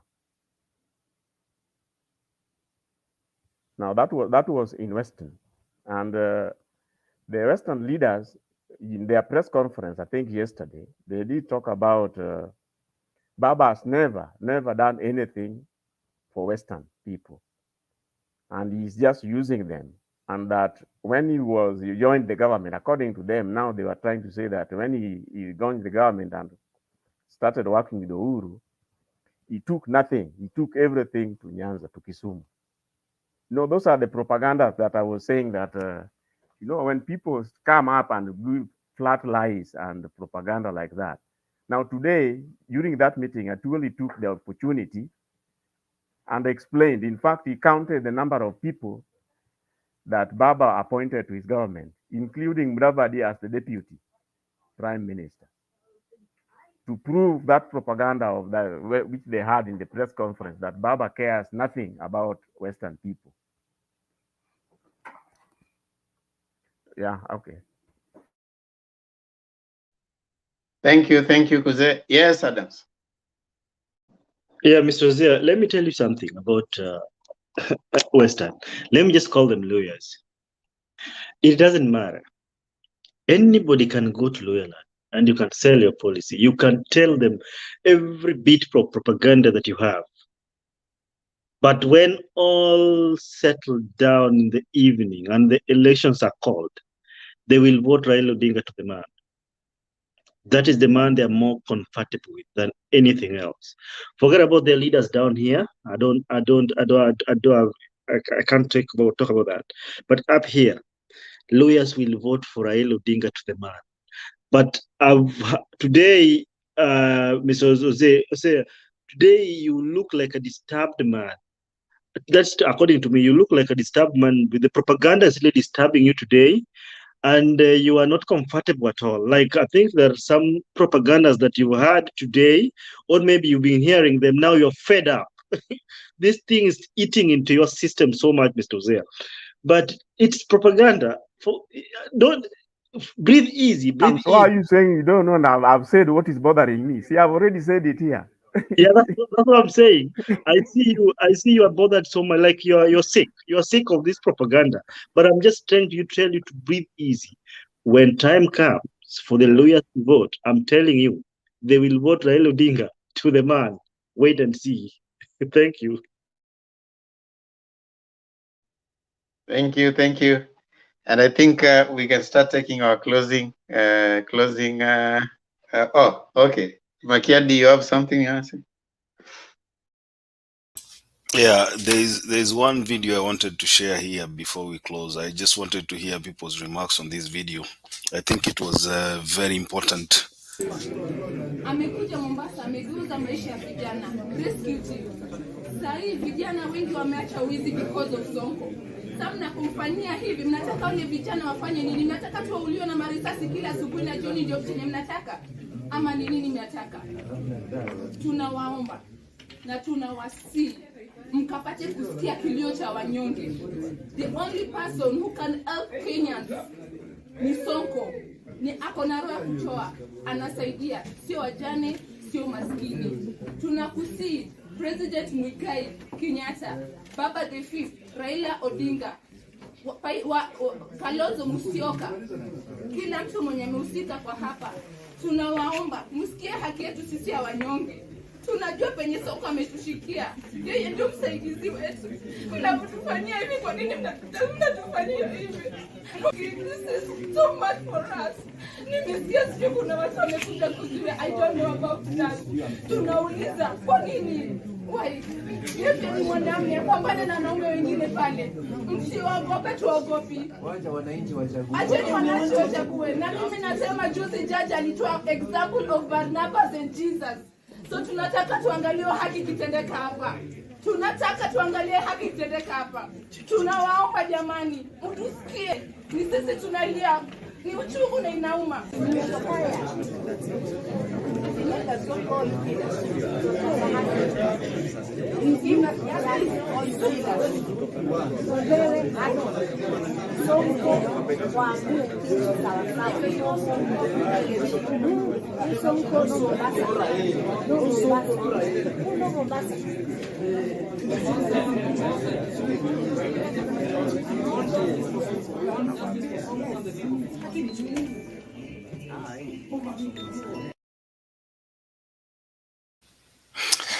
No, that is just a clip. I wish I played the whole. There was another lady that spoke after that. I would have wanted to hear your comments as a panelist about that lady said the example of Barnabas and Jesus.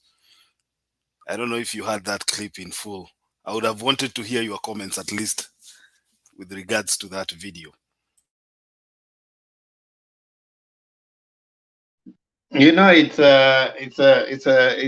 wakati wa siasa. So I mean, those are things that don't move. You know, there's a law, and then there's you can cry all you want, but you see at the end of the day, the law and the tribunal is led by the law. You can these things happen, these gimmicks happen. You have people going to front of a judge and try to sway the the proceedings in one way or another, cry, do anything. These are gimmicks, we can say.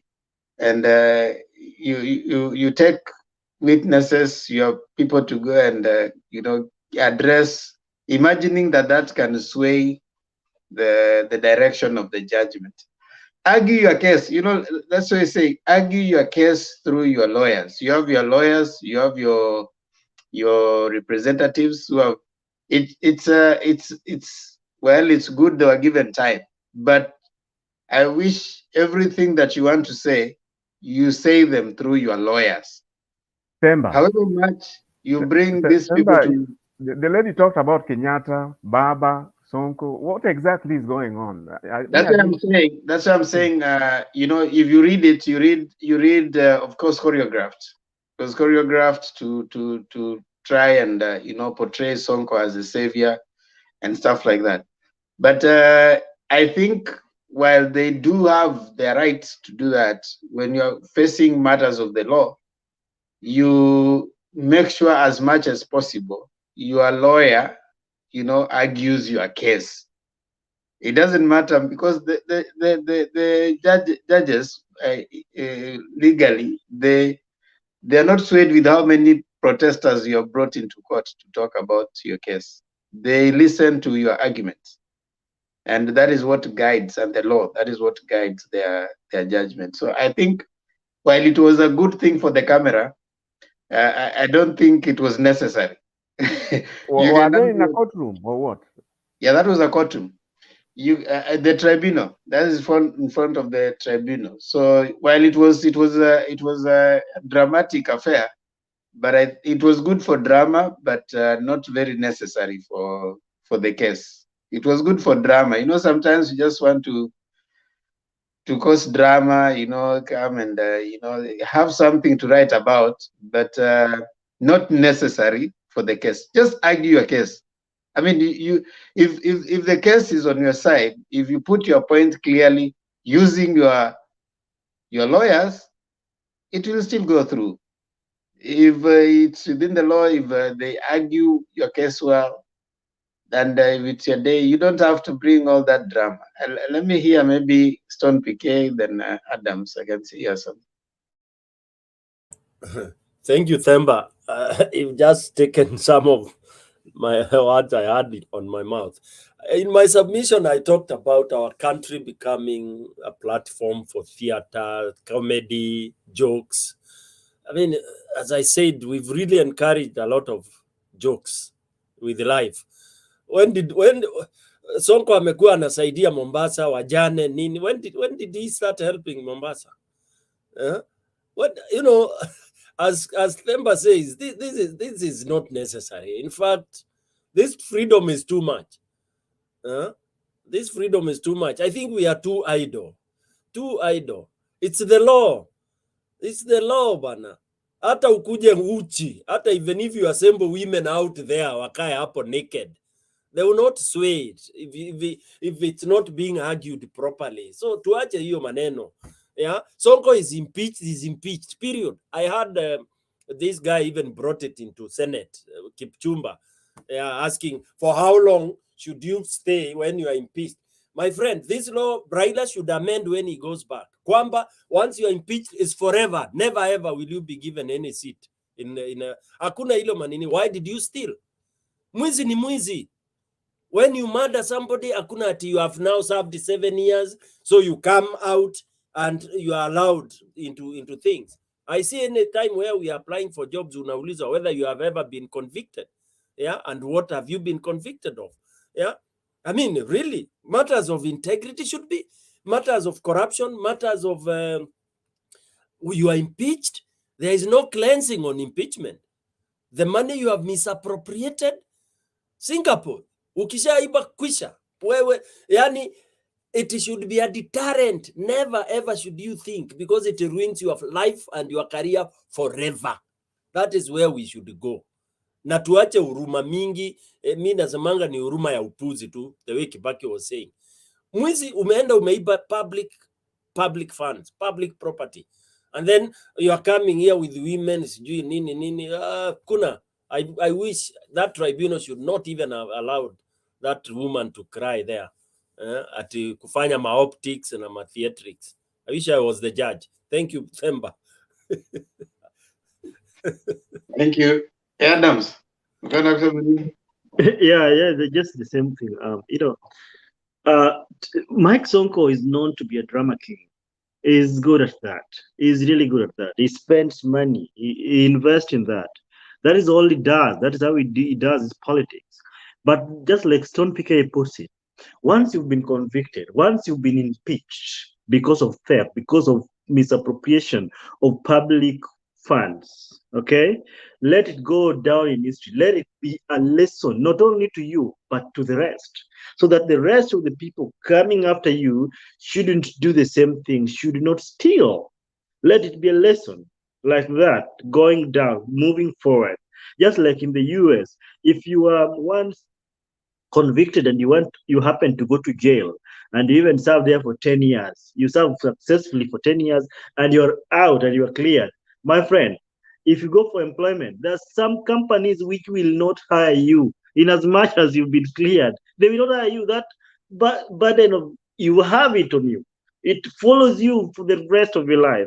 Why? This one is not only for you, but basically to serve as a lesson for the rest of generation coming after you. So people just leave knowing that, you know what, we can't embezzle public funds, because if you do this and you're a political leader and you are impeached, you are done. Like you're done. So people will be running away from that. Otherwise, this cases of people crying. You remember in Kisumu during ODM nomination, the former senator for Kisumu, Ouda or something, I don't know, the guy bought some women, they were crying loudly. It was in the news. These women, I understand, in Kisumu, I'm not so much privy to Kisumu town, but I'm told that Kisumu, we have something called professional mourners. Even if when your person is dead and you don't have people to mourn him or her, you buy them, you pay money, and they go and mourn for you, like they scroll on the ground. So this thing of people crying, mourning is a Sonko theatric gimmick way of doing things. So the law is the law. The law cannot be swayed with emotions. Emotions do not evoke the law, because if you allow him and he goes through with this, that's we are done. So let the law take its course. There is nothing like Sonko is the I don't know what in Mombasa. That's just a group of people that were paid to go for that tribunal. I don't know what Bob can say. They're the Mombasa people. Bob, Azimio, I don't know how much Sonko have helped you guys. Over to you. Sonko, the only thing he has brought to Mombasa in the last, call it 8 months, is club volume. He has opened a club where there are strippers, there is every manner of thing. Sodom and Gomorrah iko huko. And the other day you saw in the news, if you are catching up with Kenyan news, there is a lady who works for Sonko, who was working for Club Volume, who was found with cocaine worth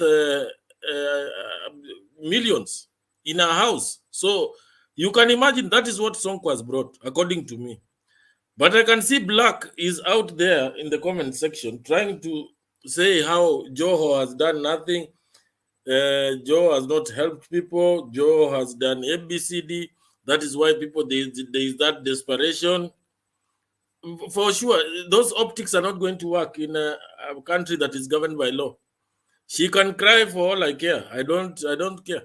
But when we cannot allow a criminal to come and run the county, So I urge Black to come to the forum and stop making comments out there. There are a few places Joe has failed, yes, but you must the next administration must take over and improve on that.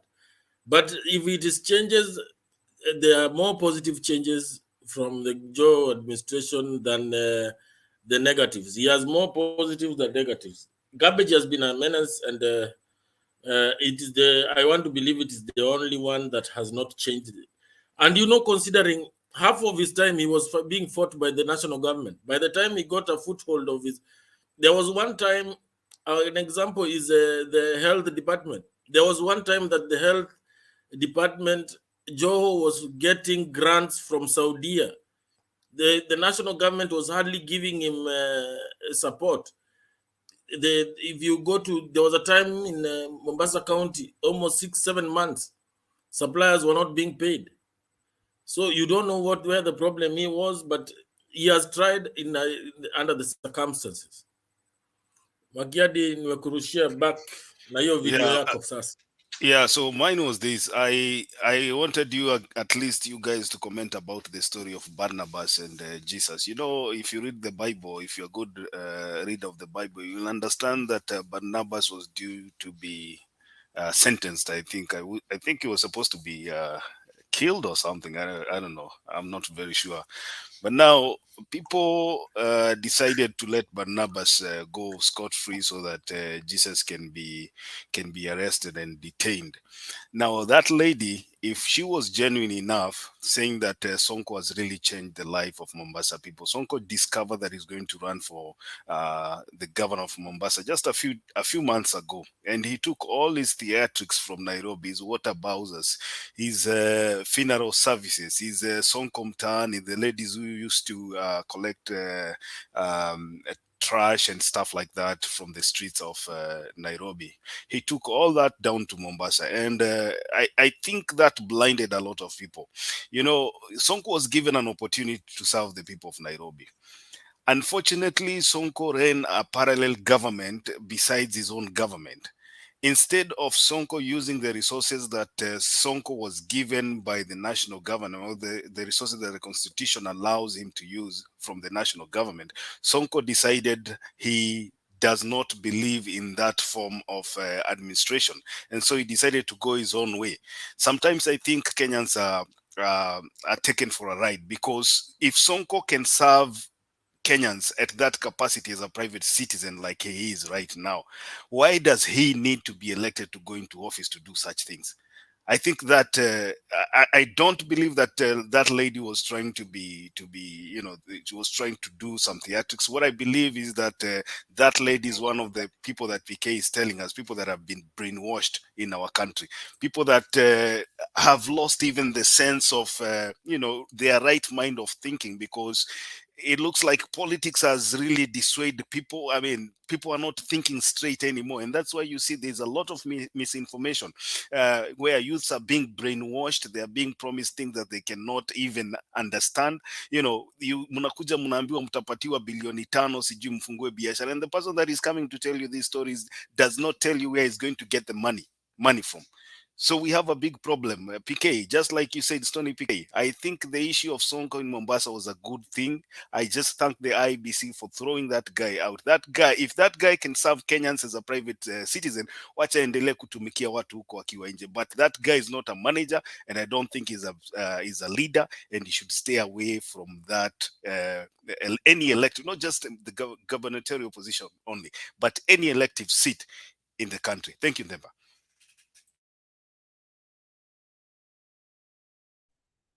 And again, you see, I agree with you, Makiadi. You see, these are the things that Baba's government wants to cure. Now, we must appreciate that Sonko's approach of populist activities instead of structures that enable a government to function has been applied elsewhere.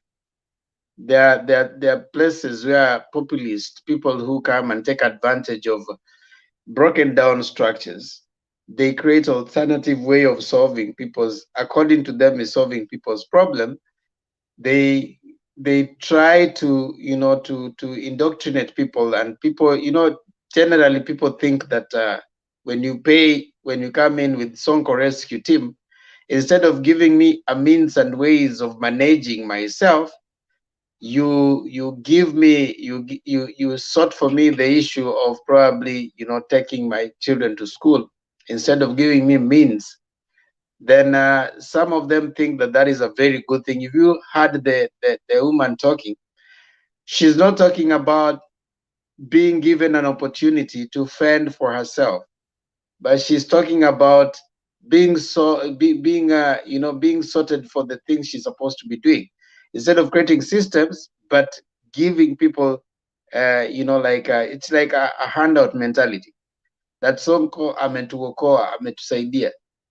You see, that's a sense of you know, making people over reliant on you, as opposed to them working for themselves, creating systems that can work. And that is something that Sonko was very you know, tried to do in Nairobi. You know, he was a governor, but he had Sonko Rescue Team, a parallel thing that was working extra government, you know. And that's something that the Azimio government wants to try and get out, so that when you have working system, you'll not have alternative government within a government, you know. And you know, Sonko was taking advantage of that. Now, Black says that you know, there's nothing that you know, the governor has done. Every government that comes in, there are people who argued that Obama didn't do much, you know, even after he came in. And every government will always have such kind of criticism. That's why you always have 5 years to come and think about the government you're having, change it, have another one, get you to a better place. We'll never get to a place where we are 100% where we wanted to be. It is always an improvement from the previous one. And that is why we keep having this, every 5 years we give a scorecard. You agree if this government is what you wanted. I think that is. I want us to stop there. Bob, whatever it is you want to say, you will say in your closing remark. Thank you so much, everyone, for coming on and being with us today. Indeed, it's been a great day, engaging, and us having this very, very robust conversation where we exchange our ideas, you know, having the opportunity to argue and counter argue, because it's about argument and counter arguments, and providing in certain situations ways of thinking. Remember, we are here to help you get informed, and other than getting informed, also be aware, because they say when you know better, you do better. We believe that if you interact with the information that we share here, you'll be a more informed voter come 9th of August, which is just about a month from now. So you are able to go to the ballot box and make a decision for the leader that is going to determine your future. So we want to believe that you have gained from today, and I want to acknowledge some of the people down there: Awino Rapemo, Bans Nyags, RMK Media, Danny Darius, Mchungaji Father, handouts kill the poor instead of providing working opportunities for the locals here.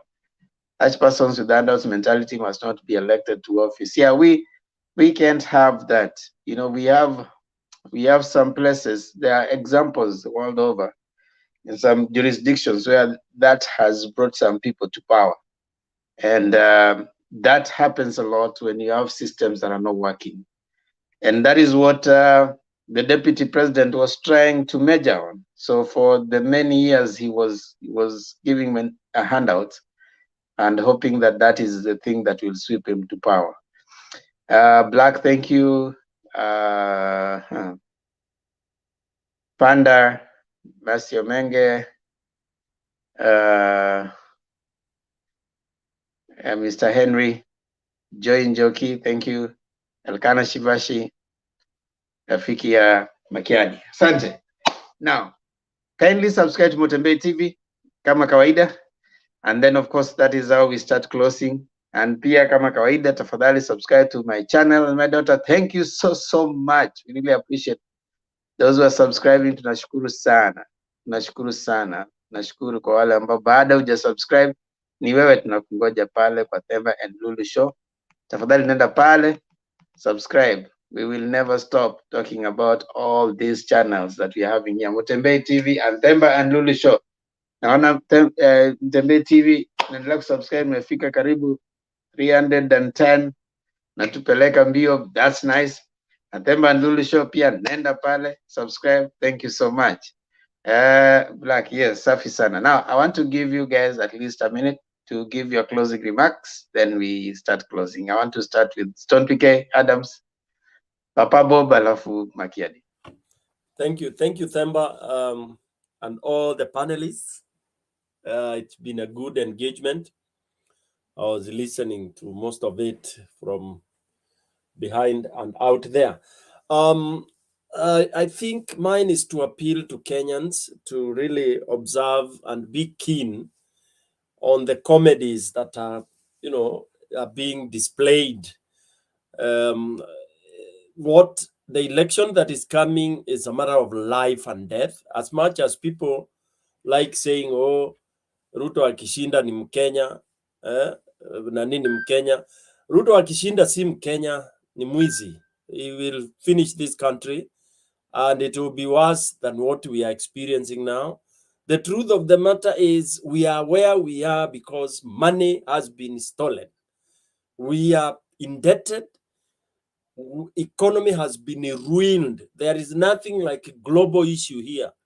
This country atungekuwa maskini for all the years if money had not been stolen the way it has been stolen.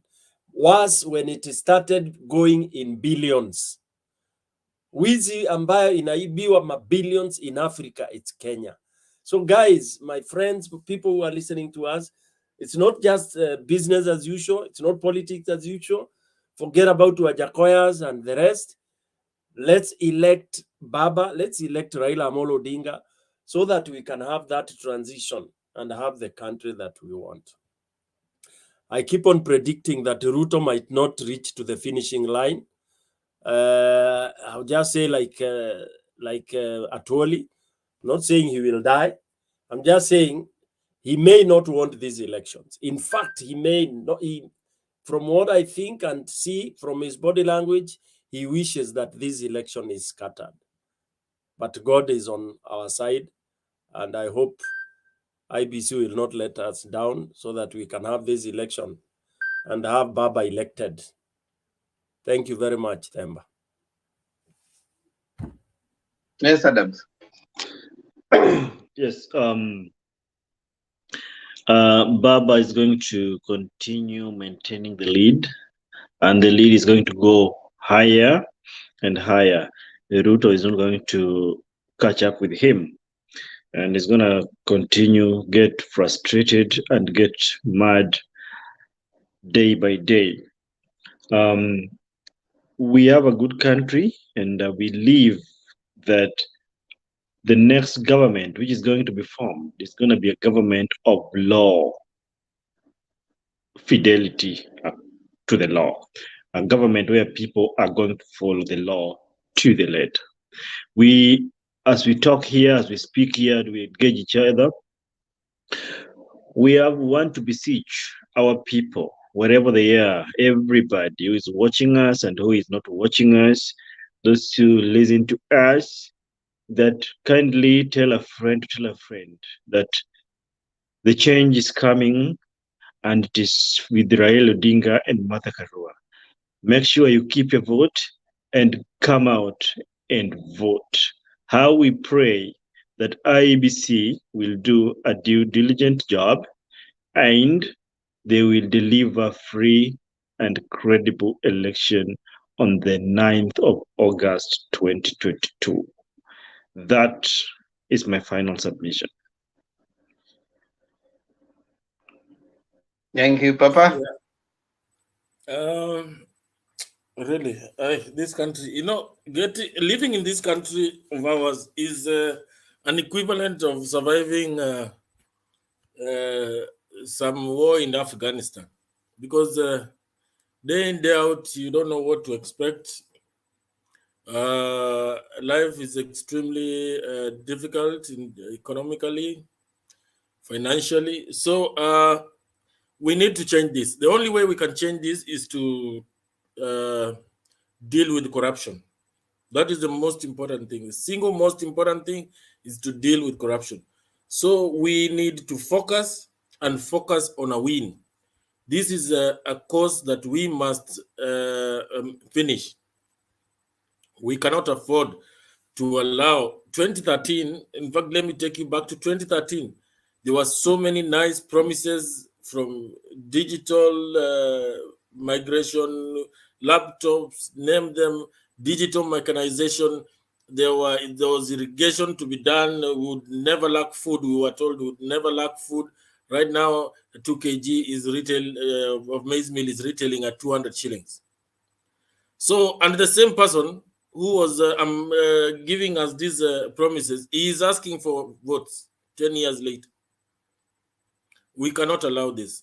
So let's focus and ask our people to come out and vote. We do not want a petition. We want one first round win. Let's come out and vote and vanquish these thieves who are trying to make an attempt on the presidency.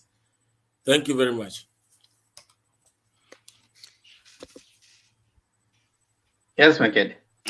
So thanking them. Number one, I want to clarify here. I've got some messages here to correct this. I think I spoke about Barnabas. He was supposed to be Barabbas, not Barnabas. That's from Father Danny Darius and Barnes. Number two, Marcio Menge said here in the comment section that the US, you can impeach president, but you cannot prevent that president from running, like it happened to Trump. Unfortunately, Trump was impeached by the House of the Representatives, but the Senate did not actually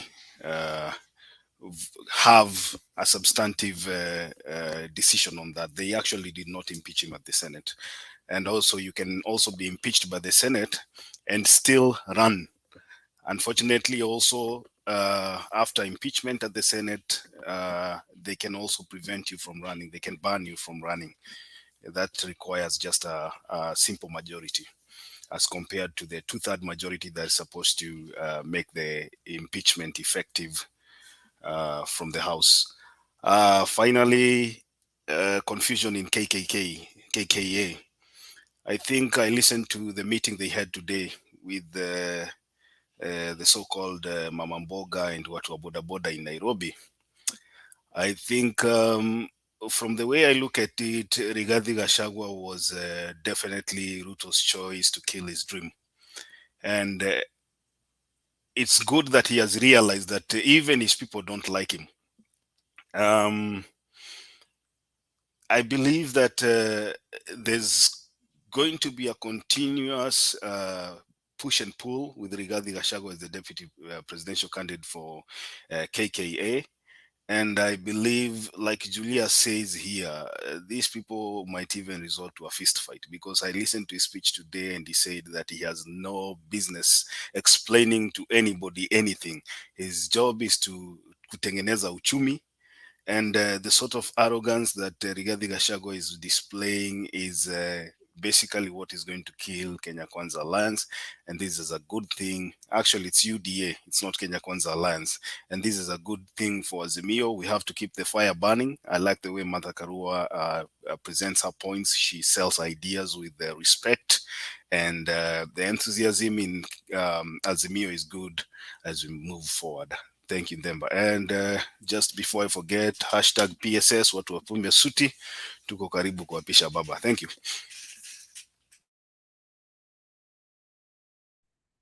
Thank you so much, Makiadi. Tusome constitution.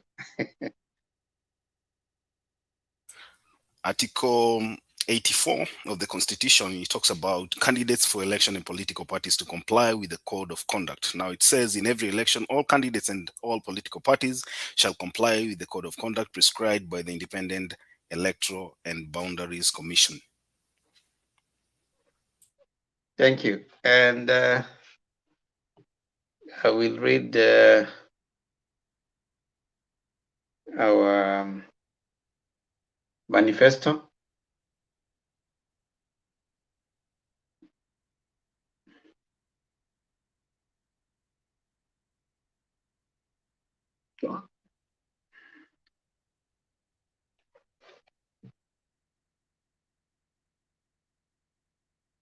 Today we are looking at agenda 9.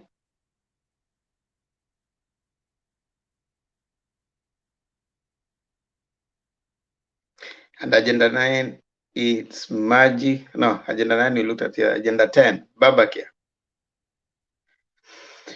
Babacare primarily focuses on social protection and transformation. And secondly, upscaling universal health coverage to universal health care. All citizens should enjoy the right to accessible, quality, and affordable healthcare. As regards social protection and transformation, a nation's greatness is judged by how it treats its most vulnerable in society. Inua Jamii is a social protection program that will deliver Kenya shillings 6,000 per month to each of the 2 million most needy and vulnerable households, not as a handout, but as an investment and a foundation for a new transformational value chain that will also trigger economic activities and create thousands of localized small-scale businesses and enterprises across the country. This will lead to millions of jobs and the eventual development of a thriving middle class. That's Babacare on Agenda 10. So we are done with that. So we are going to look at tomorrow. We start looking at investing in the people of Kenya. Then with the second thing, a gateway and manufacturing hub for Eastern and Central Africa. We start looking at those areas of our manifesto. And of course, several things that we'll be reading through to appreciate. Now, we'll do our national anthem. Yesterday we did the East African, so today we do the national anthem. Makiadi, stanza 1. Naona Adams alihepa leo. Stanza 1, Papa Bob, stanza 2, then Stone PK. Okay, stanza 1. Mungu nguvu yetu, ilete baraka kwetu, haki iwe ngao na mlinzi, na tukae na undugu, amani na uhuru, raha tupate na ustawi.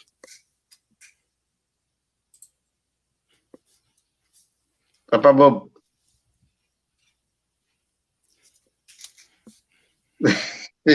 What happened to him? Did he take a break or what? I'm getting to good. Did he take a break or what? Who? Bob. I don't know if he quit. I don't know. He's not there. He's not there. Temba take number 2, I take 3. I'm getting to gazette. Tufanye sote bidii. Nchi yetu ya Kenya tunayoipenda, tuwe tayari kuilinda. Na tujenge taifa letu, ndio wajibu wetu. Kenya istahili heshima. Tuungane mikono pamoja kazini kila siku, tuwe na shukrani. Ndemba umeruka, nasi tujitoe kwa nguvu.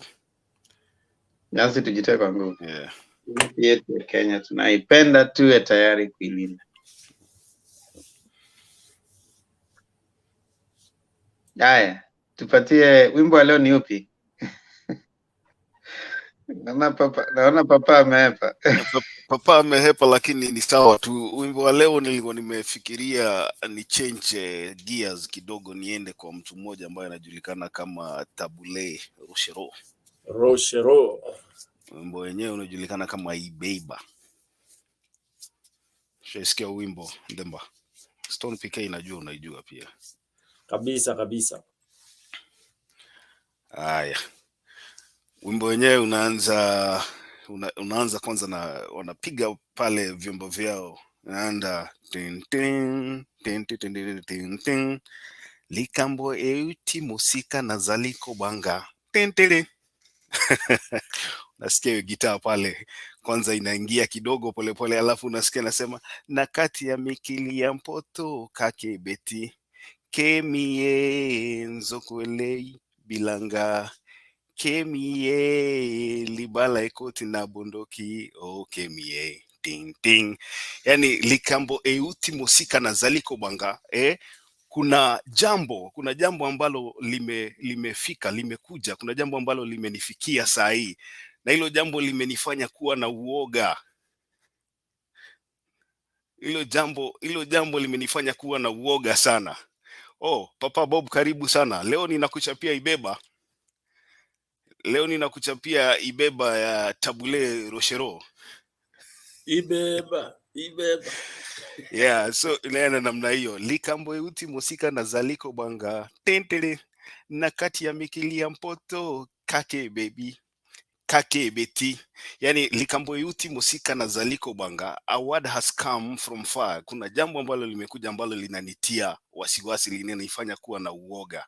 Na kati ya mikili ya mpoto kake beti, yani amid all the countries kutoka Europe huko kunaonekana ni kama kumepigwa na radi Kemi, alafu nasikia Kemi sasa ni jina la mtu. Kemi Nzoku Elei Bilanga, yani Kemi Nzoku ni ndovu.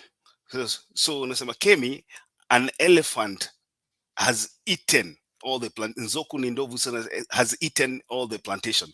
Alafu narudia pale nasema Kemi libala ikoti bondoki, yani Kemi sorcery has entered in our marriage. Sasa huyu jamaa ana complain ya kwamba ni kama kumeingiwa na uchawi katika ndoa yao. Naloti mama nayo azaliko ngala, yani I dreamt naloti ni kuota, I dreamt that your mother went to a witch doctor. Mama nayo azaliko ngala, alienda kwa mama nayo, mama yako alienda kwa mchawi. Akangiliputa na kingo liputa ya pembe. She had wrapped her neck. Alikuwa amefunga kitu nyeupe. Mpembe ni kitu nyeupe, white thing alikuwa amefunga kitu nyeupe kwa shingo. Azaliko lukangai nayo tobunda, yani she wanted me and you to separate. Ngai na zali mwana, ye azali mama, yani I being her son and her being my mother. Kemiye libali ekote bongaga kemiye. Kemi sorcery. Sasa Kemi ni bado ni jina la mtu. Libala ikoti banganga, yani sorcery, kuna uchawi pale, has entered our marriage. Sima mwa mikolo na yeko yeba ntina, yani after some days I have come to learn that our marriage is bewitched. Sijui ni mrefu, lakini ningeenda pale chini kwa chorus, unajua inaimba ibeba. Ibeba inamaanisha kwamba imeharibika. Ibeba na lelo, yani imeharibika today. Lelo ni leo, ibeba ni kuharibika. Tokobongisa lobi, tokobongisa sima. Kwa chorus pale ukisikia nasema tokobongisa lobi, yani we will repair it tomorrow, we will fix it. So hii ni ndoa, generally ni ndoa ya mtu ambaye anasema ni kama imeendewa kwa uchawi ndio ivunjike, lakini anasema watajaribu kuifix. Nimemaliza Ndemba. Naona unasaidia Papa Bob hapo. Siku hizi mpaka natoroka hapa inakaa mise alienda kwa mchawi. Ibeba na lelo, yani you'll fix it. Unajua nilikuwa na fix vitu hapa, unajua sasa hii hapa ni morning 7 o'clock I was fixing some things to be done. Inakaa Mr. alikwenda kwa mchawi. Sasa hata siku hizi Julia na kuhepa tu. Wewe usijali bana. Wewe utaona basi kesho utamwona akikaa hapa paka mwisho. Nimesema then you will know my authority. This is the second day you have been left here alone hanging. Amechoka, lazima ujue amechoka. RMK anasema huo ndio wimbo wake. Asante RMK, asante sana. Oh, you have been left unceremoniously. No. Those are logistics. I know you are a man. Men don't accept defeat. So No. And you must know that men are polygamous by nature. But you are not managing.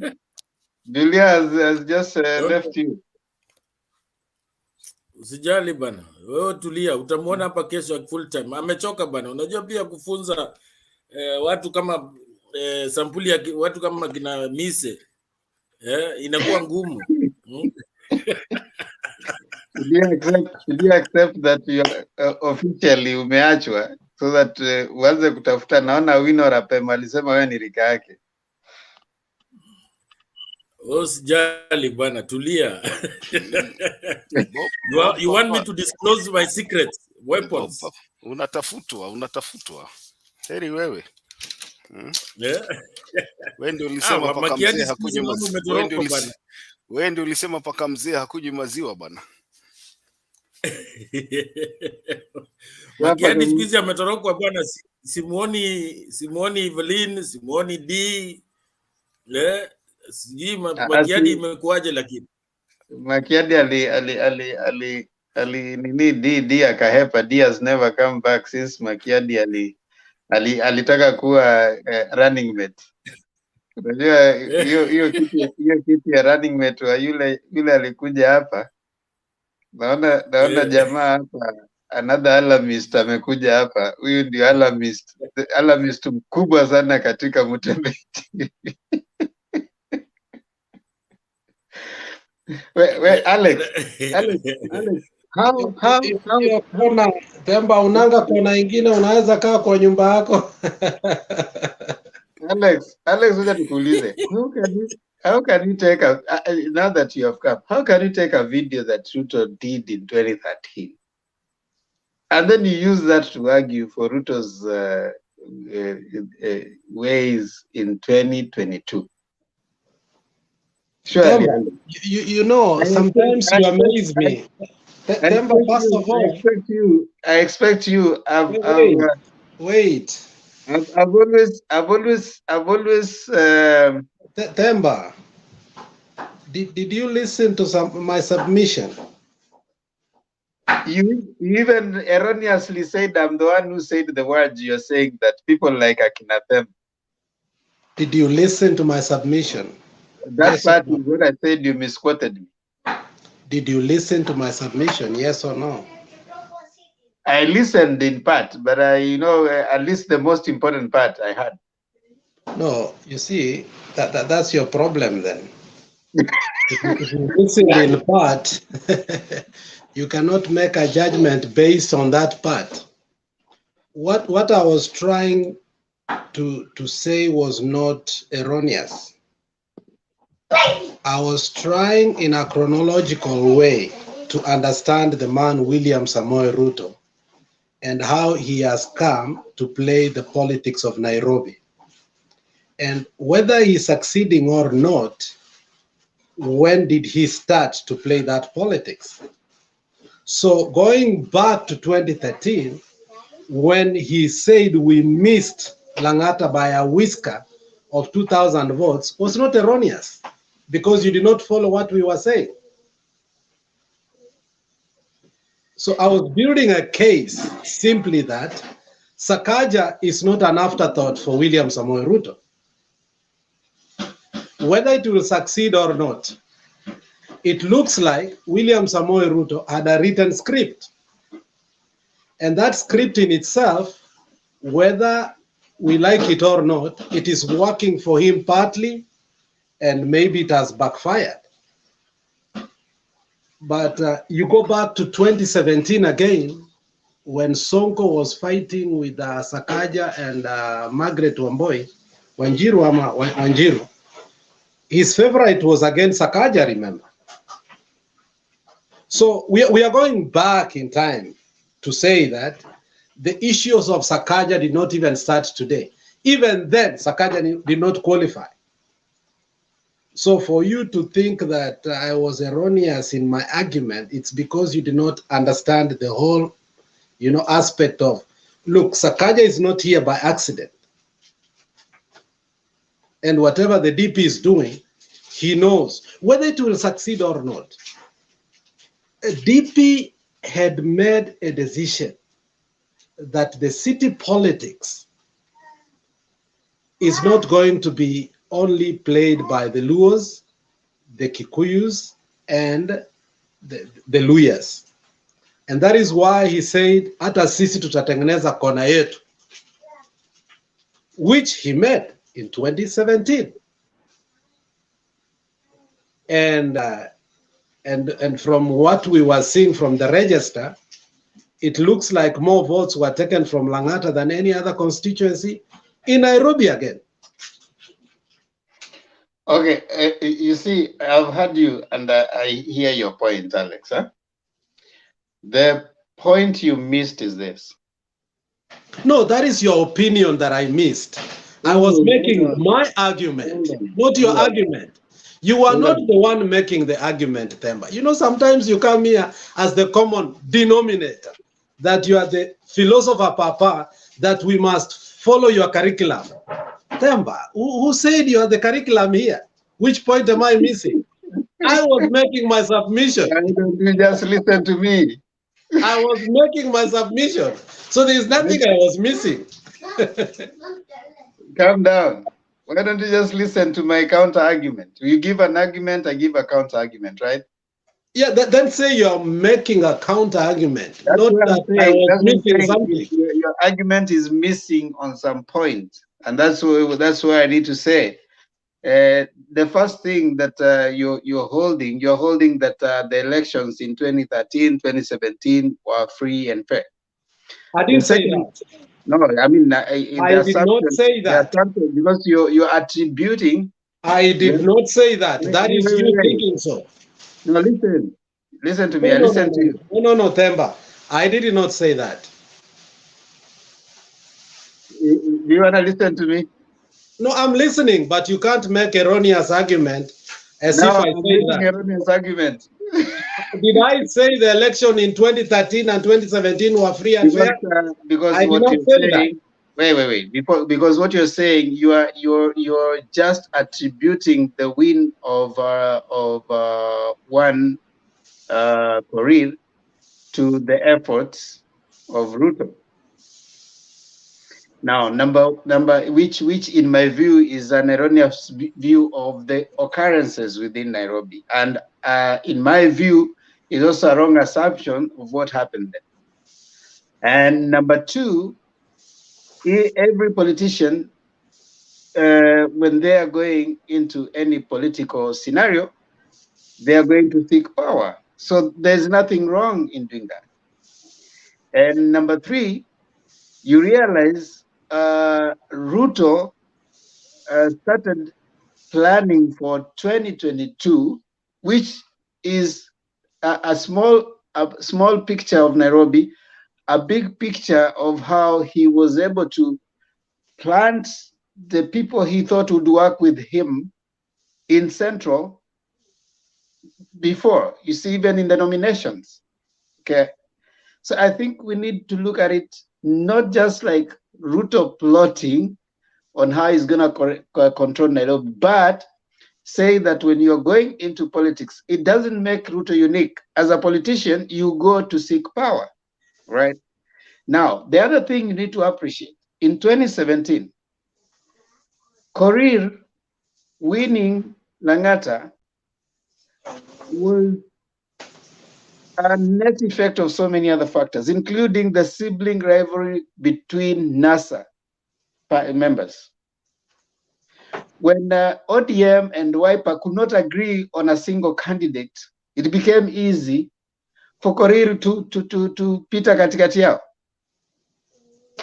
When they could not agree on a Senate candidate in Nairobi, it became easy for the other senator, and if you have listened to Sifuna, he has said as such, and even the same thing happened in Western. There are seats that NASA lost that it shouldn't have lost because of their way of managing their coalition.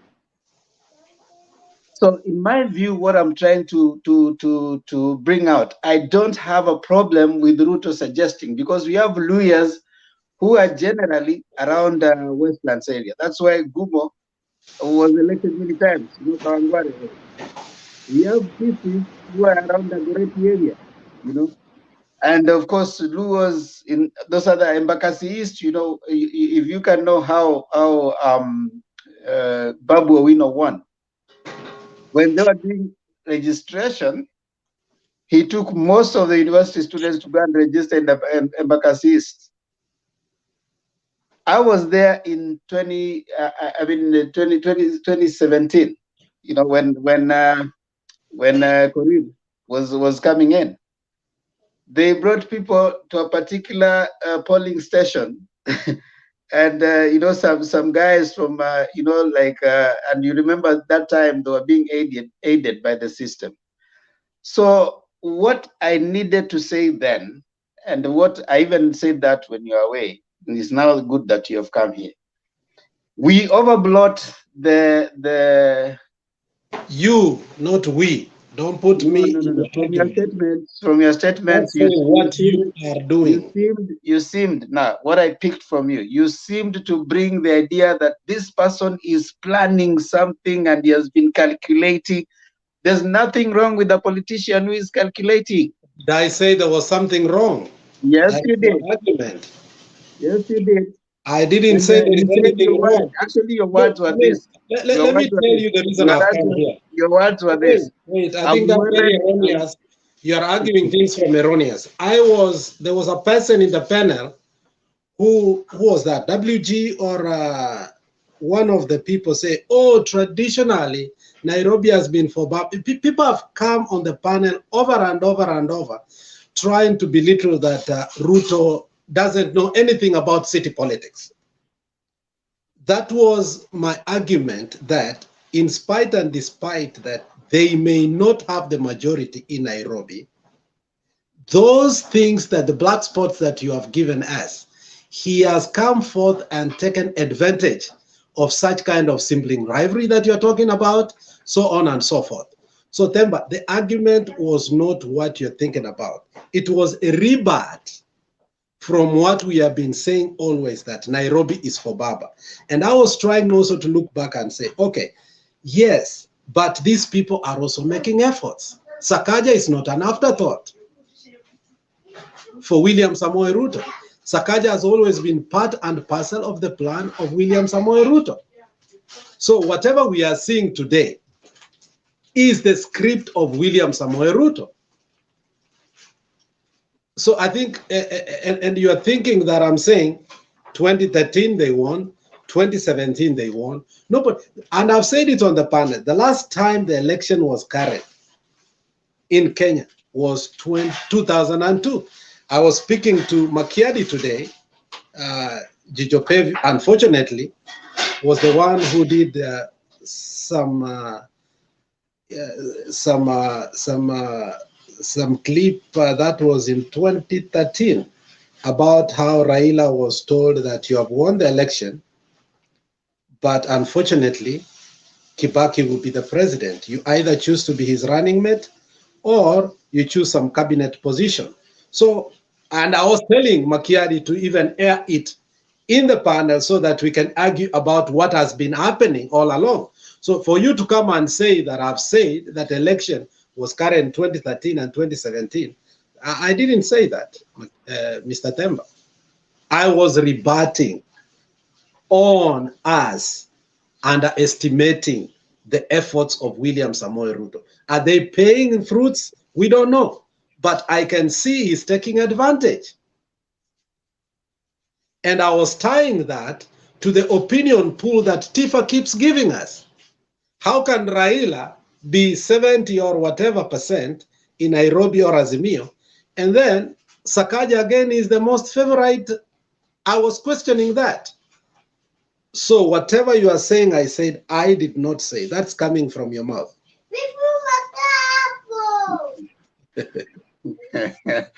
Fair enough. I mean, you've clarified, and we can let it rest. You've made your point, and if I got you wrong, and you feel I didn't get what you wanted to say, I think I owe you an apology. No, you don't have to apologize. No, what's your problem? No, you don't have to. I'm usually not that proud not to apologize when someone thinks I haven't understood them, and it is also not bad. You know, you can respond to something because you misunderstood. So I think if I misunderstood you, my apologies. You made your point. I made my point, and I guess we can let it rest. And I think you make a point. Yes, he does have his chances, and of course it's politics, and people have to calculate, and that's how it goes. So I think we can let it rest and allow you guys to go rest. Ama namna gani? Umepata wimbo kutoka kwa Makiadi. I'm sure hiyo ndio ilikurudisha hapa. Yeah, Makiadi, umesema let it rest. Let's not start another conversation, but Papa, habari yako? I don't know, hiyo ni insomnia. You from saa 8 mpaka saa 2 asubuhi uko kwa pana. No, I like mimi nakula politics, and unajua ukikula politics sometimes inazuia distractions mingi, na unajua sasa tumekuwa wazee, hatutaki kuenda mbio. Kitu nataka tuangalie ni kwamba huyu Makiadi atapiga kura huyu. Unajua kuna watu pale kwa panel wameuliza kama huyu mtu ni Mkenya, because we must start interrogating him now. He might want to look for a post, na lazima tujue kama ni Mkenya ama ni Mkongolese. Hatutaki kuja elect Mkongolese kutu represent hapa. Sasa Makiadi, itabidi utueleze kama wewe ni Mkongo ama wewe ni Mkenya. Wewe acha zako bwana. Kama mtu anazungumza lugha na Congo ni part of East Africa, what's the problem? Kura yangu nitapigia Kibira. Kura yangu mimi ni mpigaji kura wa Kibira. Line 7. Very well. Napiga kura. Mimi ni mpigaji kura wa line 7 Kibira. Oh, that's good. That's very good. Unajua 1997 I was a presiding officer in Mathare. So unaona pale tumetoka mbali sana. Nilikuwa presiding officer. Nilikuwa katika ile uchaguzi ambaye Moi alifanya ukweli. Alifanya nini? Ile uchaguzi Moi alishinda ukora. Ingawaje mimi kwenye ile station nilikuwa nasimamia, kura zilipigwa vizuri na nikazipeleka paka ile kituo cha tallying vizuri, hakuna kitu iliibiwa. Kwa hivyo I intend to nitatafuta hii kazi ya IBC pia mimi nikaya huko nisaidie Chebukati akitoka. Hadi hawa watu hata mtu atume apologies, watu bado anamgonga mawe. Yaani shida ya watu inakuanga nini Kenya jamani? Kwani what has happened again? Bado unasomanga comments wakati unatoa apologies tena? Lazima anakuja hapo kunigonga na mtu akishatoa apology, story inaisha, inaachia hapo jamani. Simuonga tena. Niomba nigonga anaitwa Francis Chiek. Awachana na yeye. I mean, we were just trying to clarify what we were saying in regard to this Nairobi politics. But I think Makiadi ameumia sana. Makiadi ni kama anapenda Sakaja sana. Hii kitu imemuumiza sana. And there's nothing wrong no, mimi nilisema na nitarudia hapa. Mgombeaji wangu wa hakika alikuwa ni Tim Wanyonyi. Lakini unajua chama ni kama baba. Baba akikuja na bibi mwingine akwambia huyu ndio mama yako, utakataa.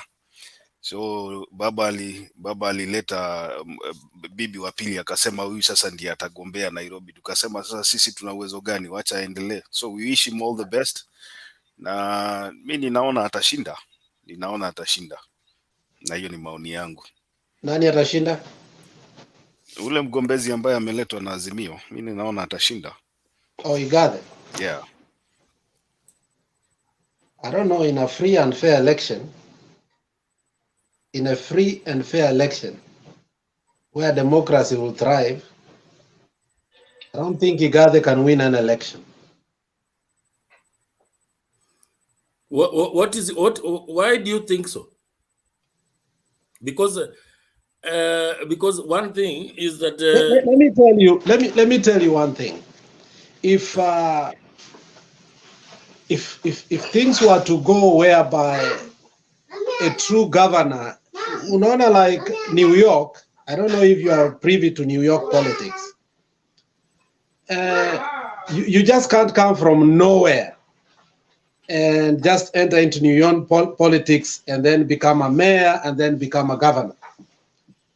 Iko watu wanaweza Nairobi vizuri na kumonitor ma MCA na vitu kama hiyo. And to me, the person who had reached a point whereby he could become a governor in Nairobi for 5 years and man it very well was one man, Kabogo, but alitupa mbao. Kabogo angetoka kule Kiambu tu awachane na ujinga huko, akuje Nairobi, from all angles watu wangempigia. But I think Igathe is sympathy from sisi ambao watu tuko Azimio. Whether he will manage it or not, I don't know if he knows how to deal with MCAs. I don't know. That's, you know, Nairobi, it's not just about management. I mean, you need also to know how to deal with these hooligans called MCAs. Because the nature of the way Kidera aliwazoesha, Sonko akawazoesha, I don't think they are going to have the discipline of being legislatures. So I think MCAs were Nairobi, they are thugs. I don't know if Igathe knows how to deal with thugs. I don't know, but I think... one thing, there is one thing that I find an advantage for Igathe is that Igathe is one thing, he is schooled, he is business oriented.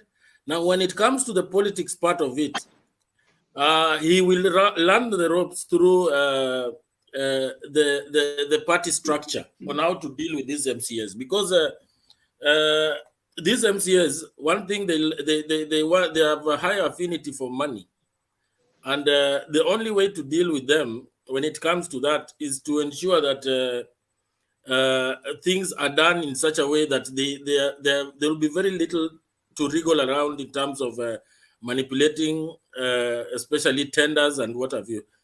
And that is where you'll be able to beat them. And another thing is that simple majority is what works in the assemblies. So he will have to be very shrewd, and I'm sure the party will assist him on that. And then the other thing that you need to understand is that Nairobi is controlled by Murang'a businessmen. The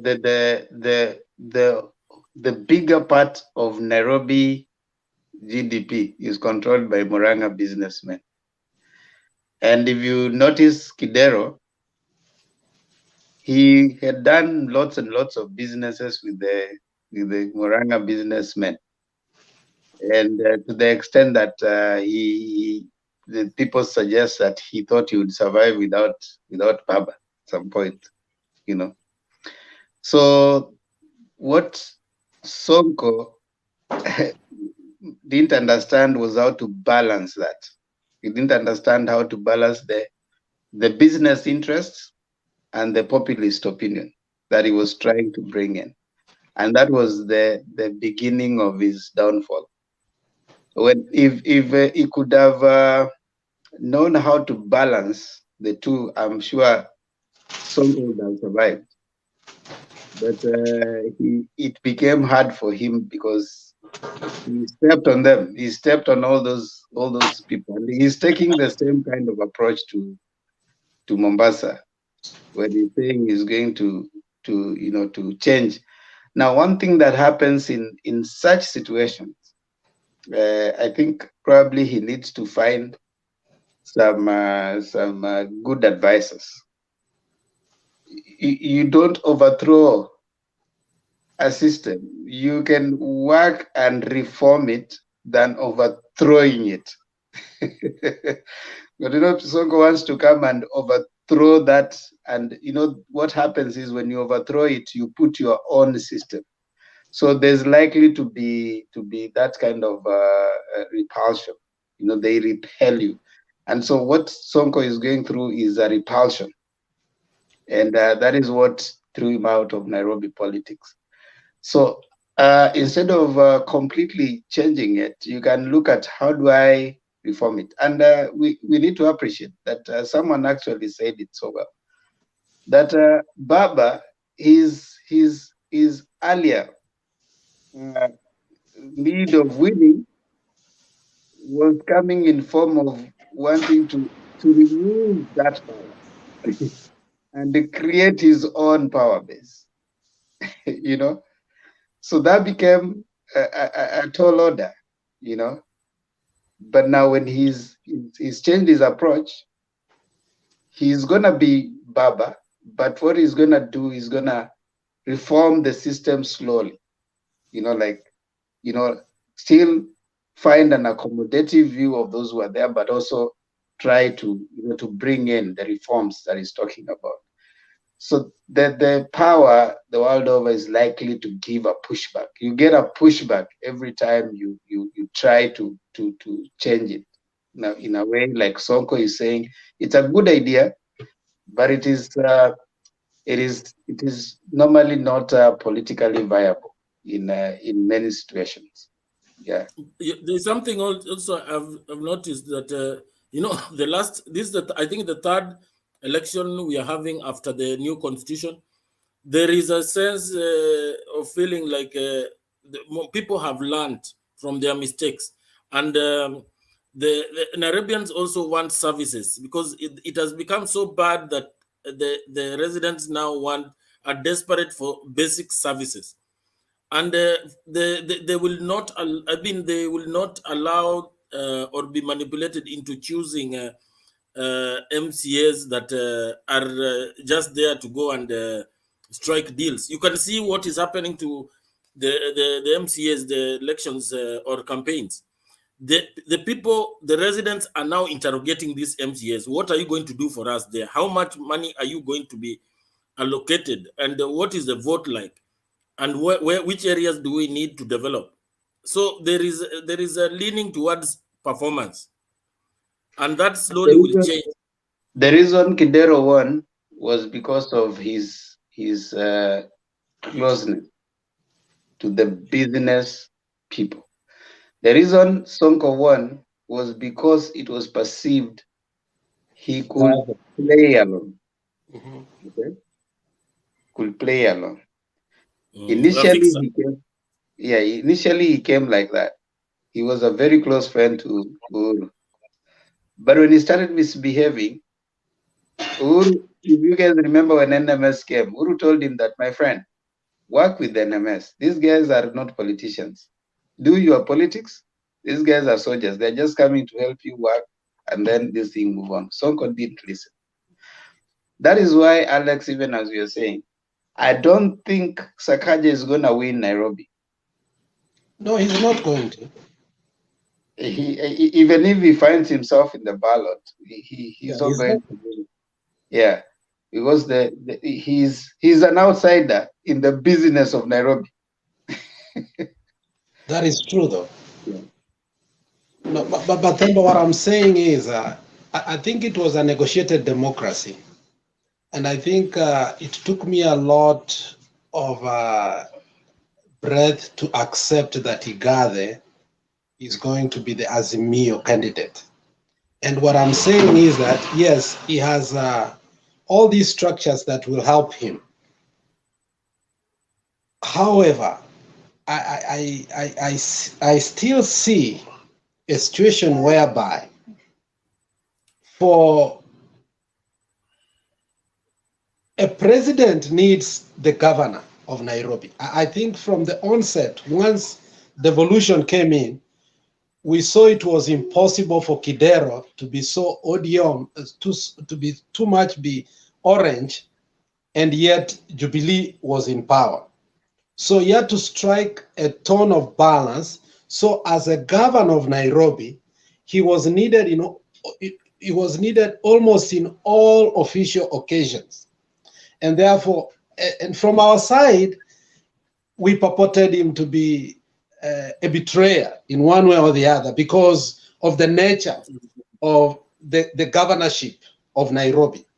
And at some point, he also, leaned to ODM, and he was seen as a person who was exercising his powers wrongly, especially remember the last rally whereby he had the last say about the stadium whereby we had to, you remember that incident. So what I'm saying is that being a governor of Nairobi is not like being a governor of any other city or any other county. Now, for Igathe, he has the goodwill of Muranga people. And we as Azimio are going to give him the votes. I acknowledge that he will win overwhelmingly and he's our next governor. My question is the things you have just opined here, that you need to strike a balance in order, like Kidero's, like Sonko's issues that made him not to be able to govern and he had to eventually be taken out. Now that we have tested NMS and we have seen what they are capable of doing in a very short time, are we going to face it off and leave Igathe to politically, administratively, and also personally lead Nairobi? Or there's going to be a hand, and that hand, we usually call it cartels, and Nairobi is going to fall back? I'm still asking myself that, does he still need NMS so that, as you have opined, or maybe expressed your opinion that, had Sonko agreed to what Uhuru had advised him, work with them, Sonko could have had the best legacy as a governor. He could have taken a credit for something that, intellectually Sonko can't amount to. But, Sonko being a thug, he took the right route for him because that was easy. Now, okay. Now, Igathe, my question is he willing also to take that route? Because we've tested MNS. I don't think I am willing to just say that since Igathe is coming, let's shed it off. I'm still having doubts, like, let's go slow because some people are going to feast. If anybody understands what I'm saying, maybe it's okay. But if you misinterpret what I'm saying, still, it's okay. I still feel that we should strike the balance between NMS and also, the sovereignty of devolution. We merge them because even Baba originally said, Nairobi is a unique city. Should it be given an autonomy like Washington, D.C.? But then you leave millions of people without democracy. You understand?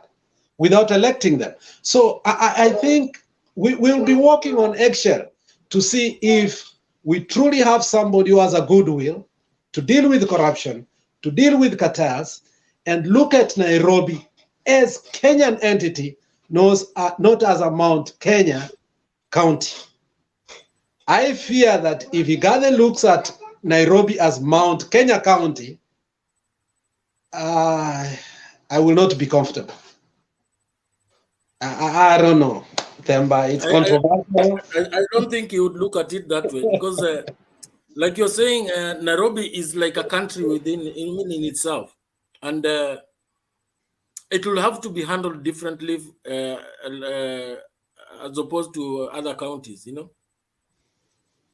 And he cannot afford to do that because if he does that, he will lose the goodwill of the rest of the other voting blocks. And these are one side, they are consumers, and the others are the producers. And if you lose the goodwill of the consumers, then you are in trouble as a producer. Then you are held by interest. You are a captive of interest. You need to appreciate the role Nairobi plays in the lives of especially the Mount Kenya people. Nairobi, you realize, like we said, it's so hard to differentiate it with the central. That is true, though. Because you notice, like we said, the Moranga people, Moranga businessmen control the GDP of Nairobi. You know, to the extent if they withdrew their businesses and took it to Moranga, you would suffer a big mess. You know. So what are we saying? Because they control that, they control the businesses, they own so much of Nairobi. That means they must work for something that will cater for their interests. Now, I agree with you to the extent that NMS has made quite a notable change in Nairobi. What are the circumstances that are obtained for it to come? Are those circumstances, have they changed? Right? Because ideally, a county ought to take care of itself. Sure. So in the event that there was that whatever Sonko signed, does it have a lifeline? Does it have a timeline? Because those are the things that now they will need to look at. At some point, there was what was called, you remember there was a time there was a Ministry of Metropolitan, which was simply to take care of Nairobi and its environs. And who was the minister then? Mutula Kilonzo. Yes. And later, I think in Njeru Githai or somebody became. You're right. So we need to appreciate the pivotal point that Nairobi plays, and I think I would agree that you may want to have NMS, but to what extent? Those are the things, and for how long? You know, because it was necessitated with the weaknesses in the management of Nairobi, and it being a capital center. I mean, a very significant city and a county. It needed some form of lining in their management. So I think it's a conversation that they can have, and one of the things is if it is to be returned, if they are to return the functions back to the county, what are the things that will need to take place before those functions are returned, so that we know that now Nairobi can manage those particular functions. I don't think in my little observation, I don't think Sakaja has developed the capacity, the political capacity to manage the city. You need a serious backing from the business community within Nairobi. I don't think Sakaja has developed that. He doesn't have the network. Now look at Igathe. Igathe, on the other hand, Igathe has worked with the ICDC. ICDC is a company that part of what it has is all the businesses have some kind of connection to the ICDC. Yes, taking it.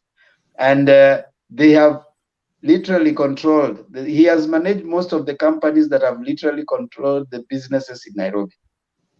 You know, and people like Chris Kirubi being your boss, and Chris Kirubi controls a big chunk of the Nairobi businesses. So I think we need to look at the balance. What Sonko missed was the balance. Kidero had a lot of that, business goodwill. And of course, he also had the advantage of the majority of the ethnic communities that are in Nairobi. The Luos, the Kikuyus, and the Kisis were supporting him. Now, of course, now later when Sonko came in, Sonko was a very close friend to the system, Uhuru, and they propelled him. And of course, by then they thought he would work with them. And then for him, when he got in, his populist opinions made him think that whatever it is, whether those people want or not, he's going to win. Now you see what happened. And those are some of the things that Sakaja has not learned. He's not learned the significant part of Uhuru. You know, when you start, throwing words at Uhuru, you're actually throwing words at the businessmen, And that is now you are not understanding the politics. That's why I was telling you, he's not understanding the politics of Nairobi. And that is the problem with Ruto. Ruto is not understanding the politics of the city. Politics of the village is simple, but politics of the city that's where now when they tell you that you don't understand the politics of the city, you need to just understand the politics of the city is a little bit different. Yeah. Yeah, and you see, also apart from the goodwill of the business community, he also has his managerial skills. For me, are wanting because the kind of things that come out of his mouth in terms of running the city is that he looks to deprive. Is like he wants to deprive the rich and share it with the hustlers. That kind of thing can never work in a city like Nairobi.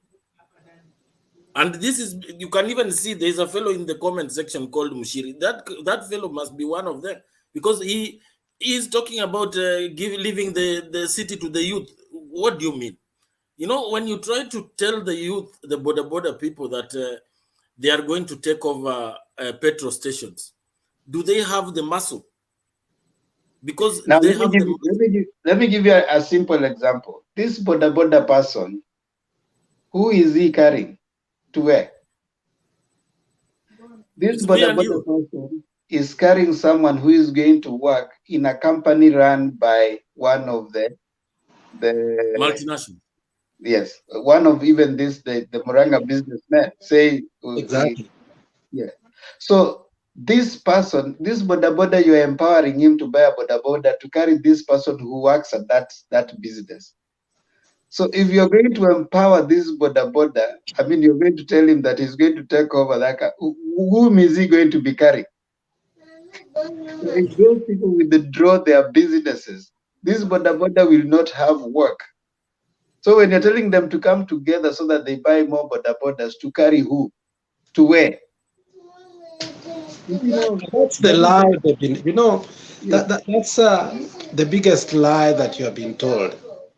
Themba, when you look at Bangkok, when you look at Delhi, when you look at Mumbai, when you look at cities that were flooded by tuk-tuk and border, especially now that another menace in Africa is in Nigeria, whereby they just don't know. They massaged that nature of politics whereby the center of their campaigns and their hooligans were this border. And they gave them such power that now taking them out has become like the Matatu sector that Michuki had to deal with. So the whole question is border business sustainable? Does it help even the border people by themselves? Because you go to, I'll give an example in my county, Kisii County. Market day, which is Monday and Thursday, Themba, you can hardly drive your car from Daraja Moja to Daraja Mbili. You can hardly, even an ambulance cannot, because of what is called the border. And even if you were to drive, Themba, you have to buy your side mirrors extra, like 4 or 5, because anytime they go. The business for side mirrors, I'm not telling anybody in the panel to go and start doing that business because it's very recreative.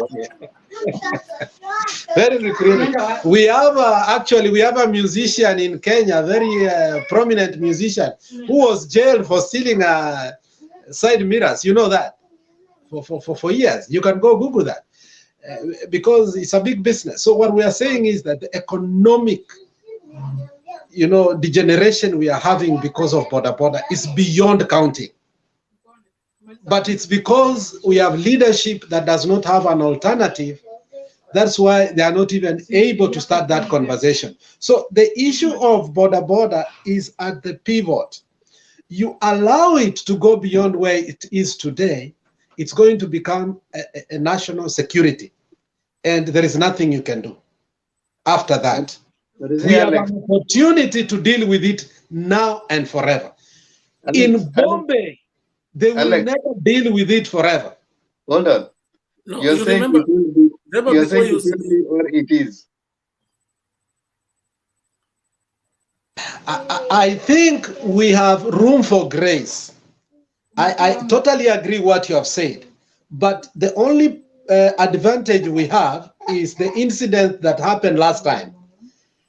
Collectively, all Kenyans were able to see the dangers.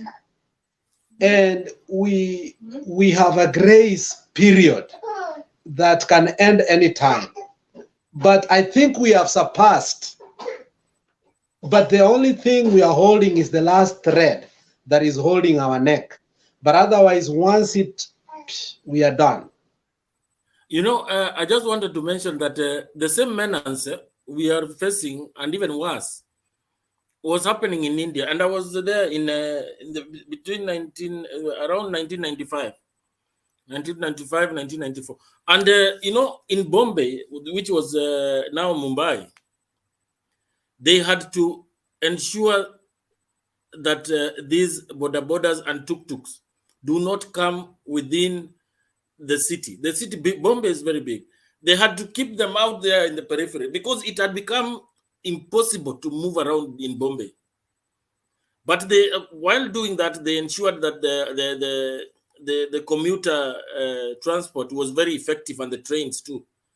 So they did it slowly. Now they are operating. I don't think I've not been there for a while.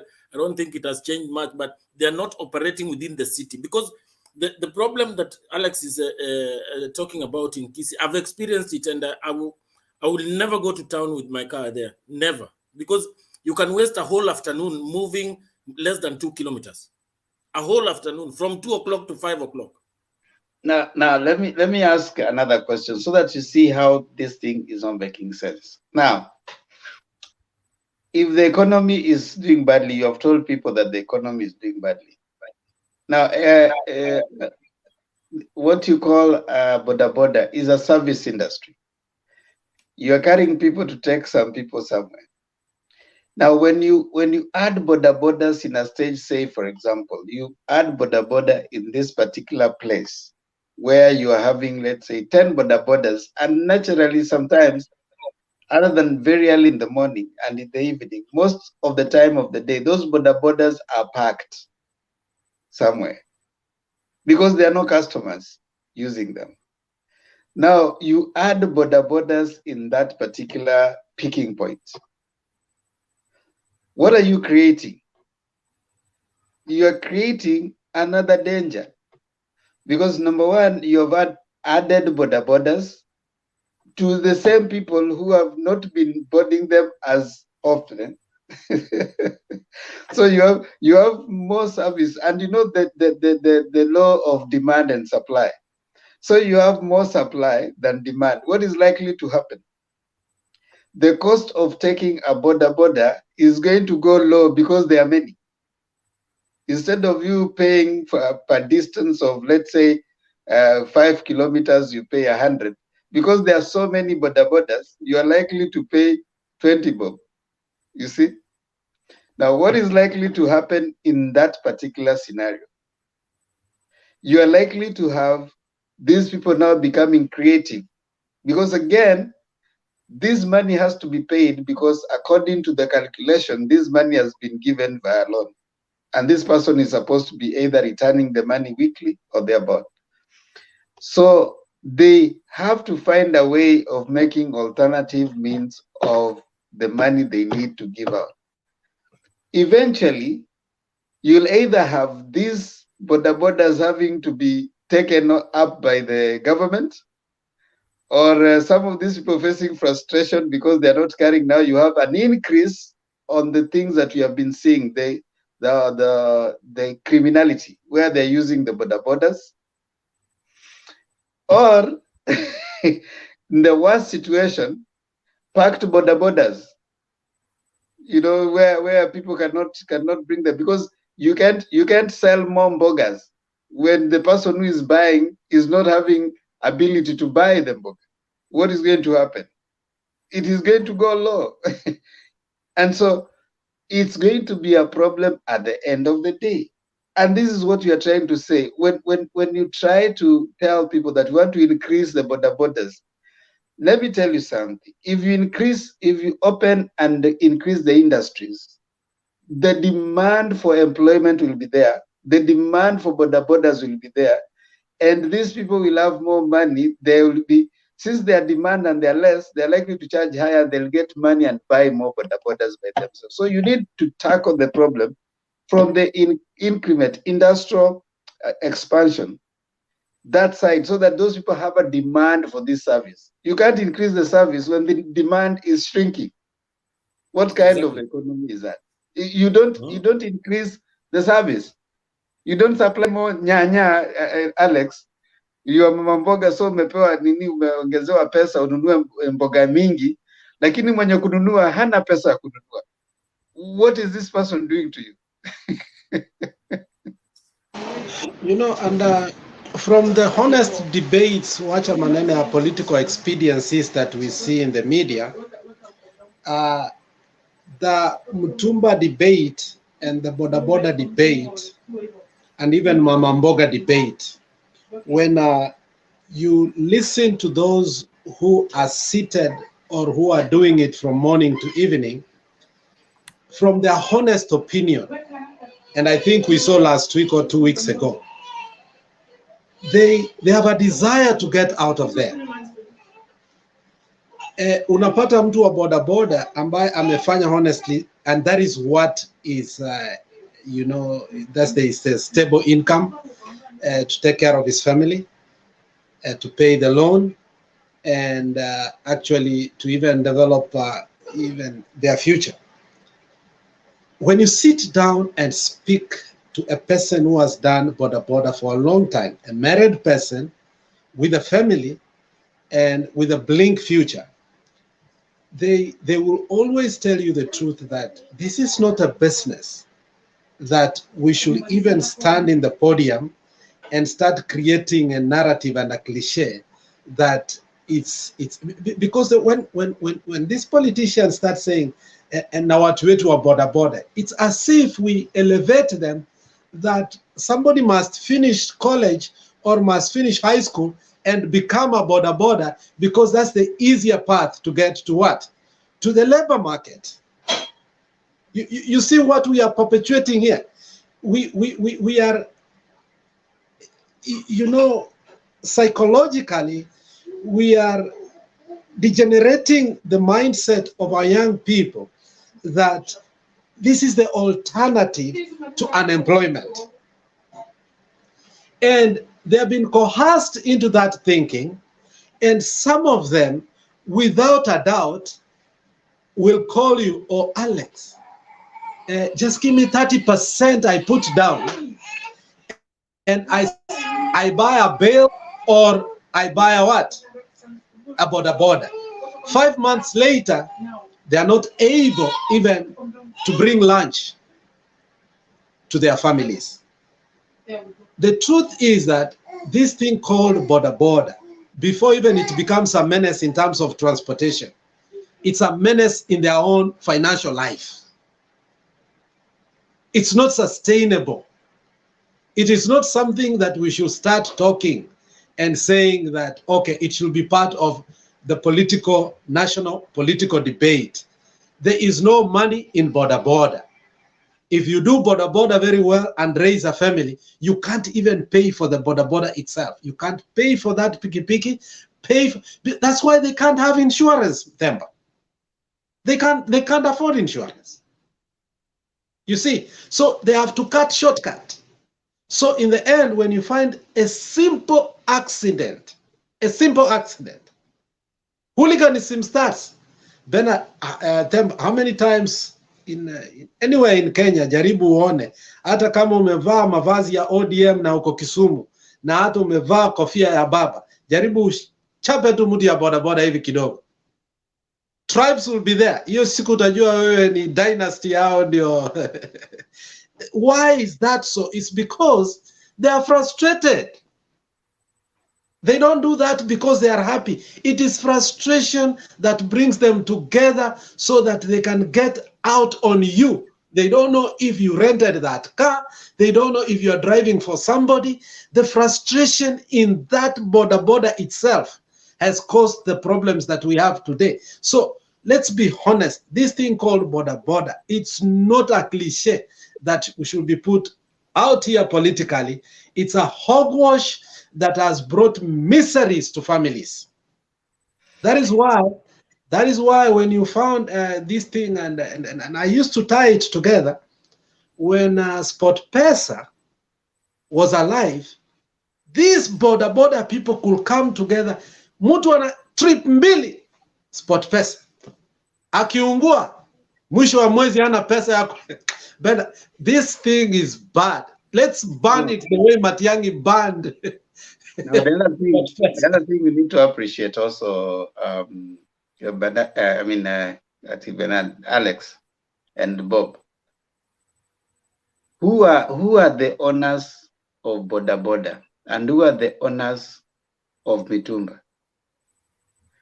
Because it is possible also, the owners of borders are bourgeoisies. There are certain big shots somewhere.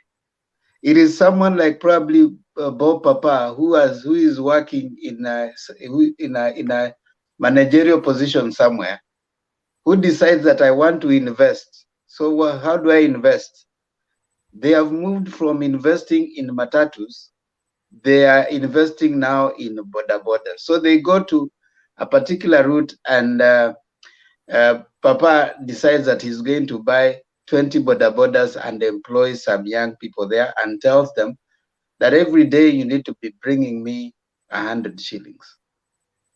So when you're talking about borders, you actually need to ascertain how many of these border riders actually own those borders. How many mitumba sellers actually own the mitumbas? That's why I want to give you something similar. The same problem, alcohol problem that was in Central Province.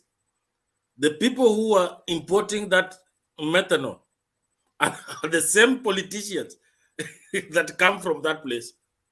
So eventually you realize, Alex, when you're talking about the debate around borders, you are actually not talking about the person who is riding.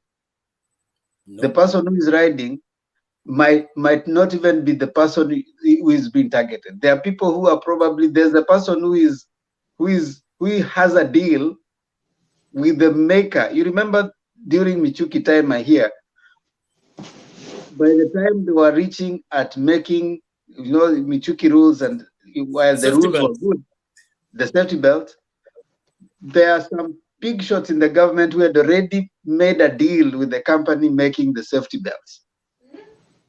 So right now, there are people who have already made a deal with the company that is selling the motorbikes. And they have said that you have to empower the border riders. Not empowering the border riders, is me making business and making business. Why is it that you find that the first thing when someone comes in Alex, let's appreciate this. By the time the Mwananchi will come to gain, it will take a long time.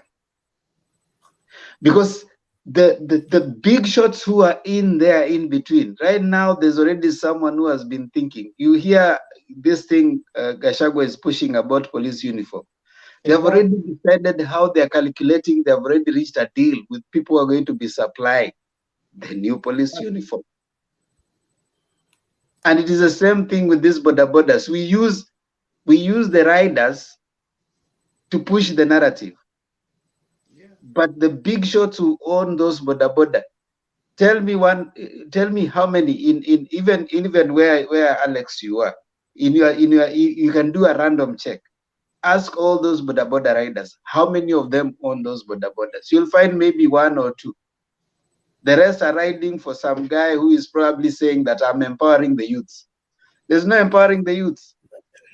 They are going there, giving them, and then telling them every day you give me 200, and then you eat 200. So in them, they have empowered that youth. And you know, give you an example. You know, politics. In 2002, between 2002 and 2004, one tuk-tuk could get you 3K a day, clean. I took advantage, and for 2 years, I had 6 of them. But wait until when they started becoming many. I had to sell them at a throwaway price. I was making 3K per day, each. And they were only going for 400K, 390 to be precise. So these borders, I know of some police officer in a place attached to Bamburi. One of his borders knocked my car from behind and ripped the bumper and plus the indicator, the whole indicator. That indicator is 34K. So I held on to the guy until the owner came. The owner was a policeman, and he has almost 12 of them. So, like you're saying, they are not the owners. They are not the owners. They are just there to be given employment. It's employment creation. But they hardly make money nowadays. There are too many. And you know, that is the irony and the conundrum of politics. And you know, because you brought another aspect that really disturbs me. The owners of means of production are the same ones who create a problem, and then they masquerade back in politics, and now they start resolving on the periphery. What they know very well is deep-rooted in their pockets. For instance, let me use Duke's most favorite word, for instance. You know, Duke always say, for instance.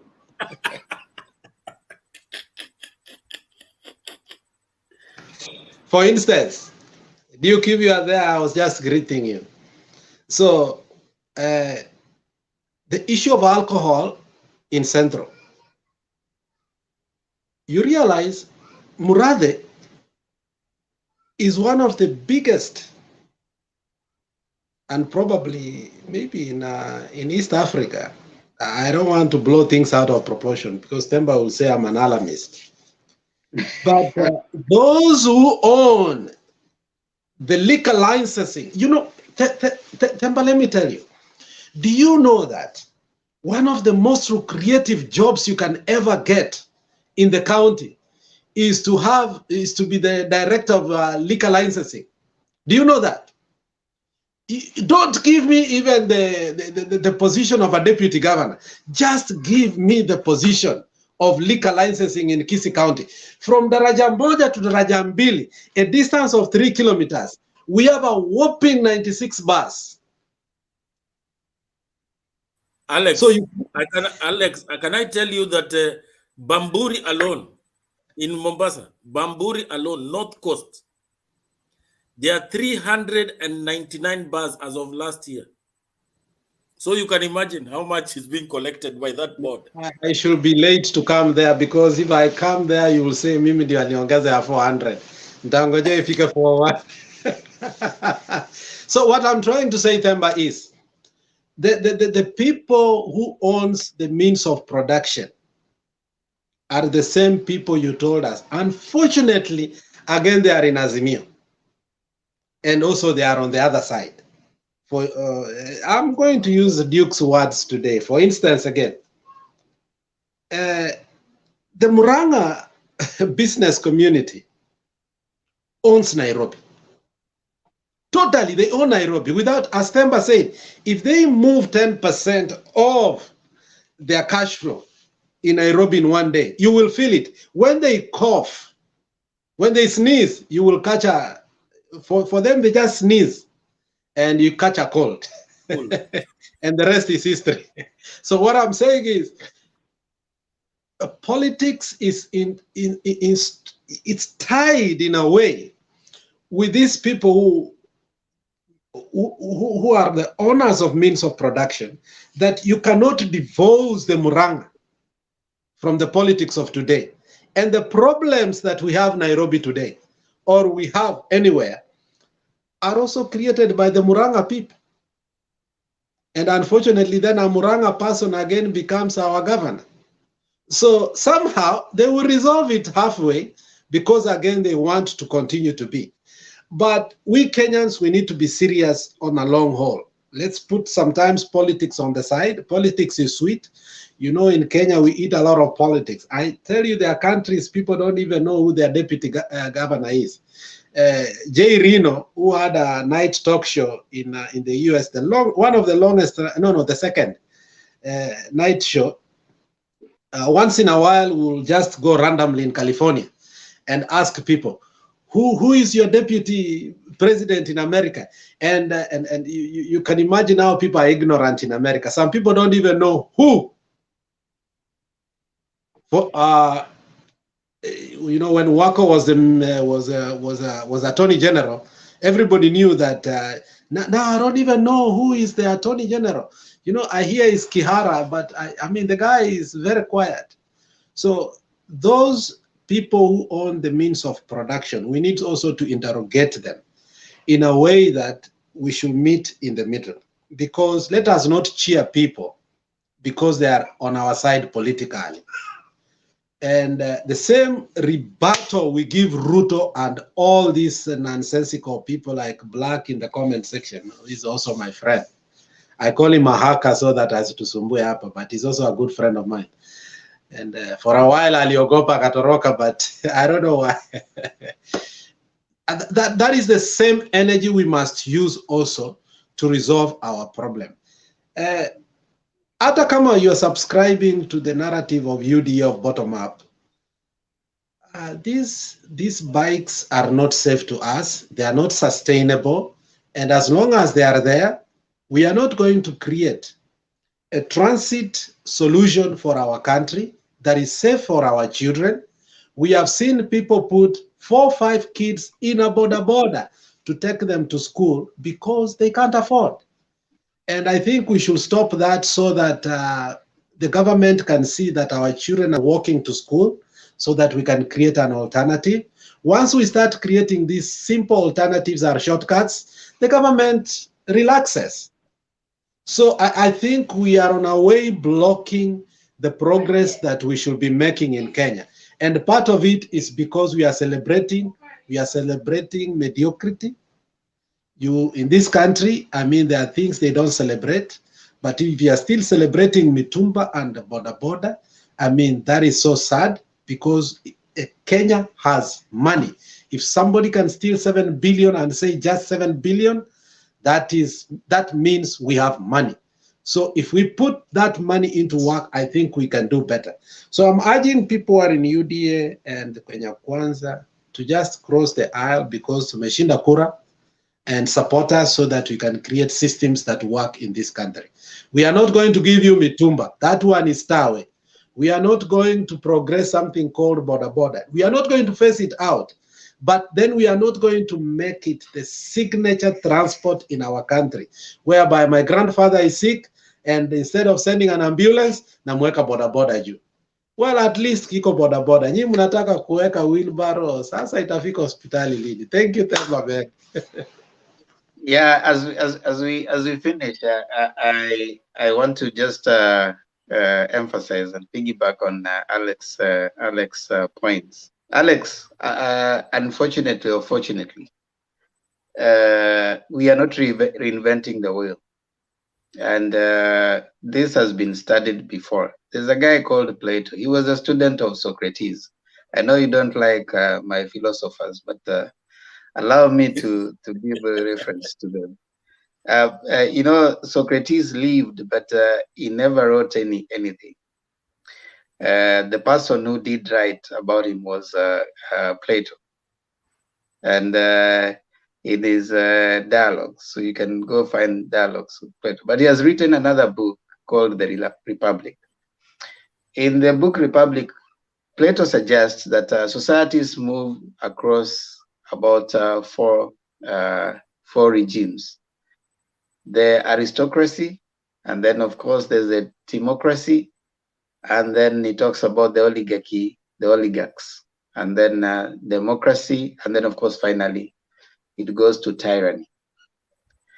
Now, I don't want to go through all that. You can, if you do find time, you can read that. But it says from a democratic government, you move into what he calls a tyrannical government. But the tyranny that comes after democracy is a tyranny of the bourgeois, according to Karl Marx, who studied classicism.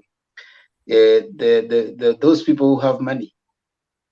And basically, we might be talking about a democracy, but we are not necessarily a democracy. We are actually a tyrannical society. But the level of tyranny is the tyranny of those who have money. That's why you find you propose yourself to a position, and those people who tend to have the money are preferred more as opposed to those who do not have the money. So we are pretending to have a democratic society because of the political nature in which you want to look politic. We want to look right, that, you know, yes, we are a democracy. But are we a true democracy? Is Kenya a true democracy? Why come up with a budget of how much money you're supposed to use to campaign? Why is it the person who is able to give the most is likely to be the one to be chosen? And even our appetite for the person who gives the most, you know, seems to be better, because even listen to the lady who was crying today, that Sonko has helped us. He has rescued us. Amesaidia wajane. So you see, in the event that Sonko is competing with someone who might not be having money to do that, Sonko has an upper hand. And then Sonko stands a better chance to be elected as opposed to that person who probably could not give, you know? So is that a democracy? Is the person who presents himself to be elected and saying that the election is going to be free and fair? It's already been influenced in a way. If you look at the deputy president, he started early using that sense of our appetite for someone who is likely to respond to our appetite for what is going to be given. And that creates the problem. So in some situations, some scholars have argued, most of the African states are not true democracies. And unfortunately, Kenya, we have a semblance of democracy because of the constitution that we're using, but we are not a true democracy. We are tyrannical, but our tyranny is not tyranny of power, it's tyranny of power of money. And you know, the reason why you find like Nairobi politics, you're likely to have those people who do have the money control the person who is going to be leading them. Kidero has left Nairobi. He's gone to Homa Bay. He's pushing and shoving and showing his might. And his might is not showing in terms of how much is beating you, but how much can you show that you got the money. And it goes across board. So it's an interesting scenario. A common person may not necessarily want to bother to think about that. But of course, you want to appreciate that we are as more as suddenly the way the societies develop, we pretend that we are a democracy, but there's never a true democratic society. But of course, as one philosopher opined that democracy is the worst form of government, save for all the rest. We haven't seen another, but we are a tyranny.